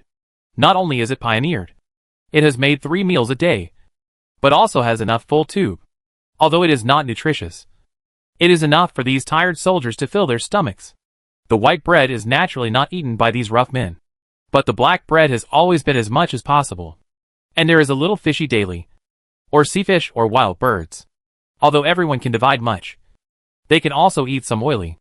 This was also thanks to the huge income brought by sea salt and sugar production. Without these new sources of income, Bruno would not have been able to reorganize the army and ensure military supplies while building the wonder of the Hanging Gardens. After these days of training, the training subjects of soldiers have gradually increased, such as the common training methods such as more common archery training, chopping, and fighting. It is not that Bruno does not want to toss out the weapons that spans the times in the era directly, but because Bruno only knows that it requires raw materials such as sulfur, nitrics, and other raw materials for making gunpowder. As for other steps, Bruno is completely unknown. The price of gunpowder formula in the system mall is extremely expensive, so I am afraid that it can only continue the combat method of this era in a short time. Fortunately, this is a new possibility of a world of magic. The idea of enchanting weapons provided by the combat methods of soldiers. Swords and other magic weapons cannot be manufactured in a short period of time. After all, the requirements for the stability of the French formation are too high. I can only expect that Arnaldo flickered some mage to come over. And everyone thinks about the way. Moreover, even if you have ideas, how to mass production is a big problem. You can't really regard the mage as a hard work all day. Right? However, fortunately, the difficulty of combining the wind and arrows is not too great. The only thing that needs to be noted is that the arrow pole is too detailed to cause the method to be described. As a result, Anil had to draw them manually by himself. And at most, he could only produce more than 20 finished wind arrows a day. Bruno specifically found the archer in the standing army to test the arrow. I saw the man pushing the bow after pulling the bow. Bruno only felt that an imaginary shadow passed through the air. The speed of the blast arrows is obviously more than double than the ordinary arrows. As for the range, it has also greatly improved. If ordinary soldiers can shoot for 60 or 70 steps, then if the arrows with wind are attached to, they can even shoot more than 100 steps. It is easy to obtain the achievement badge of hit the target from 100 paces away. With the arrival of early spring, the soldiers of Idal also gradually became nervous. After all, when the long winter gradually becomes a thing of the past, it will also mean that the test in Sauron's territory is about to begin. Earls of Sorin can hear Idal's information. So Bruno naturally also knows how to understand the information of Sauron. Sauron has already revealed the intention to annex the Grand Highland. This is also one of the important reasons why Bruno is so anxious to establish a standing army. No one is willing to always sprinkle the wild at their doorstep, let alone a crossing person like Bruno. Before Bruno's soul traveled through time, the Adar lords had suffered several defeats in the Grand Heights. So that after traveling through time, Bruno had to clean up the mess left behind by his original body. To be honest, before that, the military strength of Sauron and Idal had a gap. But the gap was not large. But Sauron had a slight advantage in the number of people. Both sides are of similar level, and can fight happily with just a few pieces of black bread. I can't talk about any tactics. Everyone first let the civilian soldiers of cannon fodder rush up to fight. When they feel that the fire is almost the same, let their respective guards go up to fight. There is no technical content that is similar to fighting groups. But this year, looking at the strong man in the barracks, Bruno felt that he should be able to make all the losses he had eaten before. Chapter 49 Conflict. The next morning, a large number of teams are assembled on the edge of the Grand Highland. Herman Barclay rides on a tall northern land. He squinted his eyes and looked at the direction of the Grand Highland in the distance. For the long-awaited conquest, Sauron's soldiers were almost all dispatched. Except for leaving a small number of knights guarding the city, almost all the armed forces of Sauron gathered here. And this is the confidence of Herman Barclay. Behind him, the cowardly civilian soldiers were forced to assemble under the driving of the cavaliers of Sauron. They looked like a disease-like look, lowered their heads, carrying some messy weapons in their hands. Hoe, hammer, kitchen knife. They are equipped with rude and have no dishes. But they have a large number. At first glance, there are 300 or 400 people. Although it seems that these old and weak soldiers are somewhat nonsense. These civilian soldiers are all prepared by Herman Barclay. But they are only used to consume the soldiers of Idal, not the main force relying on Herman Barclay. Earls of Sorin almost gave all their relatives to Herman Barclay to direct. They were wearing a little old lock armor and a sharp sword in their hands. At first glance, it was not the group of civilian soldiers with crooked melon jujube. In addition, more than 50 tall and powerful knights rode around Herman Barclay. These people are genuine knights. They were wrapped tightly in uniform imperial armor and shiny helmets. The colorful feathers on the helmets were intertwined with each other, making it look very lively. Adults, soldiers have been gathered. After a long time, the deputy came with news. "I can't wait," Herman Barclay said.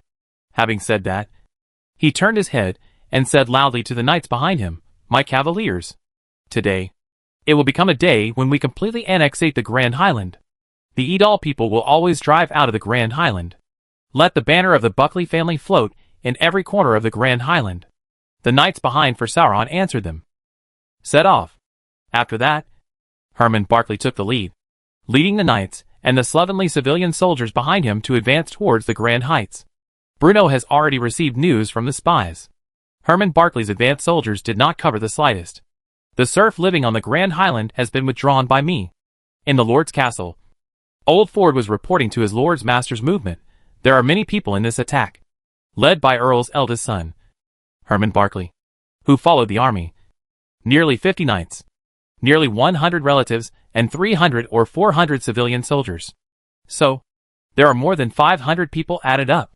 It's almost this. Lao Fu nodded. Although Bruno was used to the war of hundreds of thousands of people in the last life, the conflict between hundreds of people only felt like a child's fight. But, when the war was about to begin, he couldn't help but feel a little nervous. Idal's army was at a disadvantage in the number of people, with only 300 standing forces and 50 guards. Due to various historical problems, Idal's guards are actually equivalent to the cavaliers of Sauron, both of which are cavalry with knights. Before the Stuart family was sealed to Idal, they had always been the generals of the Norman Empire's empire, and most of these guards today were descendants of the generals of the Stuart family. Originally, Bruno's personal guard should have numbered 100, but because 50 of them were previously transferred to form the Saltfield Guard, the number was reduced to 50. And because he quickly began to form a new army, the number of his personal guards had never been replenished and remained at 50. Although a battle is about to take place, the soldiers guarding the Cape Salt Fields cannot move at will. After all, that is the most important source of income for the Adar territory, and no mistakes can be allowed. 350 people against more than 500 people. This made Bruno a little worried. After all, the disadvantage in numbers was obvious. Bruno has great confidence in his rigorously trained soldiers. However, this was the first battle of the standing army after all, so the pressure on him at this time was particularly great. "How's the making of the wind arrow going?" Bruno asked. "I worked overtime these days, and only made more than 110 guns in total," said Arnell. Bruno nodded. After all, there was only one Arnell, and being able to make about 100 arrows was already very good. More than 100 gale arrows, if used properly, can play a huge role. Think about it. One of the most important advantages of the gale arrow is its long range. When both sides have archers, the side with a longer range will definitely have a great advantage. "How are the preparation for the standing army?" Bruno looked at Sam Rayton. "The soldiers are all bloody," Sam Reed said quickly. "Their battle is very enthusiastic. After all, they have experienced so many days of training. I believe that the pile of crooked melons in the opposite side can be stabbed. There is no problem." "Very good. But what I need is not just a pain on the opposite side. Since the Count Soren hopes to eat the Grand Highland in one breath, then we must also have such energy," Bruno said fiercely. "What do you mean?" "The days of Eater's passive defense have been too long. Instead of being deadlocked by them, and Sauron's one day for the Galan Heights, it is better to take down the Grand Highland. I believe that Idal's standing army has this ability." Bruno looked at Sam. "Since you've been bullied right at your doorstep, why shouldn't you fight back?" In Bruno's opinion, no one can interfere with his farming career. Since Count Sauron has been salivating for the Grand Highland, he must be afraid of him and disable him, so that he will never have the opportunity to reach out to the Grand Highland. "We can," Sam said quickly. "It's just, the rest are not worried. The standing forces can hang those soldiers and soldiers of Sauron. But Sauron's knights have to be guarded.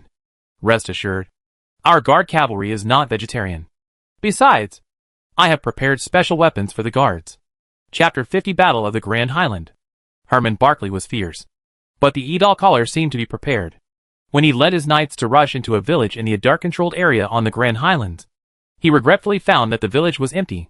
The serfs in the village have long been transferred by the old ford, leaving only some lonely thatched houses.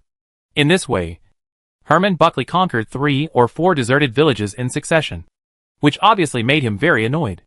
It has been in the Grand Highland in the morning, and it is now in the afternoon.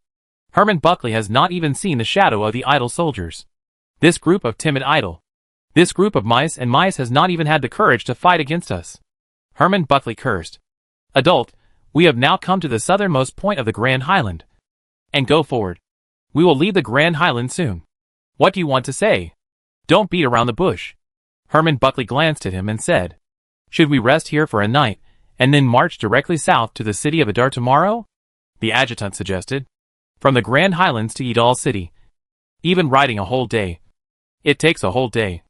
Not to mention that there are only more than 50 cavalry in the Sauron's army. and hundreds of civilian soldiers have severely slowed down Herman Barclay's advance speed. These damn civilians. They are all lazy bastards. All my arrangements have been dragged down by them. Although Herman Barclay is arrogant, he is not a fool. Therefore, although he hoped to fight Adar as soon as possible, he had no choice but to accept the advice of his adjutant. And if you leave the Grand Highland to go south now, then they will enter the plain area without any shelter, which is extremely detrimental to the army led by Sauron. Moreover, in this era, soldiers' intake of vitamins is generally insufficient. Almost most soldiers can only barely fill their stomachs. Most of them have a little symptoms of night blindness. It is almost impossible to march at night. Therefore, instead of continuing the march and risking a surprise attack by the Adar people, it would be better to set up camp again with the advantage of the terrain and make plans tomorrow. Anyway, the Golan Highlands have been under their feet. Although it has reached early spring, the wind on the Grand High Ground is still very cold. After all, the altitude is placed here, and it is bald around. There is no cover. The nights are okay. They not only have thick clothes, but they can also live in the huts abandoned by the Adar. But they can sleep well. But this has suffered those civilian soldiers. The treatment of the aristocratic master is naturally impossible to enjoy. Only one next to them can be trembling next to the cold wind. I ate a little dry food with a bit of drying, and I shrink to sleep in the cold wind and wake up in the cold wind, and I will be frozen from time to time at night. By the next morning, under the hunger and cold, 2 or 3 civilian soldiers were frozen. This undoubtedly made Herman Barclay extremely angry. He didn't even see the Adar people, but his own people had already suffered casualties. This was simply a huge joke. As a result, Herman Barclay immediately ordered the troops to travel south and across the Grand Highland to continue marching south. There is an unknown town between the Grand Highlands and the city of Idru, and it has always played the role of a transit station between the Grand Highland and the city of Idal. Today, 300 infantry standing forces and 50 cavalry guards have gathered here for a long time, waiting for the arrival of Sauron's army. Bruno's war goal was very clear: to annihilate the invading enemy in one fell swoop and seize the opportunity to launch a counterattack against the territory of Sauron. It was for this reason that Bruno set the battlefield here. The reason why Bruno did not engage in direct combat with Sauron's army in the Grand Highlands was that he hoped to lure the enemy deep into his territory and then annihilate them in one fell swoop, thus avoiding the news from leaking out and letting any fish slip through the net.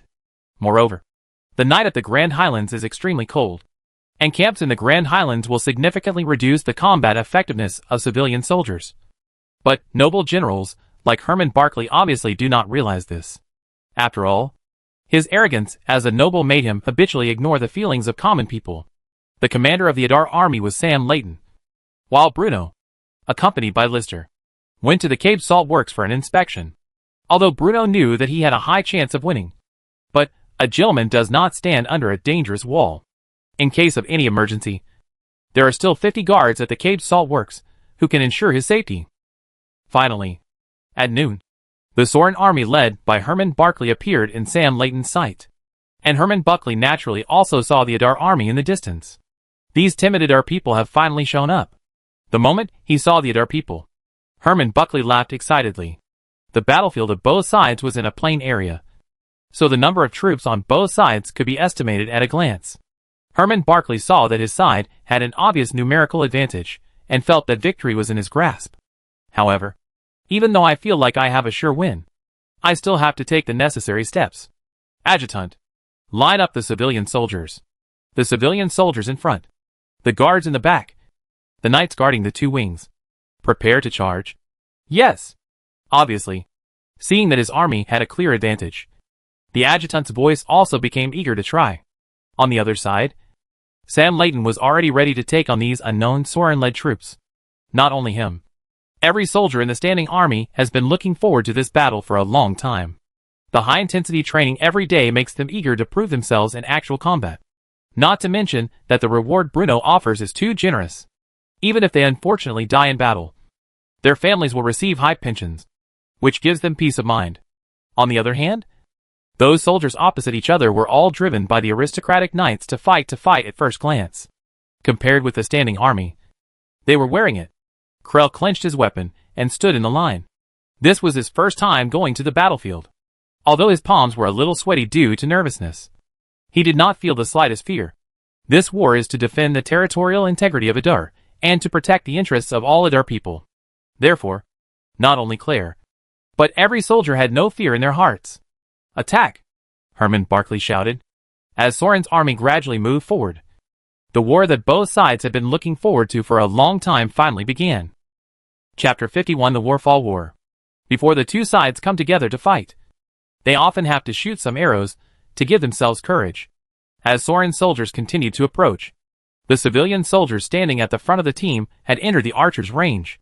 Since most of the archers in Adar are equipped with enchanted arrows, the range of their bows is obviously longer than that of the arrows in Soren.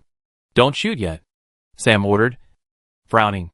Although those civilian militiamen were numerous, their strength was extremely limited and not a concern. So Sam Layton was waiting for Soren's personal soldiers and knights to come within the effective range. As the enemies get closer, finally, I can shoot! Shooting! As soon as Sam Layton finished speaking, enchanted arrows immediately broke through the air and shot at Soren's personal soldiers behind the civilian soldiers. How come their range is so long? Herman Buckley was shocked. Quick! Shield! Raise the shield! However, the enchanted arrows were fired at such a high speed that in the blink of an eye, they pierced into the bodies of several personal soldiers, splashing blood. However, although the enchanted arrows had great advantages, the number of arrows was extremely limited. More than 100 arrows were shot away in just 2 rounds of shooting. However, these enchanting arrows not only greatly deterred Sauron's soldiers, but achieved good results, because most of the shooting of the Sauron leader with bow and arrow, so that the enemy's long-range counterattack became painful and itchy. Charge! Charge! Herman Buckley shouted loudly. Military orders were as heavy as a mountain, driven by the personal guards in the back row. The civilian soldiers of Soren's army had no choice but to bite the bullet and move closer to the Adar army. 400 civilian soldiers pushed and shoved each other as they rushed forward. From a distance they looked like a black mass, which was quite intimidating. If the quality is not good, use the quantity. For these civilian soldiers, who were originally used to act as cannon fodder, Herman Barclay did not feel distressed at all. If someone accidentally lost a limb, he would not feel any psychological pressure. Instead, it would cause a large amount of expenses for the families of these soldiers in the future, if they can no longer support themselves and have to borrow money from the Lord again. It won't be long before another batch of serfs will appear in the territory of Sauron. Therefore, it looks like this is stable. As the battle lines of both sides got closer, the soldiers of Adar drew their swords and rushed forward with howls, led by the lower-level officers. It's coming when killing the enemy. The Adar soldiers were in high spirits. After all, they could receive a reward of 20 copper coins for every enemy they killed. This is almost half a month's salary of ordinary people led by Edal. The 400 enemies in front of you are like 8,000 copper coins flying everywhere. For the sake of the lovely copper coins. No. For the sake of Adar territory. Kill! Every soldier was as excited as if he had been injected with chicken blood. Their eyes were all red. The road to getting rich was right in front of them. Kill one more person, and you earn 20 more copper coins. Many soldiers didn't even bother with the coordination and skills they learned in their daily training, and just rushed forward. Just rushed forward. Although the soldiers of Soren had the advantage in numbers, facing these Adar soldiers, who were charging at them with howls, many of them actually felt a little fear in their hearts. Most of these soldiers led by Sauron have participated in such battles many times. But this time, it is obvious that they are different. The soldiers opposite are too positive. If they were placed in the past, the cannon fodder of the two sides just scratched these messy weapons. But now these Adar soldiers looked like wolves and tigers. In their opinion, everyone was forced. Do you use so hard? Claire rushed to the front, wearing a somewhat old chain mail. Almost every soldier in the regular army received new equipment. Bruno handed over almost all the armor, weapons, and other equipment left in the Lord's castle to this newly formed army. The set of armor wearing Claire was cut off from the statue of the Lord Castle, when the fully armed standing army faced off against almost unarmed civilian militia. The outcome of the battle was obvious. Creel was picked into the soldiers led by Sauron. 20 copper boards, 40 copper plates. Not far away, Herman Buckley naturally also saw the decline of his own army. He just felt incredible. How come these Adar soldiers seemed like a different person? However, he and his knights did not dare to act lightly, because the guard cavalry led by Eater was staring at himself not far away. Do not care. As soon as Herman Barclay gritted his teeth, if his own cavalry could not be on, then the infantry would almost be destroyed by the regiment. As a noble, he did not consider retreating. He led almost all the soldiers that the entire Sorin territory could mobilize. If he was defeated, Herman Barclay didn't dare to continue imagining. His only chance of winning now is to defeat the Edal cavalry. Rush with me. After Herman Barclay finished speaking, he rushed up first. On the other side, Sam Rayton also greeted the guard cavalry towards the cavalry leading Sauron. 50-50. Theoretically, the victory should be opened in 5 or 5. But, when Sam Rayton was connected with Herman Barclay's short soldiers, I saw Sam rush towards Herman Barclay with a long knife. Bang! The weapons of the two people collided fiercely. And then, Sam strives to force. Herman Barclay only felt a tiger mouth shock. A huge force was transmitted from the weapon. And almost in an instant, he was thrown off his horse. The cavalry of the Sauron was all stunned here. But the horses of the Majesty are still flying towards the idle cavalry in front. The failure of Herman Barclay seems to have pushed down a domino card. I saw that Idle's cavalry seemed to be unparalleled. All of them were bloody. And they were extremely powerful. After a short while, Sam Layton suddenly felt that the surroundings had become empty. He looked around and found that Sorin's cavalry had been completely wiped out. At this moment, he only felt that the Earl was really the world's first war wizard.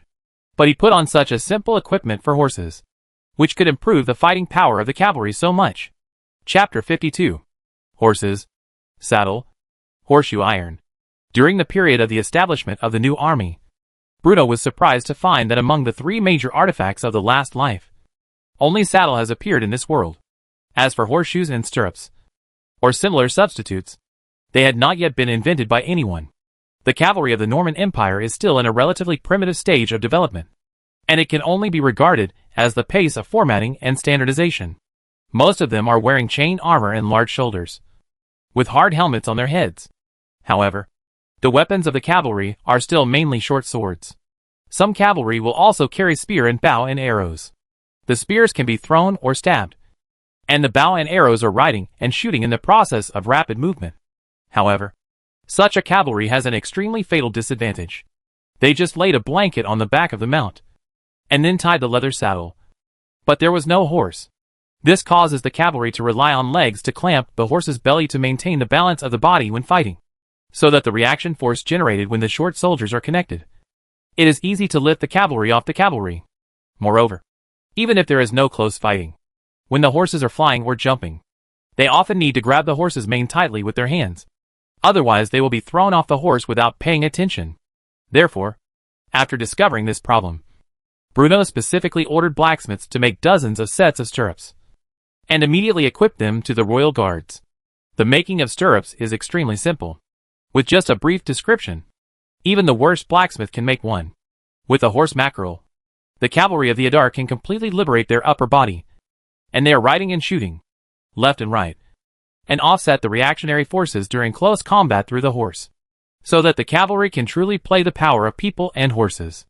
As for horseshoes, although the role in combat was not obvious, they were of great significance in the long run. The hooves of horses without horseshoes will easily crack or fall off after a long distance gallop, which will directly make the cavalry lose the ability to gallop and fight. The existence of horseshoes allows cavalry to charge or attack with confidence without worrying about the wear and tear of the horseshoes. Therefore, when the Adar cavalry equipped with these 3 artifacts engaged in a head-on battle with the Sorin cavalry, the victory of the Adar cavalry was almost certain. The dusty Herman Barclay was not dead. He was just knocked to the ground by Sam. He felt so ashamed that he stuck his butt out and refused to get up. 50 knights were rushed to pieces, and those infantrymen led by Sorin, who were lucky enough to survive, were all captured.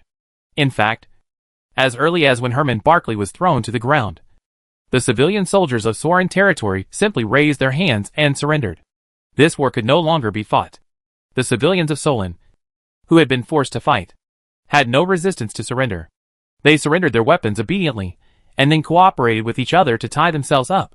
More than 300 soldiers and knights from the Sorin territory were captured, and more than 100 were killed or wounded. As for Lord Adar, only 3 men were killed, and more than a dozen regular army soldiers were slightly injured. As for the royal guards, they were all alive and well.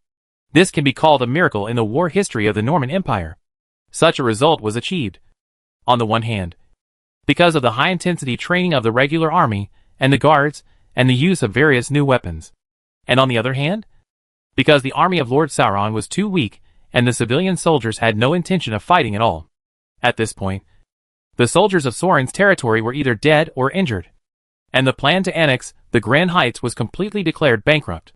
Bruno finally arrived with his entourage after the war was over. Seeing that his army had won a victory, Bruno naturally felt refreshed and his mood suddenly became good. "Are you Earl Sauron's eldest son, Herman Buckley?" Bruno asked curiously after looking up and down at the tied-up Herman Buckley.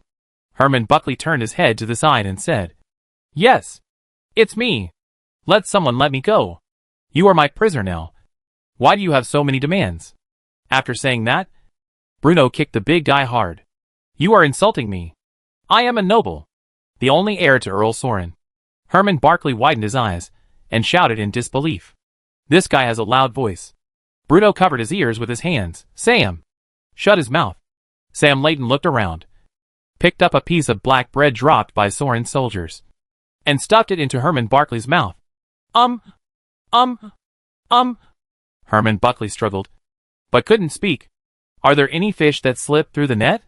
Bruno asked Sam, ignoring Herman Buckley's struggle. "No. The troops that invaded Adar are all here. I sent scouts to keep watch on the periphery, and no one has escaped." Sam Layton was also very excited at this time. After all, this was a great victory won under his command. It had been a long time since the Adar territory had won such a victory. Of course, the main credit must go to his own lord. From forming a new army to inventing stirrups and horseshoes, none of them was not Bruno's credit. Although Sam Layton could only come in second, he was already satisfied. "In that case, let's prepare for a counterattack." Counterattack? Now?" Sam Layton asked in surprise. "Of course. Haven't you been angry with you before?" Bruno said for granted. Everyone came to the door of the house, and there was no reason to go back. Besides, isn't it all here? "Great," Sam agreed immediately. After all, after this battle, the territory of Sauron was almost completely undefended, and Adar's army could march straight in and reach Sauronburg in one fell swoop. But how far should we go in our counterattack this time? Sam was a little unsure, so he asked Bruno. Although the Norman Empire turned a blind eye to conflicts between noble lords and even tolerated territorial disputes, it would never allow any nobles to be directly exterminated. This was the bottom line. It is precisely for this reason that Count Sauron's effort was planned that it was only a grand highland located in the northern part of Idal. Since the people of Sauron's territory like land so much, then we should just rob them of their land. Bruno drew a line on the map he had just taken out with a quill pen. "I don't just want the Grand Heights. I want all the land south of this line." Chapter 53, The Greedy Adar People. "This is the River Sauron?" Sam Layton asked in disbelief, with his eyes wide open. The line drawn by Bruno almost coincided with the Sauron River on the map, covering more than half of the territory of Sauron. "That's right." Bruno nodded and said, "Granted, since Sauron has no enough troops to guard his land, then Idle leads to help our neighbor's ability to help. But this is the fine tradition of our Stewart family. Besides, didn't I leave all the territory north of the Sauron River to them?" As Bruno spoke, Herman Buckley, who was tied up beside him, struggled even more violently. MMM. Bruno waved his hand and signaled Sam to pull the black bread out of Herman Buckley's mouth. "How can you ask for so much territory?" Herman Buckley asked loudly with his face flushed. "Why not? Besides, haven't you always been drooling over the Grand Heights? This is different. The Grand Heights is only a small part of Adar territory. Besides, the disputed area between the two sides is only the Grand Heights," Herman Buckley argued. Bruno decided not to talk nonsense with this guy anymore. He glanced at Herman Buckley as if he was a fool, and then asked, "Can't you see that I'm taking advantage of your misfortune?" Hearing this, Herman Buckley was choked and speechless for a moment. "Really, Tia, makes sense." Shut his mouth again and let the soldier set off immediately and head straight to Sauronburg. Bruno finally gave the order. Yes. Only a small number of infantry were left to guard the prisoners and clean up the battlefield, while the rest of the army, led by Bruno and Sam Layton, headed directly towards the territory of Sauron. The distance between Idal and Sauron was not close, But the Sodders of the Adar did not care about it. These soldiers may be the best group of people who eat the civilians led by Idal. They are hardly plagued by night blindness. Vitamin supplements are full. And they are not even more embarrassing for the night march. This is incomparable with any other army. Similarly, although they were wearing heavy armor, their speed of advancement was not slow at all. This is also thanks to the soldiers' daily compulsory cross-country running with loads. After a whole winter, the physical strength and endurance of the Adar soldiers are no longer the same as before.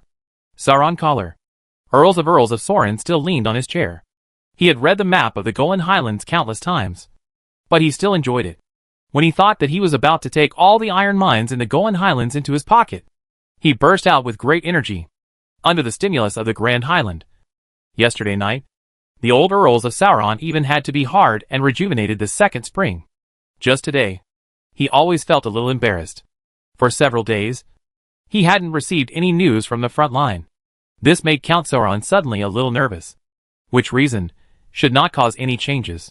The old Earl thought he knew everything about the neighboring Adar County, and a large amount of gold coins was invested in the construction of a useless garden. This should be the weakest time in the history of Adar County. However, if everything goes well, the news should be here at this time. Count Sauron tapped the table with his shriveled fingers, lost in thought. At this moment, the noise outside the door suddenly became chaotic, as if something was knocked over and everything was in a mess. "What's wrong?" Count Sauron shouted in a bad tone.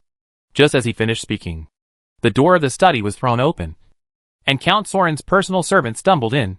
Master, the big thing is bad?" the servant gasped, as if he was greatly stimulated. "What is urgent? What's the matter?"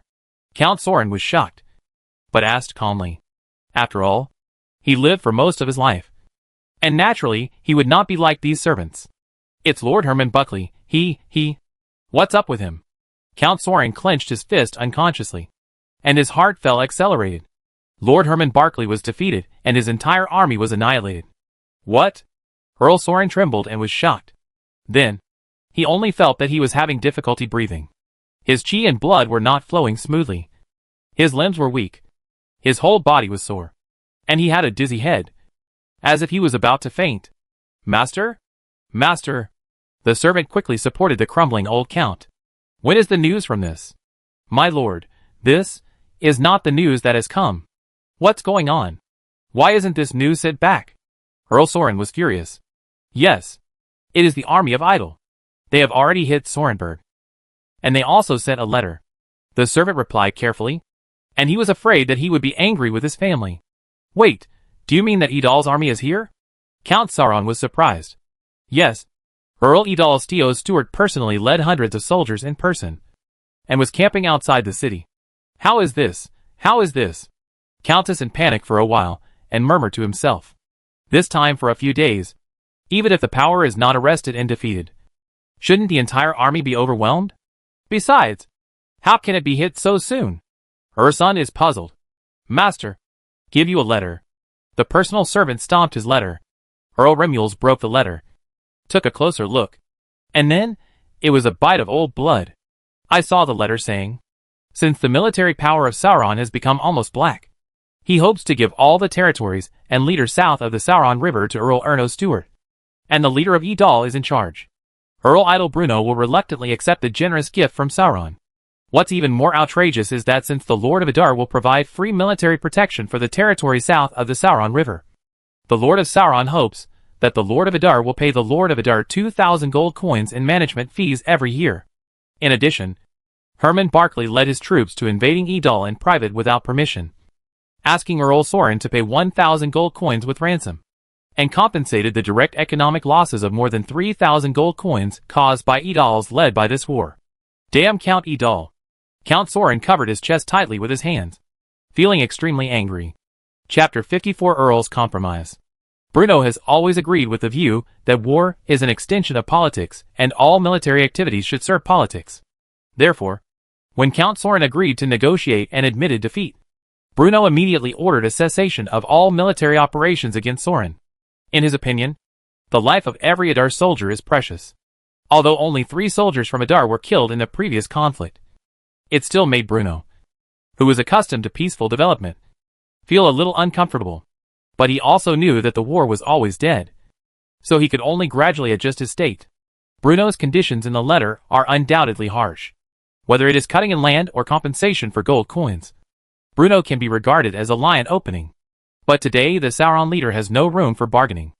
After the entire army of the army, Count Sauron is like an old lamb to be slaughtered, losing all the negotiation chips. This is too much. Such a request is simply unheard of. No respectable noble can accept such an agreement. Earl Corses, who was almost exhausted with oil lamps, participated in the peaceful negotiations carried out in the suburbs of Sorember with a personal servant. The old man of this wind candle was thunderous in the face of Bruno's conditions, so that Bruno was afraid that the old man would pass by. In fact, the main dispute between the two sides is concentrated, well, all the terms are controversial. But the most serious controversy is the one of all territories south of the Sauron River. But for this condition, Bruno is not allowed, because he found an excellent place to build a miracle on the banks of the Sauron River. Just about 20 kilometers away from Sorenberg, there is just a beach coating at the intersection of the Solin River and its tributary. And the original geographical environment of Namur Fortress is also very similar to here. Moreover, once Namur Fortress is built here, it can be resisted by the north. At the same time, the construction fortress can also directly include the Grand Highland in the territory of Edal, which is of extremely important strategic significance for the large-scale mining of Grand High subway ore. It is also officially based on these reasons that Bruno is bound to get land south of the Sorin River. However, Bruno has always had no interest in this waste of saliva. Therefore, he shouted overnight the old Ford, who was originally stable in Edal city. As for the results of the negotiations, give them to the two old men. And Bruno himself led List and several followers to step on the Sauron River in advance. To be honest, the water flow of the Sauron River is very large. If it wasn't for the soldiers of Edal soldiers quickly, they passed the Sauron River before the Sauron collar reacted, and the soldiers might still be damaged. Terrain entry successful. Wonder modeling completed. Is selected wonders to build addresses? The familiar pop-up window appeared again, and Bruno chose to reply affirmatively without hesitation. Not long after, a faint sound of baya was heard in the air. Bruno's jacket pocket suddenly felt heavy. He touched it and realized that the construction drawings of Fort Namur had arrived. However, although with the construction experience of the Air Garden, the construction of Namur Fortress is still facing heavy difficulties. The most important point is still the problem of insufficient manpower. You know, today's Edal Collar is still building the road to connect Thorns, Edal Collar, and Man Fortress. This road is just built alone, and all Edir's idle production teams are mobilized. And in addition to this road, there are 3 roads waiting to be paved. What's more, in the early spring that has arrived, most of the serfs and civilians led by Edal have to be busy farming, so people are even more lacking. In addition, since it is determined to build the Namur Fortress here, a road is needed to connect the Namur Fortress and Idle City. Therefore, from this perspective, Edir territory still has 5 roads and a fortress that need to be built, and both manpower and money are urgently needed. Fortunately, Bruno did not tell Old Ford in advance. Otherwise Old Ford might have fainted from anger again. That's right. Bruno suddenly had an idea and ordered List. Go and tell Old Ford that the gold coin compensation can be reduced a little, but it must be compensated to our serfs. The more the better, and we will accept all. As you wish, sir, List replied. After 2 days of negotiations, the Edir territory and the Sorin territory finally reached an agreement and formally signed the Treaty of Sorenberg on the outskirts of Sorenberg. The content of the treaty did not change much. After all, Old Ford was no pushover when it came to a quarrel. Of course, all the land south of Sorin's territory belongs to Bruno, and this is a point that Bruno particularly emphasized. Old Ford also made some compromises on the issue of gold coin compensation. After all, the gold coin compensation offered by Bruno at that time was really ridiculously high and was purely used for extortion. As a result, the total amount of compensation in gold coins and the ransom of Herman Barclay was reduced to a total of 1,000 gold coins. But at the same time, Lord Sorin was required to unconditionally give Lord Edir 300 serfs. As for the other details, most of them are irrelevant. For this result, Bruno was very satisfied. After all, this counterattack almost caused him to annex the territory of Sauron's collar, which expanded the area of Edal's leader. and even brought the effect of the additional effect of the air garden into the running expansion.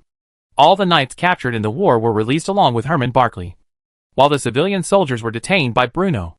The captured civilian soldiers will be degraded as the serfs led by Idol, and form several new production teams, and the 300 serfs given by Sauron to the task of building Namur Fortress. Old Ford, Bruno called out as he happily flipped through the newly signed Treaty of Sorenberg. Yes, sir. Here. Bruno handed over a roll of parchment as if nothing had happened. What is this? What? Old Ford picked up in doubt. Then, an ominous premonition began to spread in his mind. Sauron led the wolf ambition and looked at Idol's leader. Although this time they defeated them, it was difficult to guarantee that they would not invade again. Therefore, I decided to build a fortress by the Solin River and become the bridgehead of the Idol's defense system. Bruno said excitedly. Master, why are you going to lose again? Chapter 55 Terrible Treatment. It turned out that the reason why the Earl tried to ask for the territory south of the Sauron River was to build a fortress. No wonder he wanted serfs instead of gold coins. It turns out the Earl had planned it all along. Damn it! If Old Ford knew this in advance, he would never argue with Earl Sorin. After all, now that Sauron's army has been defeated, what's the point of building a fortress? At least for now. It seems nothing more than a waste of money. Thinking of this, Old Ford's heart twitched. It seemed that the treasury of Idar was about to bleed heavily again. Master, Idar is busy building roads right now. If we build a fortress, I'm afraid Idar's finances won't be able to afford it. Old Ford immediately cried poor to Bruno. No. If I don't stop it, the gold coins that Idar has won will really be wasted by the master. Isn't the Hanging Garden completed? All the funds allocated to the construction of the Hanging Garden every month have been allocated to the Namur Fortress some time ago. But still have to build a road. Plus a new road connecting the fortress and Idle City. A total of 5 cultivation. Old Ford grievedly compared with his hands. It is not a 50 road to repair together. Furthermore, after the road connecting the Man Fortress in the south, Idle City will become a must-have road for businessmen to go to the Normandy Empire and the Kingdom of Basel. Are you afraid that you can't collect gold coins? What if they don't leave Idar? Old Ford insisted with his neck stiff. In his opinion, this was simply a sin. Was it necessary to build a large fortress just to guard against 300 or 500 people? Moreover, just by looking at the construction drawings, one could tell that this was a wonder whose construction difficulty and gold coin expenditure were no less than those of the Sky Gardens. They have to leave even if they don't want to. As you know, the military strength of our Idar territory is relatively limited, so it is understandable that there are places that we cannot take care of. After the new road is built, any road that bypasses Idar City and directly enters Stranglethorn Vale will most likely be infested with bandits. If the goods and treasures are robbed, we can only blame ourselves for our bad luck. As for building Namur Fortress, so fixed, there are difficulties. So you must find a way to solve the difficulties. In short, the captured Sauron lead soldiers and the 300 serfs mentioned in the agreement must be remedied as soon as possible. Seeing this, Old Ford could only nod in agreement. Although the war has ended, the aftermath is still ongoing. The bodies of the 3 fallen soldiers have been found, and their families need to be contacted to collect the bodies and pay compensation. More than a dozen wounded soldiers also urgently needed treatment from military doctors. Speaking of treatment, the medical skills and treatment methods of doctors in this world are extremely primitive. The degree of nonsense is generally the same as the Western Middle Ages. This is also an important reason for Bruno to collect feces and clean up the health environment of Idal City. If Bruno got sick, he would never dare to see a doctor, regardless of the serious illness or minor illness. Maybe you can heal yourself if you do look at the doctor. But if you look at the doctor, you may hang it directly. The most commonly used treatment for doctors is the world-famous blood hematopoietic therapy. If you have a headache, it doesn't matter. Just put some blood. If your legs hurt, it's okay. Just let some blood out. If your kidney hurts, don't be excited. Just put some blood. Of course, if there is no effect after the blood is placed, don't worry. This is because the blood bleeding is less, and it will be put on the pot to put it.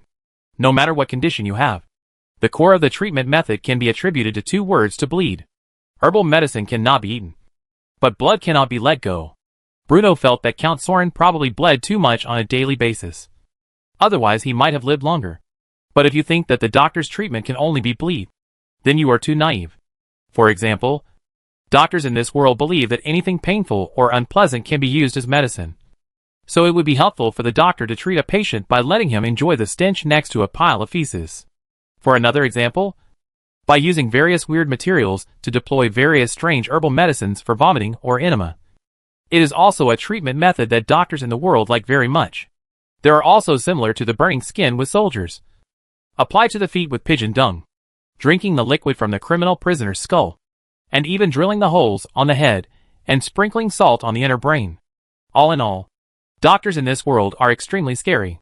Therefore, in the principle of mutual assistance, Bruno did not hesitate to lend the king of Idal to Count Soren during the negotiation. As for Ear, Soren dared to use it. It is another matter. As for Idal's military doctors, it is naturally a virtue. By observing the process of treating the wounded by military medical treatment, and seeing his magical medical skills, Bruno did not hesitate to put the doctor into the dungeon of the Lord's castle. At that time, the doctor saw that Bruno was watching his treatment process, and his heart was excited, but the blood was bloody, and he almost had to put the soldiers who were just injured into serious injuries. Amazing doctor. Back to the castle. Bruno spent 20 points of brilliant points in the system mall, and exchanged for the brewing method of distilled wine. 20 points. Overall it's not expensive. But Bruno only had 61 points left in total. After exchanging the brewing method of distilled liquor, he only had 41 points left. However, Bruno insisted on redeeming it. Now the wines of the aristocracy of the Norman Empire are almost wine, and the height of distilled wine has not yet appeared in the world. The brewing method of redeeming distilled wine has three significance. The first is the consumption of the Lord's wine, thereby reducing the high expenditure of buying wine from other nobles. The second is to make distilled wine while making high concentrations of alcohol. These high concentrations of alcohol can be used to disinfect the wounds of soldiers to avoid inflammation. After all, the doctors in this world are really unreliable. Instead of looking forward to the doctors, they might as well cultivate a batch of reliable military doctors from scratch. Under the current conditions, once the soldier's trauma is too serious, it can basically be considered a dead person. But in fact, to be honest, if you can disinfect and bandage, many unnecessary casualties can be avoided. As for the third point, it is that distilled liquor can be sold as a specialty product of a dark territory, providing a new source of income for a dark territory. The sale of liquor can bring huge profits, and the Mutai technology in the previous life is the best proof of this. Not only can wonder strengthen a country, but so can liquor. Chapter 56 Papermaking. The brewing of distilled liquor and the distillation of alcohol cannot be completed in a short period of time. Not only does it require the preparation of lees in advance, but it also requires craftsmen to make a large number of utensils that may be used. Therefore, Bruno could only hope that the wounded soldiers could hold on a little longer, and use the existing tools to perform simple disinfection and bandaging for them during this period. In order to treat the wounded, Bruno gathered all the wounded together and ordered people to clean the tents where the wounded lived on a regular basis every day. This is because the soldiers' original residences were too simple and unhygienic. And when it comes to treating illnesses and saving lives, sanitary conditions are undoubtedly a very important factor. Maintaining good hygiene conditions can greatly reduce wound infection and deterioration of the condition. There was a reason why the hospital in the previous life was always filled with the smell of disinfectant. Fortunately, these soldiers were wearing armor during the battle and only suffered minor injuries. Otherwise, according to the existing conditions, Bruno could have prepared pensions in advance. Since the weather is still quite cold, most of the tents are closed tightly, and there is no ventilation at all. Although the temperature outside the tents was still relatively low, Bruno specifically requested that the tents where the wounded soldiers lived must be ventilated regularly. In addition, the wounded soldiers' underwear must be cleaned and replaced in a timely manner. At the same time, Bruno took out vinegar from the Lord's castle, set up a pot in the wounded soldiers' tents, put vinegar and water in it, and boiled it over low heat for a long time. Many people were confused by Bruno's request, but since it was the Earl's order, although everyone had some doubts in their hearts, they still carried out the order without hesitation. Another important point to consider when making distilled spirits is the supply of grain. As we all know, a large amount of grain is needed to brew liquor. But nowadays people in many places can't even get enough food.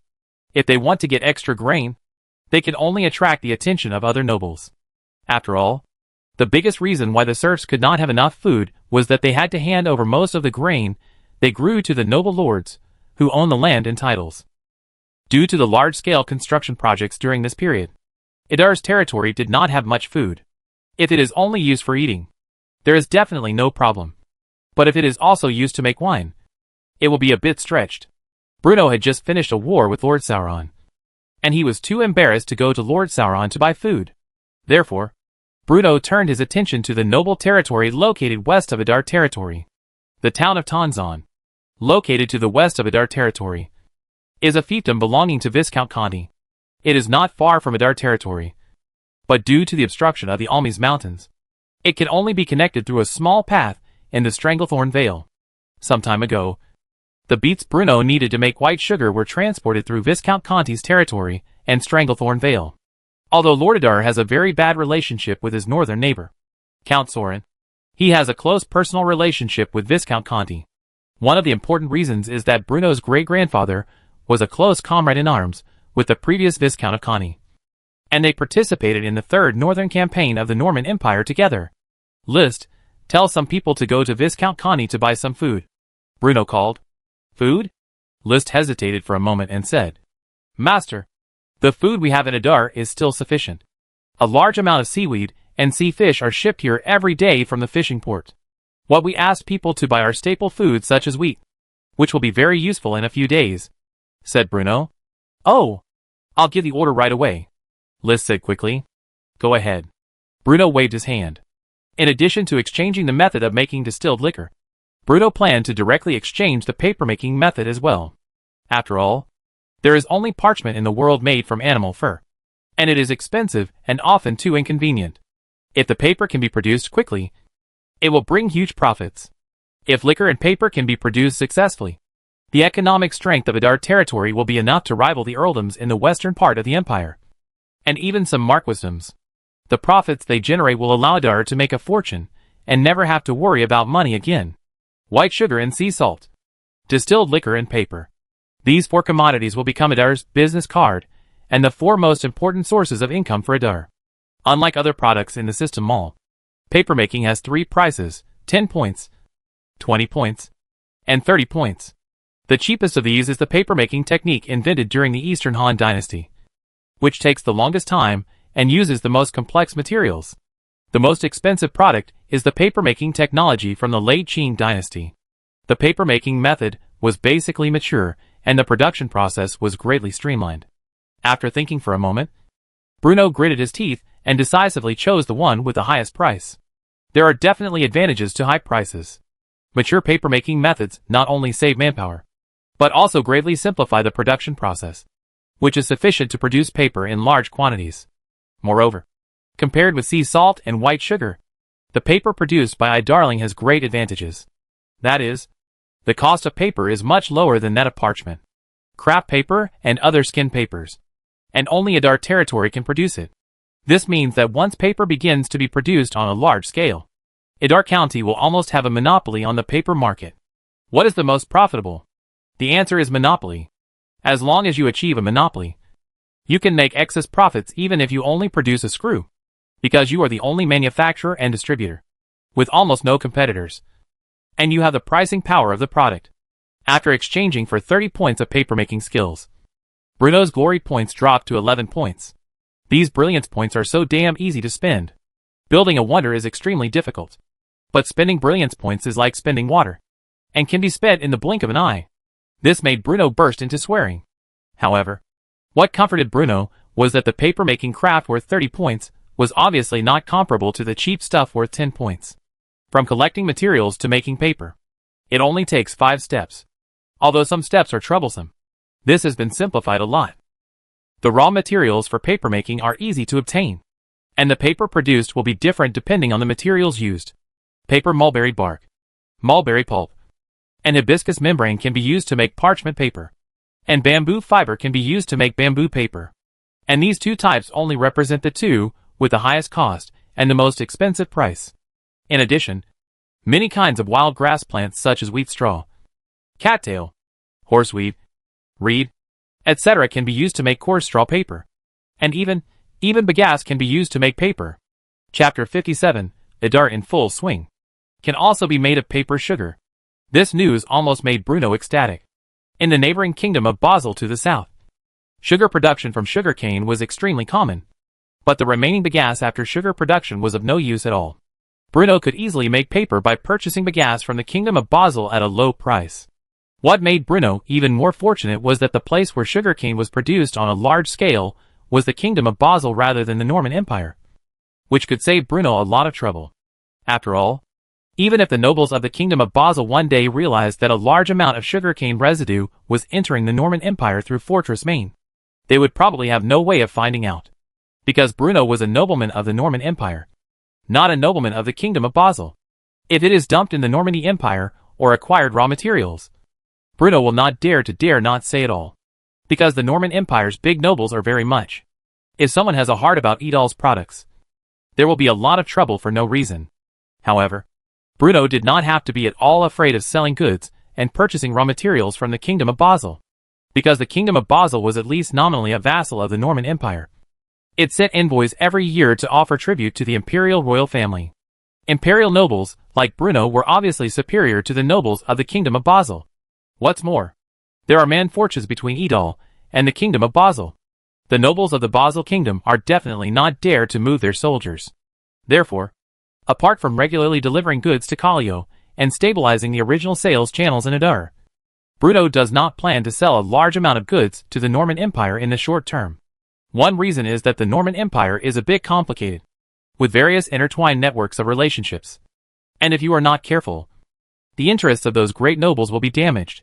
The other reason is that with the current production capacity of the Idar territory, even the market owned by the kingdom of Basel cannot be fully satisfied. So there is no need to wade into the muddy waters in the country. As a noble family that has been rooted in Idar for nearly 100 years, Idar has had a good relationship with the imperial generals who have guarded man's fortress. Therefore, for Bruno, it is not difficult to open the commercial road to the kingdom of Basel. It's just that the previous Earl Idal had never done this. In Bruno's opinion, this was very puzzling. After all, as a border earl, although the land ruled by Count Idar was not rich, his degree of freedom was much higher than that of the nobles near the center of the empire. Neither robbery, smuggling, nor business. In Bruno's view, this is simply guarding a treasure chest but doing nothing. In order to replenish the capital chain of Idar County as soon as possible, Bruno sent people to the kingdom of Basel to purchase bagasse, and ordered the servants to start making distillers' grains. After all, neither papermaking and distilled wines can be made immediately. Both need to carry out a series of preparations such as fermentation. In this way, after the establishment of the road of Idal Lead and Man Fortress was officially completed, these two products can have sufficient inventory, thereby directly opening the market of the kingdom of Basel. During these days, the wounded soldiers recovered quite well, because Bruno paid special attention to hygiene conditions. No soldier died from wound infection without alcohol disinfection. If it is in the past, a dozen soldiers who were injured could survive half of them. This undoubtedly opened everyone's eyes, and made many people think that, as long as the living environment of the wounded soldiers was made cleaner, casualties could be avoided to a large extent. If that's the case, then if my residence is a little cleaner, then I won't die if I get sick and I won't need to see a doctor. Right? Therefore, under the intentional publicity of Bruno, the civilians in Idle City have once again set off a wave of cleansing. For a moment, the city of Idar had a completely new look. Although the civilian houses in the city are still tattered, it is not as dirty as at the beginning. Spring is blooming, and the earth is back in spring. With the establishment of the ownership of the Grand Highlands, and the end of the war between the Sauron and the Idal leader, everything of Idal returned to the right track. The original 8 production teams fully shouldered the burden of road construction. With the help of the new thing of cement, the construction process of the road was smooth. For serfs with extremely scarce cognition, cement is simply the creation of the gods and miracles. Because the production method of cement needs to be strictly confidential, and those who make cement must also be a relative in the relatives. So Bruno deliberately built the first cement workshop led by Idal at the Sea Corner Salt Field. In this way, the original Salt Field Guard can also watch the cement workshop by the way. Therefore, All these serfs can get in touch with the cement that has been made. All you need to do is spread the cement evenly on the roadbed leveled by the serfs. After a few days, the cement will completely solidify. The solidified cement is as hard as rock, and it feels natural and solid to walk on. It is much easier to walk on than the dusty country roads. More importantly, you can still travel even when it rains, without having to worry about the wet mud on the dirt road. In addition to the roads in the south, construction of the Namur fortress in the north finally began. 300 serfs plus more than 300 prisoners, a total of more than 600 people, were working enthusiastically under the supervision of Idar's soldiers. Bruno also promulgated a series of reward and punishment measures. Although it can be pardoned as civilians well, the upper limit of the amount of various rewards is lower than the 8 production teams on the south. After all, these people were originally as civilians led by Sauron, and they needed to observe a period of time. But even so, all kinds of benefits are much better than Sasson. A new cement workshop is being built next to the Namur fortress, because the 2 construction sites in one south and north are too far away, and it takes too long to transport the cement back and forth for too long. It is better to build a new one directly. However, this caused Annel's headache, because the heating method used in the blast furnace of the burning cement, it is easy to scrap after a period of use. Therefore, Arnell has to run back and forth between the 2 workshops, becoming a tool person, so that the enchanting weapons and the improvement of the method can only wait until late at night. So they shouted to Bruno to send wages again and again. But what surprised Annel was that Bruno readily agreed his request and even doubled his monthly wages. Chapter 58. Since ancient times, food has been a top priority related to the country and people's livelihood. This is no exception in the Idar. Whenever spring, whether it is civilians or serfs, they will work hard for the land cultivated by the serfs. The Normandy Empire generally implements the 2-8 division model. That is, the serfs must give 80% of the harvest to the noble master who own the land, and they can only keep 20% of the food. Although Bruno was very happy when he released the serfs before. For this, Bruno did not intend to change in a short period of time, because he wants to see how big the serfs are in the life of their life with civilians. Nuns need to pay 80% of the gains, and in comparison, the land rent that needs to be paid by civilians is much less. In Bruno's view, the gap will generate motivation only by letting the serf clearly realize how superior the lives of the civilians are only relative to the serf. When they are wonders, they will work hard to work, and can be squeezed out of more surplus value, and speed up the wonders. Bruno is mainly worried that if he is good at improving the living standards and quality of life of serfs for a while, it will make the attractiveness of release as civilians. Therefore, this is not his own black heart. This is all the fault of the wonder construction system. If it is not a system, would Bruno worship the people to build a spectacle? Of course not. This is because the system rewards are too attractive. However, for serfs, 20% of food is definitely not enough. Therefore, Bruno will also give a certain compensation in other aspects. For example, you can slightly improve the wages of working hours, and you can create more jobs. After all, the paper-making workshops and liquor workshops are currently in stressful preparations. They are still very lacking. And the production teams that build roads and wonders are also coming. Therefore, as long as the serfs have been free in the past, they can make more money through work to meet their needs of their lives. Moreover, Bruno had set up a new department to distribute relief. If a serf could not survive, he would distribute a small amount of food according to a quota, so that at least he would not starve to death. However, at the same time, Idal leader also introduced a new policy mainly targeted at civilians. That is, in addition to the copper plates, civilians and serfs can also use copper plates to buy food from Bruno. And they can also exchange food such as sea fish, seaweed, and other foods to Brion in a physical way. Moreover, Idal's leadership no longer allows private food transactions. In case of excess grain in the hands of civilians, they need to be sold to lords at the market price. If the market price is too low, it will be traded according to the minimum acquisition price filed by the lord. All private sale and trading food will be severely hit by Idal. The reason why Bruno did this was because he felt that he could play more role only in his hands. Whether it is brewing or charging for military food, it is of great significance. Furthermore, with the existence of a miracle construction system, it is estimated that the large-scale projects of Idal will one step down.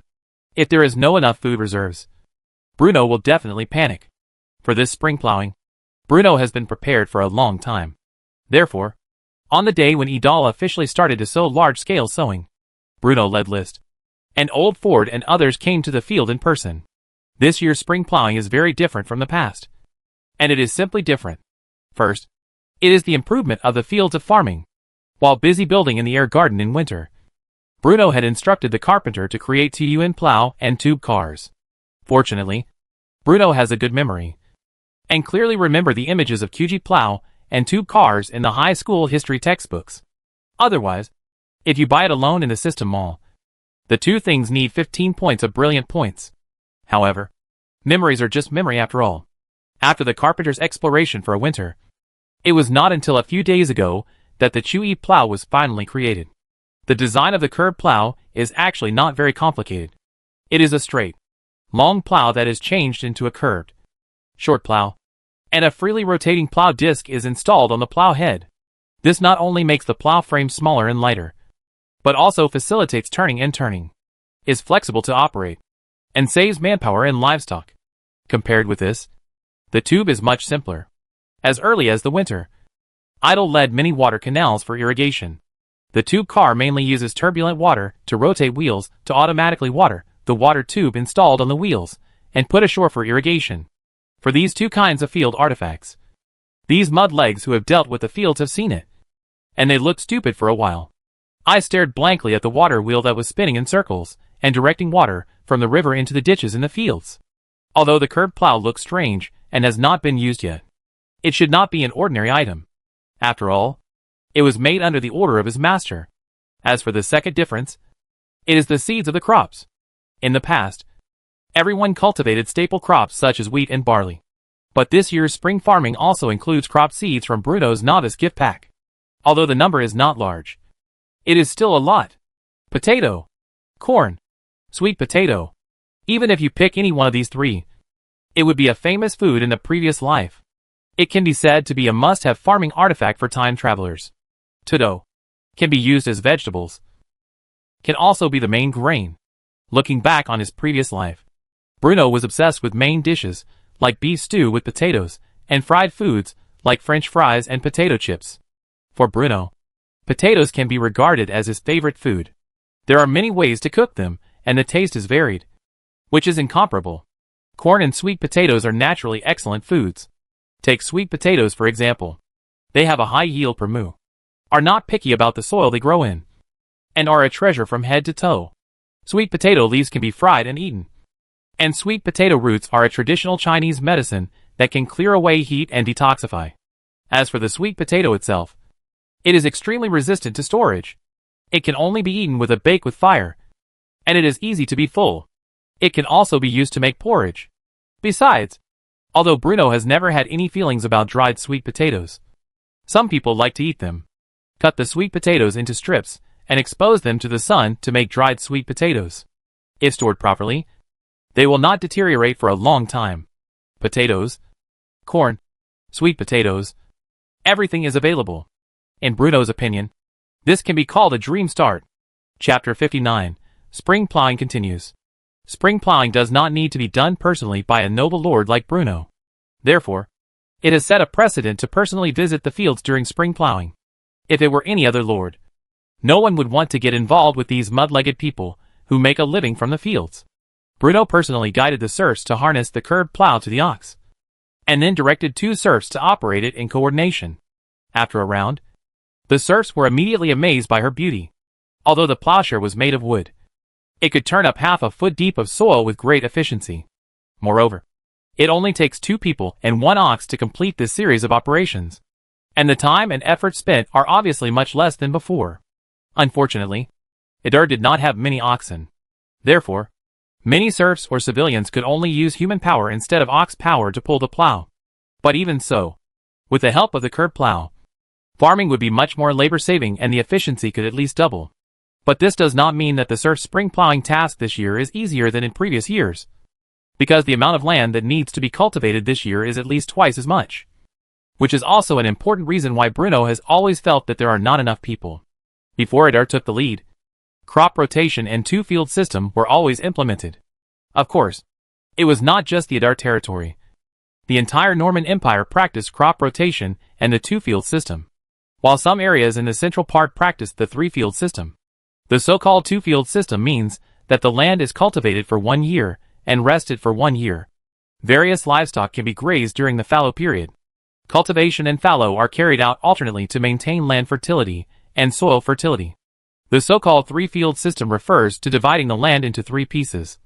One for growing spring crops, one for growing winter crops, and the other left fallow and can also be used for grazing. The use of these 3 pieces of land is rotated every year, also to maintain soil fertility. But this year, there will be no more fallow land in Adar County. All the land will be used for farming, because Bruno has the blessing of fertilizer. The feces that Shabby had been collecting in Adar City finally came in handy. Through the composting of feces, Adar Territory's unique natural organic fertilizer with a very high feces content is ready for use. In addition, Bruno also had people prepare firewood manure, wood ash and other fertilizers. In short, the Adar Territory no longer has to worry about insufficient soil fertility. However, although Bruno knew the great uses of these fertilizers, others did not know. Therefore, when they heard that Bruno was going to sow seeds on the land that was originally left fallow in Adar County this year, they were all dumbfounded. "Master, why haven't I heard you mention this before?" Old Ford asked cautiously. "If we plant crops on all the fallow land this year, even if there is a harvest, it will definitely be much less than usual. Not only will it be of no benefit, but it will also waste the fertility of the soil." "It doesn't matter. Didn't we ask Shabby to collect manure before? The manure can definitely enhance the fertility of the soil, so that the land can produce high yields without being left fallow." Feces excrement? Old Ford suddenly realized. No wonder his master had been buying feces from civilians and serfs. Old Ford thought that there was only one small pit for collecting feces, but he didn't expect that there was a series of pits behind it. "Master, I have lived for so many years, but I have never heard that feces can have such miraculous effects. This shows that you, Old Ford, are somewhat uninformed." Bruno sighed. Then, he changed the subject and said, "Actually, I also read this from a book." Books again?" Old Ford was as surprised as if he had eaten a fly. He claimed that the crops he brought back with the ox cart were from books last time. Why did the books his Lord Earl read differ from his own? "Master, could you please let me take a look at this magical book? I also want to follow your pace and not lag behind our Adar County," Old Ford said sincerely. "Oh, this seems I used it to wipe my butt," Bruno said without blushing or breathing heavily. Wipe your butt? Yeah. It's really uncomfortable to use pebbles to wipe my butt. Parchment paper is better. It's not only soft and smooth, but also protects the skin," Bruno said with a smile. Since there was no paper in the world, the nobles of the Norman Empire usually liked to use smooth pebbles to wipe their butts. In fact, using pebbles to wipe your butt is already a great enjoyment. Take the Odin Empire, the northern neighbor of the Norman Empire, as an example. The royal family and nobles of the Odin Empire all used a thick hemp rope to wipe their butts. When the brewing is complete, pass the rope between the legs, pull it with your hands in front and behind, like pulling a big saw. If it were just that, it would be fine. But what's even more interesting is that this thick hemp rope is public. After the emperor used it, the empress used it, and after the empress used it, her favorite minister used it. They all used the same one and never changed it for years. It is said that they felt that this could reflect the good wishes of the monarch and his subjects being united as one. Ugh! Spit first as a sign of respect. But sir, we don't have enough seeds. The seeds we have every year are limited. Seeing this, Old Ford finally used his trump card. No more seeds. See how you plant? It's okay. I have asked Lister to buy a lot more seeds from Viscount Conti. It can fully meet the demand for seeds," Bruno said. Hearing this, Old Ford was completely stunned. List? That dull-witted manservant whom he recommended? He originally hoped that List would be stupid and not give Bruno any messy ideas. But he didn't expect this guy to be. "I still care about it." "Okay, then let's plant all the crops as you requested." Old Ford had to give in temporarily. After all, the world is big. But I am the greatest. Planting sweet potatoes is not complicated. But potatoes and corn cannot be planted directly. The potatoes need to be cut into pieces and planted after they have been cut in half. Therefore, when Old Ford saw Bruno's magical operation, He had already accepted his fate. No one has ever heard of splitting crops in half before planting them. It would be strange if this thing could grow. Old Ford is ready to go back and calculate how much more money he will need to spend on food next year. As for corn, it is necessary to soak the seeds and germinate them before planting. Wait until white roots appear before planting. It is said that this can increase the germination rate of the plants. Chapter 60. You are so pious. Holy City, Bethlehem. Different from the bustling and noisy imperial capital of St. Lawrence, the holy city of Bethlehem, located in the south of the empire, is like a pearl immersed in the mountains. Although it has long restrained its aura, it still cannot escape everyone's sight. As the legendary place where the God of Light descended, Bethlehem has the most magnificent church and the largest number of statues among the 4 countries on the continent. It is also the seat of the Holy See, and the Lateran Palace in the center of Bethlehem is the residence of the Pope. According to legend, the Star Cave in Bethlehem not only preserves half of the book of the angel Raziel, which is known as the first scripture in the world, but also devout believers can communicate with God through dreams in the Star Cave and accept the will of the gods. Barai Hung has his own law and his own army. Under the rule of the Pope, it looks like a country of the country. However, the current Pope Crane V has taken over the authority of the Pope and has now been for 20 years. Except for the crowning ceremony of the Emperor 18 years ago, he never stepped out of the holy city half a step. Bilian has many matters of the Red Bishop Camus Blancan, and this time the recruitment believers to build the idol. Naturally, they were ordered by Camus Blancan. At this time, a strange team was ushered in outside the city of Bibli. This is a team of about dozens of people. They scratched the cross in front of their chests with their right hands and walked forward in a hurry. The soldiers of Idal who escorted these 50 people to the edge of the holy city Barai Hung no longer moved forward, and the rest were left by themselves. In the last life, believers in the grand scene of the McGardens chanting made Bruno remember it, since each aristocratic caller sent someone to build the idols. How can we let the bishop of the church remember these believers from Idal? Be sure to let the bishop of the church experience the piety of the Idal. You know, it is very good to have a good relationship with the church. At least, in the nominal. The birth of each empire nobleman needs the recognition of the church. More importantly, everyone, including nobles, must pay taxes to the church. This is the legendary tax. Tithe is a tax added to the gross product of land, requiring payment of 1/10 of agricultural or pastoral products in cash or in kind. This is also one of the most important economic sources of the church. Although this kind of tax will almost be transferred to the heads of the civilians after layer transfer, the thought of what originally belonged to Idal's led, and Bruno felt particularly distressed. Even if it is a civilian, it is also the civilians of Idal. Why pay the church tax? And if you have a good relationship with the church, then the amount of tax is more flexible. As one of the 50 mixts, Mike realized the most of the doctrine of the Bright Church. So he was regarded by the Lord of Idal as the most devout believers, and became a 50 mixed leader. Bruno has made a solemn commitment to the conflict of the statue, and all their families in Idal can be properly taken care of. In addition, for Mike, once he completed the task of Bruno ordered, after returning to Idal, he would be able to get a generous remuneration. The team of 50 people was not very large, but the group of guys who kept making the sign of the cross with their right hands and muttering something outside the city gate obviously attracted the attention of the Crusaders. Stop! A Crusader soldier stopped these strange people. Where are you from? What do you do? Mike, who was making the sign of the cross devoutly, was startled by the sudden shout. He calmed himself down, then recalled several times what Lord Shabi and Lord Bruno had told him before, made another sign of the cross on his chest, and then said, I came from Adar, a believer who is going to the holy city to build a statue. Soldier. Hearing Mike's words, almost all the soldiers on duty nearby looked over. Are you believers, or soldiers escorting civilians? The soldier felt as if he had heard something wrong and asked again. We are believers, and we are here to repair the statue, Mike said in a sonorous voice. Then, where are the soldiers escorting you? Soldiers? Why do we need soldiers?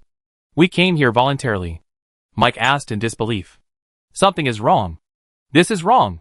Which civilian who was escorted by the noble lord to build the statue did not have a sad face? Even the soldiers of the Crusaders asked themselves whether they would be willing to do so. Is it possible that there are people in this world who would voluntarily abandon their families and travel thousands of miles to the holy city of Bethlehem to build statues? You have to know that in this era, a man is the pillar of the family. If you come to build a statue of a god, what will your wife and children eat, and how will they live? Most noble lords would only take you to build statues, and wouldn't care about the life and death of your family. Even if you survive and repair the statue and go back, by the time you get home, there will probably be green grasslands for you to run wild on. How devout one must be to the god of light to be able to do this.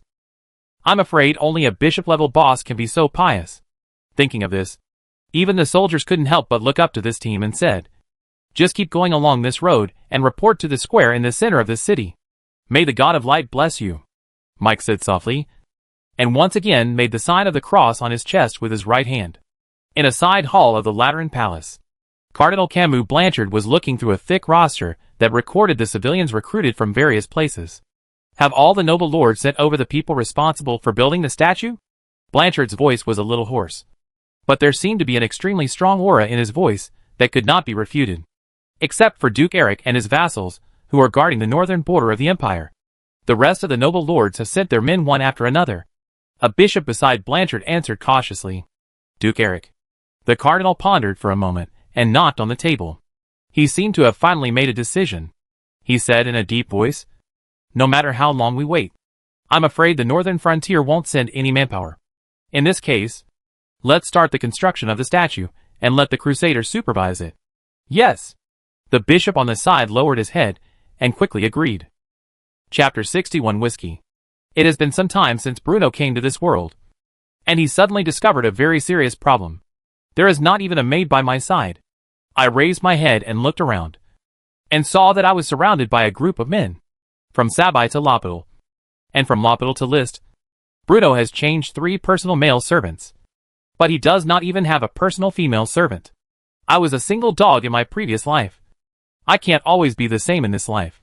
The few women in the Lord's castle were mostly concentrated in the kitchen of the Lord's castle, and each of them had elephant legs and barrel waists, and some even had unicorn arms. She is definitely a good butcher at slaughtering pigs and cattle, but if she is asked to be a personal maid, she will always be a little lacking. Bruno also wants to have a shameless aristocratic life. This is the only bad thing about border nobles. They are nothing like the prosperous areas in the western part of the empire, where the castles of noble lords are densely packed together, and even the banquets of noble ladies are held one after another from morning to night. However, if everything could be done over again and Bruno could make his own choice, he would probably still choose Idar. After all, Idar is as clean as a blank piece of paper, on which one can paint as much as one wants. It is a wonderful thing to sleep until you wake up naturally every day. Look, when I got up, it was already 8 or 9 o'clock. It's all your fault. List, you didn't wake me up earlier. Do you know how precious the morning time is? As usual, Bruno put all the blame for sleeping in on List. Master, but you told me that getting up late will ruin the morning, and getting up early will make you stupid all day. List pouted and said aggrievedly, "Asshole, you dare to talk back to me? I'll deduct a penny from you." Bruno raised his leg and kicked lightly with his toes. After saying that, Bruno picked up his toothbrush and prepared to go to the castle courtyard to wash up. Bruno had just asked the carpenter to make the toothbrush a few days ago. It was made of pig bristles, which were of moderate hardness and softness, and were connected to a bone handle, which was perfect for brushing teeth. Instead of toothpaste, use freshly ground mint powder, which freshens breath and has a good effect. Regarding the novel moves of the Earl, the servants in the Lord's castle have long been surprised. People of this era have not yet developed the awareness of brushing their teeth. When they open their mouths to speak, they always show their big yellow teeth, and an unpleasant smell comes out of their mouths from time to time while they speak. Therefore, in order to protect their fragile sense of smell, at Bruno's strong request, Oldford, Shabby, Lister and other people who often accompanied Bruno and communicated with him began to develop the habit of brushing their teeth every day. It has been more than half a month since the war ended, and serfs and civilians are busy with spring plowing. It can be said that Bruno is the only one in the entire Idar territory who does nothing and wanders around all day long. After so many days of preparation, the utensils for making distilled liquor have basically been completed. When Bruno received the news, he, accompanied by Lister and others, rushed to the newly built distillery workshop next to the Lord's castle. Nowadays, the world's brewing technology is still in its infancy. There are only 2 common types of wine: One is fruit wine such as wine, and the other is ale, which generally refers to beer. The former mostly appeared at banquets and dinners of nobles, while the latter were mostly concentrated in small taverns in the streets and alleys. But these two have one thing in common. That is, the degrees are generally very low. Most of them are only around 6 or 7 degrees. As for what Bruno wanted to brew, it was a highly distilled liquor with an alcohol content of over 40 or 50 degrees. Only in this way can Adar territory quickly occupy the blank strong liquor market. The only thing he was worried about was whether the nobles in this world would accept highly distilled liquor, although he had the experience from his previous life as a foundation. To be honest, Bruno was still a little nervous, since there was no large-scale planting of sorghum in Adar territory, or the Norman Empire. Bruno's original plan to brew liquor had to fail. But he can make Bailandian whiskey. The general definition of brandy is a wine made from grapes fruits, which is fermented, distilled, matured in barrels, and blended. Simply put, it has an additional distillation step compared to today's wine. Whiskey is a highly distilled liquor made from barley as the main raw material. The starch content of barley is basically the same as that of sorghum, and the wine yield is very high. Bruno attached great importance to the first brewing of whiskey. In order to control costs and open up the market, he decided to avoid brandy and directly brew whiskey with barley. In the past, whiskey was called water of life by Westerners, which shows how popular it is. Moreover, whiskey can be brewed not only with barley, but also with other grains such as corn and oats. In addition, with the continuous development of whiskey, people in the last life gradually began to use the blending method to brew whiskey. And due to the different raw materials and brewing methods, it can be divided into 5 categories: malt whiskey, grain whiskey, 5-grain whiskey, Highland rye whiskey, and blended whiskey. For the current Adar territory, brewing whiskey with barley is undoubtedly the best choice. Before brewing whiskey, the barley needs to be soaked in water to make it germinate, and then the soaked barley is transferred to a special germination room and spread out so that it germinates evenly. Bruno had already given instructions for this first step when he instructed the craftsmen to make the utensils, and after several days of waiting, the earliest batch of barley had already sprouted. After germination, the barley must be dried in order to retain the various amylases needed for saccharification. The next step is to be grinded, and the grinding raw materials are added to a paste to sugar. This process needs to keep the temperature at about 60-65 degrees, which has a great impact on the taste of whiskey. After that, it was fermented. It only took 3 to 5 days to form a slurry wine of about 7 degrees. The resulting raw liquor is then distilled. Since the boiling point of alcohol is lower than that of water, the alcohol will vaporize before water and then condense to form a liquid. After repeating the above distillation steps 3 to 4 times, you can get distilled wine with a degree of about 60 or 70 degrees. Orthodox whiskey also needs to be matured in the oak barrels of the new wine, which can absorb the impurities in the wine and give the liquor color and flavor substance. It can also continue to oxidize the compounds in the wine through a long minimally oxygen environment. But in Bruno's view, the last time can be shortened. After all, for the indigenous people in this world, even the stuff of distilled wine is the first time. It will be so picky, and it is enough to drink it. Chapter 62 Closed Door Meeting. Written before, must see. The modification and adjustment of the monetary system of this book is as follows. 1. The subsequent articles will be used to use gold coins, ancien and copper plates as universal currencies of the Norman Empire. One of the gold coins is equal to 20 silver thresholds, and 1 silver is equal to 20 copper plates. Namely, 1 gold coin is equal to 400 copper plates. 2. All the prices mentioned in the previous text that need to be modified should be adjusted here. Do not modify them directly in the previous text for the time being. 3 baskets of feces can be exchanged for 1 copper plate. The total cost of building the hanging garden is 2,300 gold coins. For the first time, sea salt and white sugar made a total of 500 gold coins. The second sale of sea salt and white sugar made a total of 800 gold coins. The soldier's salary was 3 gold coins, 1,200 copper coins per year. The guards are 4 gold coins, 1,600 copper coins each year. The average civilian in Adar County earns about 1.5 gold coins, 600 copper plates per year. If you are inadequate, you can propose that the price level of the Normandy Empire will be based on the price level of the Western Middle Ages. Part of the reference. 1 Suhao. legal identity, population proportion, and income level theory of several problems in the medieval Middle Ages. J. History Theory Research. 2013-01, 93-105 plus 160. 2. Li Yunfei. The Middle Ages England's Nuno system is based on the perspective of labor limits and converts before the death of Black Death. J. World History. 2007-05, 80-86. 3. Su Hao.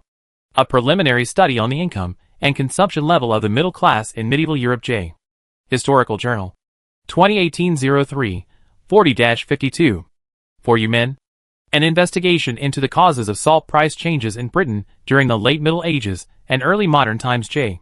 Salt Industry History Research. 2012-04, 3-16. Old maturity is a long process. Although Bruno wants to shorten time.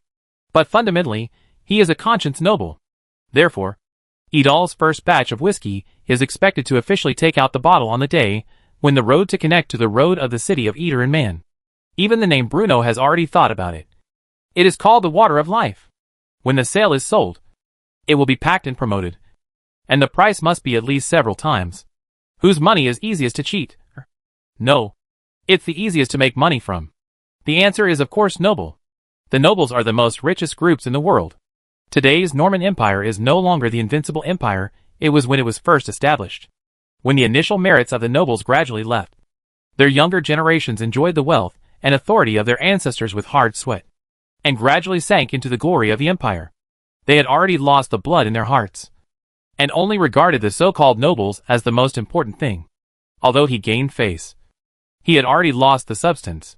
Nowadays, everything in Adar is running in an orderly manner. The Namur fortress in the north was slowly built by the serfs' day and night labor, and the cement road in the south was paved rapidly at Bruno's urging. In the fields where seeds were sown by serfs and civilians, the wheelbarrow by the river was creaking as it turned, and the curved plow was slowly moving forward pulled by oxen. See Horn Salt Field. Snow-white salt piled up in the sun with dazzling light, and then was installed with an ox cart in the salty sea breeze. In the fishing port pier, a fishing boat traveled between the sea and the land, and sent the live fish that jumped into the Adar's dining table. Anur painted the French array over and over again in the study, and then helplessly fell hard on the ground. The brewing workshop has begun to make whiskey brewing, and the paper-making workshop is also performing fermented steps in accordance with Bruno's instructions. However, Bruno sensed something, a problem in this peaceful atmosphere. Although this problem is not particularly serious at present, with the growth of Idal's economic strength, it will become more prominent. In simple terms, Bruno feels that there is a big disadvantage of the management system of Idal. There are serious overlaps and conflicts in the responsibilities of many people, and this is particularly serious in Idal's bottom officials. Idar's subordinates did not have clear departmental boundaries. They might help Old Ford calculate income and expenditure today, and help Shabby clean up the shit tomorrow. In short, they are extremely vague in the scope of power, and they are not even determined. Although there is no problem yet. When the problem is wrong, who should Bruno go to? Streamline the organization and clarify responsibilities and powers. As soon as these words came out of Bruno's head, they stayed there firmly. The next day, all important officials including Old Ford, Shabby, Lolita and others, will be summoned in the Lord Castle, and the first closed-door meeting of Idal's first formal since was held. Everyone was caught off guard. After all, for so many years, why did his own master have taken the initiative to pay attention to Idal's big things? The spacious banquet hall of Idal Lord Castle has been renewed. Except for Bruno, Old Ford, Shaddy, List, Rabida and Sam Rekung. Only White Berair, who is responsible for the wonders, and the only mage and apprentice Aner Brad on the territory were allowed to attend the meeting. As for the servants in the Lord's castle, they were all given a day off.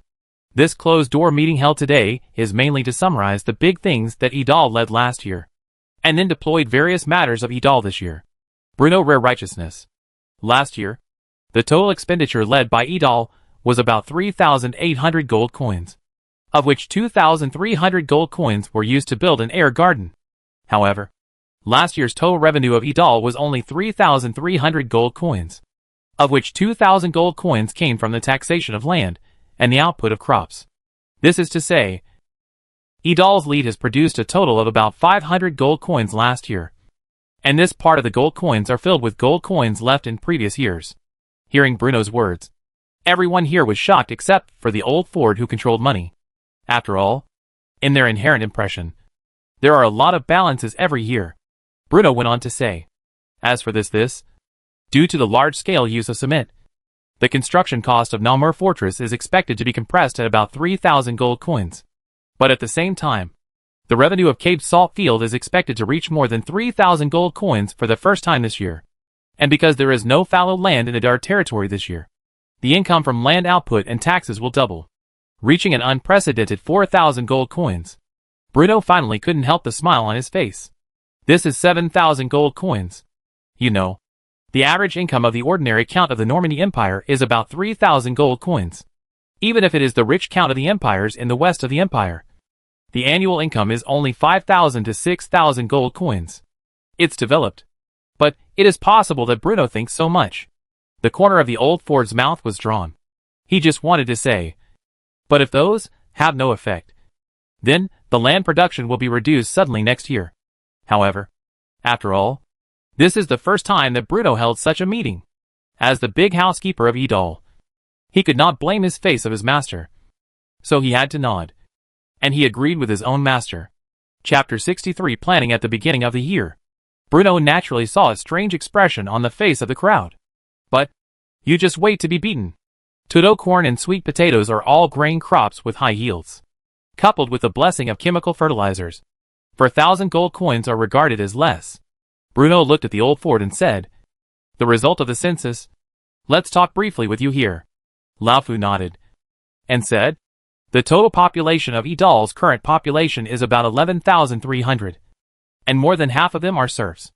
According to the statistical record of the population census, the total number of civilians led by Idal is only 4,563, which is far less than the number of serfs in Idar. Currently, in order to open up the road connecting Man Fortress and Idar City as soon as possible and complete the construction of Namur Fortress, Idar territory has mobilized more than 2,000 serfs and civilians, accounting for 1/5 of the total population of Idar territory. How can there be so much?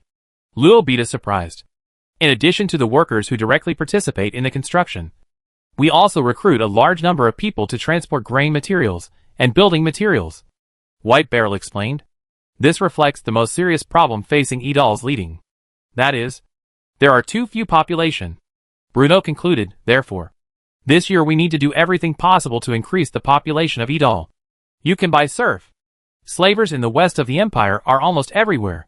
Annelbrad, from the west of the empire. A serf did not say 6 or 7 gold coins.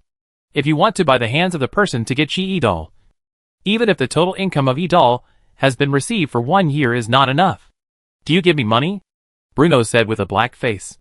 Actually, the hands of the person in need of Idal may not be so exaggerated. After the Neural Fortress was built, wouldn't those serfs go freely? Old Ford said. That's what I was going to say. Starting this year, Lord Idar must set aside a budget every year sufficient to build a large-scale project.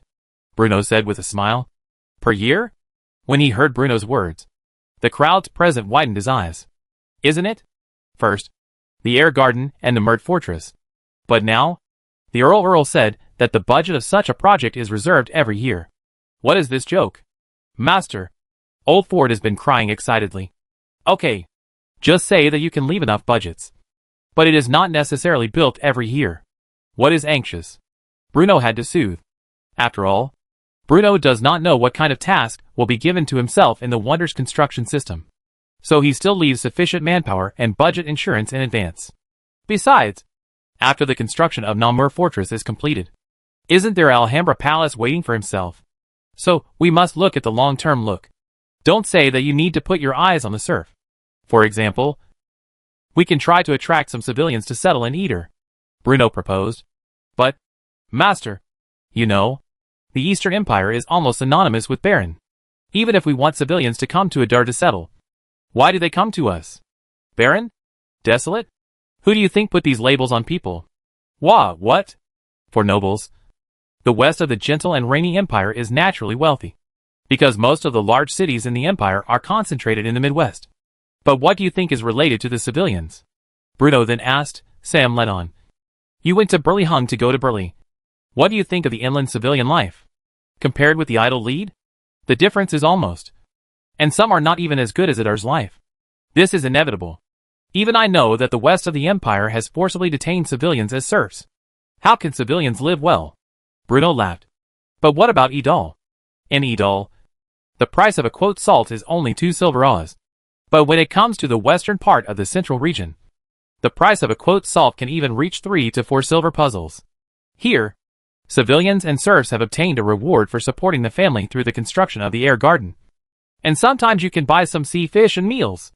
The reason why serf gathered in the midwest of the empire was nothing more than the fundamental to the Norman Empire. The development time was much earlier than the eastern part of the empire. As for the civilians there, I'm afraid they can't even distinguish between the east and the south. And maybe the aristocratic caller, who has never been in their lives. Maybe it may be. In that case, then we will bring them out and let them know that it is easier to make a living in the eastern part of the empire than in the western part. What do you think of this condition? Every civilian who comes to Adar can get enough land to support their family. As a border nobleman, the territory owned by the Idal leader is much larger than the nobles gathered in the central and western regions. So the Idal lead has a large number of land that has not been reclaimed. But that's all the land you have? Oldford said quickly. Is it really necessary to give those civilians without compensation? Anyway, there were no one for those land. But it might as well use those land to attract the citizens. Moreover, the publicity was publicity. Anyway, every inch of Idal led by Ben is the grandpa. At that time, it would only be used for them to use it for free. Master, but how can you bring these civilians here? All the spies that were originally used to stare at Sauron were sent out, and they asked them to go to the tavern, slums, and to find those poets who were doing nothing all day. Can they believe it? Oldford puzzled. Naturally, the average person will not take risks because of a few words. But for those civilians who have been invincible, go to the Eastern Empire to seek hope, or sell themselves to the nobles, and then descendants will always be slaves. This should not be difficult to choose. Master is such a wise man. At this moment, Shabi, who had been silent, suddenly popped up and flattered with a smile. Chapter 64 Idle System Construction. When I hear this sound, I know that it is Sabi. Because the rainbow fart that has been unchanged for thousands of years really lacks creativity. Bruno turned around and said, however, although the saying is the case, the long water cannot be relieved. After this public opinion propaganda has the effect, it is estimated that it will be more than half a year. So what should we do? Although I still didn't understand what public opinion was, Oldford still suppressed the doubts in my heart. After all, the Earl's mouth has always popped up some strange words recently. According to the law of the Normandy Empire, no one depends on the relationship between civilians and nobles. In this case, then go to the next door Sauron to flicker some civilians to settle in Eder. Anyway, the fertile land on the south bank of the Idle Hunan is still deserted. However, we just signed a peace treaty with Count Sorin. Oldford stopped talking. Then, there is a rule in the wheel that we can't flicker the civilians led by Sozin to Idal? Bruno asked back. No. This is right. Bono is determined to establish the largest scale workers' community in the eastern part of the empire on the south bank of the Idle Hunan. Not only will it be recruiting the civilians of Sauron to settle in Idal, and after the road is connected, the migrant workers of the kingdom of Basel come to Idal to settle. Oldford said helplessly, but now it is when the spring plowing is the time for the spring. Stop? Why does he stop? Civilians are free people with their own rights. If other lords. He is even beaten. Why should he stop? If you go to Countess Sorin, he said that if he blocks, then Grandpa, as the border aristocratic of the royal family, will do his best to maintain the legitimate rights of the Normandy Empire citizens. In addition, if he really dares to secretly stalk, then Ben Grandpa recommends adding a little supplementary terms based on the Sorenberg Treaty. Understand? Master, Oldford replied. The issue of population is the end of the discussion. What I want to say next is to let Bruno hesitate for a long time. After thinking about the words, Bruno said, by this meeting, I plan to divide the scope of power in everyone here. As soon as the words fell, everyone had a spirit, raised their ears, and prepared to listen carefully to what Bruno wanted to say. After the gallant Highland battle that occurred a few days ago, Idal's territory extended north to the coast of the Sauron River, and the area expanded 1/3 of the original. But at the same time, it also exposed a problem. That is, the lowest administrative efficiency of Idal's administrative management. The bottom of Idal has no clear scope of authority. It may be called by Lao Fu special today. The next day, Sabi will be called to shovel. Although this pattern applies to the lowest level officials in the entire Norman Empire, it still gives Bruno a headache because it is too confusing. Old Ford and others were slightly headed. Although the Earl was not reliable, it was also reasonable, because sometimes a few people here are mobilizing the bottom officials, and even the bottom level Idal's officials have occurred at the same time. The villain thinks that the master is reasonable. But I don't know, how do you plan to change? Old Ford said with cautiously. After all, this is a major event that involves whether the entire Darkcolor can operate normally. And it must not be lost. According to my consideration, first of all, the power of you are clearly divided first, and then rectified from top to bottom, Bruno said. For Bruno's proposal, Old Ford naturally agreed with it. After all, he was already older. Now that Idal leads everything, it will be a little bit able to eat it.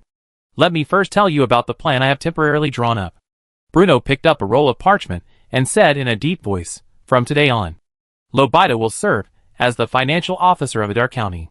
He will be mainly responsible for calculating the financial revenue and expenditure of Adar County and collecting taxes on time. Bruno looked around and saw no one's opinion. And then he went on to say, Sam Rayton served as the commander-in-chief of the Idal standing army, and was responsible for the Daedal leader. At the same time, the guards no longer returned to Sam Rayton. As for Shabi, the shipwork is quite experienced, so it is responsible for the treatment of Idal's agricultural production and fertilizer. In addition, the fishing matters at the harbor wharf are also managed by Shabi. White Barrel is fully responsible for the construction of Idal to lead various projects. In addition to Namar Fortress, the 5 roads planned to be built must also be on the agenda. Aner Brad is a consultant to Idal's special mage, responsible for research on the research of the French array and the production of enchanting weapons. As for the hand, it is still the light rod commander.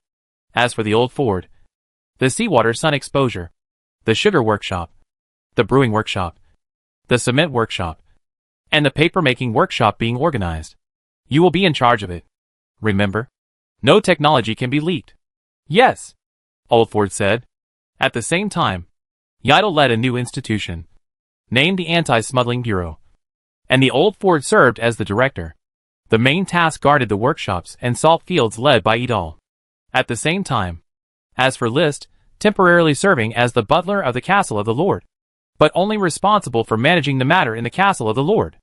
In some days, an Idle Immigration Authority may be established, which is also responsible for List.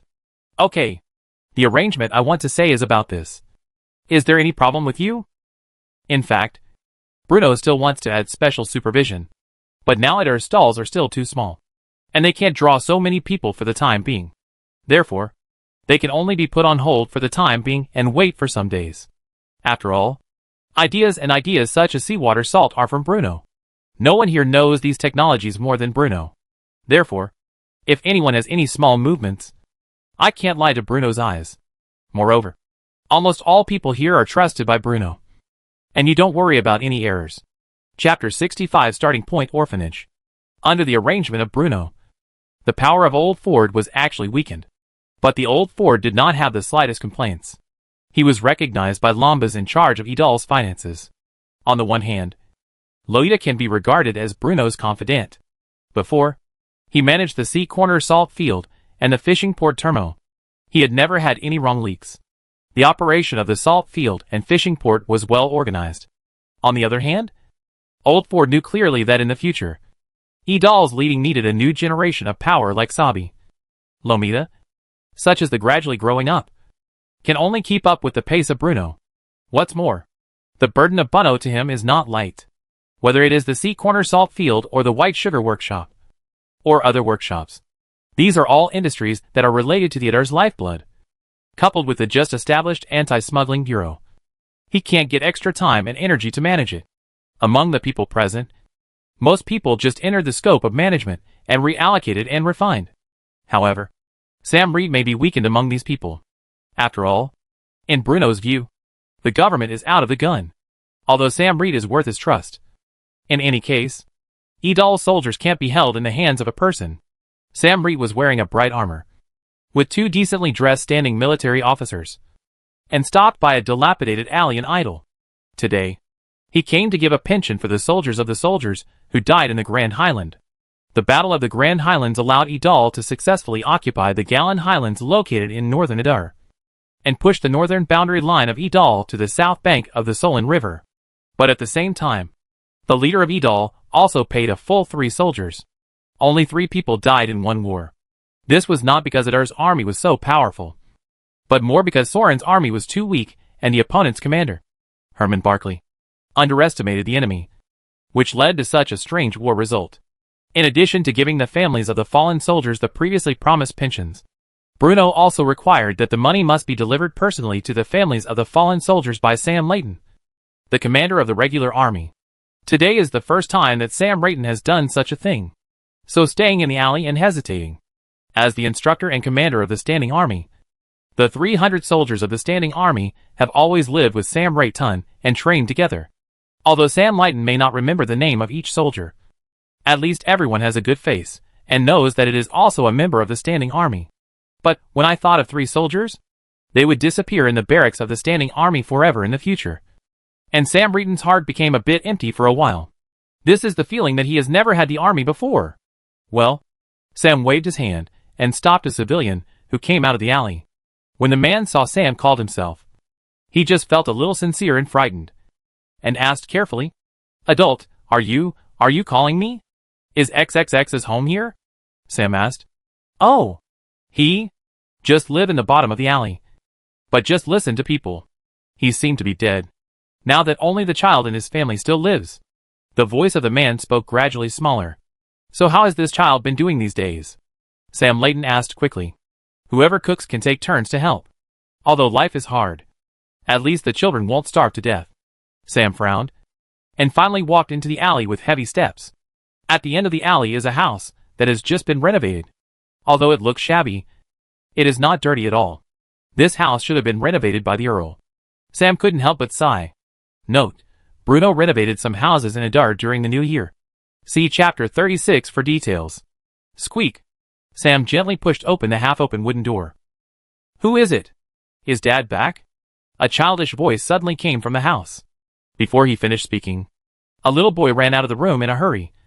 And then, he stood there in a daze, looking at the uninvited guests in front of him. "I'm a friend of your father XXXXX. You can call me Sam." Sam Layton walked closer to the little boy, squatted down and explained.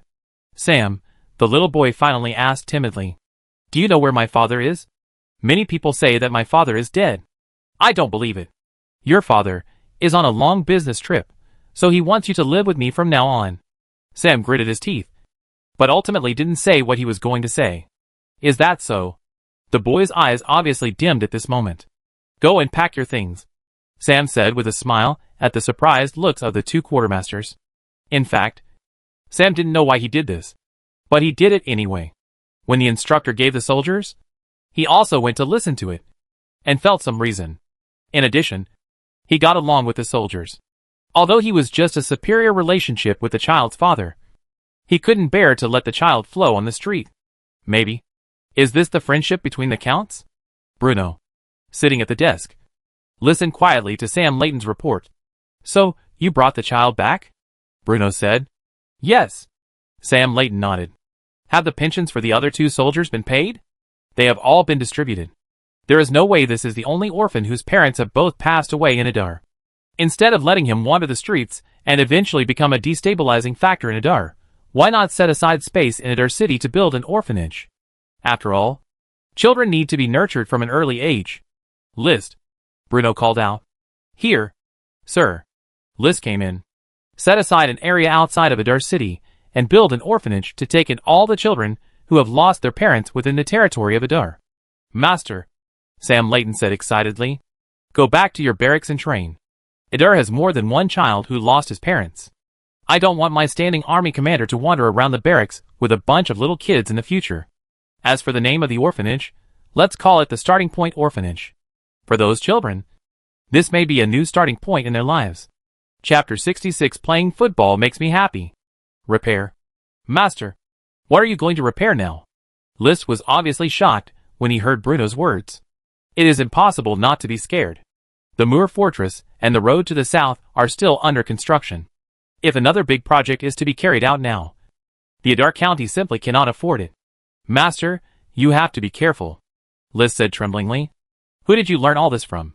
Just build a few thatched huts. You build an orphanage the same way ordinary civilians build their homes, said Bruno.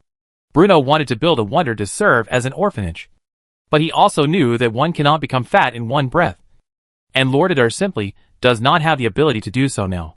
Furthermore, if Lord Adar built the orphanage like the Lord's castle, Bruno could guarantee that a large number of orphans would be sent there by their parents the next day. After all, everyone's life is hard. Therefore, in Bruno's opinion, it was appropriate to make the orphanage a little dilapidated. As for the name of Chidian Orphanage, it's nothing more than Bruno's bad taste. The deep meaning and wishes contained therein can probably only be understood by those big guys who have had rich experience in their previous lives. The matter of the orphanage was just a small episode in Bruno's boring aristocratic life. Bruno had nothing to do recently, so he ate too much fried chicken and felt a little full. This is all the fault of the cook in the Lord's castle. Ever since I learned how to fry chicken and make breadcrumbs from Bruno, the blackened roasted chicken hearts and chicken wings that used to appear on the table are no longer seen. Instead, there are golden fried chicken legs, fried chicken wings, and fried chicken breasts. If they are paired with corn and mashed potatoes, you can make a complete KFC family bucket. But having said that, the chef in the Lord's castle is really good. The golden fried chicken is very appetizing as soon as it is served. Besides, the fried chicken is sprinkled with refined salt. The salt obtained from seawater drying cannot be eaten directly. After simple processing, these dried sea salts can become coarse salt for daily consumption by ordinary people. Bruno used the knowledge he learned in high school to further process the coarse salt to obtain refined salt. The refined salt obtained after these steps tastes almost the same as the salt Bruno ate in his previous life. However, in the previous transaction with the businessman Calio, Bruno was not in a hurry to export the refined salt, because this refined salt without bitterness is very different from coarse salt and white sugar. Although white sugar is precious, it has existed for a long time after all, and for the nobles it can only be considered a luxury item with a slightly higher price.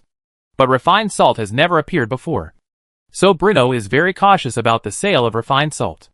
After all, Bruno had not yet completed the formation and training of the standing army, so he did not dare to leak the existence of refined salt so easily. Moreover, salt is a necessity in people's lives.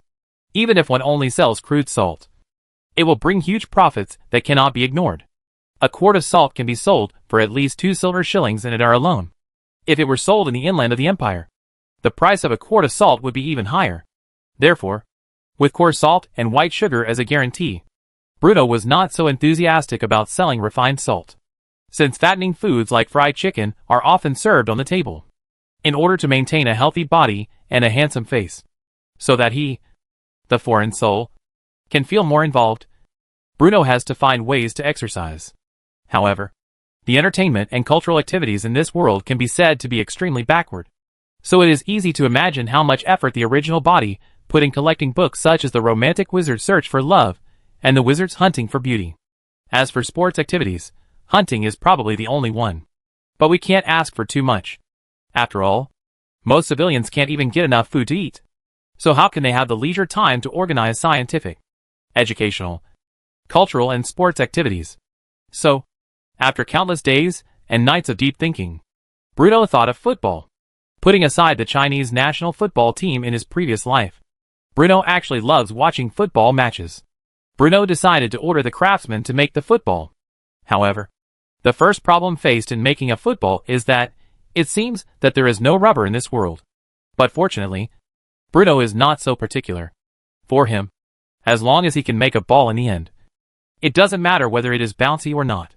Therefore, the craftsman used cowhide instead of rubber according to Bruno's description, and then added all kinds of messy fillers into the football. This made Bruno's mouth twitch as he watched from the side. Adar's craftsmen are simply all talented. When Bruno looked at the football that he had finally made with so much hardship, He felt neither amused nor sad. This is probably the most expensive football he has ever seen. But Bruno kicked it a few times, and it felt pretty good. Although it felt a bit muffled when kicking with his feet. It was beyond Bruno's expectations. Of course, if you want to head the ball, it might not be safe. Holding this cute football, Bruno brought Liz to the military camp in a hurry. The soldiers trained hard. The frog jump alone is enough to make people tremble with fear. Not to mention the other various training subjects. My Lord Earl, why are you here? Seeing Bruno coming to the military camp again, Sam Layton hurried over. The soldiers have been training too hard all day, so I brought them a good thing. Bruno pointed to the football he had just placed on the ground. This is... Sam Layton looked at the thing that his master had just brought. It was spherical in shape, and the surface looked like a layer of cowhide. He didn't know what kind of strange thing it was. As for whether cowhide requires the slaughter of working oxen, Sam Layton subconsciously ignored this. His master wouldn't even blink an eye when building a fortress or a garden, let alone a mere working ox. Assemble! Sam Layton yelled to the soldiers in training. As soon as Sam Layton finished speaking, almost all the soldiers who were originally scattered in different training grounds throughout the military camp gathered in the direction of Sam and Bruno at the first moment. The training is good, Bruno praised sincerely. It is by no means an easy task to train a group of soldiers who obey orders in this era. Most of the soldiers lined up were tanned by the sun, and the food in the barracks was always good, so they looked particularly energetic. Chapter 67 Football is a good thing. By now, soldiers have become accustomed to such emergency assemblies. Even if such an emergency assembly takes place in the middle of the night, they can still gather quickly in a very short time. At this moment, they were standing there in unison, with their feet firmly planted on the ground, waiting for Bruno's orders. Almost every soldier present had seen the Earl in front of them, Bruno's steward, the master of Adar County. This is because Bruno often comes to the military camp to hang out on weekdays. But he is certainly not here to accompany the soldiers in training, but simply to show his presence. In Bruno's opinion, if the soldiers of Edal did not even know their lords, how could they have the responsibility of defending Edal, and how could they know who they fought for? It was for this reason that whenever there were any rewards or favors given to the soldiers, Bruno would present them personally. Everyone has been training very hard on weekdays, so this afternoon is a chance for everyone to relax. Looking at the army in front of him, Bruno said with satisfaction, everyone has been training very hard on weekdays, but it is also necessary to relax appropriately. Today I have prepared a ball game for everyone. This is a game I invented. I call it football. You have to recommend 22 people to participate in this game. Does anyone voluntarily sign up? Bruno asked with a smile. In Bruno's opinion, although daily training is indispensable, proper relaxation is also needed every once in a while. Only by combining work and rest can the soldiers' vitality be better stimulated. Previously, because Edal had been under pressure from the Grand Highland, Bruno did not dare to relax the training arrangements for soldiers, and the intensity was extremely high. Now, the soldiers who have just experienced a battle need to be adjusted and rest. The life of the barracks is boring and hard. Although idle soldiers are full of energy, if they always repeat the same training subjects over and over again, no one will be able to hold it. In the long run, the soldiers are bored with the training of soldiers in the training of the barracks. It is better to open a rush in the gap between heavy training, so that they have a new topic and diverting method in the usual way. Report. I want to sign up. Report. Registration. Soon, 22 soldiers who voluntarily participated in were gathered. 20-2 people were divided into 2 teams by Bruno, and each team had 11 people. Now you have 11 players each. Choose one player to be the goalkeeper, and the other 10 players will cooperate with each other to shoot the ball into the opponent's goal. But please remember one very important point. That is, during the process of playing football, except for the goalkeeper who can hold the ball in the penalty area, no one else can touch the football with their hands or arms. The rules of football are not too complicated, so they were quickly explained to the players who volunteered. The open space outside the barracks was temporarily changed to a football field by Bruno, and the carpenters set up 2 crooked goals in the venue with simple wood. As a promoter of football, Bruno naturally became the referee of Adar's first football match. As for the new things of football, the voluntary players who participated in were a little eager to try when they heard the rules, let alone the Earl as a referee. As Bruno announced the start of the game, the players on both sides immediately moved. However, Bruno obviously miscalculated. For these first-time guys, it is obviously impossible to expect them to pass the ball in cooperation. One by one, he played the blood of the chicken, chased the ball forward, regardless of the teammate's position. Nor did he care about the interception of the opponent's player. Of course, not every player rushed forward recklessly. Some players got nervous when they saw the ball coming and kicked the ball out of bounds with a big foot, which made Bruno lose all interest in enjoying the game. In addition, since it was everyone's first time playing and they were not familiar with the rules, Bruno was too lazy to call fouls on these players later on, because few of them followed the rules seriously. If it weren't for Count Bruno, the players on the field might have fought for the football. Adults, these soldiers. Sam looked at the players who grinned with teeth on the field. And Sam finally couldn't stand it anymore. Bruno simply interrupted his words. It doesn't matter. Always let the soldiers have a positive entertainment activity. Don't look at them to play the ball now. But if it is a long time, it will naturally find out the goal. Moreover, football is not just a sport. It can also let the soldiers learn to cooperate, which will fight side by side in the future. The soldiers are the most important. Furthermore, isn't the soldiers outside the court very excited? Bruno pointed out that the soldiers who cheered not far away and said with a smile, "This is the same. When I was training on weekdays, I didn't see them as positive." As he said, Sam himself laughed. "Hey! Look! Ballon's fool kicked the football again." Outside the field, a soldier shouted loudly. Baron's guy kicked everywhere as soon as he touched the ball. Although he was full of strength, the quasi-headed was almost a matter, and he just rolled out of the side. Another soldier calmly analyzed. At this time, the voice of another soldier rushed out of the side. "Say, what is the side line?" Several soldiers voted to the person who spoke at the same time. Fool. In order to make more soldiers feel the fun of football, Bruno organized the game while instructing the craftsmen to make more football.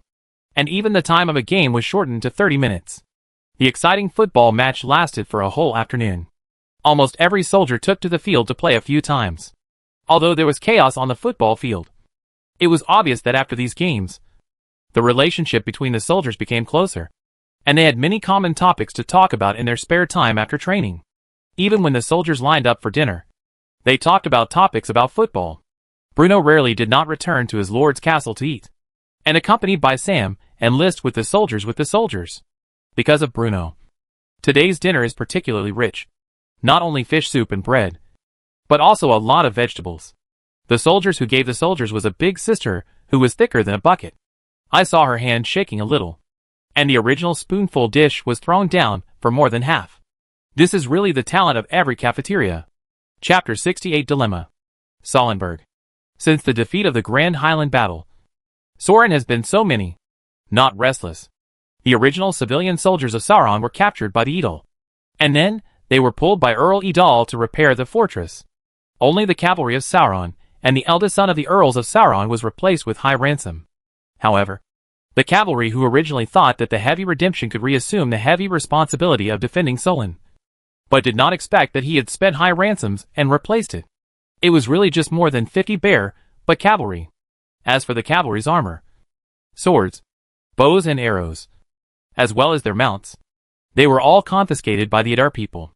Can the cavalry without war horses be called a cavalry? Think about the armor and weapon that cost Mage. Earl Soren felt heartbroken. That was thousands of gold coins, and they were just wasted. Useless. All of you are useless. You led so many troops. Yet you were annihilated by the Adar people.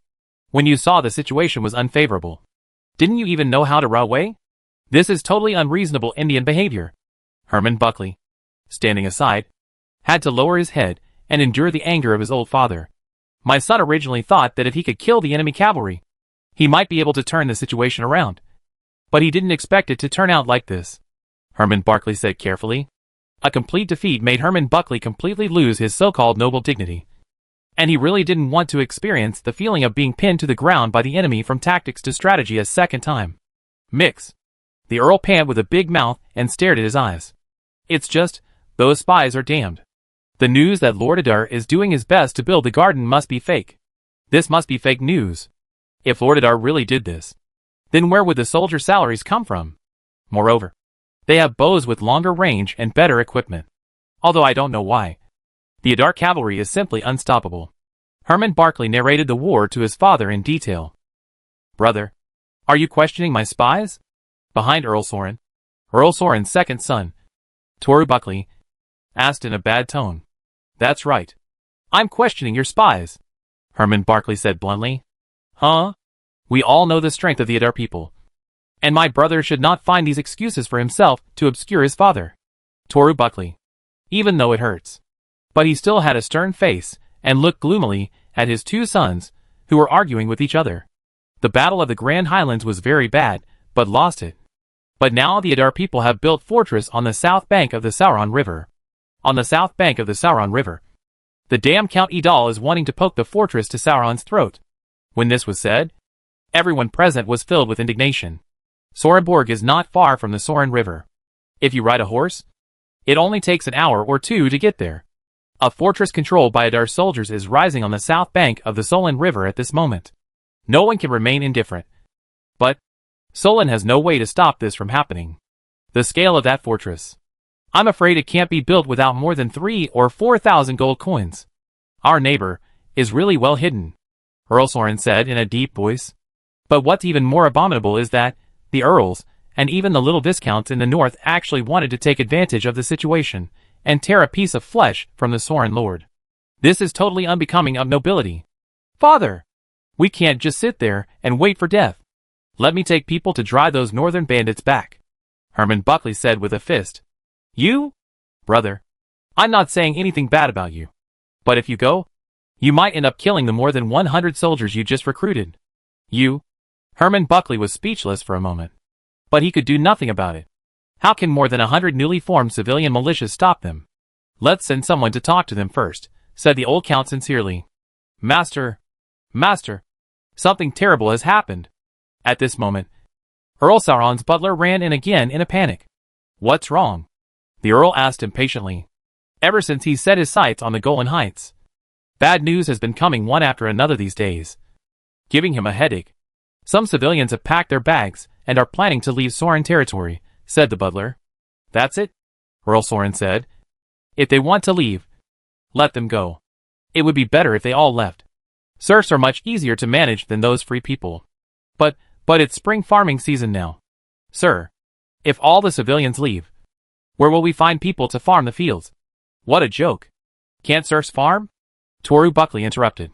Sir, most of the income of the Lord of Sauron comes from those free people, said the butler with a sad face.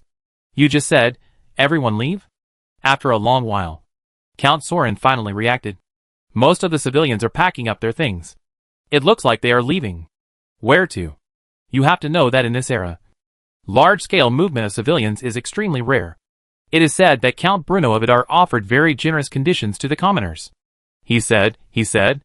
The butler stuttered and did not dare to continue. Continue, Earl really said angrily. It is said that any civilian who moves to Adar can be allocated a large piece of arable land. It is also said that most of the fertile land on the south bank of the Soren River is idle. If you go to Adar, you may be able to obtain the right to use the land there. It is also said that Soren is already fragile and will soon go to war. In addition, you have previously forcibly recruited more than 100 civilians to serve as soldiers. So, this is really too much. The south bank of the Solin River was originally the land of my Solin territory. As soon as he finished speaking, Earl Solin was so angry that he spat out a mouthful of blood. Father! Herman Buckley shouted quickly. Call the doctor. Call the doctor quickly. I'll let my father bleed first. You go call the doctor. Chapter 69 Solin River Port. The Solin River. Groups of Sauron civilians were gathering on the north bank of the Sauron River. They brought their families with them, and traveled light. Many of them even came empty-handed. And it didn't look like they were moving their families at all. In fact, when it comes down to it, it's not that they don't want to bring some luggage with them, but it's because these impoverished civilians simply don't have any extra property. Even the few copper coins, or silver shillings, he had were hidden in the most difficult-to-be-discovered places on his body. Since there is no bridge on the Sauron River, the civilians can only go to the other side of the river by ferries. There are not many boats, and they can carry relatively few people. So the faces of the civilians are full of anxiety. Thanks to the large-scale propaganda of the Idal spies, almost every Sauron civilians have known that the mini-crisis and tensions that Soren is now facing, coupled with the assistance of the Earl realm forcibly recruiting soldiers. Civilians are even more convinced of such a statement. If they were asked to travel a long distance over mountains and hills, they might still hesitate. But if they were just to move to the neighboring Adar territory, there would not be so many issues to consider. After all, the south bank of the Sauron River was originally the land of Sauron, and many civilians had been there before. So there would not be too much panic and discomfort for a while.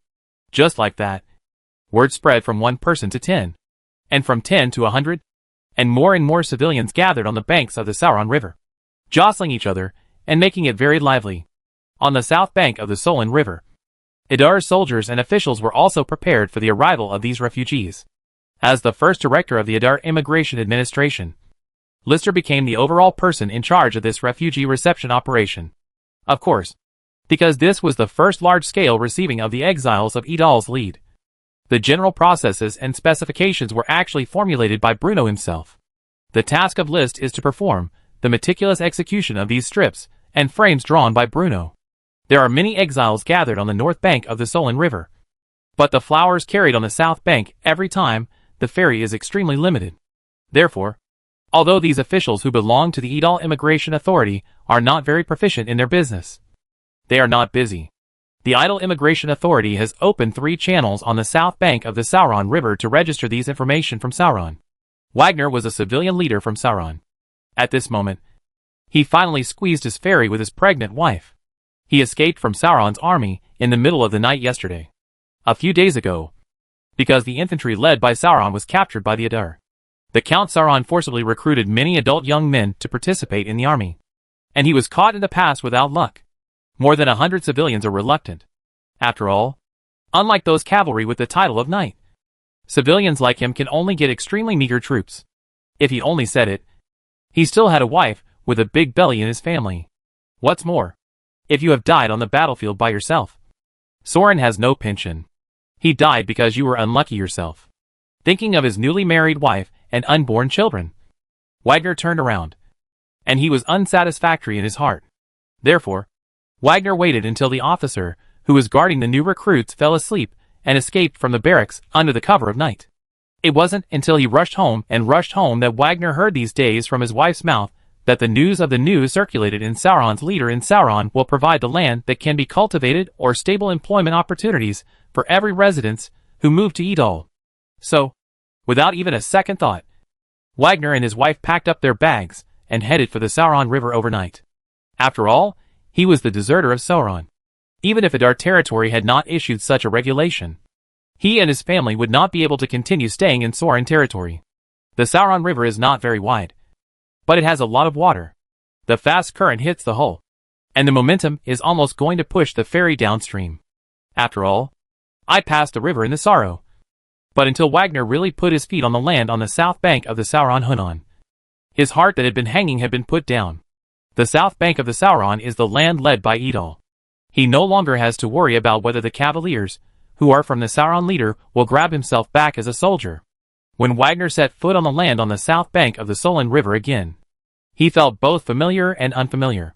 From a distance, you can see the huge fortress and the vast fields that are rising on the banks of the Solin River in the distance.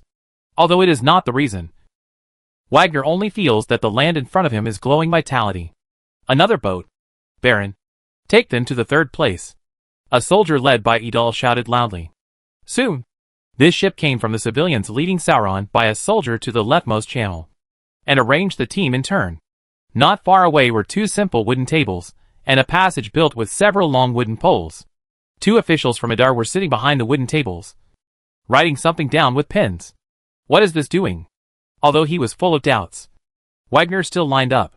However, this did not prevent him from looking at the Edal soldier, who was maintaining order with curiosity. Having spent some time in the military camp of Sauron territory, Wagner could clearly see that these soldiers were completely different from the soldiers of Sauron territory. These soldiers were obviously of civilian origin, but they had a completely different mental outlook from the civilians in Sauron territory. They all had ruddy complexions, and were extremely energetic. Unlike Sauron's civilian soldiers, who were mixed forces at first glance, the Edal soldiers wore neat armor, and wearing a unified sword. Wait, how do these equipment on them look so familiar? This seems to be Sauron's armor and weapon. Vagna suddenly realized that these are probably the warriors seized by the Eater after the war. Only, the Adar Lord did not put the spoils into his own warehouse, but instead gave these well-made equipment to his civilian soldiers? No wonder Sauron's soldiers were defeated so miserably. For a moment, Wagner felt a strong curiosity about the territory in front of him. At this moment, a shout from the front interrupted Wagner's thoughts. Hey! The guy at the back. It's your turn. Chapter 70 Papermaking Success. Hey! The one at the back. It's your turn. Hearing the official shout, Wagner finally came to his senses, and quickly jumped to the wooden table in 2 steps. Name? Wagner. Age? 26. Where is your origin? Nationality? What? Oh! Where are you from? Lord Sauron. Wagner replied quickly. From being a little nervous at the beginning to gradually answering fluently, Wagner's answers to the questions from Adar officials gradually became smoother. It was nothing more than some basic information. Although he didn't know what the point of answering them was, Wagner still answered them in detail.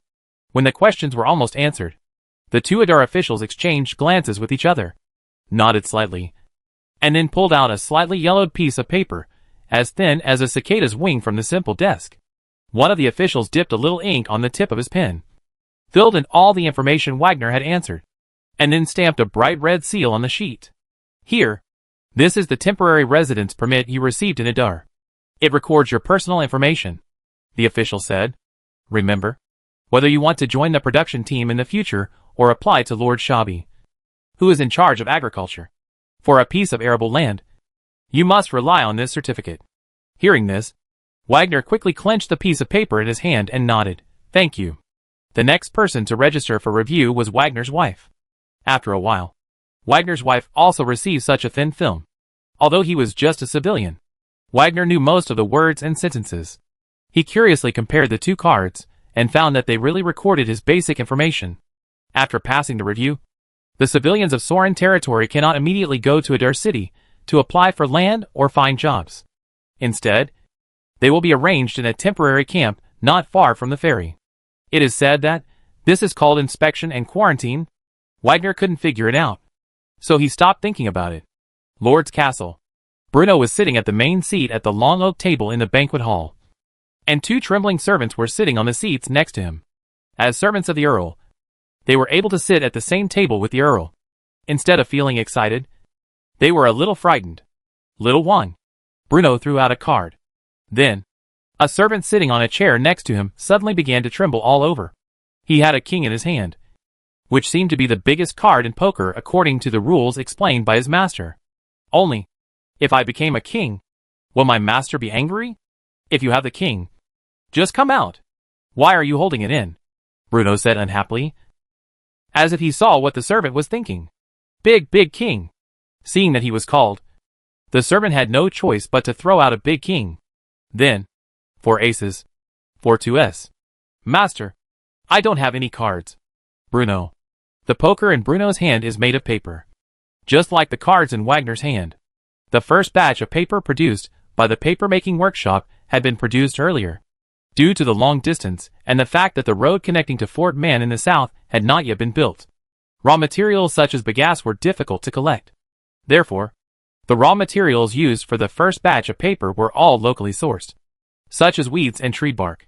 First, the raw materials for papermaking are crushed and fermented, and then the liquid obtained after fermentation is further processed to obtain clinker.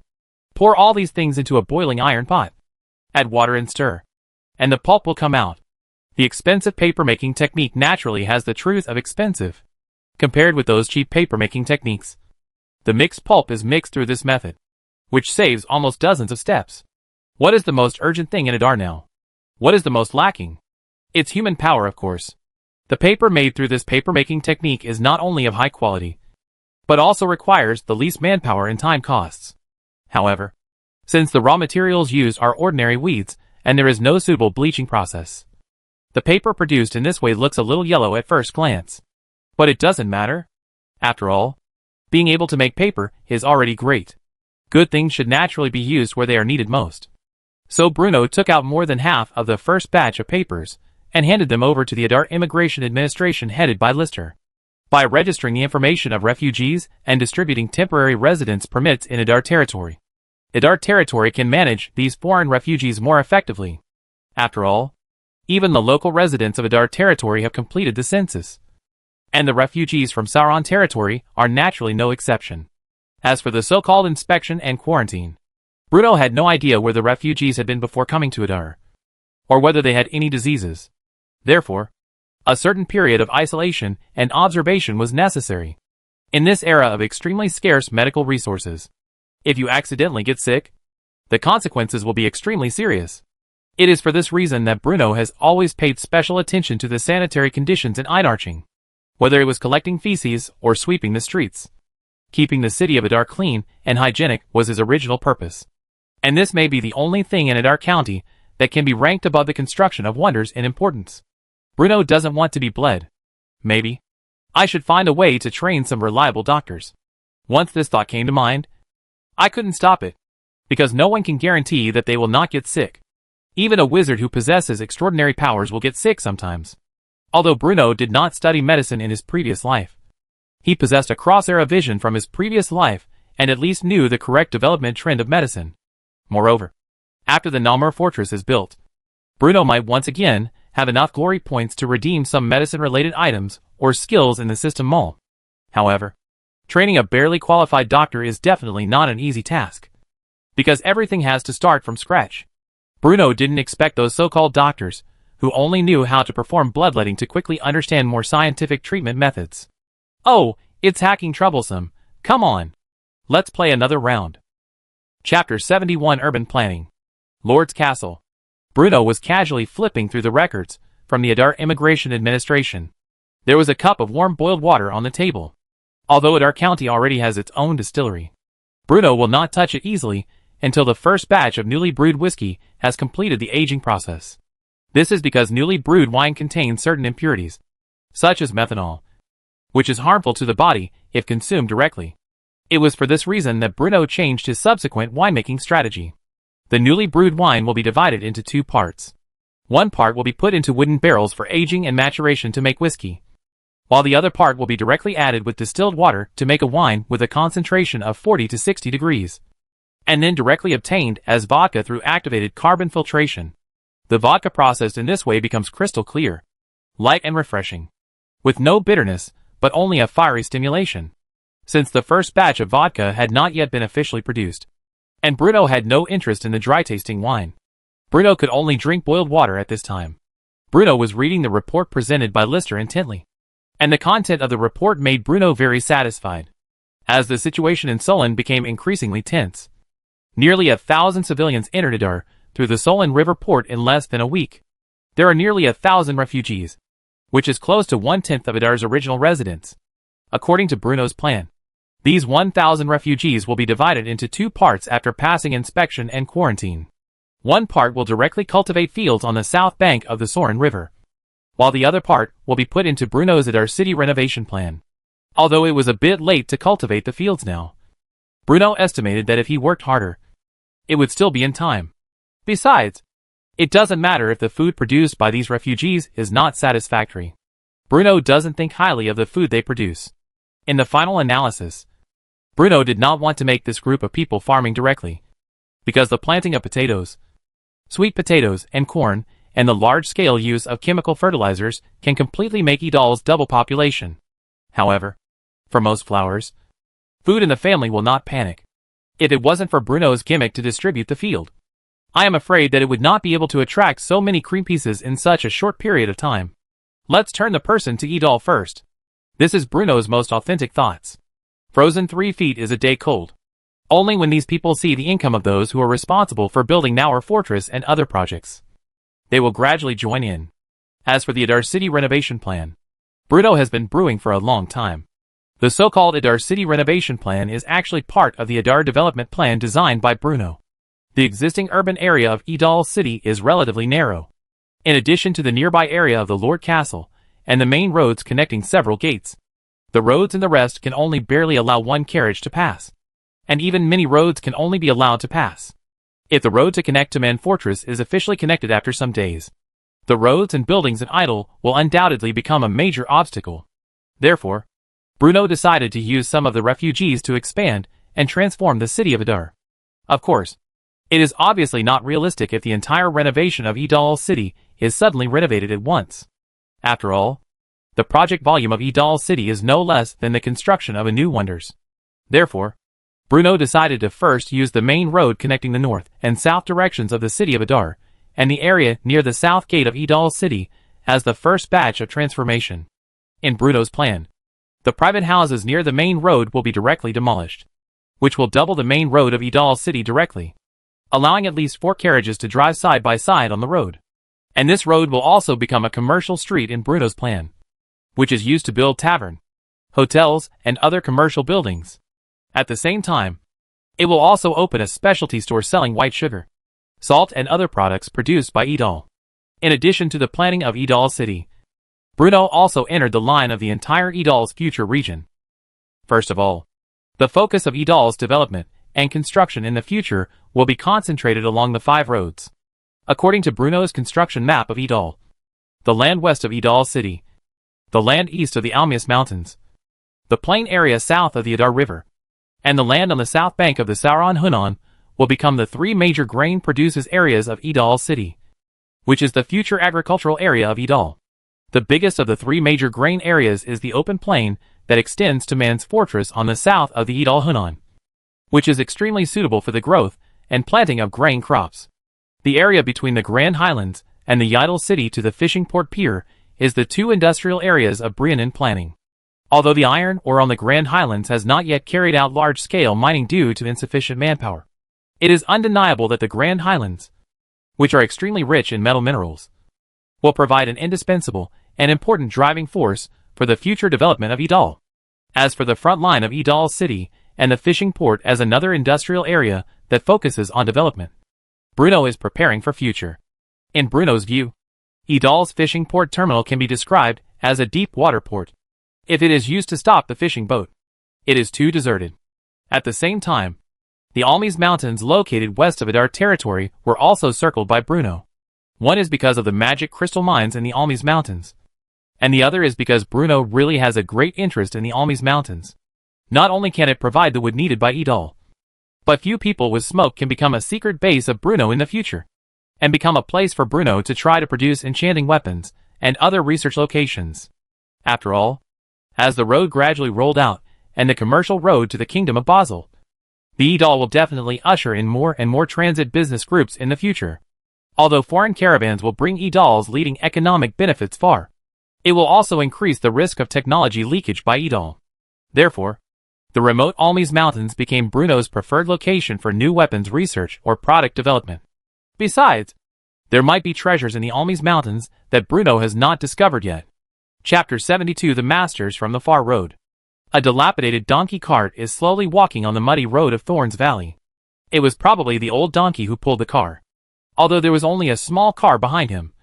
It was very difficult, as if he had to take a hoof forward, it would take the strength of its boss. There were 3 people in the small donkey cart, and 6 people were walking on the side of the donkey cart, because the rain was just raining a few days ago. The road of the Thorns was not easy to walk, and some caravans who were familiar with the road had stopped on the other side of the Thorns. Only these a few hoes came in, and then walked hard on the muddy road. The clothes on their bodies were very shabby, and their faces were dirty, as if they had just hit a roller from the mud. And the clothes were wet. If they say that they are begging along the road, it will definitely believe it. The wooden wheels of the donkey cart squeak, and the wooden horizontal rods at the wheel connection have also been bent, as if it may collapse at any time. Finally, as the wheels of the donkey cart stunned the rocks on the ground, the fragile donkey car collapsed in an instant. Snap! The horizontal pole at the connection of the donkey car wheel was suddenly broken, and the donkey car suddenly crookedly skewed on the muddy road, while the other wheels rolled out. Thump! The 3 people piled up in the car were also thrown on the muddy road when the donkey cart fell on the ground, facing down. And a dog shit. Ouch! He-tui? Cough! This cough, what's the situation? 3 people who were sleeping on the carriage instantly woke up. Watson, you press me. I raised my head with a mud, and wiped my face, pantingly. Hiss! It hurts. Hearing the moaning below, Watson quickly climbed up with his hands. You lightly. Wright's words were crying. Watson discovered that he stood up pressed against Wright's waist. When the three were supported by their companions, and worked hard to get up from the mud. They were soaked by mud. What kind of ghost place is this? Wright complained. Lead was pressed at the bottom just now, so it was particularly miserable. In addition, Watson came fiercely on his waist, and Litter now only feel his back pain. Are you okay? Among the team, the only formal mage Siebel asked. They have 9 people in total. Except for Sibber is a formal mage. The remaining 8 people are only mage apprentices. After Watson and Leader received the letter from Arnell, they quickly contacted several familiar mage apprentices. After several fierce discussions, several of them finally made up their minds. From St. Lawrence to eastward, they moved to the direction of Eder. Except for Wright and Watson, several other mage apprentices come from different mage towers, and their biggest common points are not being treated by their mentors. But at the same time, they are unwilling to be unwilling. As for Siebel, he was a mage living in the central part of the Normandy Empire, because he offended a local noble, and then escaped with him. That's right. In Siebel's view, the 8 mage apprentices came to escape. Instead of staying in the imperial capital of St. Lawrence, which had many great wizards and wizard towers, they were obsessed with a remote and desolate aristocratic territory in a remote area. In Siebel's opinion, these 8 apprentices were just like himself, who offended someone and then ran away decisively. However, this team composed of a mage and 8 mage apprentices is really a bit miserable. But this is no wonder. After all, most of the masters of the Norman Empire, especially St. Ross's, are mostly a guy who does not go out of the mage's gate of Tarari. If it is placed on the earth, it is a proper otaku. In many cases, it is common for a mage tower to not even go out for several years. Of course, they are the otaku of special servants. Even the most common civilian mage like Wright and Watson was selected into the mage tower when he was a child. Therefore, he didn't know much about the lives outside, especially the lives of the lowest people. This is also caused. This group of mage apprentices, who have not been involved in the world, are almost a few steps of St. Readiness to spend the money on their body. Fortunately, the skills of their groups of apprentices are not as crooked as their predecessors' Aner. At least, they also use donkey carts for mobility. Several people can at least take turns to rest. It happened to meet the heavy rain when it passed through the thorns. As for why you don't need a spell, the answer is simple. The mage's mental strength and physical strength are extremely limited. They can't always think of spells for 24 hours a day. Coupled with the mage tower in the day, the physical fitness is naturally not good. How far is it? Wright asked, holding his waist. It should be almost here. Didn't someone who had heard the way before saying that he had passed the Thorns Valley? Siebel encouraged. The donkey cart was scattered. Several people resting in place for a while. They could only throw off the carriage and drag their tired bodies to Adar and rushed. Fortunately, most of the distance is passed, and several people dragged the donkey for a long time, which was considered a valley. As soon as he walked out of the thorns, several people's vision opened instantly. But the most important thing is that as soon as the thorns are gone, there is a way. This is not the kind of soul road between the countryside, nor is it the kind of stone road. I do know what materials were built. If it were on an ordinary day, you might just think that this road is exceptionally flat and easy to walk on. But when you put such a road together with a muddy dirt road in the Stranglethorn Vale, you can better appreciate the benefits of this road. There are no stagnant water, no mud, and no stumbling gully, which is much better than other roads. Such a remote aristocratic collar, there can be such a path, even in the west of the empire. Siebel sighed. If you repair such a road in the Corporcine, Watson praised. Of course, the cement road will not be built in the thorns. This was specifically told by Bruno. Although Stranglethorn Vale also belongs to the territory of Adar County, Bruno does not plan to repair the road in Stranglethorn Vale for the time being. There is no harm without comparison. Only after the past business travel passes through the road in the thorns can we more appreciate the benefits of this kind of cement road. Chapter 73 The Tickies of St. Lawrence. The solid cement pavement gave these disappointed mages to continue to move forward, and also had a strong curiosity about the leader of Edal in front of him. Aner did not depict in detail what is the place in the letter.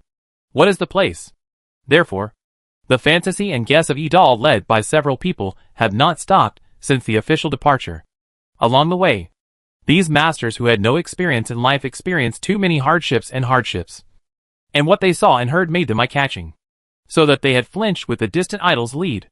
In fact, it is no wonder that since the city of St. Louis, the more to the east, the road has become increasingly rugged, and the lives of civilians have become more and more difficult.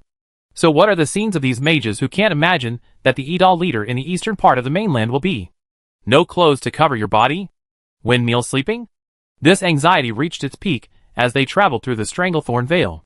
But, when they crossed the Core Valley and entered the land led by Idol, their original worries and sorrows faded a lot in an instant.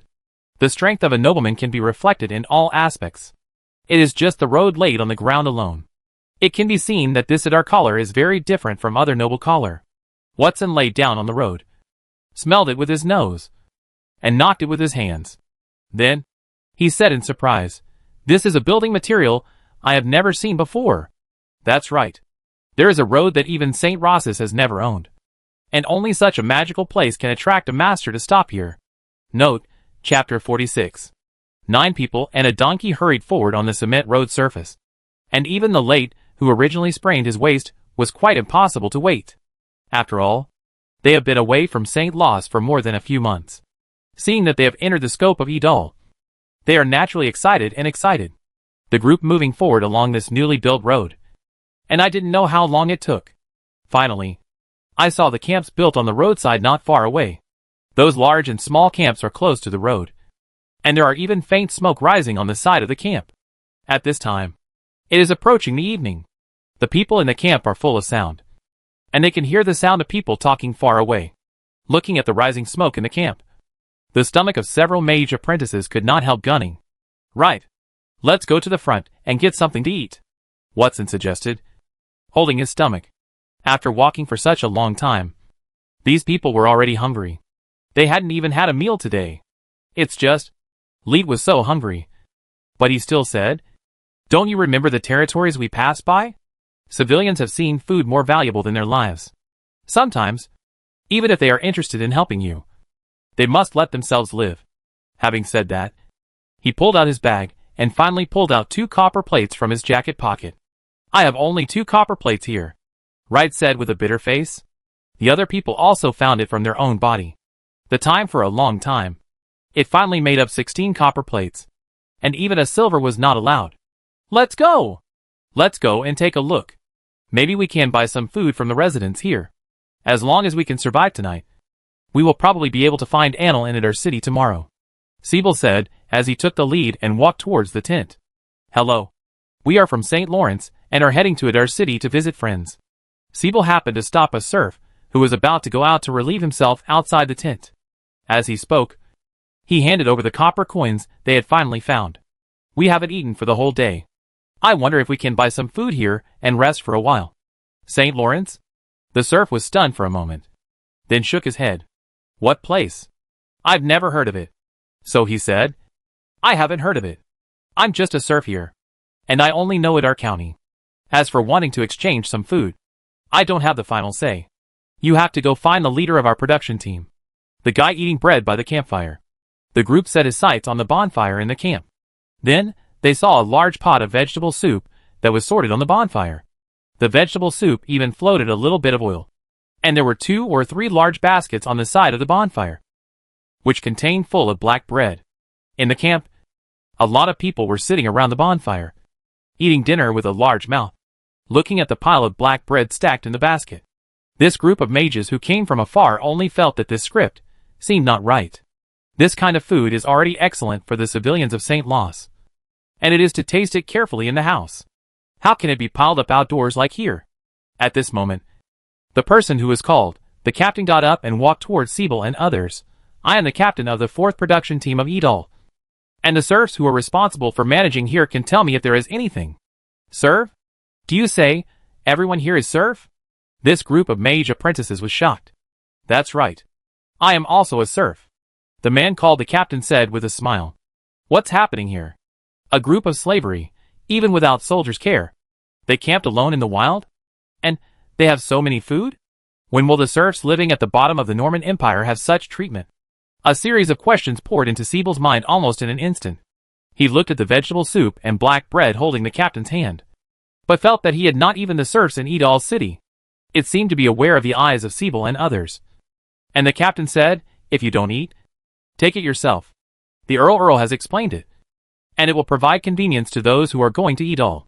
We have only 16 copper plates in our hands," Siebel said embarrassedly. "You can keep these copper plates yourself. According to the instructions of Lord Earl, all foreign merchants who enter Edal City must apply for a license to enter the city in the south gate. One license will cost 3 copper plates. The money in your hand. I'm afraid you are not even enough to enter the city." Siebel. Chapter 74.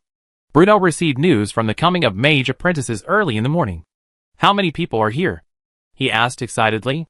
He had been looking forward to seeing these mages coming from afar for a long time. Although the mage apprentice who is willing to travel through mountains and rivers to come to Adar territory will definitely not be a famous mage with a great reputation. He must be a guy with perseverance and persistence. These mage apprentices may not be seen. Maybe there is no good talent. But this is not important. Bruno does not need to sing spells on the battlefield. What Bruno needs is to let them study with Anil. Design and develop new enchanting weapons. Try to popularize and standardize the application of the French formation. And use the power of magic to promote idol to lead a new change. This is the purpose of Bruno. There are 9 people in total, including a wizard and 8 wizard apprentices, Lister replied. The camp of the 4th production team is a must-have for Edal City. Officials of the Edal Immigration Authority have been stationed in the camp these days.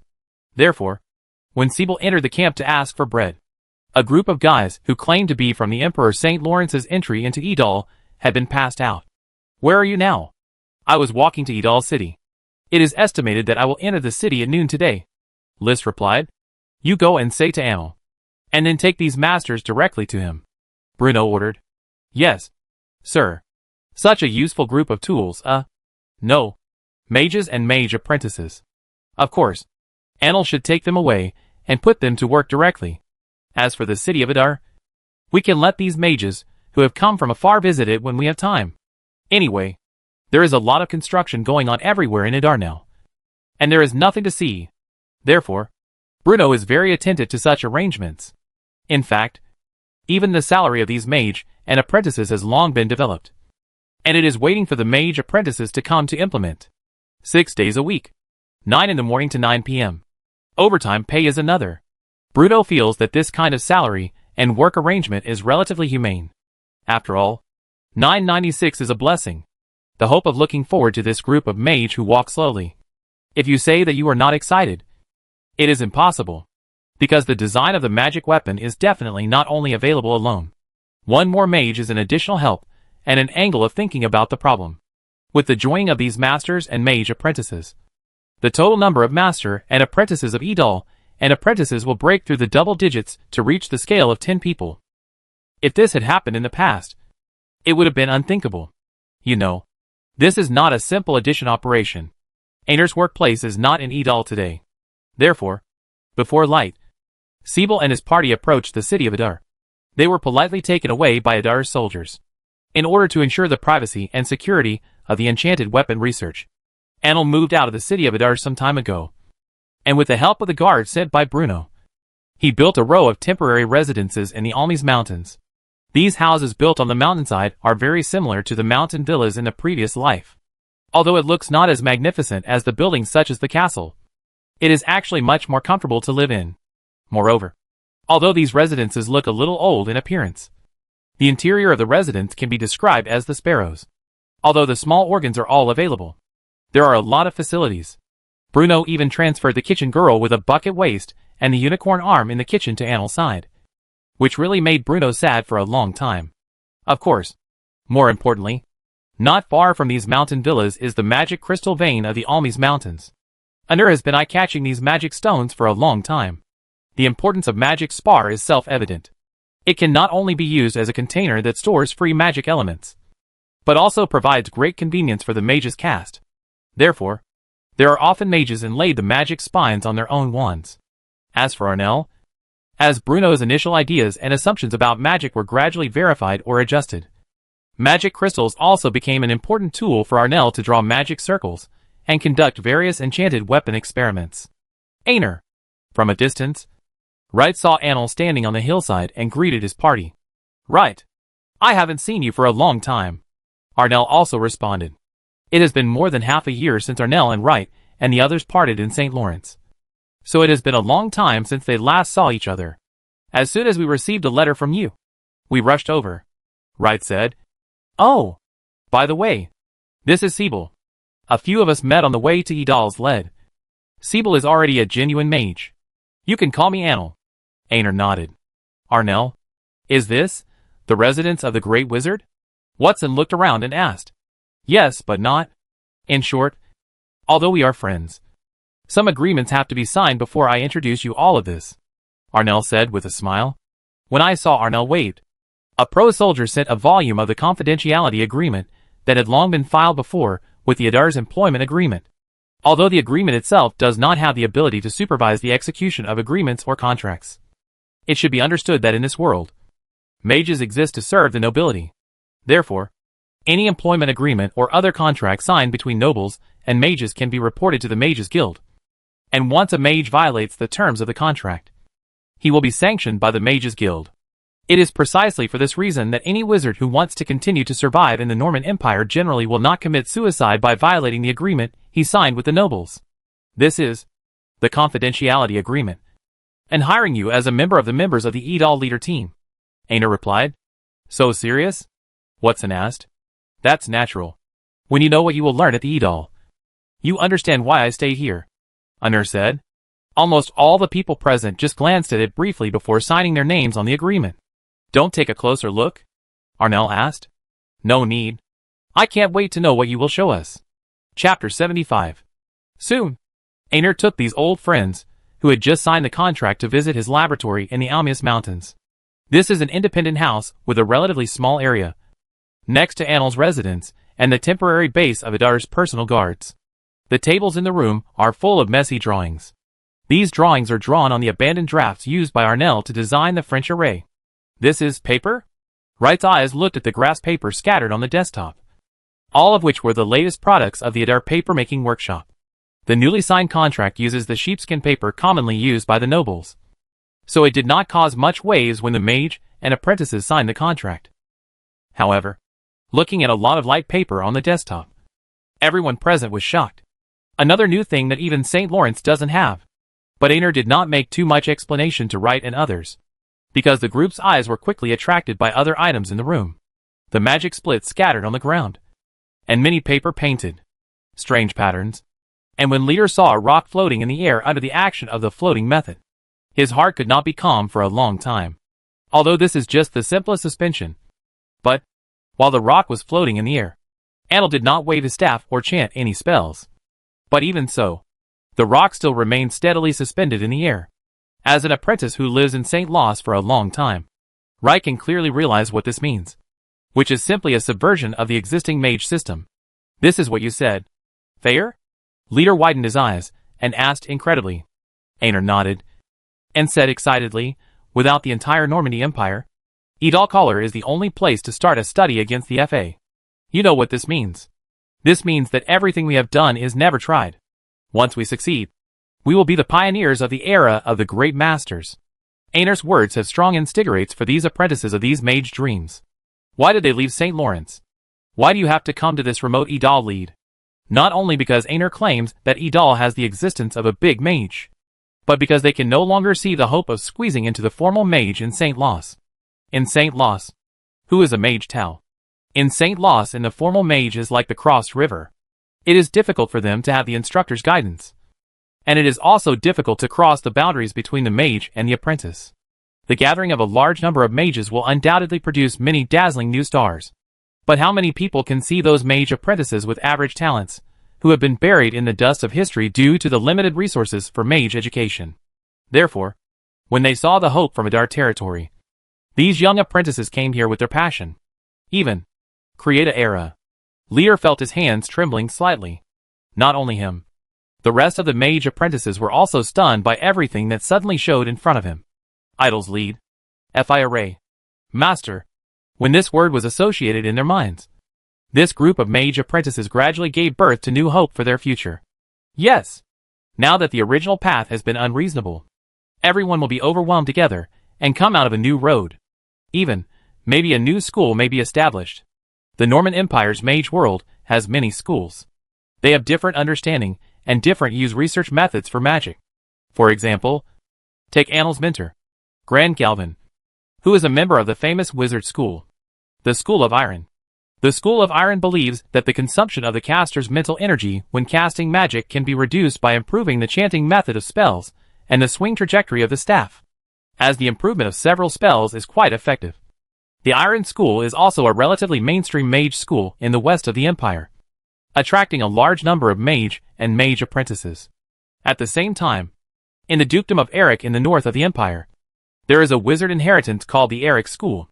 The mages of this school paid less attention to the spell itself, and instead focused on how to enhance the power and intensity of the spell itself.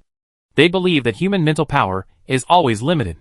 In this case, it is better to use limited mental power to cast more powerful spells.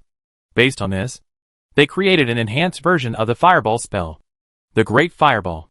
In addition to these two main mage schools, there are many small and medium-sized spells in the Normandy Empire, such as the Godzilla school, who is obsessed with the magic creature, and is intoxicated by the Sagitta school of Sagittarius, which is intoxicated by the cashiers.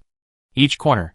Of course, in addition to these relatively normal mage schools, there are still a few mage schools on the mainland, and such mages are usually called fallen people. However, since such schools of mages were expressly banned and severely cracked down by the Norman Empire, most of them have disappeared over the years, but occasionally they will pop up to cause some damage in order to refresh their presence. Similar to the terrorists in the previous life, Annel's words echoed in the ears of these mage apprentices, awakening them. Create a school. This is undoubtedly a distant concept for these apprentices, who are not even formal mages. But they really saw hope of establishing a school here. Einar has generally described the principle of drawing of the French array to them. If they can really develop the French formation, it is not impossible to create a school. The Idol School. An emerging school that focuses on the drawing of the French array and the popularization of magic. Thinking of this, they felt bloody. Although there are only 10 people in total now, the concept of the French formation has undoubtedly opened a new door for the magic world. In this world, the number of people who can successfully become the formal mage will not exceed 1/5 of the mage apprentices. This means that once the research of the French formation can form a system, it will become the gospel of the most proportion of ordinary mage or mage apprentice. Chapter 76 Colossus. Holy City. Bethlehem.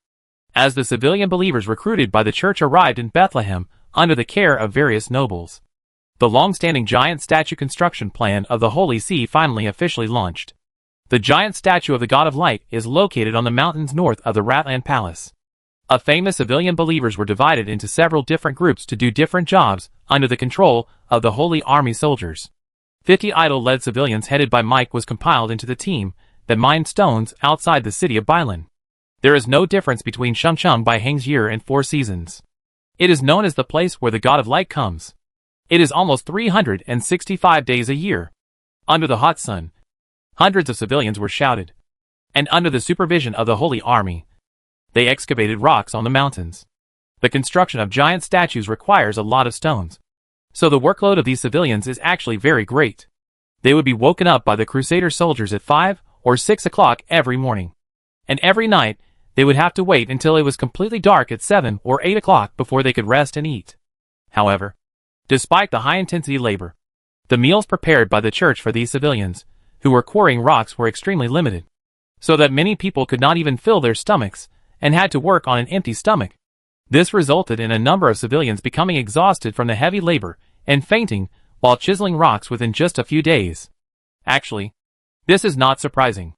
After all, the lives of civilians in this era were too difficult. Pale faces and malnutrition were the most common appearances, so that such a strong labor is enough to completely collapse their weak bodies. In today's Norman Empire, this has almost formed a general vicious circle. The weaker the civilians' bodies, the more limited the area of land they can cultivate, and the less food they can harvest each year. The less civilians, the more civilians will not fill their stomachs, and have not enough energy to farm. Coupled with the taxes and labor of the lords randomly distributed, and the payment of the tax, this has made many civilian families in the Normandy Empire a bit of life. As a result, just a few days of labor caused some civilians to get sick. Pop! A soldier fell on the back of a civilian. Look at how fast others are. And look at how fast you are. You are building a colossus for the god of light. No one can be lazy. Or else the gods will punish you. The soldier cursed. And then pointed at another group of people not far away. Look at those that are people. Don't they feel ashamed? That's right. 50 civilian believers headed by Mike did not seem to be very difficult when doing such a job. Because they accumulated sufficient experience when they built the air garden. Knowing how to mine stone saves effort. And knowing how to give yourself a short break between work. And because the ores that each civilian needs daily excavation is a quota. These civilians from Edal often work earlier. And the sacred military soldiers, who have supervised their work, can also go back earlier. When Mike finally completed the quota of the day, and planned to return to the camp with others, he finally noticed the scolding that happened on the other side. He listened from a distance. Then frowned and walked over. Dear soldier. Just as the soldier was about to swing the whip in his hand again, Mike's voice, neither loud nor soft, floated into the soldier's ears from the side. The soldier turned around and saw a member of the group of Edal, Mike, looking at himself with a smile beside him, and his right hand was scratching the cross on his chest. Are you something? The soldiers of the Holy Army asked angrily. The God of Light teaches us to be kind with others, not to be evil with others. So Mike began his performance. The soldiers of the Holy Army froze for a moment, blushed, and then said with some anger, after finishing the work, go back to the camp. Don't get here. Mike quickly drew a cross on his chest with his right hand, and then said with very sincere words, I am willing to complete the task he did not complete for him. What? This time, it was not only the soldier, but even the civilian who was being labeled. You mean, you are willing to excavate rocks for this guy? The soldier asked incredibly. That's right. The God of Light taught us. Okay. Then you use this guy's tool to mine quickly, the soldier said impatiently, seeing Mike's volunteer to help other civilians. The Ida people present were shocked. Yes.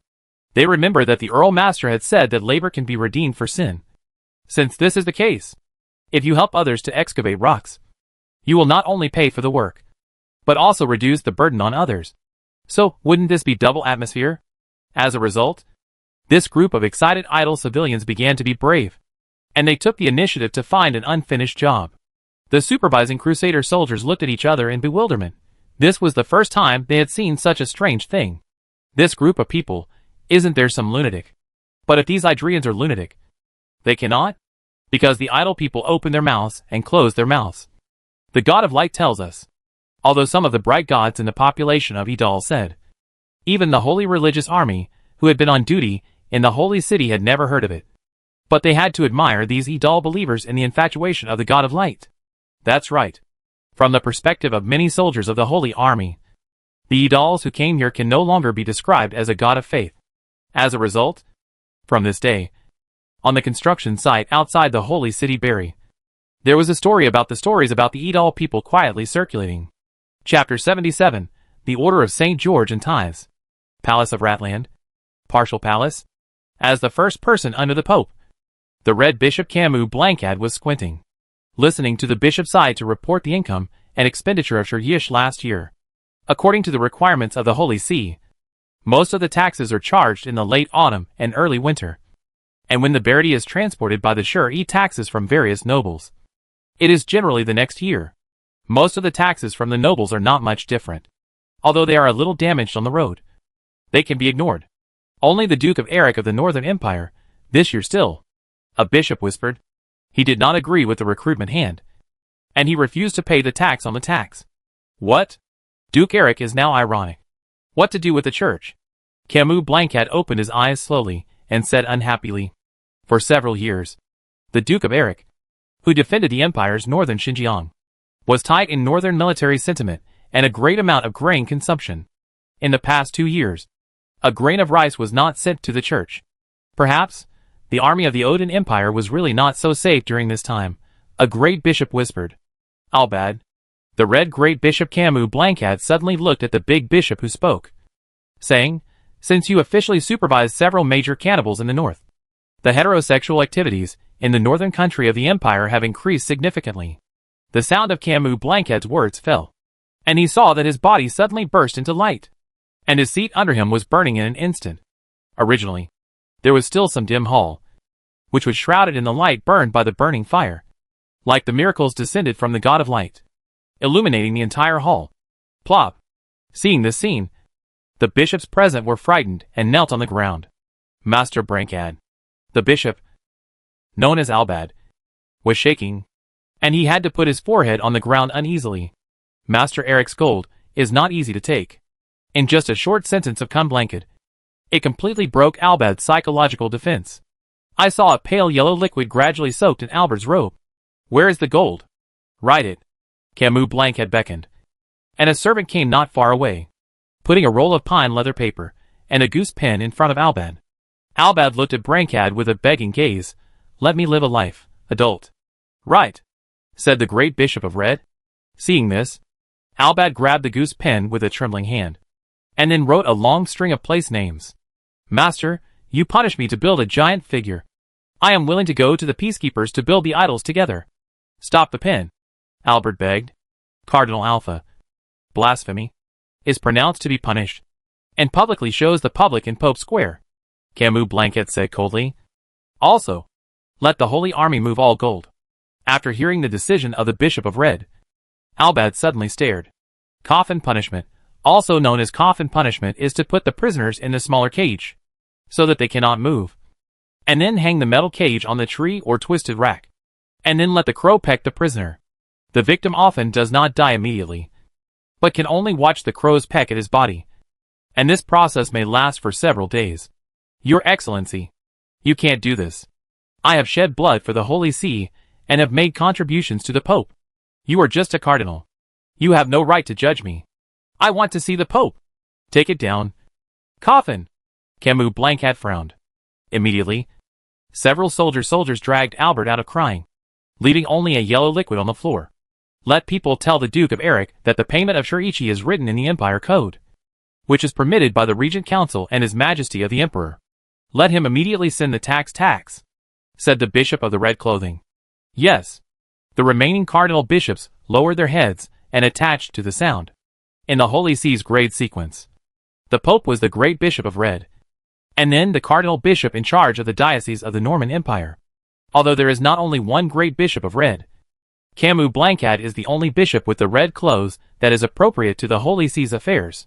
Camus Blancad waved his hand, and let the cardinal and bishop present retreated. The Duke of Eric, the northern part of the empire, has always been very resistant to the sea's tax collection, one after another against the church's order, which undoubtedly caused the Red Jacket to have a headache. The northern part of the empire has been deeply influenced by the Odin Empire, and pagans from the Odin Empire frequently travel back and forth to the northern border of the empire, making it difficult for the church to expand in the north of the empire. In addition, some scum in the church turned a blind eye to those pagans, which made it even more difficult for the church to preach in the northern border of the empire. But Camus Blanc had raised his hand. After a while, a ray of flames appeared between his palms. This is the power he got after his fourth time he entered the Violet Star Cave. According to rumors, this is the identity of the gods on himself. So he settled the miracle. It is also the encouragement of this miracle that Camus Blancad firmly believes that the God of Light is the only true God in the world. As for other pagans, they should die. How is the statue of the God of Light? Camus Blancad asked casually. As soon as the words fell, Julian Gallia, the commander of the Holy Army in the armor, slowly stepped out of the stone pillar in the hall. Respected Lord Blanchard, the difficulty of building the statue is far beyond our expectations. Except for the smooth excavation of stones outside the city, the progress of the rest of the project has been delayed to varying degrees. Moreover, 3 civilians have died of exhaustion in just 1 week. What? Brancad is naturally not surprised by the casualties of civilians. What he was surprised was the slow progress of the project. Say, what's going on? Most of the civilians sent by lords from various places are strong, and there are even many old men. Therefore, it is naturally difficult for the workload to meet the requirements of our original expectations. Coupled with the location of the statue, it was built from the original construction of the Pope's Square. I don't look at the process. As long as the result, the giant statue of the God of Light must be completed before the coming ceremony of the Popes host 3 years later, since those who excavate stone can complete the expected tasks. Then other civilians can also complete it. But Julian hesitated. Speak. Blanchard glanced at him and said in a deep voice. The reason why the civilians who were mining the stones were able to complete the assigned task was because some of them were believers. When they were working, they were like madmen, and their words and actions were extremely strange. Weird? How weird? Julian for a long time. Or said, it is difficult to describe it below. Lord Blankad, you can see it yourself. Outside the city of Bylan. On the side of the stone that is responsible for the dejection of stone. The myths of the Adalians are already widely distributed among these serfs. Almost every civilian knows that there is a group of civilians who have noble faith in the God of Light. They endure hardships and hard working. And they are not afraid of hardships. Therefore, every time after the work, the civilians from the remaining nobles gathered spontaneously and came to the camps where Mike and others lived. And this so-called lesson talks about how the workers responsible for quarrying rocks should chisel rocks correctly. How the workers responsible for transporting wood and stone should cooperate closely.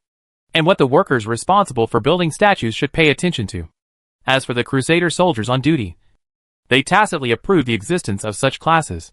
Because if the Colossus could not be completed on time, they would also be implicated. But this evening, the Crusader soldiers on duty actually saw Cardinal Camus Blanchard outside the civilians' tents. Lord Blanchard. The soldier saluted respectfully. Where are those that are people?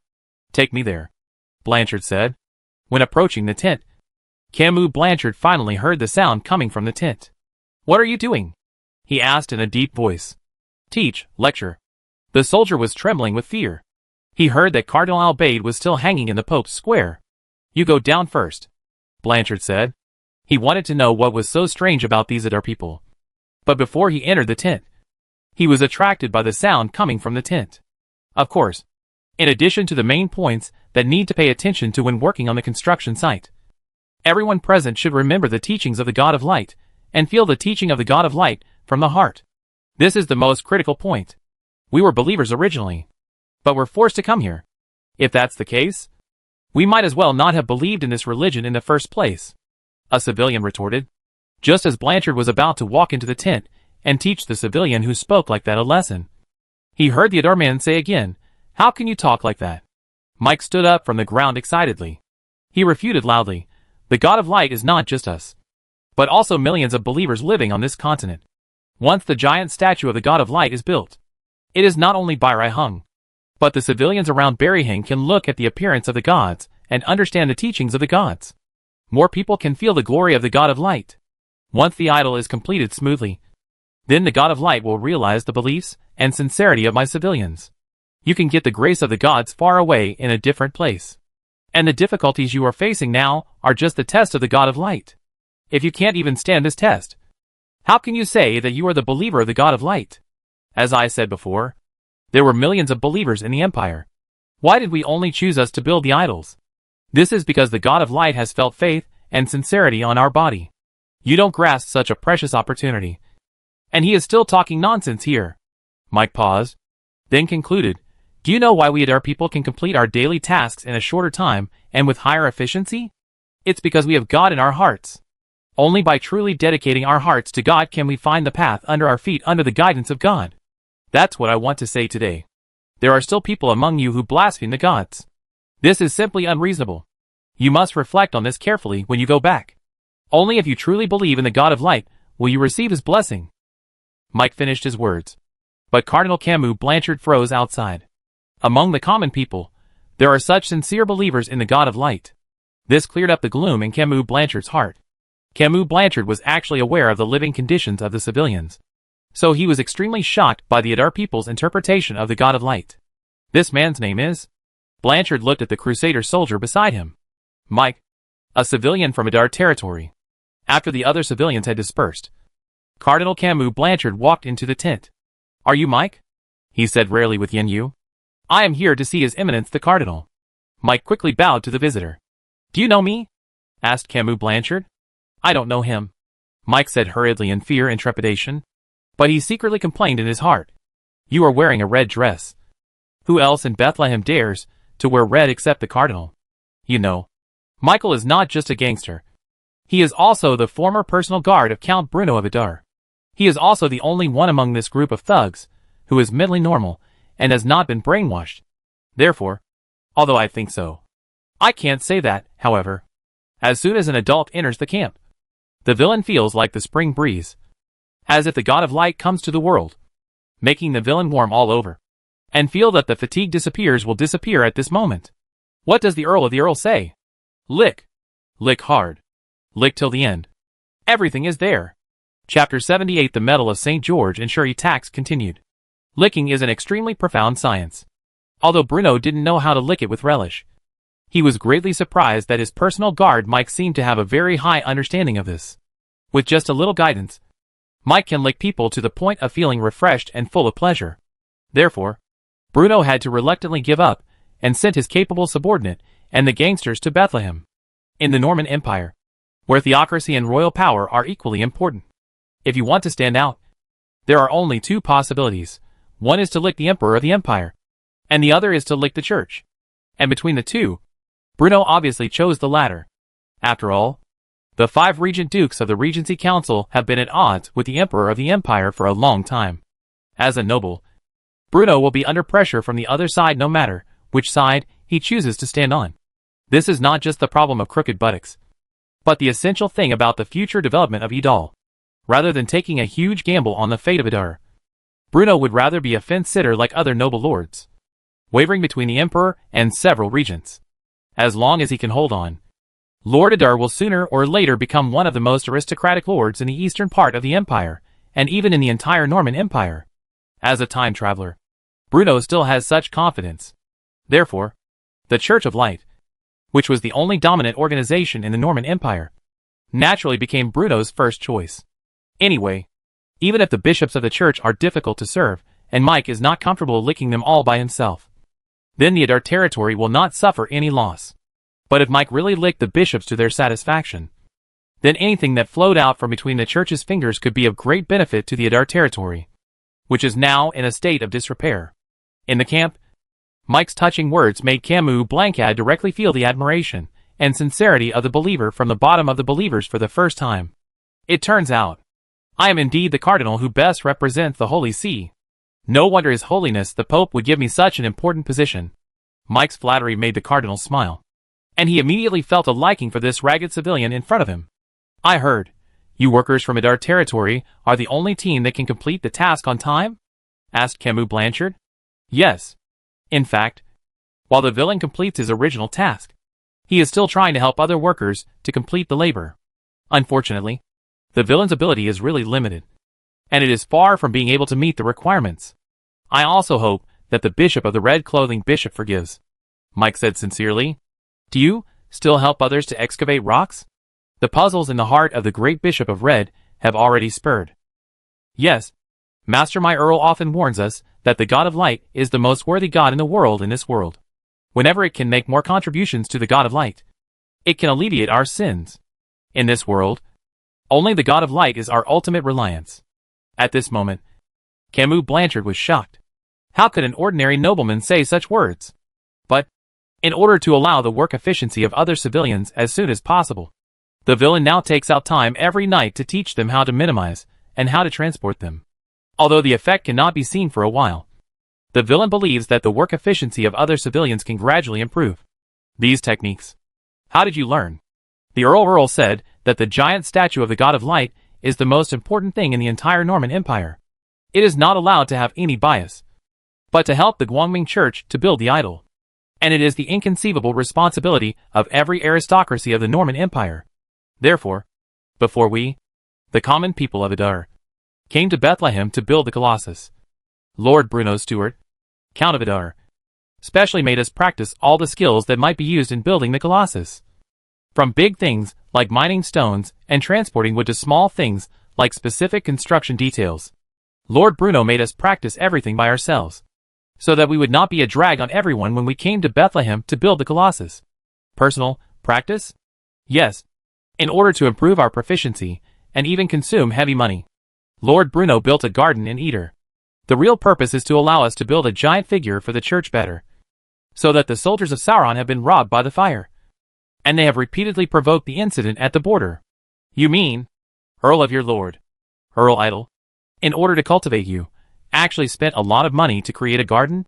Camus Blanco only felt incredible. The so-called Count Idal. Is it a believer who is so sincere to the church? Yes. It was precisely because Lord Bruno invested a large amount of money in the construction of the garden that the army of Sorin took advantage of the situation and invaded. They burned, killed, looted, and committed all kinds of evil. But even after suffering such heavy losses, Lord Bruno did not let us stop the construction. He led the soldiers in a bloody battle and repelled the invasion of Sorin. Even Lord Earl was seriously injured. But perhaps the God of Light felt his piety. Lord Bruno actually recovered under the protection of the God of Light, which also strengthened our idle people's faith in the God of Light. Camus Brancad. Although it sounds very tumbling, and the microphone is like a rehearsal. But the work efficiency of Idal's civilians was placed here, which made the great Bishop of Red have to reluctantly believe in what Mike said. Earl Eater is really a person who is loyal to the church. But then again, this is our caller.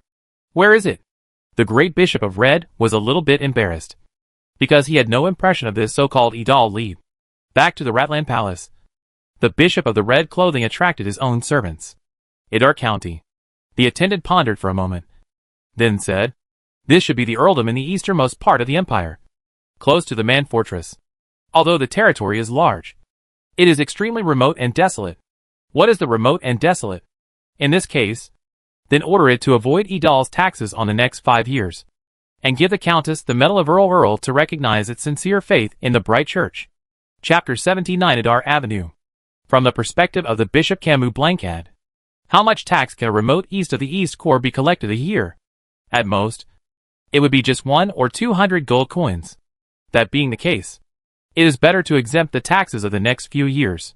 This is also to let other imperial nobles see that the church's tolerance and sympathy for faiths. As for the medal of St. George, it can be regarded as a very high honor prepared by the church for nobles. Among the sequences of the church to the nobles, the Golden Rose medal is the most noble, followed by the St. George medal and the medal of San Hildester. The wearer of the Order of St. George can receive protection from the Crusaders when necessary, and can even intervene in the operation of the local parish. In addition, the church's dioceses in the eastern part of the empire are extremely scattered, and many places, such as Idar County, do not belong to any diocese. This also means that Earl Idal Stuart, Earl, who has the medal of St. George, can be regarded as the only nobleman in the entire Idal leader who has the right to interpret the teachings of the Bright Church. Regarding this, the Bishop Camus Blancad is naturally clear. But the words of Mike and others brought him too much shock. Although a lord who believes in the God of Light is rare, it can still be drawn out of a few. However, while believing in the God of Light, even the civilians with the generals of the generals have also influenced the believers of the God of Light. Bruno can be regarded as the only copy of the Scorpion. Therefore, Camus Blanchard simply awarded Bruno the Order of St. George, hoping that the Count of Idar could inspire more people to believe in the God of Light. As for Mike and other Idar civilians who built the Colossus, they also received extra care from Camus Blanchard. After all, sincere believers like Mike are rare nowadays. I do and know. What kind of person is Earl Idar? Idal Lead, Count Bruno Stuart of Idar, who was regarded by the Cardinal as a true believer in the God of Light, was now munching on a roll of pot pie in a very ungraceful manner. The pot cake is a characteristic name of the hometown of Bruno's last life. It uses eggs, cooked meat, coriander stuffing. The main thing is that the most important thing is tofu. But because Bruno really does not know what to make tofu, it takes another method of pot cake to replace tofu with bean sprouts. Although in the system all, the method of making tofu is not expensive. But Bruno's remaining brilliant points are not much. Therefore, in case, before the construction of Namur Fortress, he did not intend to buy these is not too important. But the method of getting bean sprouts is clear. Soak the selected beans naturally in warm water for about a day. The beans will swell and become larger, and some will even produce small white sprouts. Put a piece of coarse cloth from the prepared container to avoid light and absorb water, and then spread the previously soaked beans, and cover it on the beans. Drizzle the water every morning and evening, and repeat the steps to 5 days after it is harvested. Valen bean sprouts are not difficult, as long as it is moisturizing, avoiding light and breathability. Bean sprouts can easily grow. As a result, under the call of Bruno, the Bean Sprout Workshop was also established in Idar City. which is responsible for soaking bean sprouts. After all, bean sprouts can be regarded as a new type of vegetables that are not difficult to obtain. Besides, it is also the unique vegetable of Idal. As a result, under the command of Bruno, the stuffing of the bean sprouts was quickly frying the aroma. Then tell the chef to wrap the fried fillings in dough, and a pot cake is ready. Just the smell is enough to make people salivate. The chefs in the castle were no longer surprised by their lord the Earl's skill in developing new foods. As for the cooking method invented by the Earl, they were even more impressed. Although the Earl's habit of using 2 wooden sticks to pick up food was surprising, if one thought about it carefully, there was some knowledge in it. Bruno was eating a pot pie when he saw Liszt running towards him with a smile on his face. Master, tell me, what's wrong? Bruno asked while wolfing down the pot cake. The road has been repaired. Master, the road connecting Adar City and Man Fortress has been repaired. So fast? Bruno found it a little unbelievable. How long has it been since then? The road connecting Adar City and Man's Fortress has already been built. Even with the bonus of magic, this progress is a bit too fast. The players of the production team have been constructed overnight. Coupled with the extensive application of cement and the help of the law, the progress of road repair will naturally be much faster. If you are not required to connect the roads of the 2 places, at least 4 carriages can be parallel side by side. The progress of road construction can be at least doubled. Now, the road to connecting to Idal's Collar and Manane's Fortress has been said that it is the leader of the Eater, or even the whole, the widest road in the Eastern Empire. Bruno thought about it and felt that it made some sense. After all, the roads in the previous life were obviously much wider than the cement roads built in Adar territory. In addition, they had to consider the driving of heavy trucks and various requirements. Therefore, the construction was much more complicated than the roads in this world. As for the roads in Adar territory, there is no need to consider these things at all, nor to worry about occupying arable land or anything like that. So they just build forward in a rush, which is naturally much faster than the previous life. Since this road is the first road built with cement in Adar County, we might as well call it Adar Avenue. I have to admit that Bruno is really bad at naming, but Adar Avenue does sound pretty good. Master, you are wise, Liszt praised quickly. Hearing Liszt's praise, Bruno couldn't help but look at him again. Liszt, a guy who is usually stupid and slow, has actually learned to praise people? This is terrible. This shows what? This shows that he is indeed a wise and powerful time traveler. Look, even Liszt, who usually does things meticulously, has begun to praise himself. However, having said that, since Adar Avenue was completed so early, my original plan should be put on the agenda immediately. Lister, go find Sam Layton for me. It's time to implement our new plan for Adar. Chapter 80, I Want to be a Robber. Bruno's main purpose in building the Adar Road was to make the city of Adar a must-pass route for merchants traveling between the Norman Empire and the Kingdom of Basel. However, although the concrete road is easy to walk on, there will definitely be some stupid businessmen who, in order to save time, would walk on the old muddy roads. This is not a good phenomenon. Therefore, we must curb this trend as soon as possible. If the merchants did not settle in Adar, where would Bruno go to make ends meet to make up for the cost of building the road? Therefore, for the current Adar territory, building a standardized and high-quality bandit team has become an urgent matter. Only by building the bandit team of Adar into a world-class and nationally renowned bandit group can the merchants traveling between the 2 countries be persuaded to settle down in Adar City. After all, Bruno felt that he was still an honest and kind person, exuding good virtues from head to toe. Therefore, as long as the merchants spend money in Adar City, it will be regarded as a protection fee paid to Bruno. And Bruno will do his best to protect them from being attacked by bandits. What a perfect solution! But if there are still merchants who refuse to listen to the advice and insist on taking a shortcut in the hope of getting away with it, then they will be in trouble. The robbers in Adar will definitely rob all the goods of these merchants and then sell them in the shops in the southern city of Adar. Bruno has even thought of the name of the store, which is Juan Second-Hand Trading Center. When Sam Layton heard his master the Earl's plan to make a fortune, he was immediately amazed. My master is truly a talented player. I just don't know how to form this bandit group that the master needs. For now, we will recruit personnel from the standing army and form a force of 50 people. However, this time, we will definitely recruit elite soldiers from the standing army. And we will pay special attention to the soldiers' ideological and political performance. Ideological and political courses, or ideological and political courses, have now become a compulsory course for every Adar soldier. And Bruno has placed them on an equal footing with daily training, especially after the first batch of paper was officially produced. A large part of it was allocated to the standing army. Therefore, today's Adar standing army usually conducts daily training in the morning and afternoon. And after dinner, they gather around the campfire to listen to the standing army's instructors' ideological and political lectures. The time before breakfast every morning is used by soldiers to study cultural courses, which are the simplest reading and writing. Bruno did not expect these soldiers to be able to speak eloquently, because they were just soldiers, and their most important task was to protect the Adar territory. But Bruno absolutely did not want these regular army soldiers, whom he had placed high hopes on, to be a group of illiterate people. At the very least, you should be able to understand the simplest commands, specifications, notices, and other written documents.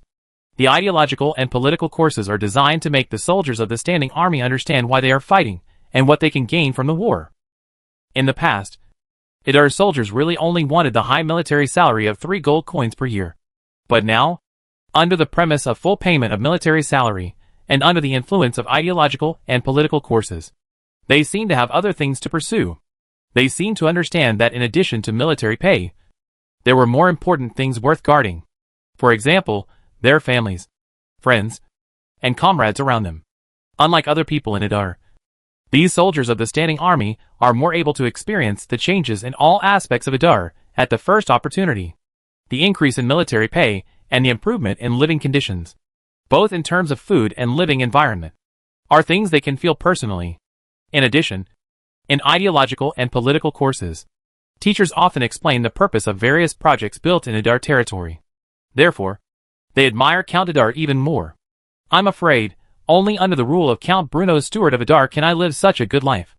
It is precisely because of this that the soldier's sense of belonging to Adar territory has been qualitatively improved. The reason why Bruno attaches great importance to the ideological and political performance of this group of robbers is because they cannot always be robbers. As long as the reputation of the Adar bandits is made known, and the merchants along the way are made aware of the risks of taking remote roads, most of them can be transferred to other positions. The experience of being a bandit will undoubtedly greatly enhance the comprehensive qualities of these Adar people in all aspects. The results of the ideological and political course? Sam Layton looked confused. Please inform everyone that a political and ideological exam will be arranged for the soldiers of the standing army tomorrow afternoon. All soldiers who rank in the top 100 in the political and ideological exam can voluntarily sign up, and we will select the best candidates for admission. But sir, if we recruit soldiers under the guise of recruiting bandits, are you a fool? Bruno pretended to be angry and said, who would shout about it to the whole world before becoming a robber and doing bad things? Do you think you are Kaido, kid? Phantom thief, kid? Sam Layton looked at his Lord Earl with a puzzled look. The master has been saying some strange words lately. That's not the point. Anyway, can't you change your words a little? For example, you want to select people to carry out secret missions or something like that. I understand, Sam replied quickly. Sam was about to turn around and leave, but was stopped by Bruno again. Wait. When the soldiers are selected and find out that they are going to become bandits, how are you going to explain it to them? This, Bruno said a little bit and said, so, after completing the recruitment, you must explain to the soldiers clearly that although they have become robbers for the time being, this is just a way they guard Idal, because they are looting. They are all black-hearted merchants from the kingdom of Basel. Urching is even more willing to contribute to the development of Idal, which is extremely shameful. At the same time, in addition to the most basic military crickets, who act as robbers, they can also get more money rewards based on how much they are robbed. And they can get more money rewards. Chapter 81 Shock. When the businessman Cario came to Idal again, everything in front of him made him feel strange.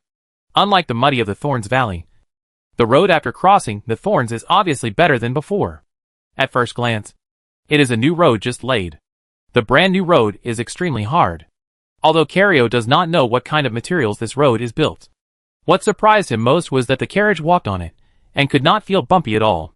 Even on the road near the imperial capital of the Norman Empire, there probably wouldn't be such a smooth road. It seems, just as he had guessed before, The Stuart family lurking in the eastern part of the empire was indeed a local tyrant with enormous power.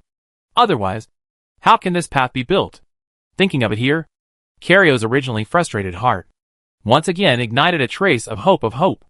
According to Callio's original plan, after completing his last deal, he intended to use his life savings to purchase a lowest level title with a territory from a noble member of the Regency Council.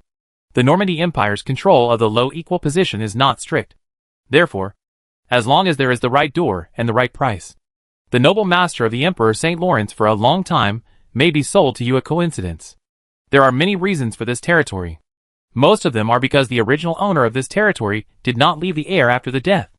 Such a noble collar is usually regarded as the best choice, and often a large number of wealthy merchants scramble to bid. The other is that some bold aristocratic lawmakers, relying on the administrative planning of some regions to be blurred, secretly separated from the provinces of the emperor's martial arts. Such territories and tones are relatively low, and they are usually not noticed. But once they are found, it will be terrible. After traveling for most of his life, Callio finally got in touch with a noble member of the Regency Council.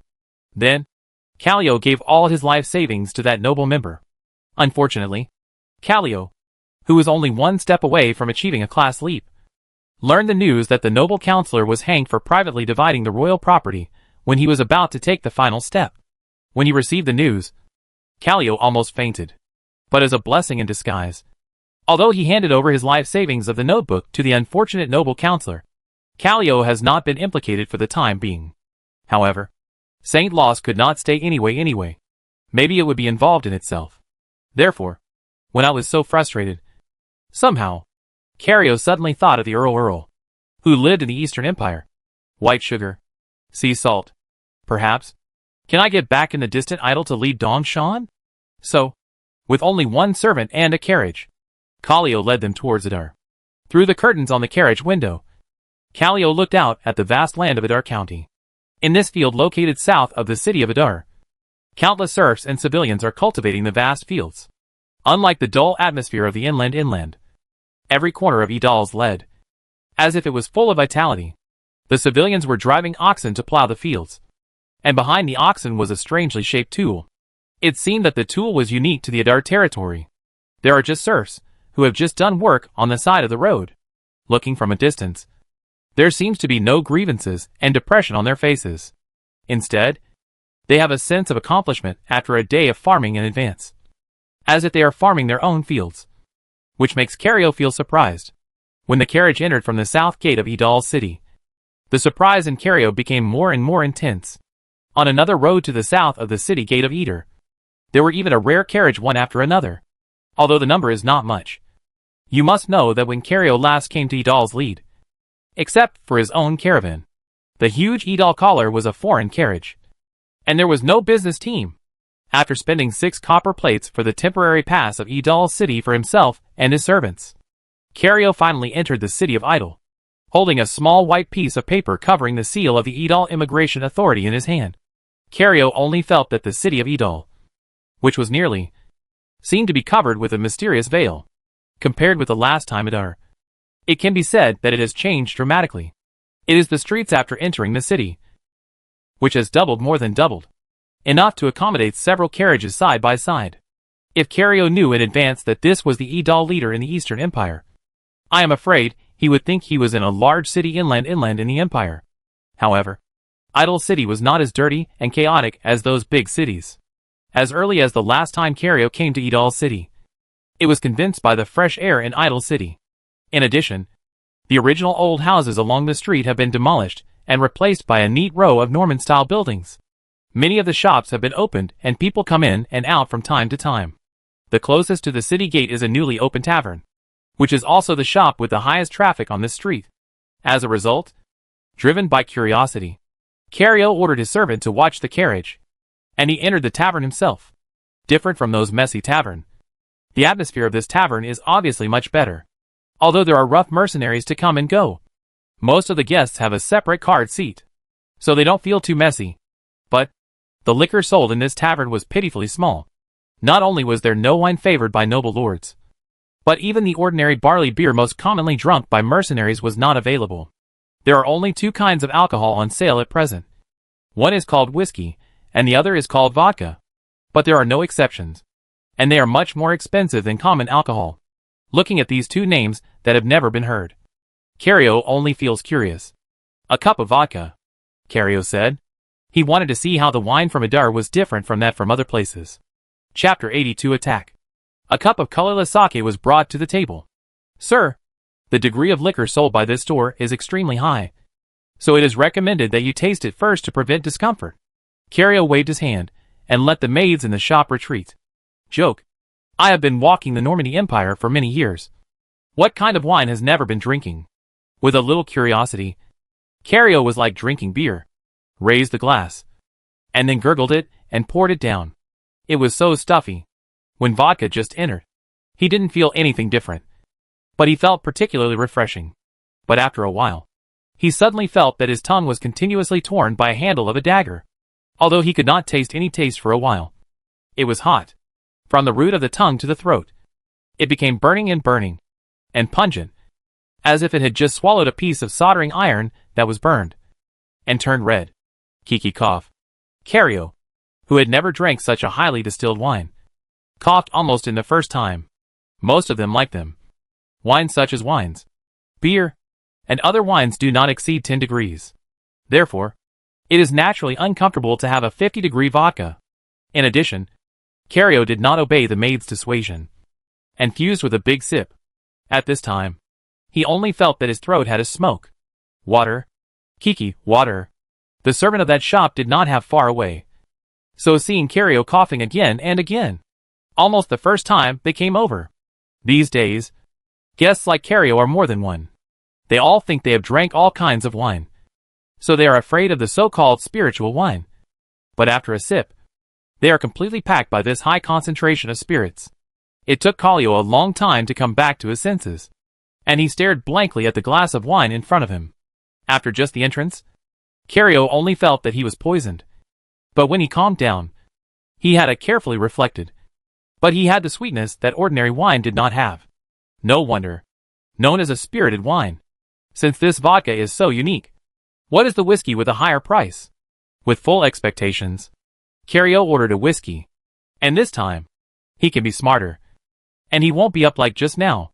Cario took a small sip, only to feel that the tip of the tongue came with a slight spicy feeling when it touched the body. As Cario took a sip of the whiskey, he seemed to taste a hint of aged oak in the whiskey.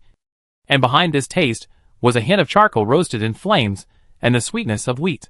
Although it was extremely strong at first, it was full of flavor after drinking. After Cario drank 2 glasses of liquor in succession, he felt a burning sensation in his stomach and his whole body felt warm. Cario felt that his head was a little dizzy, and he seemed to think of his previous experience. The savings he got after his lifetime. He was thrown in St. Loss like this. Continued cup. Cario slammed the wallet tied around his waist on the table. The strong whiskey seemed to make him forget his previous worries and anxiety temporarily, allowing him to get a moment of respite and tranquility on this continent. In Cario, idle. Sure enough, it is a place full of miracles. When Cario was drunk in the tavern, all the important officials of Adar Lord gathered together again in the Lord's castle, but this time different from the past, including Bruno. Almost everyone's face showed a dignified expression. Haiju's salt field encountered a pirate attack. Once the news came, the entire Adar color became restless. Haiju's salt field can be said to be the top priority of the entire Idal.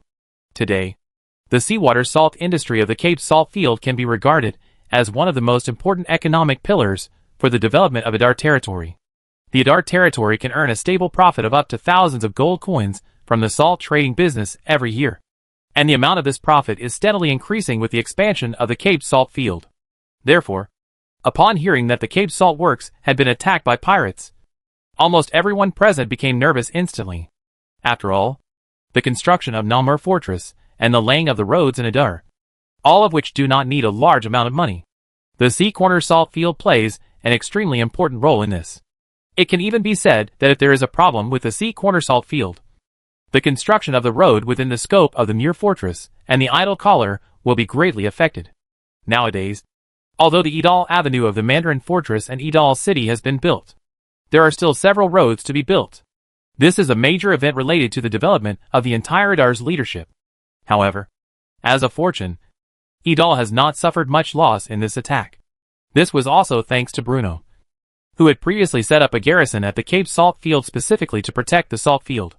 Although these original Salt Field guards have been reorganized into a member of the Anti-Smuggling Bureau, out of the attention of the Sea Corner Salt Field, Old Ford did not reduce the number of soldiers in the Sea Corner Salt Field.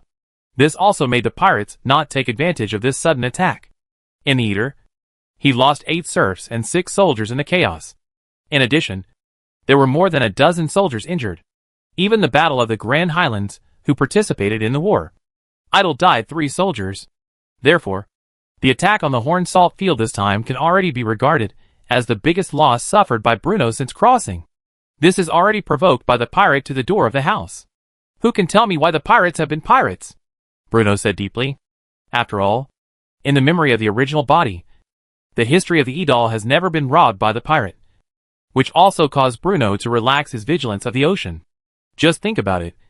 If the pirates had plundered the Cape Salt Works with garrisons instead of the fishing port with almost no garrison, what kind of losses would Lord Idar suffer? If these pirates look a little longer, along the Idar River all the way west, it can be hit directly to Idal's city. The defense system of Idar had such a huge omissions, which undoubtedly made Bruno afraid. Chapter 83 Captain Jack. Looking at Master Earl, who was looking at everyone was dying in the people present, and did not dare to speak out. For a long time, it is not only Bruno, but even the people here have never taken the threat from the ocean to heart. Because the Idar collar never was robbed by the pirate. As a result, the sudden pirate attack almost caught everyone, except for the soldiers of the soldiers. What about other losses?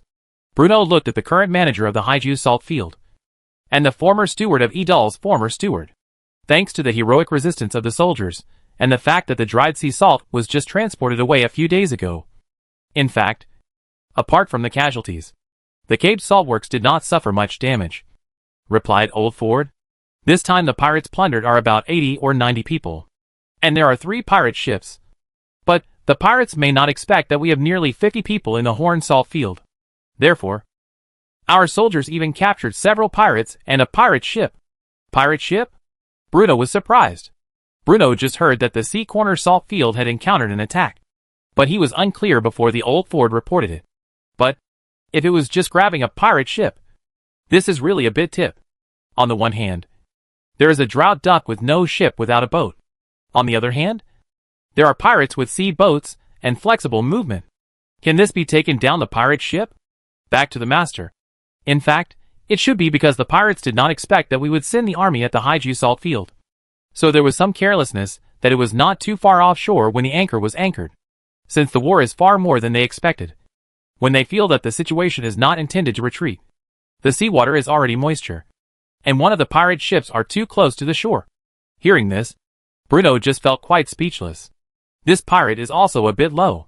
It is only relying on the owner to be able to come and go freely in the ocean. But it does not pay enough attention to the guys who eat. My Lord Earl, I heard that a flood occurred in the north of the Kingdom of Basel a few days ago. Perhaps it was because the Kingdom of Basel suffered too much damage that they had nothing left to rob, which forced these pirates to come to Idar to rob. Bruno nodded thoughtfully, and then asked, You said? How many soldiers did the soldiers of the Anti-Smuggling Bureau caught? Yes, they have been put into the dungeon under the castle, one of which is the captain of the stranded pirate ship. Oh! Interrogate those pirates separately. Be sure to find out where they come from, where they settled, and what their purpose is in coming to Idar. Bruno ordered. As for the unfortunate pirate captain, this lord wants to meet him in person. In the last life, Bruno did not watch movies related to pirates, and the Caribbean pirate series has brushed 3 times. Therefore, he was indeed very curious about the living pirates. Of course, the premise is that this pirate has been tied up in the cell that is tied up in a large flower, and will not threaten your personal safety. The dungeon of the Lord's castle is located on the 2nd underground floor. There are not many residents on weekdays, so it seems rather deserted, because the cells are located underground. The surface of the walls and stone steps is contaminated with a lot of moisture, and the dim light in the dungeon makes people feel cold. Earl Master. As soon as he entered the dungeon, Bruno heard faint people calling for his name. This surprised Bruno. List quickly explained after walking behind Bruno. Master, Here is also the doctor you who made people caught in before. Doctor? Bruno confused. It is the original military doctor of Idal's standing army. Hearing Liz said so, Brianat was happy. He finally remembered that Bruno felt that the method used by Idar's military doctor to treat the soldiers was too outrageous. So he ordered his men to arrest the military doctor and put him in the dungeon. Hello, wow. Mr. Military Doctor. Bruno came to the cell with a smile. My Lord Earl, I have reflected deeply on my mistakes in the cell and have completely repented. In the future, I will work hard to improve my medical skills and not bring shame to you. My Lord Earl. The military doctor seemed to have grasped the last straw and quickly expressed his feelings. Oh, then you talk about it first. Why did I let you hurry up at that time? Bruno asked. It should be that when the soldiers were healed, the blood hemorrhagic technology was a bit sparse. And you love the soldiers? So I caught me in. Master Earl is assured that I have practiced medical skills in this jail these days. Continue to close it. Don't put him out and harm others. Bruno turned his face with a black face, leaving only the military doctor crying helplessly in the cell. Master Earl. Earl, don't leave. I really can bleed. Most of the captured pirates were imprisoned in the cells at the end of the dungeon, guarded day and night by Idar's soldiers. Now, except for the captured pirate captain, all other pirates have been taken away by Idar's soldiers for interrogation. Bruno looked up and down at the pirate captain in front of him, who was tied up and fixed to a chair. The pirate in front of him was very different from the image of a pirate in his mind. This was probably a middle-aged man, with messy dark brown hair and some coagulated blood intertwined, looking particularly miserable. He was not big, had no rough beard on his face, and no strong muscles in his arms. Instead, he looked a little thin. His skinny face looked as if he was a little malnourished. His eyes were a little small, but his eyebrows were very heavy. There was a long scar on his face, so his appearance looked a little inconsistent, as if he noticed that Bruno was looking at him. The pirate opened his eyes, which had been closed. There was no cruelty in his eyes, as Bruno had expected. Instead, there was some despair and pleading. He looked like an ordinary person who was caught and thrown into a cell, and he looked a little uneasy. I am Earl Idal Stuo Stewart, the Nunman Empire, the owner of this land.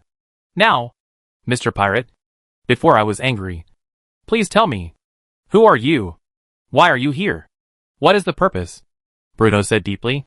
My name is Jack, from the Kingdom of Basel. After a moment's silence, the captured pirate captain finally spoke. Chapter 84, The Frank Islands. Jack? When Bruno heard the name, he naturally thought of the famous Captain Jack Sparrow. The image of the sloppy and careless, but loyal pirate was really unforgettable for Bruno. And the person in front of me, also called Jack? Although it's just the same name. This almost subverts the classic image of Jack Sparrow in Bruno's mind. Well, Captain Jack, you and your pirates have killed 6 idle soldiers and 8 Idar serf. No! I didn't kill him! I didn't kill him! Before Bruno finished speaking, Jack suddenly argued loudly. Even if you didn't kill him, as a pirate, you can't escape responsibility. Lister said righteously. Well, there is no point in discussing such issues now. I just want to know why you Basel people came to my lords at our territory. We were originally mainly activated in the eastern coast of the Kingdom of Basel. But during this time, the Kingdom of Basel had a serious flood, and the people were hungry and cold. So they came here, Captain Jack said silently. Bruno nodded secretly. This statement coincided with the information he had previously obtained. But, is there any inevitable relationship between the Kingdom of Basil's Kingdom of Basel? Is there any inevitable relationship with your group of pirates? Where should it be looting or where to loot? Even if there is a waterlogging disaster, the people will have some savings in their hands. Why bother Idal to ask for bitter food? Bruno asked. Hearing this, Captain Jack suddenly became a little excited. Bah! I'm robbing you vampire nobles. You wanton!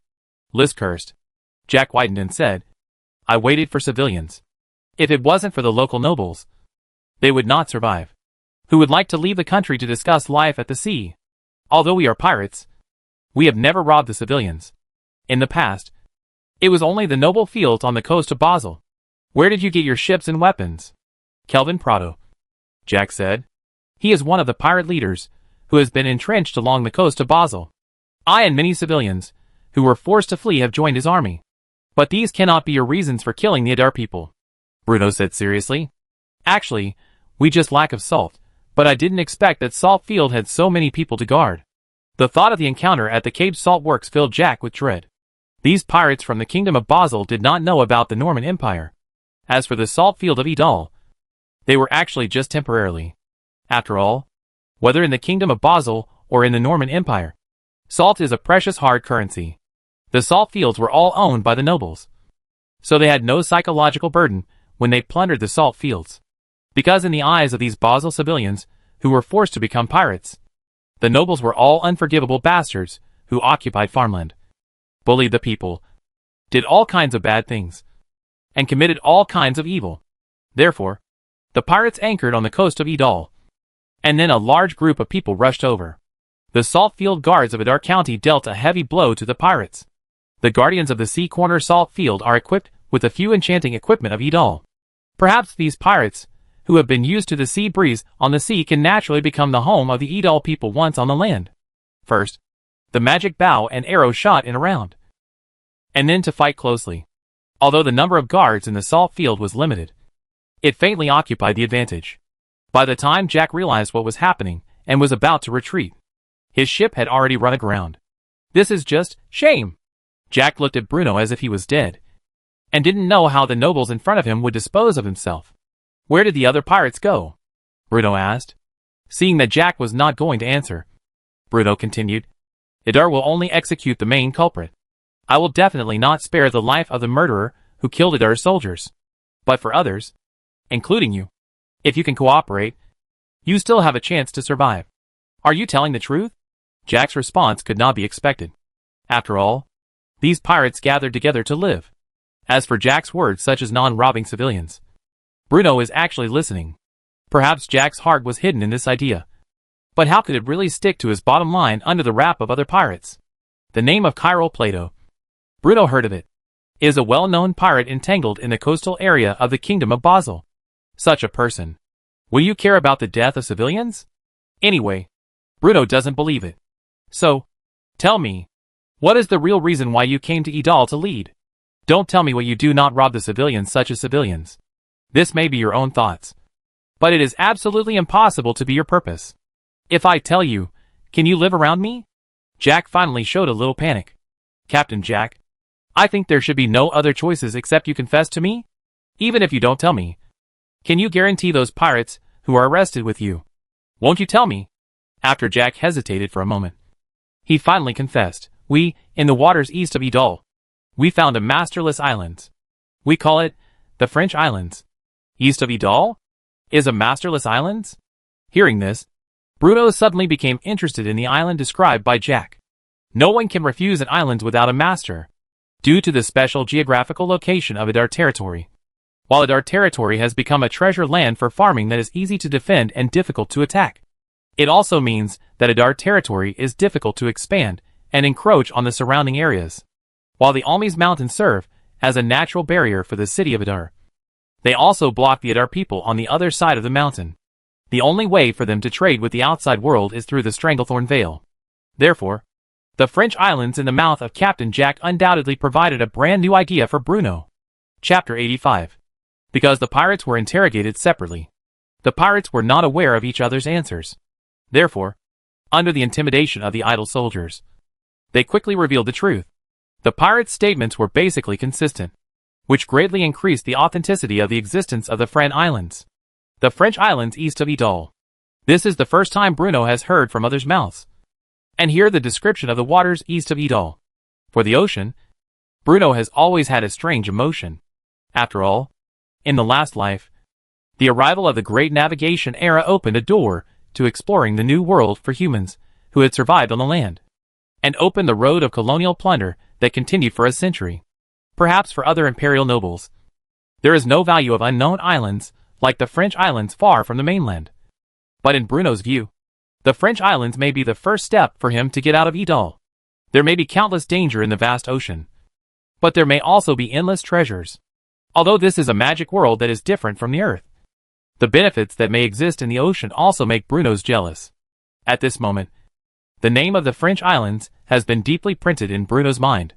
The French Islands must belong to Idal, and they can only belong to Idal. In the words revealed by Captain Jack, it seems that the pirates curb Pardo's interest in the French islands. A famous pirate leader actually wants to occupy the sea outside of our territory. This is something that Bruno must not tolerate. Therefore, since crossing, Bruno finally felt the sense of urgency from the outside world for the first time. Although he was a lord of the Norman Empire, the ocean was not his home. Therefore, Bruno must establish enough to protect Idal's water-to-water forces before Coralvin Plato controls the French islands. For the French islands, Bruno is even more important, because he has regarded the French islands as a voucher for his official intervention in the ocean. Once Bruno can have the ocean, then he has the business road on the sea, and there may be the possibility of extending the tentacles of Idal to further. This is of great significance to Bruno and the Stuart family, who has controlled Idal for generations. However, shipbuilding, the first difficulty in front of Bruno. Idal leads a craftsman who can build ships, but what they have previously created are small fishing vessels used to catch sea fish. There is really no experience for making warships needed by Bruno. However, for a person's problem, Idal has no longer so lacking for a while, thanks to the construction of Idal Avenue, and the publicity of the Odal spies to promote the noble territory near Idal. In just more than a month, Idar led a lot of foreign workers. Most of them were civilians with hard work. Regarding these recently influxing foreign populations, the Idle Immigration Authority in charge of list entered the run one by one, and after completing the quarantine, the residence was arranged uniformly. Most of them have already stayed in the workers' community planned by Bruno on the coast of the Idar River, and became a glorious idle worker when Bruno started planning the next plan of Idal. The Sauron River finally came up with news that made Bruno very happy. The long time consuming Namel Fortress was finally completed. After hearing the news, Bruno quickly took List and others to go straight to the Sauron River. No way. This is simply someone who wants to doze off, and someone comes to send pillows. Although Idal's craftsmen do not know the manufacturing method of the warship, there are drawings of warships in the system mall. Not only, but also there are many types. There are everything. Bruno felt delighted when he thought about the brilliant points he would soon receive as a reward from the system. Just 2 words. Happy. From a distance, you can see the Namur Fortress not far away. Unlike the beautiful and dignified in the air garden, the Neural Fortress brings a magnificent sense of anger. In particular, the towering walls of the Namur Fortress appear to be extremely solid and unbreakable after being coated with a layer of cement concrete. The Namur Fortress covers a huge area. Both the scale of the buildings and the various pre-prepared defense facilities are far beyond the imperial fortresses of the same level. If there were enough manpower, it would be possible to set up defenses from low to high. Moreover, from the outermost part of the fortress to the inside of the fortress, one must pass through at least 3 city walls. It has firmly rooted on the south bank of the Sauron, coupled with the turbulent Sauron River on the north side of the north. It is not an exaggeration to call it Tignal. It is said that the Earl, which healed at the beginning of the disease, stood on his castle terrace, and you could see the majestic figure of Namur Fortress, so that he was half died again. What a poor person. When Bruno and his party arrived at the Namur Fortress, White Barrel had been waiting at the main gate of the fortress for a long time with the people responsible for building the Namur Fortress. Earl. White Barrel grew excitedly. Unlike the construction of the Hanging Gardens, the Namur Fortress was the first wonder that White Barrel presided over the construction of as the chief engineer of Idar. Therefore, he paid special attention to the construction of the Namur Fortress. In addition to regularly inspecting the progress of road construction, he stayed at the construction site on the banks of the Sauron River almost every moment. Do it well. Grandpa Ben didn't really see the wrong person. As soon as the horse, Bruno praised happily. "Yeah, master says praise," White Barrel said excitedly. Before his own master walked into Namur Fortress, he praised himself well. What does this mean? This represents the unparalleled trust of the Earl. I really didn't follow the wrong person. For a while, White Barrel was grateful. Tears were like spring. The villain must do his best to do things for the master in the future. White Barrel choked. In fact, the reason why Bruno praised just as soon as he arrived, because as soon as he arrived at Namur's fortress, he flashed into the system of dialogue from the system. Wonder name, Namur Fortress. Wonder completion level, SSS. Wonderful coordinates. The Norman Empire Eaters Province Idal leads the north. The south bank of the Sauron Hunan. Chapter 86 Earl Magic. What follows is a series of pleasant prompt sounds. Mission reward, 150 brilliance points. The construction of Namur Fortress is completed, and the hidden gift package is obtained. Another 150 points. Thinking of the brilliant points you have will break through the 3 digits again. Bruno suddenly feels that he is angry. When I had only a glory point of the number of digits, I could only watch the drooling of the product in the system mall. There was no way. Shy. But after this 150 points of glory are coming to hand. Although the more expensive concept groups are still unable to afford it. But like sea boat drawings, what Bruno now needs is very available. Bruno, asterisk. Namur Fortress did not have a spectacle of bulls like the Air Garden. But the system gave a hidden gift package. Although Bruno is currently unclear what the so-called hidden gift package is, it is better than nothing. I just don't know what kind of thing this so-called hidden gift package is. Shopping in the system mall naturally has to wait until returning to the Lord's castle. Therefore, Bruno, full of joy, visited the newly built Namur Fortress under the leadership of White Barrel. Before, Bruno only took a quick look at the fortress of Namur from the outside. So he just thought it was extremely spectacular.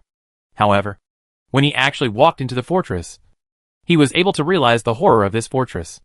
The surrounding area of Namur Fortress has no trees and flowers, and it is rarely used in where the fortress is built, which also excludes the possibility of fire attack. The walls of the fortress are extremely high.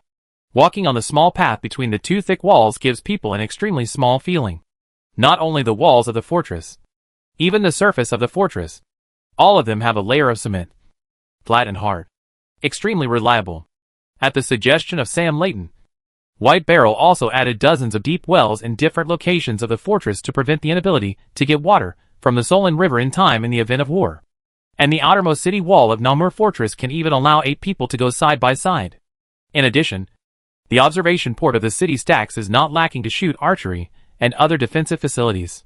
The fortress also has independent stables, kitchens, granaries and towers for soldiers to live in. And all of these buildings are built with the hardest stones. The Namur Fortress covers a large area. In the event of war, it can even accommodate nearly 10,000 troops. It can be said to be the largest fortress in the eastern part of the entire empire. If the nobles in the interior of the empire built a fortress of this scale, the emperor of the empire would definitely not sit idly by. But what a coincidence is that the Adar territory is located on the eastern border of the empire. Most of the land in the east was previously a desolate place that was snatched from the kingdom of Basel hundreds of years ago. It is extremely remote from the center of the empire. Therefore, the noble lords, who have lived in the inland for a long time, have always had a laissez-faire attitude towards the noble territories in the east. After all, although the kingdom of Basel now served the Normandy Empire nominally, it may be that it would be necessary to return again. And it is not necessary to develop the east. Even the military funds and food supplies needed by man's fortress were often in arrears.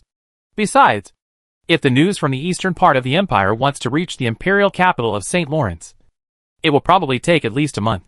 Then this news will be placed in the case of a noble member, and finally throw it into the wastebasket on the side. Therefore, various actions that Bruno led in Edal can almost be regarded as nothing. Isn't it just a fortress? What is the big deal? Maybe even the Great Wall will knock you out in a few days. Since Namur Fortress built very satisfactory, then naturally it was a great reward. The previous promised rewards must be fulfilled. This release is the serful is to release it as a serf. The rewarding money will reward money. If you do more, you will get a lot of work. In short, everyone gained something. And they were all happy and harmonious. After repairing Namur's fortress, in a short time, Bruno did not intend to start building a new wonders immediately. As for the temporarily freed up staff, Bruno already had plans. That is, shipbuilding. Some of the time of wonders are that this is not civilization anyway. No one will come to grab the miracle. However, the French islands, which are lonely overseas, can only be that one. It is difficult for Bruno to take down the French islands.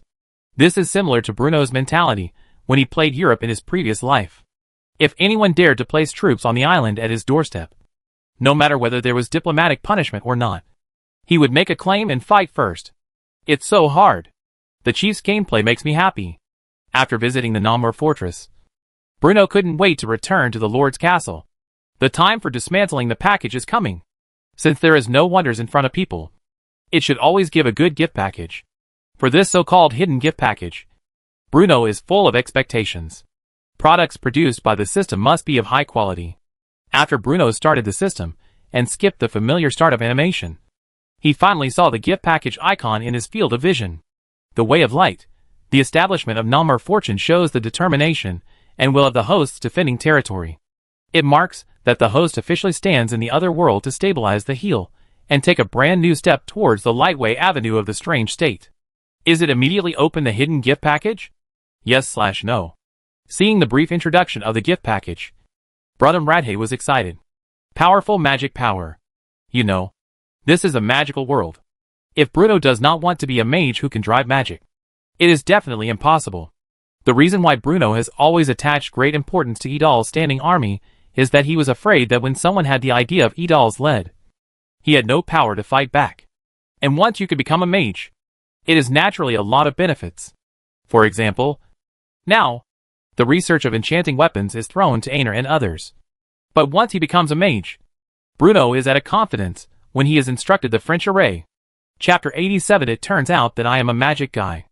At the same time, although Idle has gathered a large group of masters who are not being seen by mentors, will they still surround the Stuart family spontaneously when the research of the French formation is becoming more and more mature? It is unpredictable that people are extremely complicated creatures. Perhaps these unsatisfactory spell apprentices now see Idal as the only place to live. But what will happen in the future, and who can predict in advance? Therefore, only Bruno has become a mage, or even the leader of the legal array research. Can you avoid some unnecessary trouble in the future? Bruno is going to be the founder of the Idle School, and becomes the originator of the French array. After all, the agreement with the nobles may only suffer the loss of reputation. But if it is the rebellion, the suppression and spurring of the entire mage world will be suffered. Yes. Bruno decisively chose to open the gift package. At the moment when Bruno chose yes, everything in his whole body was almost solidified suddenly. And even his body was no longer controlled by Bruno, as if he was fixed on the seat. Immediately afterwards, it seemed that a warm current began to rise gradually from the soles of Bruno, and then flowed across Bruno's internal organs, making the blood of Bruno's body gradually boil. Under the influence of boiling blood, Bruno felt that his blood was sprayed. His pores opened, and he was full of crispy feeling.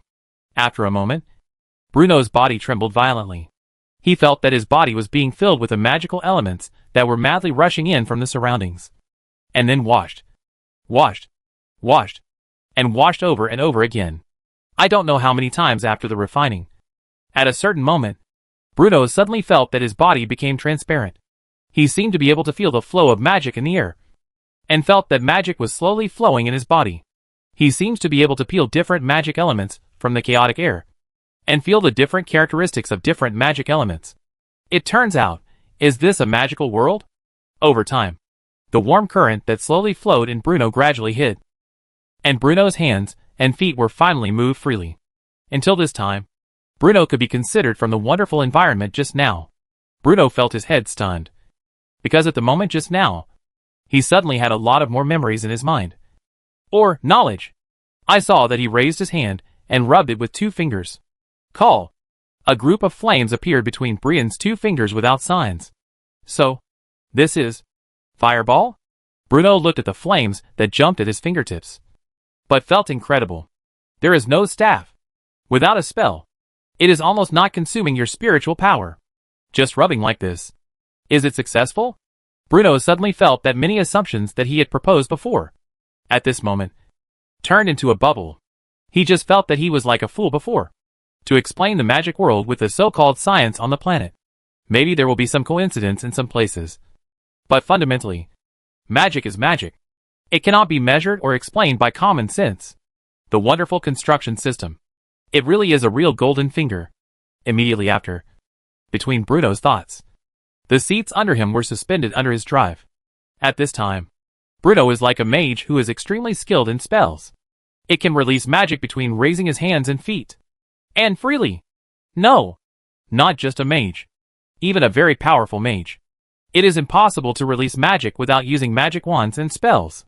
This has almost reached the degree of master. Even though Bruno had expected this hidden gift package given to himself for the spectacle construction system. He also took a breath at this time. This is probably the real. So horrible. All the servants in the castle were outside, and Bruno himself conducted experiments in the Lord Castle. The garden behind the castle has become a trial field of Bruno at this moment. Fireball, frost surgery, suspension, falling stone, wild sand and flying stones, thunder and lightning, golden spirits rushing into the sky. One tiger kills 2 sheep. A ponytail shoots flies. The crow is flying. Due to the blessing of the system, it suddenly became a mage. So Bruno only felt particularly fresh. After all, the life of the nobles in the Norman Empire was too boring. Suddenly, with so many fun toys, Bruno would naturally experience them well. Therefore, for the memories and knowledge that suddenly appeared in his head, Bruno tried almost every one of them, except for those with particularly destructive power. The happiness of boys is so simple. A variety of spell moves are endless, and the object of casting is one of the few poor flowers in the Lord Castle garden. Therefore, on the afternoon of this day, there was a roar in the back garden of the Lord Castle. Sometimes the cold frost. The flames were burning. The rain dropped from the sky. And the back gardens of all kinds of spell generals were messy. Schwung! Bruno roared. After the spells were performed one after another, Bruno finally felt the double fatigue reflected in the body and spiritual, and looked at the mess in front of him, and suddenly felt that it was boring and entered the wise model. After the servants came in panic, Bruno turned to the steps. Sleepy. Sleeping. The called servants, who were called, opened their eyes unbelievable looking at the tragic situation of the castle garden. They looked at them, and shed tears of overtime. At the same time, Anil, who was far away from the Almonds Mountains, finally noticed a magical fluctuation from the direction of the city of Eder. In the laboratory, almost all the apprentices present at the scene raised their heads. Because such magic fluctuations, I am afraid that only the great master of the Emperor St. Los can have it. Is it such a remote Idal led? There are really a big mage sitting? Right? And others looked at Arnel in doubt. This is because after they arrived, Arnel had already confessed the fact that Idar had no masterpiece. However, since the existence of Idal has no mage, how should this magic fluctuations today explain? Chapter 88. The magic fluctuations from the city of Idar are not strong, but they are particularly long-lasting. The long and continuous fluctuations of magic power almost made Anil certain that this must be an extremely powerful wizard, a great wizard-level warrior, because even a mage apprentice like Anil's mental power, I am afraid that such magic fluctuations will not be possible. At least a few seconds ended, and it couldn't pass such a long distance at all. But, under the gaze of everyone, Einar was also aggressive. Idal led. Shouldn't there be the existence of a master? But, no matter how hard Anil tried to think, he couldn't figure out who the great wizard hiding in the crowd was. Old Ford? Still Shabby? Or someone else? But if there really was a great wizard in the Idar territory, why did he pull me out and put me in the position of wizard advisor? This is really puzzling. However, since it is the magic fluctuations from the city of Idar, as a mage consultant for Idal, it is reasonable that Arnel must take a look. You guys wait here first. I'll go back to Idar city to see what's going on. Anil said. No, Watson said. Since the other party is a master, then if the other party is not good at conflicting with you, you are definitely not his opponents. We must go with you. Joke. Just let Anil go alone. This group of mage apprentices must not agree. If the city of Idar really has a strong master level, then his casual dialing may benefit a lot. Although everyone is classmate, such good things cannot let you grab it. Yes, we will go with you. The mage apprentices all stood up, although they have now joined Lord Idar and are studying enchanted weapons. This does not conflict with a visit to an unknown archmage. Einar gave them a helpless look. So he had to say, let's come together. I go to the donkey. Wright said. I'm going to find the car. Watson added. The crowd in front of him. No one except Anil would ride a horse. And when they went out on weekdays, they took the donkey cart. However, this is also original. After all, the physical fitness of the mages is originally worse. In addition, these guys Chungri are stuffed in the mage tower, so they do not go out very much.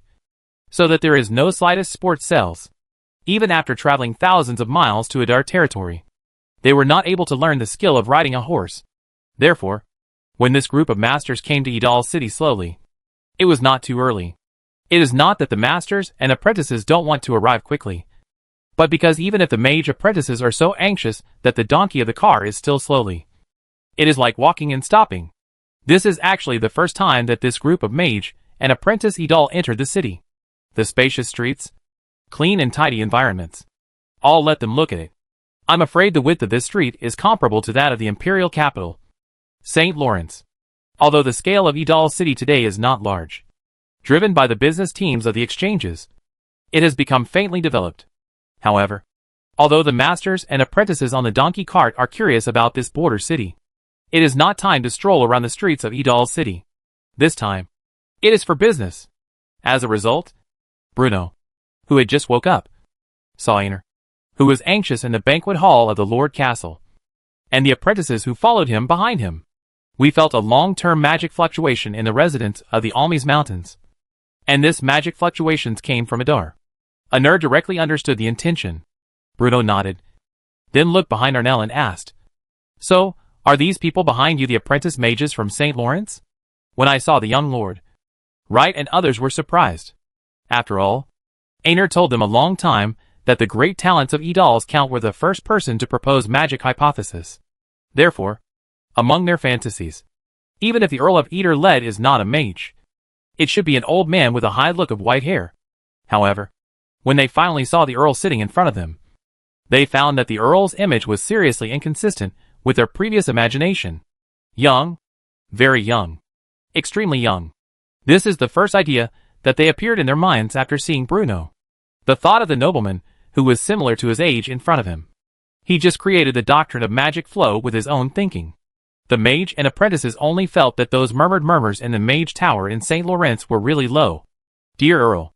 But no matter how young, Bruno is also an aristocratic, and it is the employer of the mage and apprentice. Therefore, Wright and others respectfully performed a standard mage gift. Magic fluctuation. We felt a magic fluctuation that lasted for a very long time. Seeing that Bruno ignored him, Anil said hurriedly, "I am afraid that only the magic fluctuations that only the strong masters can have." Aner then emphasized. Bruno raised his head and looked at Aner, full of eager face, and said in a carelessly, "Don't worry. That's just an experiment." Experiment? Aner looked at Bruno blankly. What the hell? You are an ordinary person. Can you make magic fluctuations in experiments? And just in Anil's worries. I saw Bruno raised his right hand and rubbed it gently. A flame suddenly appeared between Bruno's fingers without any warning. Have I told you? I'm not a mage? Seeing the scene in front of him, the apprentices behind Arnell could not help but widened. Do not use the staff or spells. Just rub the fireball with such bare hands? Aner asked with a wide stubborn eyes. But if you can release magic if you can pass the spell, how can your previous magic flow theory explain? Bruno raised his glass, drank some water, and then said in a rather casual tone, the theory of magic flow is of course valid. After all, the research on magic arrays is based on the theory of magic flow.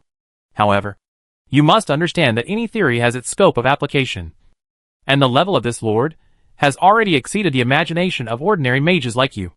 Chapter 89 Entry Assessment of Earl. The level of Benju has surpassed the imagination of your ordinary mage. Looking at the young count sitting in front of himself, Arnell only felt that the harm of this remark was not great, but it was extremely humiliated. But this is indeed a cruel reality, because everyone present, including Sibyl, who is a formal mage, no one can rub the fireball in hand, even though Santa St. Laws's masters cannot. And this means that the young count in front of him actually has the strength to surpass the master? Thinking of this, everyone present was shocked. But if that's the case, Lord Earl, why don't you study the magic circle yourself? Instead, leave all of this to us to study? After a moment, Anil finally asked. Lazy? What? Arnell felt like he had heard wrong. I said, this is because this is lazy. And you will never stand when you can sit. And you will never sit down. Therefore, you still have to give you to study more. If I know that in the morning, I can become a mage after building Namur, so that I will not drag you over to study the FA. After hearing Bruno's words, except for Arnell, he still felt a little doubtful, and the rest of the mage and apprentices were touched with tears. Lord Bruno, led by Adar, is really his nobleman. For these mage apprentices, who were not welcomed by the mages and went far away. They actually had such high expectations. This was really touching it. Pa! This is the sound of the knee hit the ground. And I saw litter knelt on the ground at once. Between the words of Leno's words, for the first time, I felt the trust and support from others. And this was what he had never experienced in St. Loss. Master Earl, please, be our mentor, Wright said with emotions. Wright's words seemed to wake up the apprentices present. Yeah, Earl, please be our mentor. Except for Siebel, the mage apprentices said sincerely. Considering Bruno as their mentor, the mage apprentices present did not feel any pressure at all, because they were just apprentices. Before they got the in-depth guidance of the so-called mentor in St. Loss, they did not belong to any school. Therefore, after leaving the Master Tower of St. Loss, they can worship under the door of another master. But Siebel can't do this, because he has become a formal mage and is a mage of the Iron School registered in the Mage Association. If you rashly worship at this time, it will be cast aside by other mages. What's more, the mage of each school is not eye-catching, and they all feel that their school is the most orthodox mage school. Therefore, the count in front of me may ask himself to leave. Adult. Siebel stopped talking. At this time, Siebel was in a dilemma. He was very interested in seeing the French array research in Edol, but it was difficult to speak as his identity as a mage of Elon. Eater Lady also lacks a mage consultant. I wonder if you are interested in it. Bruno took the initiative. No matter how much. Siebel is also the leader of Edol. In addition to Bruno himself, he is the only formal mage. And it is also a mage who knows that Edol is undergoing a legal formation research.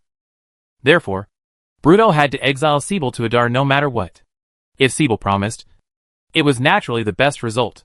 But if Sibber did not agree, Bruno had to intervene in artificial intervention. Hearing what Bruno said, Siebel was obviously stunned. The Earl in front of him? Was he recruiting himself? At this moment, Siebel felt extremely unbelievable. After all, a new school of mages is gradually emerging in the Adar territory in the east of the Empire. But as a mage of the Iron School, can I stay here? As if I saw the questions in Siebel's heart, Bruno said, I never think that a master of a mage school is a good phenomenon, including the doctrine theory I created. The reason why the Iron School has been able to be passed down for many years in the western part of the continent is naturally because it has its unique advantages. Under the influence of the Iron School, perhaps my theories will be more perfect. Hearing this, Siebel couldn't help but be moved, so he performed a standard wizard salute to Bruno to show his respect. I am willing to become the mage advisor of Adar County, Siebel said seriously. It was only at this time that Bruno looked at the mage apprentices, who wanted to take him as their mentor. Although Bruno's heart was very excited at this time, he still cleared his throat and said with no care, Worship? Do you think the students of this adult are so good? To allow you to participate in the most basic legal formation research. It is already a special treatment for you. But if you really want to become my student, it is not impossible. Bruno suddenly changed the subject. Lord Earl, as you instructed, I need you to work together to build something for me. If this thing is done, then I will accept all of you as my disciples. But if it fails, Master Earl, please rest assured, we must do my best to complete the tasks you have handed in.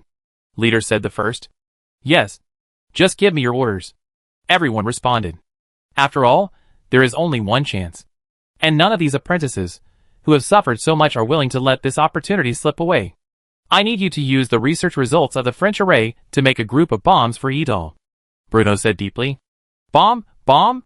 The mage apprentices looked at each other in bewilderment. If we ignore supernatural powers like magic, the world is still in the era of cold weapons. Therefore, everyone present is extremely unfamiliar with the term bomb. Bomb, Brioniton paused and tried to explain, is a new weapon that uses some kind of near magic material as a carrier to engrave the relevant method array or other structures, and explode at a determined moment to produce great destructive power. Chapter 90, Bark. After listening to Bruno's explanation of the term of the bomb, everyone present felt heavy pressure, because what Bruno described was a weapon that had never appeared in this world. This type of weapon is different from the enchanted weapons previously manufactured or researched, because those enchanted weapons are simply strengthened and upgraded based on the original weapons. The bomb has no precedent for reference at all, and it is necessary to rely on their apprentices to explore and develop themselves. to create a brand new weapon from scratch. Is this the entry test given by the Earl? After hearing Bruno's request, he couldn't help but clenched his teeth. This is indeed a very difficult task. At the same time, because bombs are disposable consumables. While developing bombs, it is particularly critical to reduce the cost of making bombs as much as possible. Brianat paused, looked around, and then lowered the sound, and added very seriously, especially for the use of magic spines. It must be saved as much as possible. Looking at the entire Dark Collar, there is only one magic crystal vein. If one piece is used today, wouldn't it only take for hundreds of years to finish it? Wright nodded quickly, agreeing with it. When making bombs, the most important things are two aspects. One is safety. You must have proper safety measures to avoid explosions during the development process. The other is to control the power of the bomb when it explodes. On this issue, you'd better have a measurement standard and understand the different methods of making bombs of different powers. And this is because in some special circumstances, the more powerful the bomb is, the better. But the slightly smaller destructive power, which can produce better results. Bruno was talking from the side while Ernell, Wright and others wrote it all down in small notebooks. Since arriving in Adar territory, these mage apprentices have also been using this white paper as thin as a cicada's wing. The biggest advantage of this kind of paper is that it is easy to carry. You can just put a few sheets of it in your pocket and write down any new ideas you have. Although I don't know how much this kind of paper costs. Just looking at the thin material, I can guess that it is expensive. It is said that, in order to make these new types of paper, the Earl has almost smashed the iron to sell iron and exhausted the wealth. A large part of the raw materials needed were rare raw materials imported from the Kingdom of Basel. And the price of a piece of paper was almost half a month's wages for an ordinary civilian. However, such precious paper was piled up in the laboratory in the Almes Mountains as if it were free for these mage apprentices to use at will. Thinking of this, the mage apprentices who were writing on white paper felt warm in their hearts. Seeing how cautiously the wizard apprentices use paper, Bruno knew that the rumor he had spread earlier about paper being extremely expensive had played its due role. After all, in the era when this literacy rate is so low, writing most of them is what the aristocratic master or mage group will do. Therefore, at least from the present point of view, most of the potential customer groups of paper are some of the richer guys. So Bruno must first set out a precious illusion of paper. Then, he could scramble more money from those nobility. This is just like the whiskey and vodka sold in Adar County. The consumer groups of vodka are mainly those mercenaries passing by, merchants and craftsmen with some spare money, and other lower-class people who have decent living conditions. And whiskey is much higher than vodka. The main customers are those rich merchants and lords and nobles from all over the world. Through such a product marketing strategy, the liquor produced by the Edal leader can give more benefits. To be honest, is the cost of these two distilled spirits really that different? Of course not. However, if other nobles knew about the wine he drank, and other common people at the bottom of the society would also drink it, how could he demonstrate his uniqueness as a noble? Therefore, the nobles were not just drinking wine. They were also showing off their dignity as nobles. Regarding the topic of bombs, Bruno only pointed out a few key points and areas that the mage apprentices need to pay attention to, and then let them develop them on their own. After all, the principle of bombs does not sound difficult. But it is difficult to use how to use the array and other magic components to create a magic bomb exclusive to the world. Just like the last life of Bruno, everyone almost knows the black gunpowder formula. But if you really cross, can you make it? I am afraid that even if you know the formula, you can't make it, because you don't know what sulfur and nitrogen look like at all. In fact, according to the original thoughts of Bruno, I plan to take a shortcut to buy the enhanced version of the gunpowder formula and its related raw materials in the system shopping mall. However, under the column related to gunpowder, there was a line of red characters that made Bruno only give up the idea. Note, this product is not compatible with the world system in which it is located. It was not until this time that this magic world showed the difference between it and the Earth to Bruno. Since the gunpowder on the Earth cannot be used, Bruno can only pin the task of developing bombs on these mage apprentices. At the same time, Bruno also intends to further send abnormal guards to the Almes Mountains to ensure the safety of the laboratory. Only after sending these mage apprentices away did Bruno finally find time to activate the system again. The completion of the construction of Namur's fortress brought Brian's huge amounts of glory. And there was money in his heart. And naturally he had the confidence to visit the System Mall. Bruno's various products displayed in the System Mall have long been salivated and have been eye-catching for a long time. Coupled with the threat from the pirate leader Kelvin Plateau, Bruno urgently needed a reliable warship blueprint to resist the pirates from the Kingdom of Basel. There are a variety of shipbuilding drawings in the System Mall, from the simplest small wooden valve to the iron armor ship in the industrial era. All kinds of drawings are sold. Bruno naturally turned his attention to the three-masted sailing ship that was common in the sailing era. Chapter 91.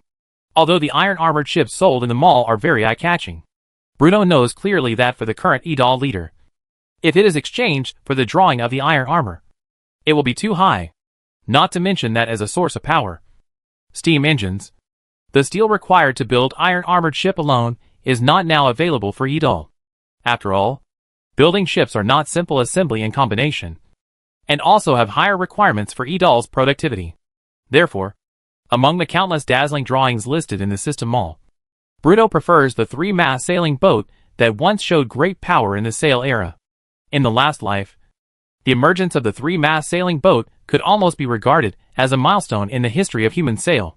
Its appearance not only changed the history of Western shipbuilding technology behind the East, but also changed the position of Western trade in world trade. The era of geographical development followed, and it was inseparable from the appearance of the three-mast sailing boat. The three-mast sailboats were also considered by many navigators and shipbuilders to have a nearly perfect hull structure. But the most important thing is that the three-masted sailing ship is probably the best warship that can be built with the current technological level of the Dark County. The Normandy Empire's current shipbuilding method is mainly driven by sails and manpower paddles. The speed is slow, and the so-called sailing boats are all sailing sails.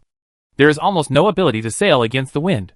Therefore, it can only be sailed on the sea and rely on monsoon to change the direction. The inland ships are driven by manpower paddle, so the speed of sailing is naturally slow. The three-mast sailing boats are completely different. Its hull structure is more reasonable. It has 3 masts, and can use wind within 65 degrees to sail. It is the first choice of ships that once carried out global sailing. The speed of sailing is much faster than the ships of the Normandy Empire and the Kingdom of Basel. At the same time, because the three-mast sailing boat belongs to the sailboat, it has good ability to navigate against the wind. Its greatest source of motivation comes from the Bernoulli effect. When the air flows through the curved surface, it will have always attracted forward and upward, so that the sailboat can move towards the wind direction of a certain angle. When the ship is sailing at the wind, it will not reach the highest speed because of the Bernoulli effect. Therefore, with the blessing of such many advantages, the price of the shipbuilding drawings of the three-mast sailing boat in the System Mall is extremely high, and the price is as high as 50 points of glorious points. However, even if it is expensive, Bruno can only buy it with his teeth. After all, the threat from the ocean may be the most important factor that hinders Edal's development today. As a qualified crossing, Bruno knows the importance of having the right to make sea power. Only by refusing to the pirates from far away can Bruno continue to develop insignificantly and idle. Gao builds a wall, slowly calling king. In Bruno's view, only the silent farming is the unchanged optimal choice. While silently planting fields, strong military power is also a necessary guarantee to ensure that Edal's leading can develop stable development. Otherwise, even if you have more money and population, you will be treated with fat sheep in the eyes of others. The pain consumed the 50-point brilliant point. After a moment of time, a roll of pine leather paper appeared in front of Bruno's desk. Although the price is a bit expensive, it is not necessary to say that the delivery speed of the System Mall is so much. At first glance, the detailed structure and the specific materials required for the shipbuilding of the ship are drawn inside. But it is worth it. Bruno turned his head and looked out the window, and found that it was already getting late. If we set out for the fishing port now, it would probably be late at night when we arrive. As a noble, how could we stay up late? As a result, Bruno shouted by White Barrel first. Unexpectedly, in the blink of an eye, Lister walked in with White Barrel. "My Lord Earl, what can I do for you?" Barrel said respectfully, because the Edal caller built 2 wonders of the Air Garden and Namur Fortress. The status of Ty Barrel, who is also the chief engineer of the 2 projects, naturally rose, which has been regarded as one of Edal's lead. And he also deeply knew that all he had in his own is his own Earl. And Bruno's steward gave it. After all, since White Barrel's great-great-great-grandfather, the Barrel family has been a family of craftsmen who have lived in a dark county for a long time.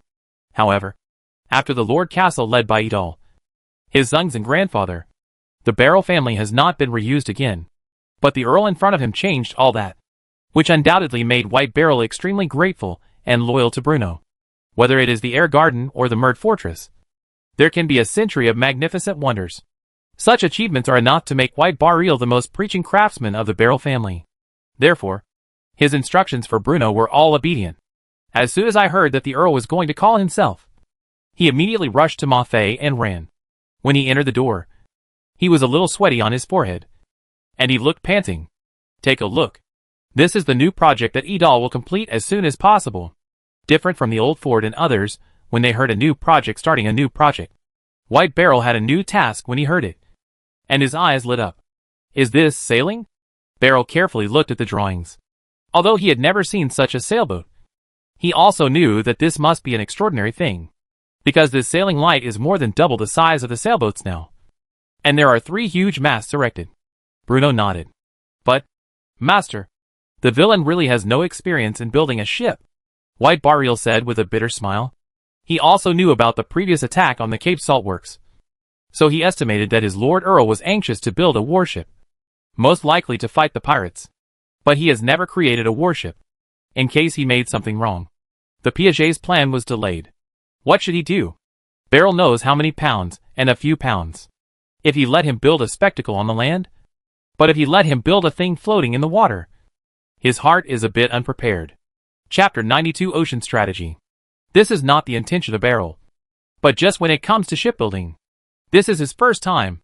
Bruno pointed out that the sheepskin paper rolls in Barrel's hand said, the specific steps are written in it. If you strictly follow the steps in this, there will be no errors. As for the man, isn't the production teams after the Namur Fortress? In addition, there should be some people who will create fishing boats at the fishing port pier. Although they have only built the kind of fishing boats that are not too big before, they can always have a few pointed staff members who can help your staff. You can also use it. Furthermore, the road to the next way is just connecting the city of Yidel and the fishing port pier. You have to say back and forth. Yes.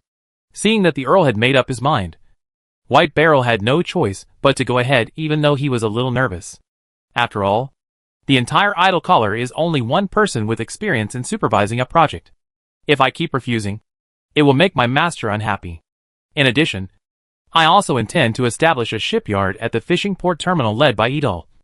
That is, your task this time is not just to create a few 3-mast sailing boats for me, but also to train a group of qualified craftsmen who can build a ship to build a ship to build the Idar's shipping factory in the future.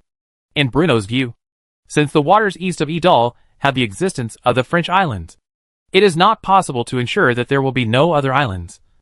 And even the unlimited mainland is possible. Therefore, when the land area of Idal is difficult to expand effectively, the expansion of the ocean will undoubtedly become the best choice for Idar. This is like the last life of the last life when playing with fruit teeth. Since the caca next to it is too bull, it can only be forced to see the sea and expand overseas. Therefore, Bruno also set a small goal for himself. That is, to completely control the French islands, and gradually eat the pirates who are entangled in the offshore of the Normandy Empire and the Kingdom of Basel. As for the purpose, of course, it is replaced when the pirates are almost eliminated by Idal. Idal's warship can hang the black skeleton flag and sail freely in the ocean. Thinking of it here, Bruno felt bloody. Is there a more profitable buying and selling than this? Of course. To be honest, since Bruno realized the existence of the French islands, a new idea has gradually jumped into his heart and gradually improved over time. The 2 prerequisites for this plan are that Idal's leader must first have enough pirate groups that can sail sailboats in the sea and annihilate most of the pirate groups in offshore. Then, centered on the French islands, the products that may cause Idal's pilot to lead to others may cause others to cherish others. Through the route to the Kingdom of Basel, the gorgeous transformation of exports to domestic sales. As for the ships that transport the goods and goods, you can hang the skeleton flag at the return journey, and then harvest a leeks in the Kingdom of Basel. After all, it was originally robbed by the pirates of Basel. In this case, it is better to be harvested by the Idal. Therefore, the shipyard is necessary. The fishing port terminal, which has a superior geographical location, will undoubtedly become the best choice for the establishment of a shipyard. It not only has a deep water port that is extremely suitable for ships to stop, but also gathers a large number of people. It is not an exaggeration to call it the second largest city led by Idol. The establishment of the shipyard must not be the slightest, because Bruno cannot always exchange drawings from the system mall.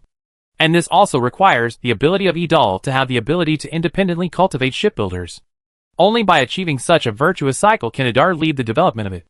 However, now that these things in the future are really a bit far away, first built the 3-mast sailboats to plan the future. When White Barrel was about to leave, Bruno seemed to suddenly remember something and said, "There is a Captain Jack imprisoned in the castle dungeon. When you go to build a ship, ask someone to take him with you. Although he is a pirate, he can still be used. Just let the soldiers keep an eye on him." "As you wish, Earl," White Barrel said in response. As soon as he woke up, Cario only felt that his head was still drowsy. This was probably the first time he drank a lot of spirits. He couldn't remember how much wine he had drank before, and he didn't even know where he was now. Where is this place? Thinking of this, Cario was shocked and sat up from the bed all at once. This is a very simple room. A bed, a desk, a chair, and 2 cabinets. Although all kinds of outfits look average, they are particularly clean. It seemed that someone outside the door heard the noise from the room, and a knocking on the door sounded. "Master, it's me." Hearing the familiar voice of his servant, Cario was relieved. "Come in." He rubbed his still heavy head and said softly. Cario's personal servants came in. "Where is this?" Cario asked. "Master, you went into that tavern yesterday and got so drunk that you fell asleep on the table. Fortunately, there is an inn next to the tavern, so I took the initiative to send you here," the servant said cautiously. "It's okay. You do well." Cario couldn't help but flush his face, and felt a little panicked. He hadn't drunk what he had before, but did not expect that I had turned over the car in this Idar. But having said that, the strong liquor produced by Lord Idar is indeed amazing. Although it was a bit uncomfortable when I started drinking, I felt my throat was hot, but after drinking a few glasses, it made him like this feeling. Compared with the vodka here and whiskey, Cario only feels that the gadgets such as the beer, wine and the like before are just a pile of garbage. I don't know if I have any foreign appearances after being drunk. You go to prepare a carriage. I am going to visit the Earl. The original purpose of Cario's came to Idal was to seek opportunities to come back. And now, he is full of confidence in everything he led by Idal. If you can get the permission of the Earl, sell the spiritual wines that drink yesterday. Cario only feels that his future is full of hope. Chapter 93 Something does not affect watching. Chapter 94 Changes in Northern Frontier. Bruno set his place to meet with Cario in the air garden in the foothills of Almes. Since the construction of the air garden was built, it has not played its due role. Although it looks magnificent, no one appreciates it. With the warmth of the seasons and the rise of temperature, Bruno gradually began to move his activity trajectory towards the air garden. This is because many of the flowers that were originally bloomed are gradually blooming, and the scenery of the air garden is becoming more and more pleasing. Moreover, unlike the cold and stereotypes of the Lord Castle, the environment here is obviously more comfortable than the Lord Castle. And as a nobleman, naturally how comfortable is it? The air garden is not just a garden. Like study, bedrooms, banquet halls and other rooms, which can be regarded as a super luxury villa located in the mountain stream, coupled with the stream waterfall outside the sky garden. Looking at it is full of mountains and rivers. When Cario was led by the soldiers in the road, when he saw the air garden showing the air garden in front of him, the shock in his eyes could not be concealed. This can be said to be the first time in the air garden to be fully presented in front of the foreigners, so that it directly blinded Cario's titanium alloy dog's eyes. Previously, he had only heard that the Earldom of Idar was building a huge sky garden, which consumed a lot of manpower, material resources and financial resources. But he never expected that a countship located on the border could build such a wonder of this scale in such a short time. That's right. Wonder. In Cario's view, the air garden in front of you is a veritable wonders, passing through several arches and climbing the rotating ladder. After several months, the salt merchant from the west of the empire finally met the third floor plane of the air garden, and once again met the idol leader, the Porton, Stoata. Dear Earl. Cario greets. If you still want to buy products such as sea salt, white sugar, just go to the old Ford to contact. In fact, there is no need to run to me, Bruno said boringly. When he heard that Cario wanted to come to visit, Bruno was busy fishing in the streams by his own homemade fishing rods. And it was considered a short-term enjoyment of retirement life in this world. Although the entertainment in the world is scarce. Since the paper has been made, Bruno can fight the poker to relieve it. Ever since he traveled through time, Bruno's luck at playing cards has been extremely bad. No matter who he plays with, he has never won a single game. He was so angry that he just wanted to slam the table and leave. Perhaps this is because traveling through the alien world and obtaining the system temporarily exhausted Bruno's luck? My Lord Earl, I hope to become the only sea salt agent in Adar County. Cario made up his mind and said seriously, Oh! Bruno finally straightened up in his chair and looked at him with a scrutinizing eye. Although Adar territory is relatively remote, even before the opening of Adar Road, Cario was not the only salt merchant who purchased salt from Adar territory for sale. In addition to Cario, there are at least 3 other merchants who sell the salt produced in Adar County to various parts of the empire. Do you think you can eat so much salt by yourself? Moreover, even if you can, aren't you afraid that you and your goods will be detained along the way? Bruno looked at him with a smile. Hearing this, Cario said with some trepidation, So, I hope to owe you a sum of money first. And then after I sell the salt, I will pay you back with interest. On credit? Bruno's eyes widened. This guy in front of me is really bold. I can buy it at a high price, Cario said quickly. In the next 6 months, the price of Adar sea salt can be 20% higher than the current price. Bruno shook his head and said, Do you know how much sea salt Adar produces in a quarter? Even if I agree to let you buy it on credit temporarily, where can you sell it? The sale of salt has always been a big business. Each noble and merchant has his own fixed production and sales area. If you go and interfere, you might get robbed of both you and the goods. Bruno looked at Cario as if he were an idiot. He used to think this guy was quite smart, but he didn't expect that he would make such an absurd request to him this time. Seeing Bruno asking the question, Cario gritted his teeth, as if he had made up his mind, and finally said, in reply to the Earl, I heard that there will be a war in the northern border of the empire. What? Bruno was startled. The northern border of the empire borders the Odin Empire. So the so-called war in the northern border means the Odin Empire is going to go to war with the Norman Empire? How could a mere salt merchant like Cario know such news? Seeing the reaction of Bruno, Cario said, The villain originally wanted to use the wealth of the year to buy a piece of land and a low position from the aristocratic member of the regulatory parliament. But he did not expect that he was sent to the prison as soon as he was sent to the prison. In fact, the villain was sent to the prison. The fundamental reason is not the private sale to the villain in private, but because he and the Odin Empire in the north of the empire are full of anger.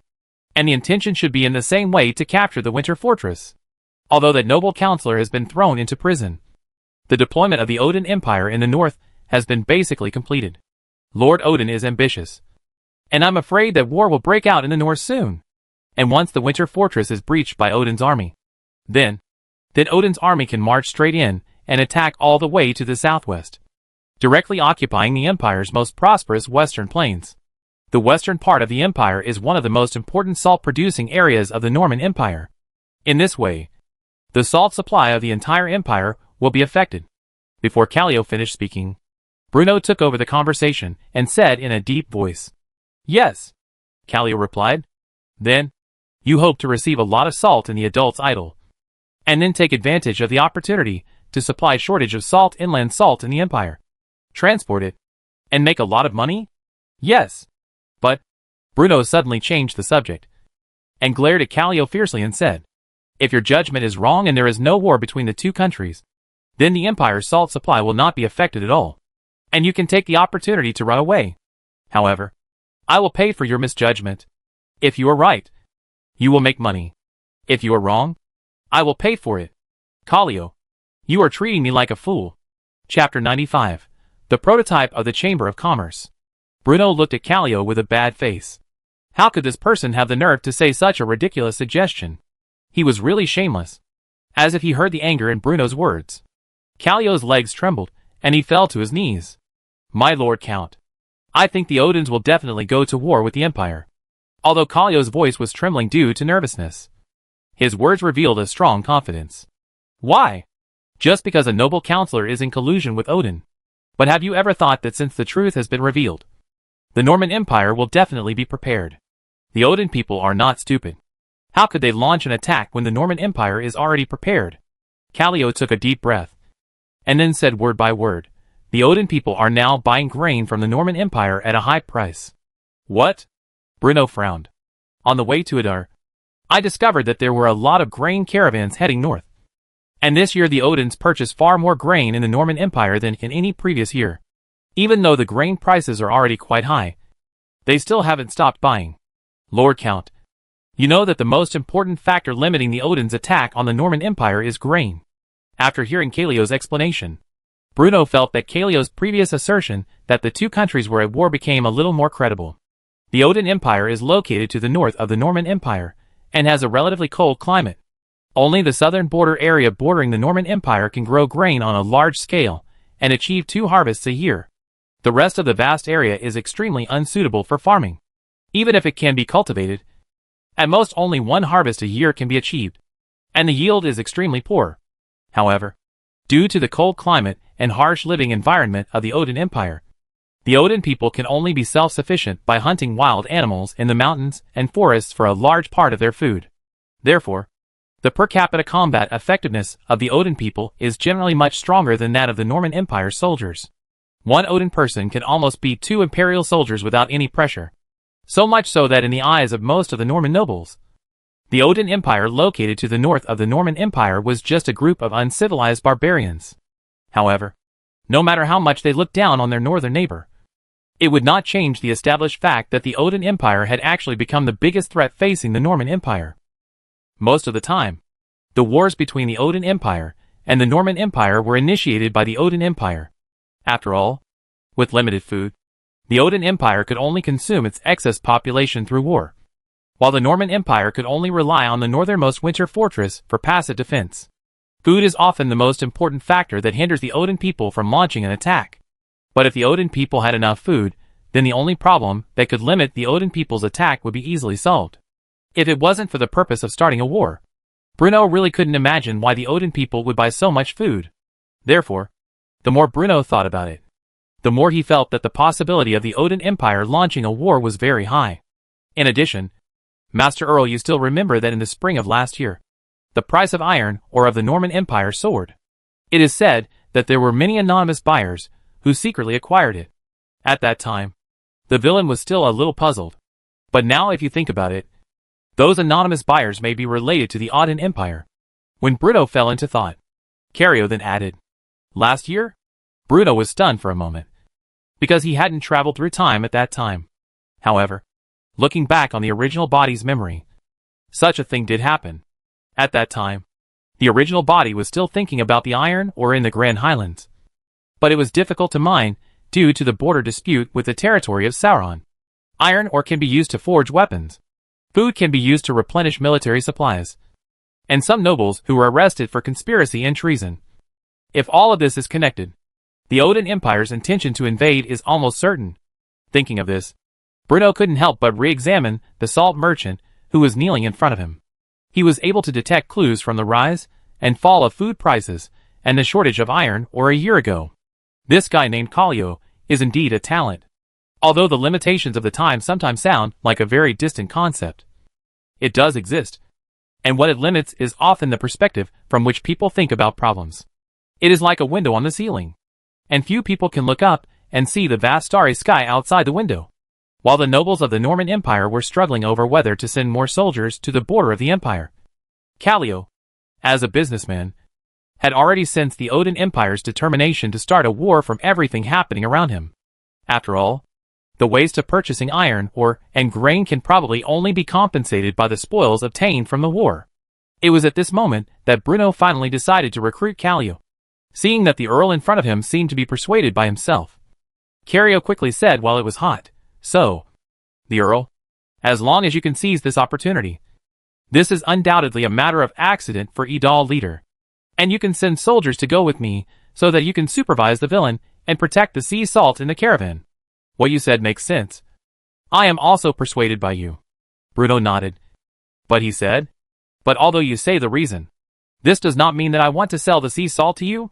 This adult can sell Idal sea salt directly without your hands. In this way, there is no difference in the middleman to make a difference." Hearing Bruno's words, Callio was suddenly stunned. The Earl's reaction was obviously something he had not expected. "It's not right. The script shouldn't be written like this. As an imperial noble, how can you do business yourself?" Although the status of merchants in the Norman Empire was not low, it was far inferior to that of the nobles. Otherwise, Cario would not have used most of his savings to purchase the title. In the eyes of most nobles, doing business personally is an extremely degrading thing. Cario had to look at Bruno with an incredible look. "My lord, can't you have a little shame? Are you decent?" Chapter 96, Chamber of Commerce Prototype. It's lost. At this moment, Callio felt that life was meaningless. Probably because when he met Bruno for the first time, Bruno did not make any extraordinary actions. So that Cario ignored the rumors circulating in the market? I have forgotten how to forget. How can I forget that Earl Idle Stuno's steward in front of him has always been a guy who does not play a card? Bruno looked at Callio with a smile and said, Hee, I just don't follow the ethics of martial arts. What can you do to me?" Bruno never took seriously the so-called aristocratic dignity that those nobles always emphasized. What is decent? Can you eat it? Besides, the original body was a person who did not work properly. If he suddenly had the idea of doing business himself, it would be very consistent with his personality. Seeing Callio's defeated look, Bruno suddenly felt in a good mood. "Earl, I don't know the business of the sea salt." Cario hesitated. "Are you interested in coming to Adar to work for me?" Bruno answered the question irrelevantly. Hearing Bruno's words, Callio shuddered and immediately raised his head. The Earl in front of him should be recruiting himself? Callio's brain was working rapidly at this moment. If you do and agree, I am afraid that the Earl in front of him will never entrust the business of the sea salt to himself. With the reputation of Bruno's steward in the past, it is not impossible to do business in person. In order to convince Bruno, he almost revealed all his analysis and inferences. Once the Earl in front of him personally took part in the management, he would definitely not be able to compete. Besides, Callio had come to Adar because he had nowhere else to go. If Bruno rejected his proposal, he would probably have to find another way out. But if you promise, as one of the several important salt-producing land in the Empire, the Idal collar undoubtedly has a large amount of salt produced. In addition, the Idal collar also has gadgets such as white sugar and spirit, especially spirits, although there is no difference between strong and low-alcohol liquors. And it can be said that different people have different tastes. The market for strong liquor is currently blank, and there is definitely great potential for development. Moreover, the most important thing is that there is no reliable merchant in this count in front of the Count Idal. This means that once he accepts Bruno's solicitation, he can be reused soon. Coupled with Callio's previous imagination and speculation about the Adar territory, see Chapter 26 for details. Callio suddenly realized that there were many benefits to accepting the Earl's recruitment. The villain is willing to play for the Earl. Talking to a smart person usually does not need to spend too much tongue. Cario weighs a little bit in his heart, and decided to promise to solicit from the Earl. After all, for Callio, this is his best choice now. I plan to set up the Adar Chamber of Commerce, which will mainly distribute goods produced in Adar County. Bruno said. The villain understands, just. I don't know what the villain should be responsible for. Cario quickly entered the role. I intend to give you the specific operations of the Idle Chamber of Commerce to take care of it. In the early days of establishment, sea salt and sugar will become the main product of the Idle Chamber of Commerce for sale. Of course, in addition to simply selling goods, you also need to combine the actual situation of Idal to open up stable commercial roads and sales channels. And use sea salt and white sugar as much as possible to open the foreign market, laying a good foundation for the further expansion of the Adar Chamber of Commerce. The villain understands. Just don't know the plan mentioned by the villain earlier. After hesitating, Cario reminded. Although Lord Bruno has already recruited himself to His Majesty, he has not stated that he would like to take advantage of the salt market in other places when the two countries were fighting. You should also know that this adult has always been a very cautious person, Bruno said for a moment, and then said. Hearing this, Cario couldn't help but secretly talked, and never heard how outrageous you were doing things. Be careful that you have never heard of it. It wouldn't have made a decision so easily. But the person who is most optimistic about this adult is you. When you first came to Edal to buy salt for the first time, this adult felt that you were extraordinary and wanted to income you. But I always felt that Edal's caller was remote. I am afraid it would delay your future. Now that you take the initiative to run this time, and the analysis is so reasonable, it is natural to come according to your plan. Of course, I will also let Sam Ladon cooperate with you, Bruno added. Bruno would definitely not be at ease if he let Callio run the entire plan by himself. After all, Callio had just been recruited by him, and his loyalty was still to be considered. But if there are soldiers who have Similton and Idar's leaders, Bruno can rest assured.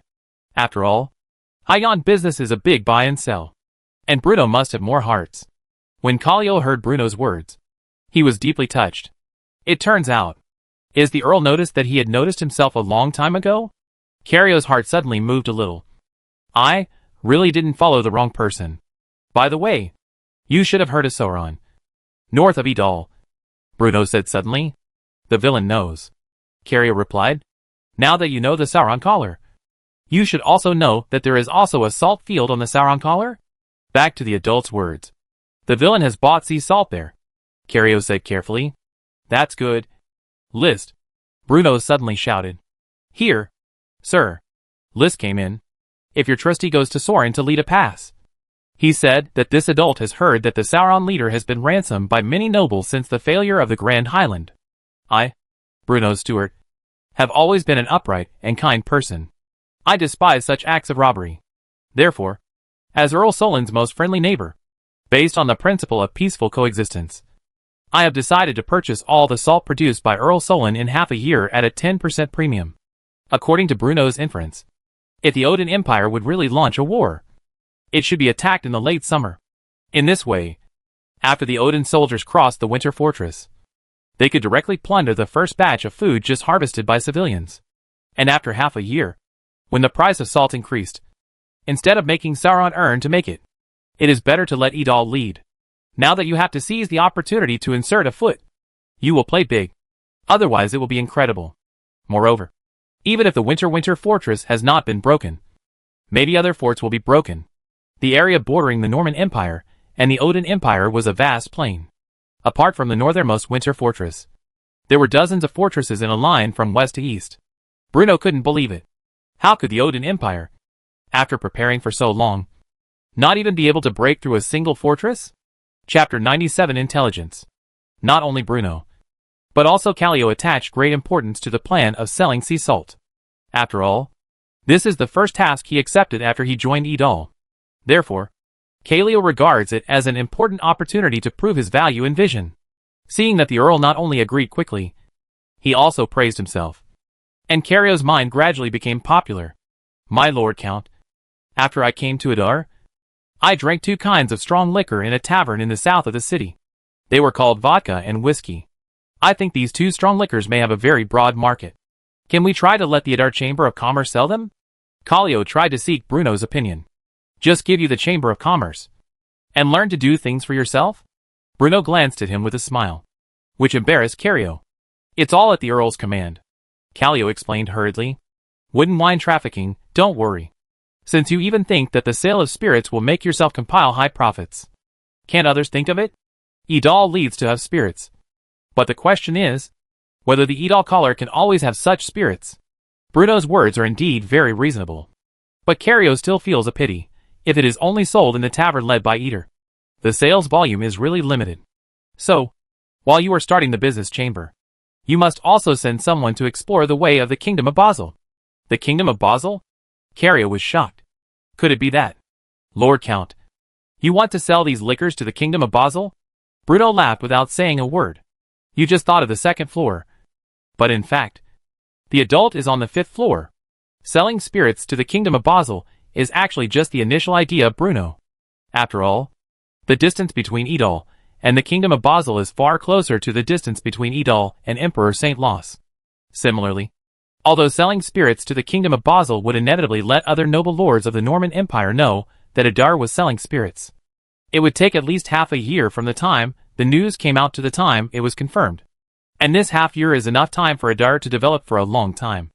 Furthermore, after the Odin people launched an attack on the Normandy Empire, the nobles would have the trouble of finding either to lead.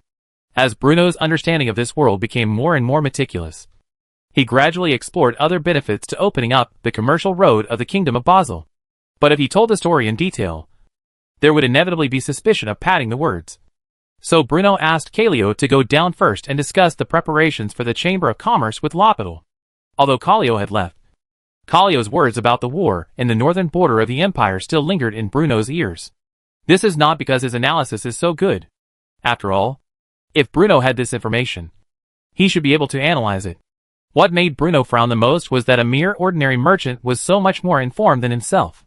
Although merchants travel to many places and have more information, you have to know that you are a real noble. There are so many spies under your command, but no one has reported and sorted out the information. This also made Bruno deeply feel the extremely poor intelligence gathering capabilities of the Adar territory. Or in other words, the extremely poor intelligence gathering capabilities of this era. Adar had always had spies before the Battle of Grand Heights broke out. Most of Adar's spies were concentrated in the territory of Sauron, providing Bruno with information on the movements of Sauron's troops. Now, the spies of Adar territory have been sent out to promote the good life in Adar territory to the civilians in other noble territories. See Chapter 63 for details. So as to trick more civilians into settling in Adar territory.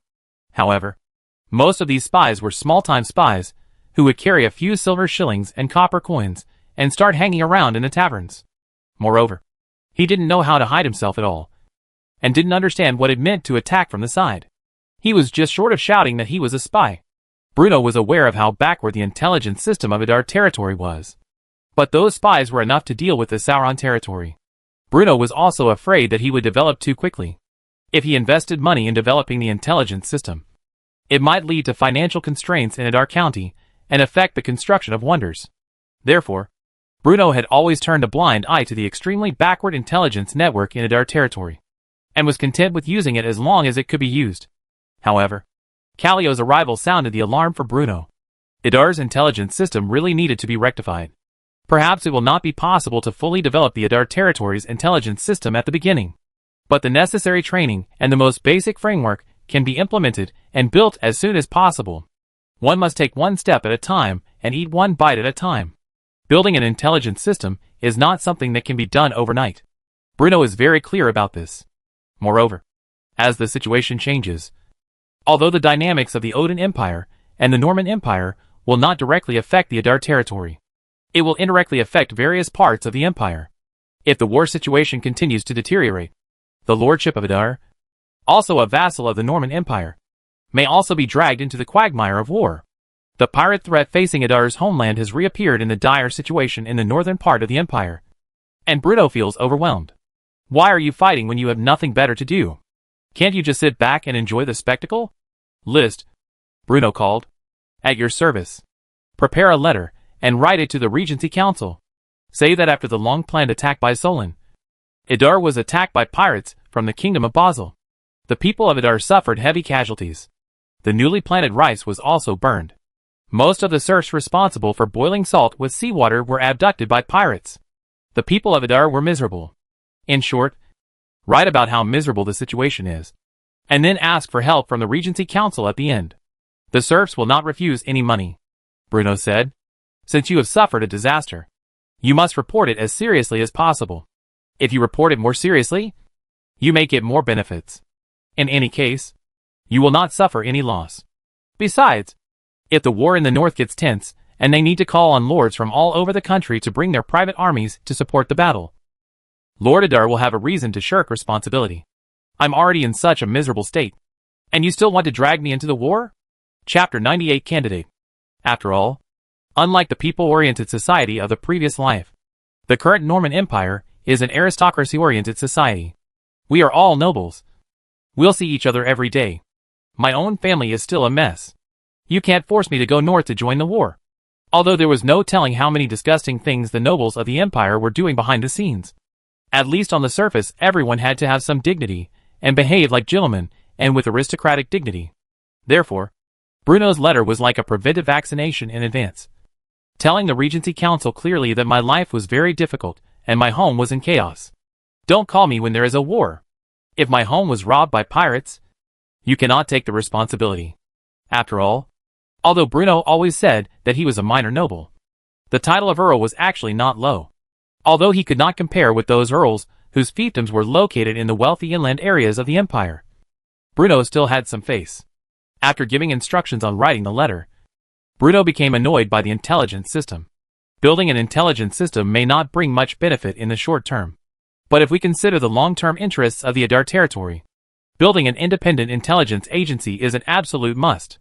From a military perspective, if Lord Adar could learn about the movements of all parties in advance, then once a conflict occurred with external forces, Lord Adar's army would be able to seize the opportunity and deploy in advance, or even launch surprise attacks directly on the enemy's weaknesses. From a business perspective, if you can get information about different places in advance, you can take advantage of the information gap and gain more benefits and money. Besides, Bruno is only planning to build a framework now, so it won't cost too much money and doesn't require too many people. However, the biggest problem we face now is who should be in charge of this intelligence agency. Although intelligence agencies are very important, as a Lord, Bruno cannot do everything himself. Otherwise, what kind of nobleman would he be? As a noble, you should have the awareness of being a noble. A leisurely and comfortable aristocratic life is the standard for a lord. At this point, Bruno felt that he had done an excellent and perfect job. Therefore, the selection of people in charge of intelligence agencies is particularly important.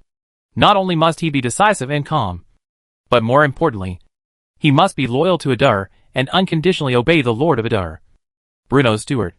To be honest, in Bruno's impression, Old Ford should be the best candidate. However, Old Ford is old after all, and he is almost solely responsible for the operation of several important pillar industries in Adar territory. A series of products such as sea salt drying and liquor brewing are under the jurisdiction of Old Ford. It would be inappropriate to add another burden to him at this time.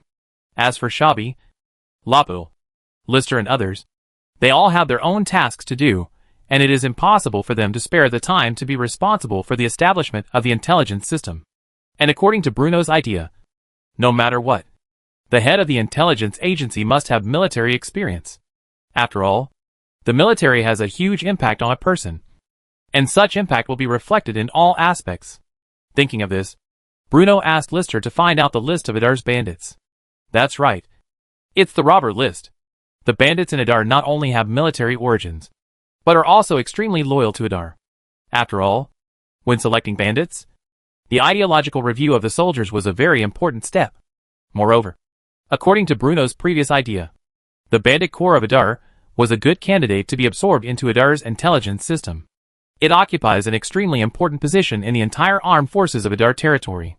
At present, the military strength of Adar territory mainly includes the following aspects: Adar's standing army of 300 men, 100 Adar guards, 50 soldiers from the Anti-Smuggling Bureau, 50 Adar bandits. In other words, the current armed forces of Adar County total 500 people, except for the 50 soldiers of the Anti-Smuggling Bureau who cannot be transferred at will. Once a war breaks out, Adar County can mobilize up to 450 combat forces. Don't think that 450 people are few. According to the normal military-civilian ratio of this era, in peacetime, the ratio of Norman soldiers to ordinary people would generally remain between 1 to 100 and 3 to 100. Due to the massive influx of foreign civilians over a period of time, the current population of Adar territory has barely reached about 20,000 people.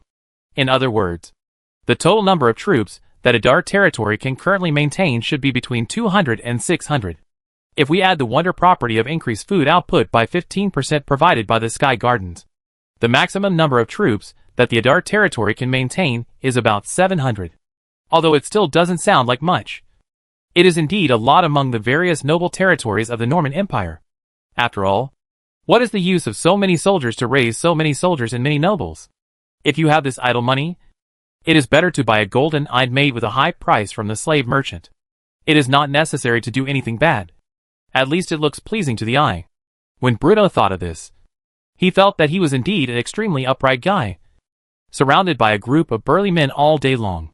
Although there is still a big gap between 500 and 700 people, Bruno did not intend to expand Edal's standing forces for a while, because Eder has not recruited the navy.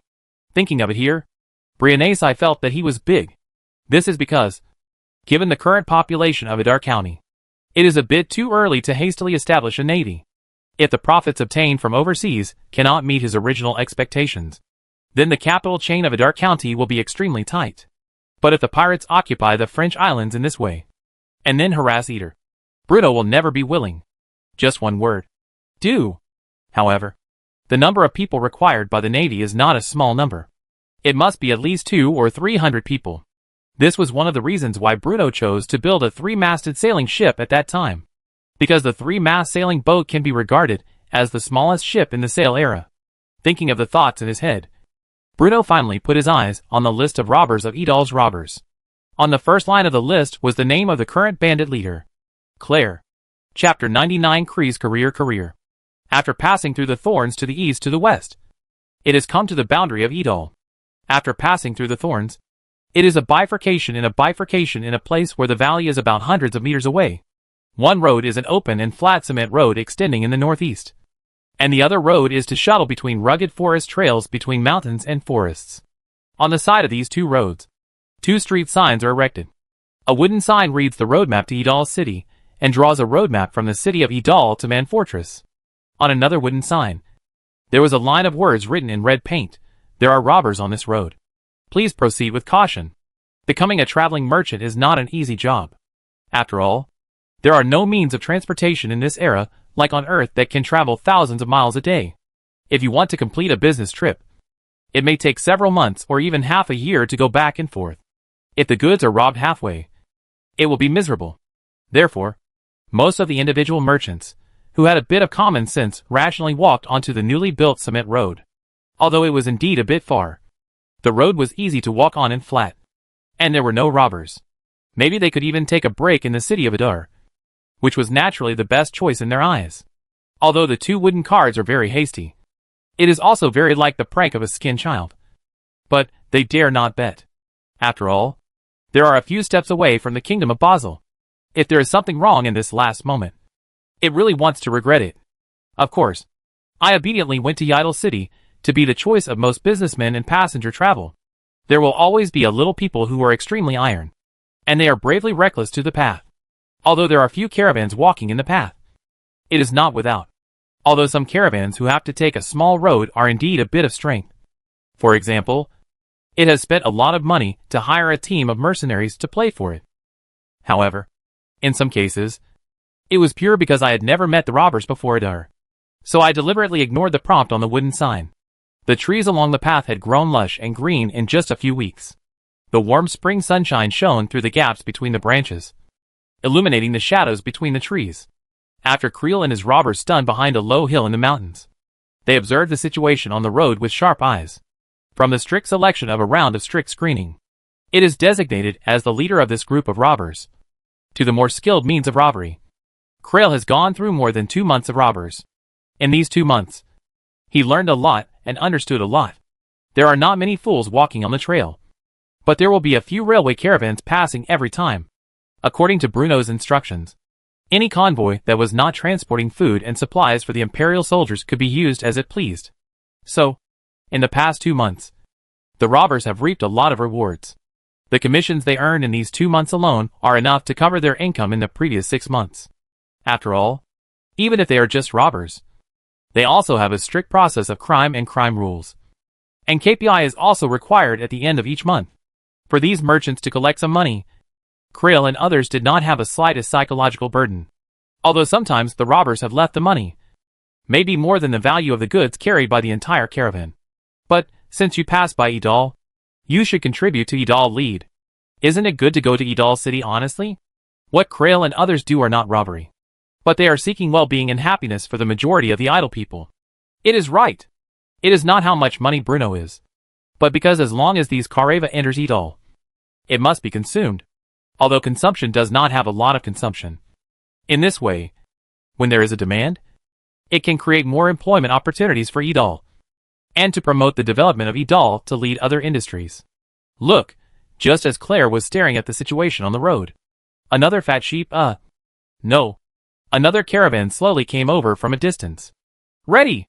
Preparation. Brothers, have money to make money again. Creel quickly warned the robbers, who were behind the hills. When I heard that I had money to make money, The robbers who were still lazy and lazy were instantly. Hoorah! There have been no fools for a few days to come to the path. And this time, I finally met a caravan. Although the business team has the guard of mercenaries, the more difficult it is, the more they have to rush. Increasing difficulty means more gains and commissions, which means that it can promote the name of the idle robbers more quickly. Often, such a business team is robbed, and the benefits they have obtained will even exceed the sum of the 4 or 5 small business teams, because these robbers are the good players of Idal's standing forces, although they have dropped the armor worn by the standing troops. The weapons and equipment are not bad. After all, they are all good seedlings. Bruno does not want them to put their lives on this. At the end of the forest Trevi, a huge rock has already been placed, and after the caravan goes forward, the road behind the caravan will also be sealed by the suspended rock. This road is me. This tree is that I want to pass by. Leave the money. I saw Coral's horizontal knife immediately, and Allah was sitting on a boulder on the road. A direct sneak attack is of course the simplest and most effective method, but the Adar bandits have extremely strong principles when it comes to robbery. They will not hurt anyone if they can avoid hurting them. They only rob property, and do not harm lives. It is not how many virgins of Bruno are. It is because he has no grievances with the business groups of the exchanges. It is also doing to leave some money to buy a business. Besides, it is estimated that next time, these businessmen will know to take Adar Avenue. Wouldn't it be better to save their lives and create more consumption in Adar City in the future? Besides, to be honest, most of these mercenaries guarding the caravan are just for show. If they see the Adar bandits rushing in, they will resist for a few times, and then kneel down in surrender with their hands raised, looking at the road-blocking robbers. The people in the caravan suddenly looked at each other. It turns out that Hasty Road sign is really not a prank. Just at this time, the rest of the bandits also came out from the roadside. More than 50 people were still very intimidating. In the case of mercenaries in the caravan, the robbers of Idal are usually solved through negotiations. Leave half of the product. Let you leave. Chapter 100. Because the situation of the enemy and us was very clear, and almost no friendly exchanges were needed. The caravan was throwing off half of the goods, and then fleeing out under the gaze of the Adar. The situation is stronger than people. Half of the products can at least earn their own costs. But if you do and give it, you may have to throw it here. This trick is from Bruno. You know, rabbits will bite people when they are anxious. Leaving these caravans a little hope. Leaving the capital of Dongshan's resurgence. But will make the mercenaries of the caravan lose their courage to kill. Looking at the chamber of campaign, Creel admired the Earl, who was far away from the Lord's castle, but planned. Being able to work for Lord Bruno's steward is truly a blessing I have earned in my previous life. While Claire was busy leading his men to count the spoils, Lister finally arrived with Bruno's orders. Bruno decided to appoint Krell as the head of Adar's intelligence system, responsible for setting up the Adar Central Intelligence Agency CIA that would report directly to Bruno himself.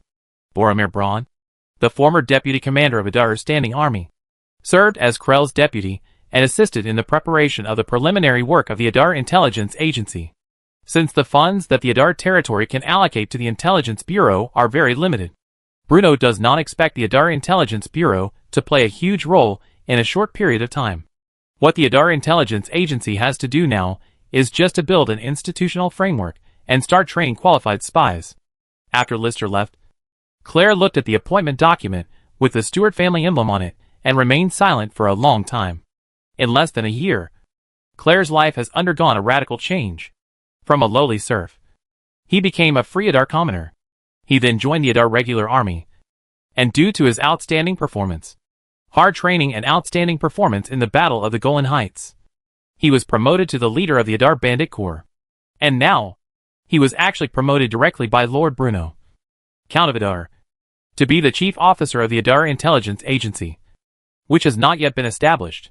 Although Claire had not heard anything about the Adar Intelligence Agency, which had not yet been established. However, just from the sentence that he was directly responsible to Bruno, Claire clearly realized how important this position was. In just 1 year, he was promoted from a lowly serf to a powerful official in Adar. It is no exaggeration to say that he was rising to the top with such a fast promotion speed. If this happened in other parts of the Norman Empire, all this would never have happened. Therefore, except for those officials who have enjoyed the Etuat family for generations, Who are the most loyal to Bruno? Serf. Especially those serfs who were freed as civilians. As a former serf, Claire knew very well that this dreamlike reality could only be realized in the Adar territory. Therefore, the idea of protecting the Adar territory and being loyal to the Adar territory is hidden in the hearts of almost every one of them. While Claire was surprised and excited about Bruno's decision, Bruno, accompanied by Shabi, sat in a field in the southern part of Adar territory in a very ungraceful manner. Meanwhile, a chef who was accompanying the count was preparing a fresh meal according to the Earl's previous instructions. Looking confused, first, pluck the feathers and remove the internal organs of the freshly killed chicken, and then break the bones at the chicken's joints while keeping the chicken's body intact. Then fill the chicken's belly with condiments such as onion, ginger, garlic and various sauces. Spread a layer of honey on it, and wrap it with a large lotus leaf. Finally, evenly spread a layer of mud about 1 centimeter thick on the outside of the lotus leaf, and then throw the whole chicken wrapped in mud into the charcoal fire. This is the beggar's chicken that Bruno had eaten in his previous life. In fact, Bruno was not very interested in the beggar's chicken in his previous life. But after coming to this world, he began to miss the food he had eaten before. So, what Bruno eats is not the taste, but the feelings. Although beggar's chicken sounds simple, it is not easy to make. A novice can easily burn the whole chicken wrapped in lotus leaves into a charcoal chicken. Therefore, Bruno specifically asked the chef to make a few more chickens just in case. A light pink checkered tablecloth was spread on the tender green grass, and Count Bruno of Adar sat on the ground, enjoying the thick soup prepared by the chef before the beggar's chicken was ready. After Bruno's training, the chef of Adar's captaincy has greatly improved in both cooking and soup-making skills. At least, the meals he cooks now are in line with Bruno's taste. While Bruno was drinking his soup, Shabi came over cautiously and said, "Master, do these wild flowers you mentioned really have such magical effects?" As he spoke, Shabi pointed to the hillside nearby, where groups of serfs were bending over, working tirelessly to pick the wild flowers that had just bloomed on the hillside. Yes, as a hard-working and busy earl, he would never wander around the outskirts of Adar County for nothing. Eating beggar's chicken was just a side entertainment.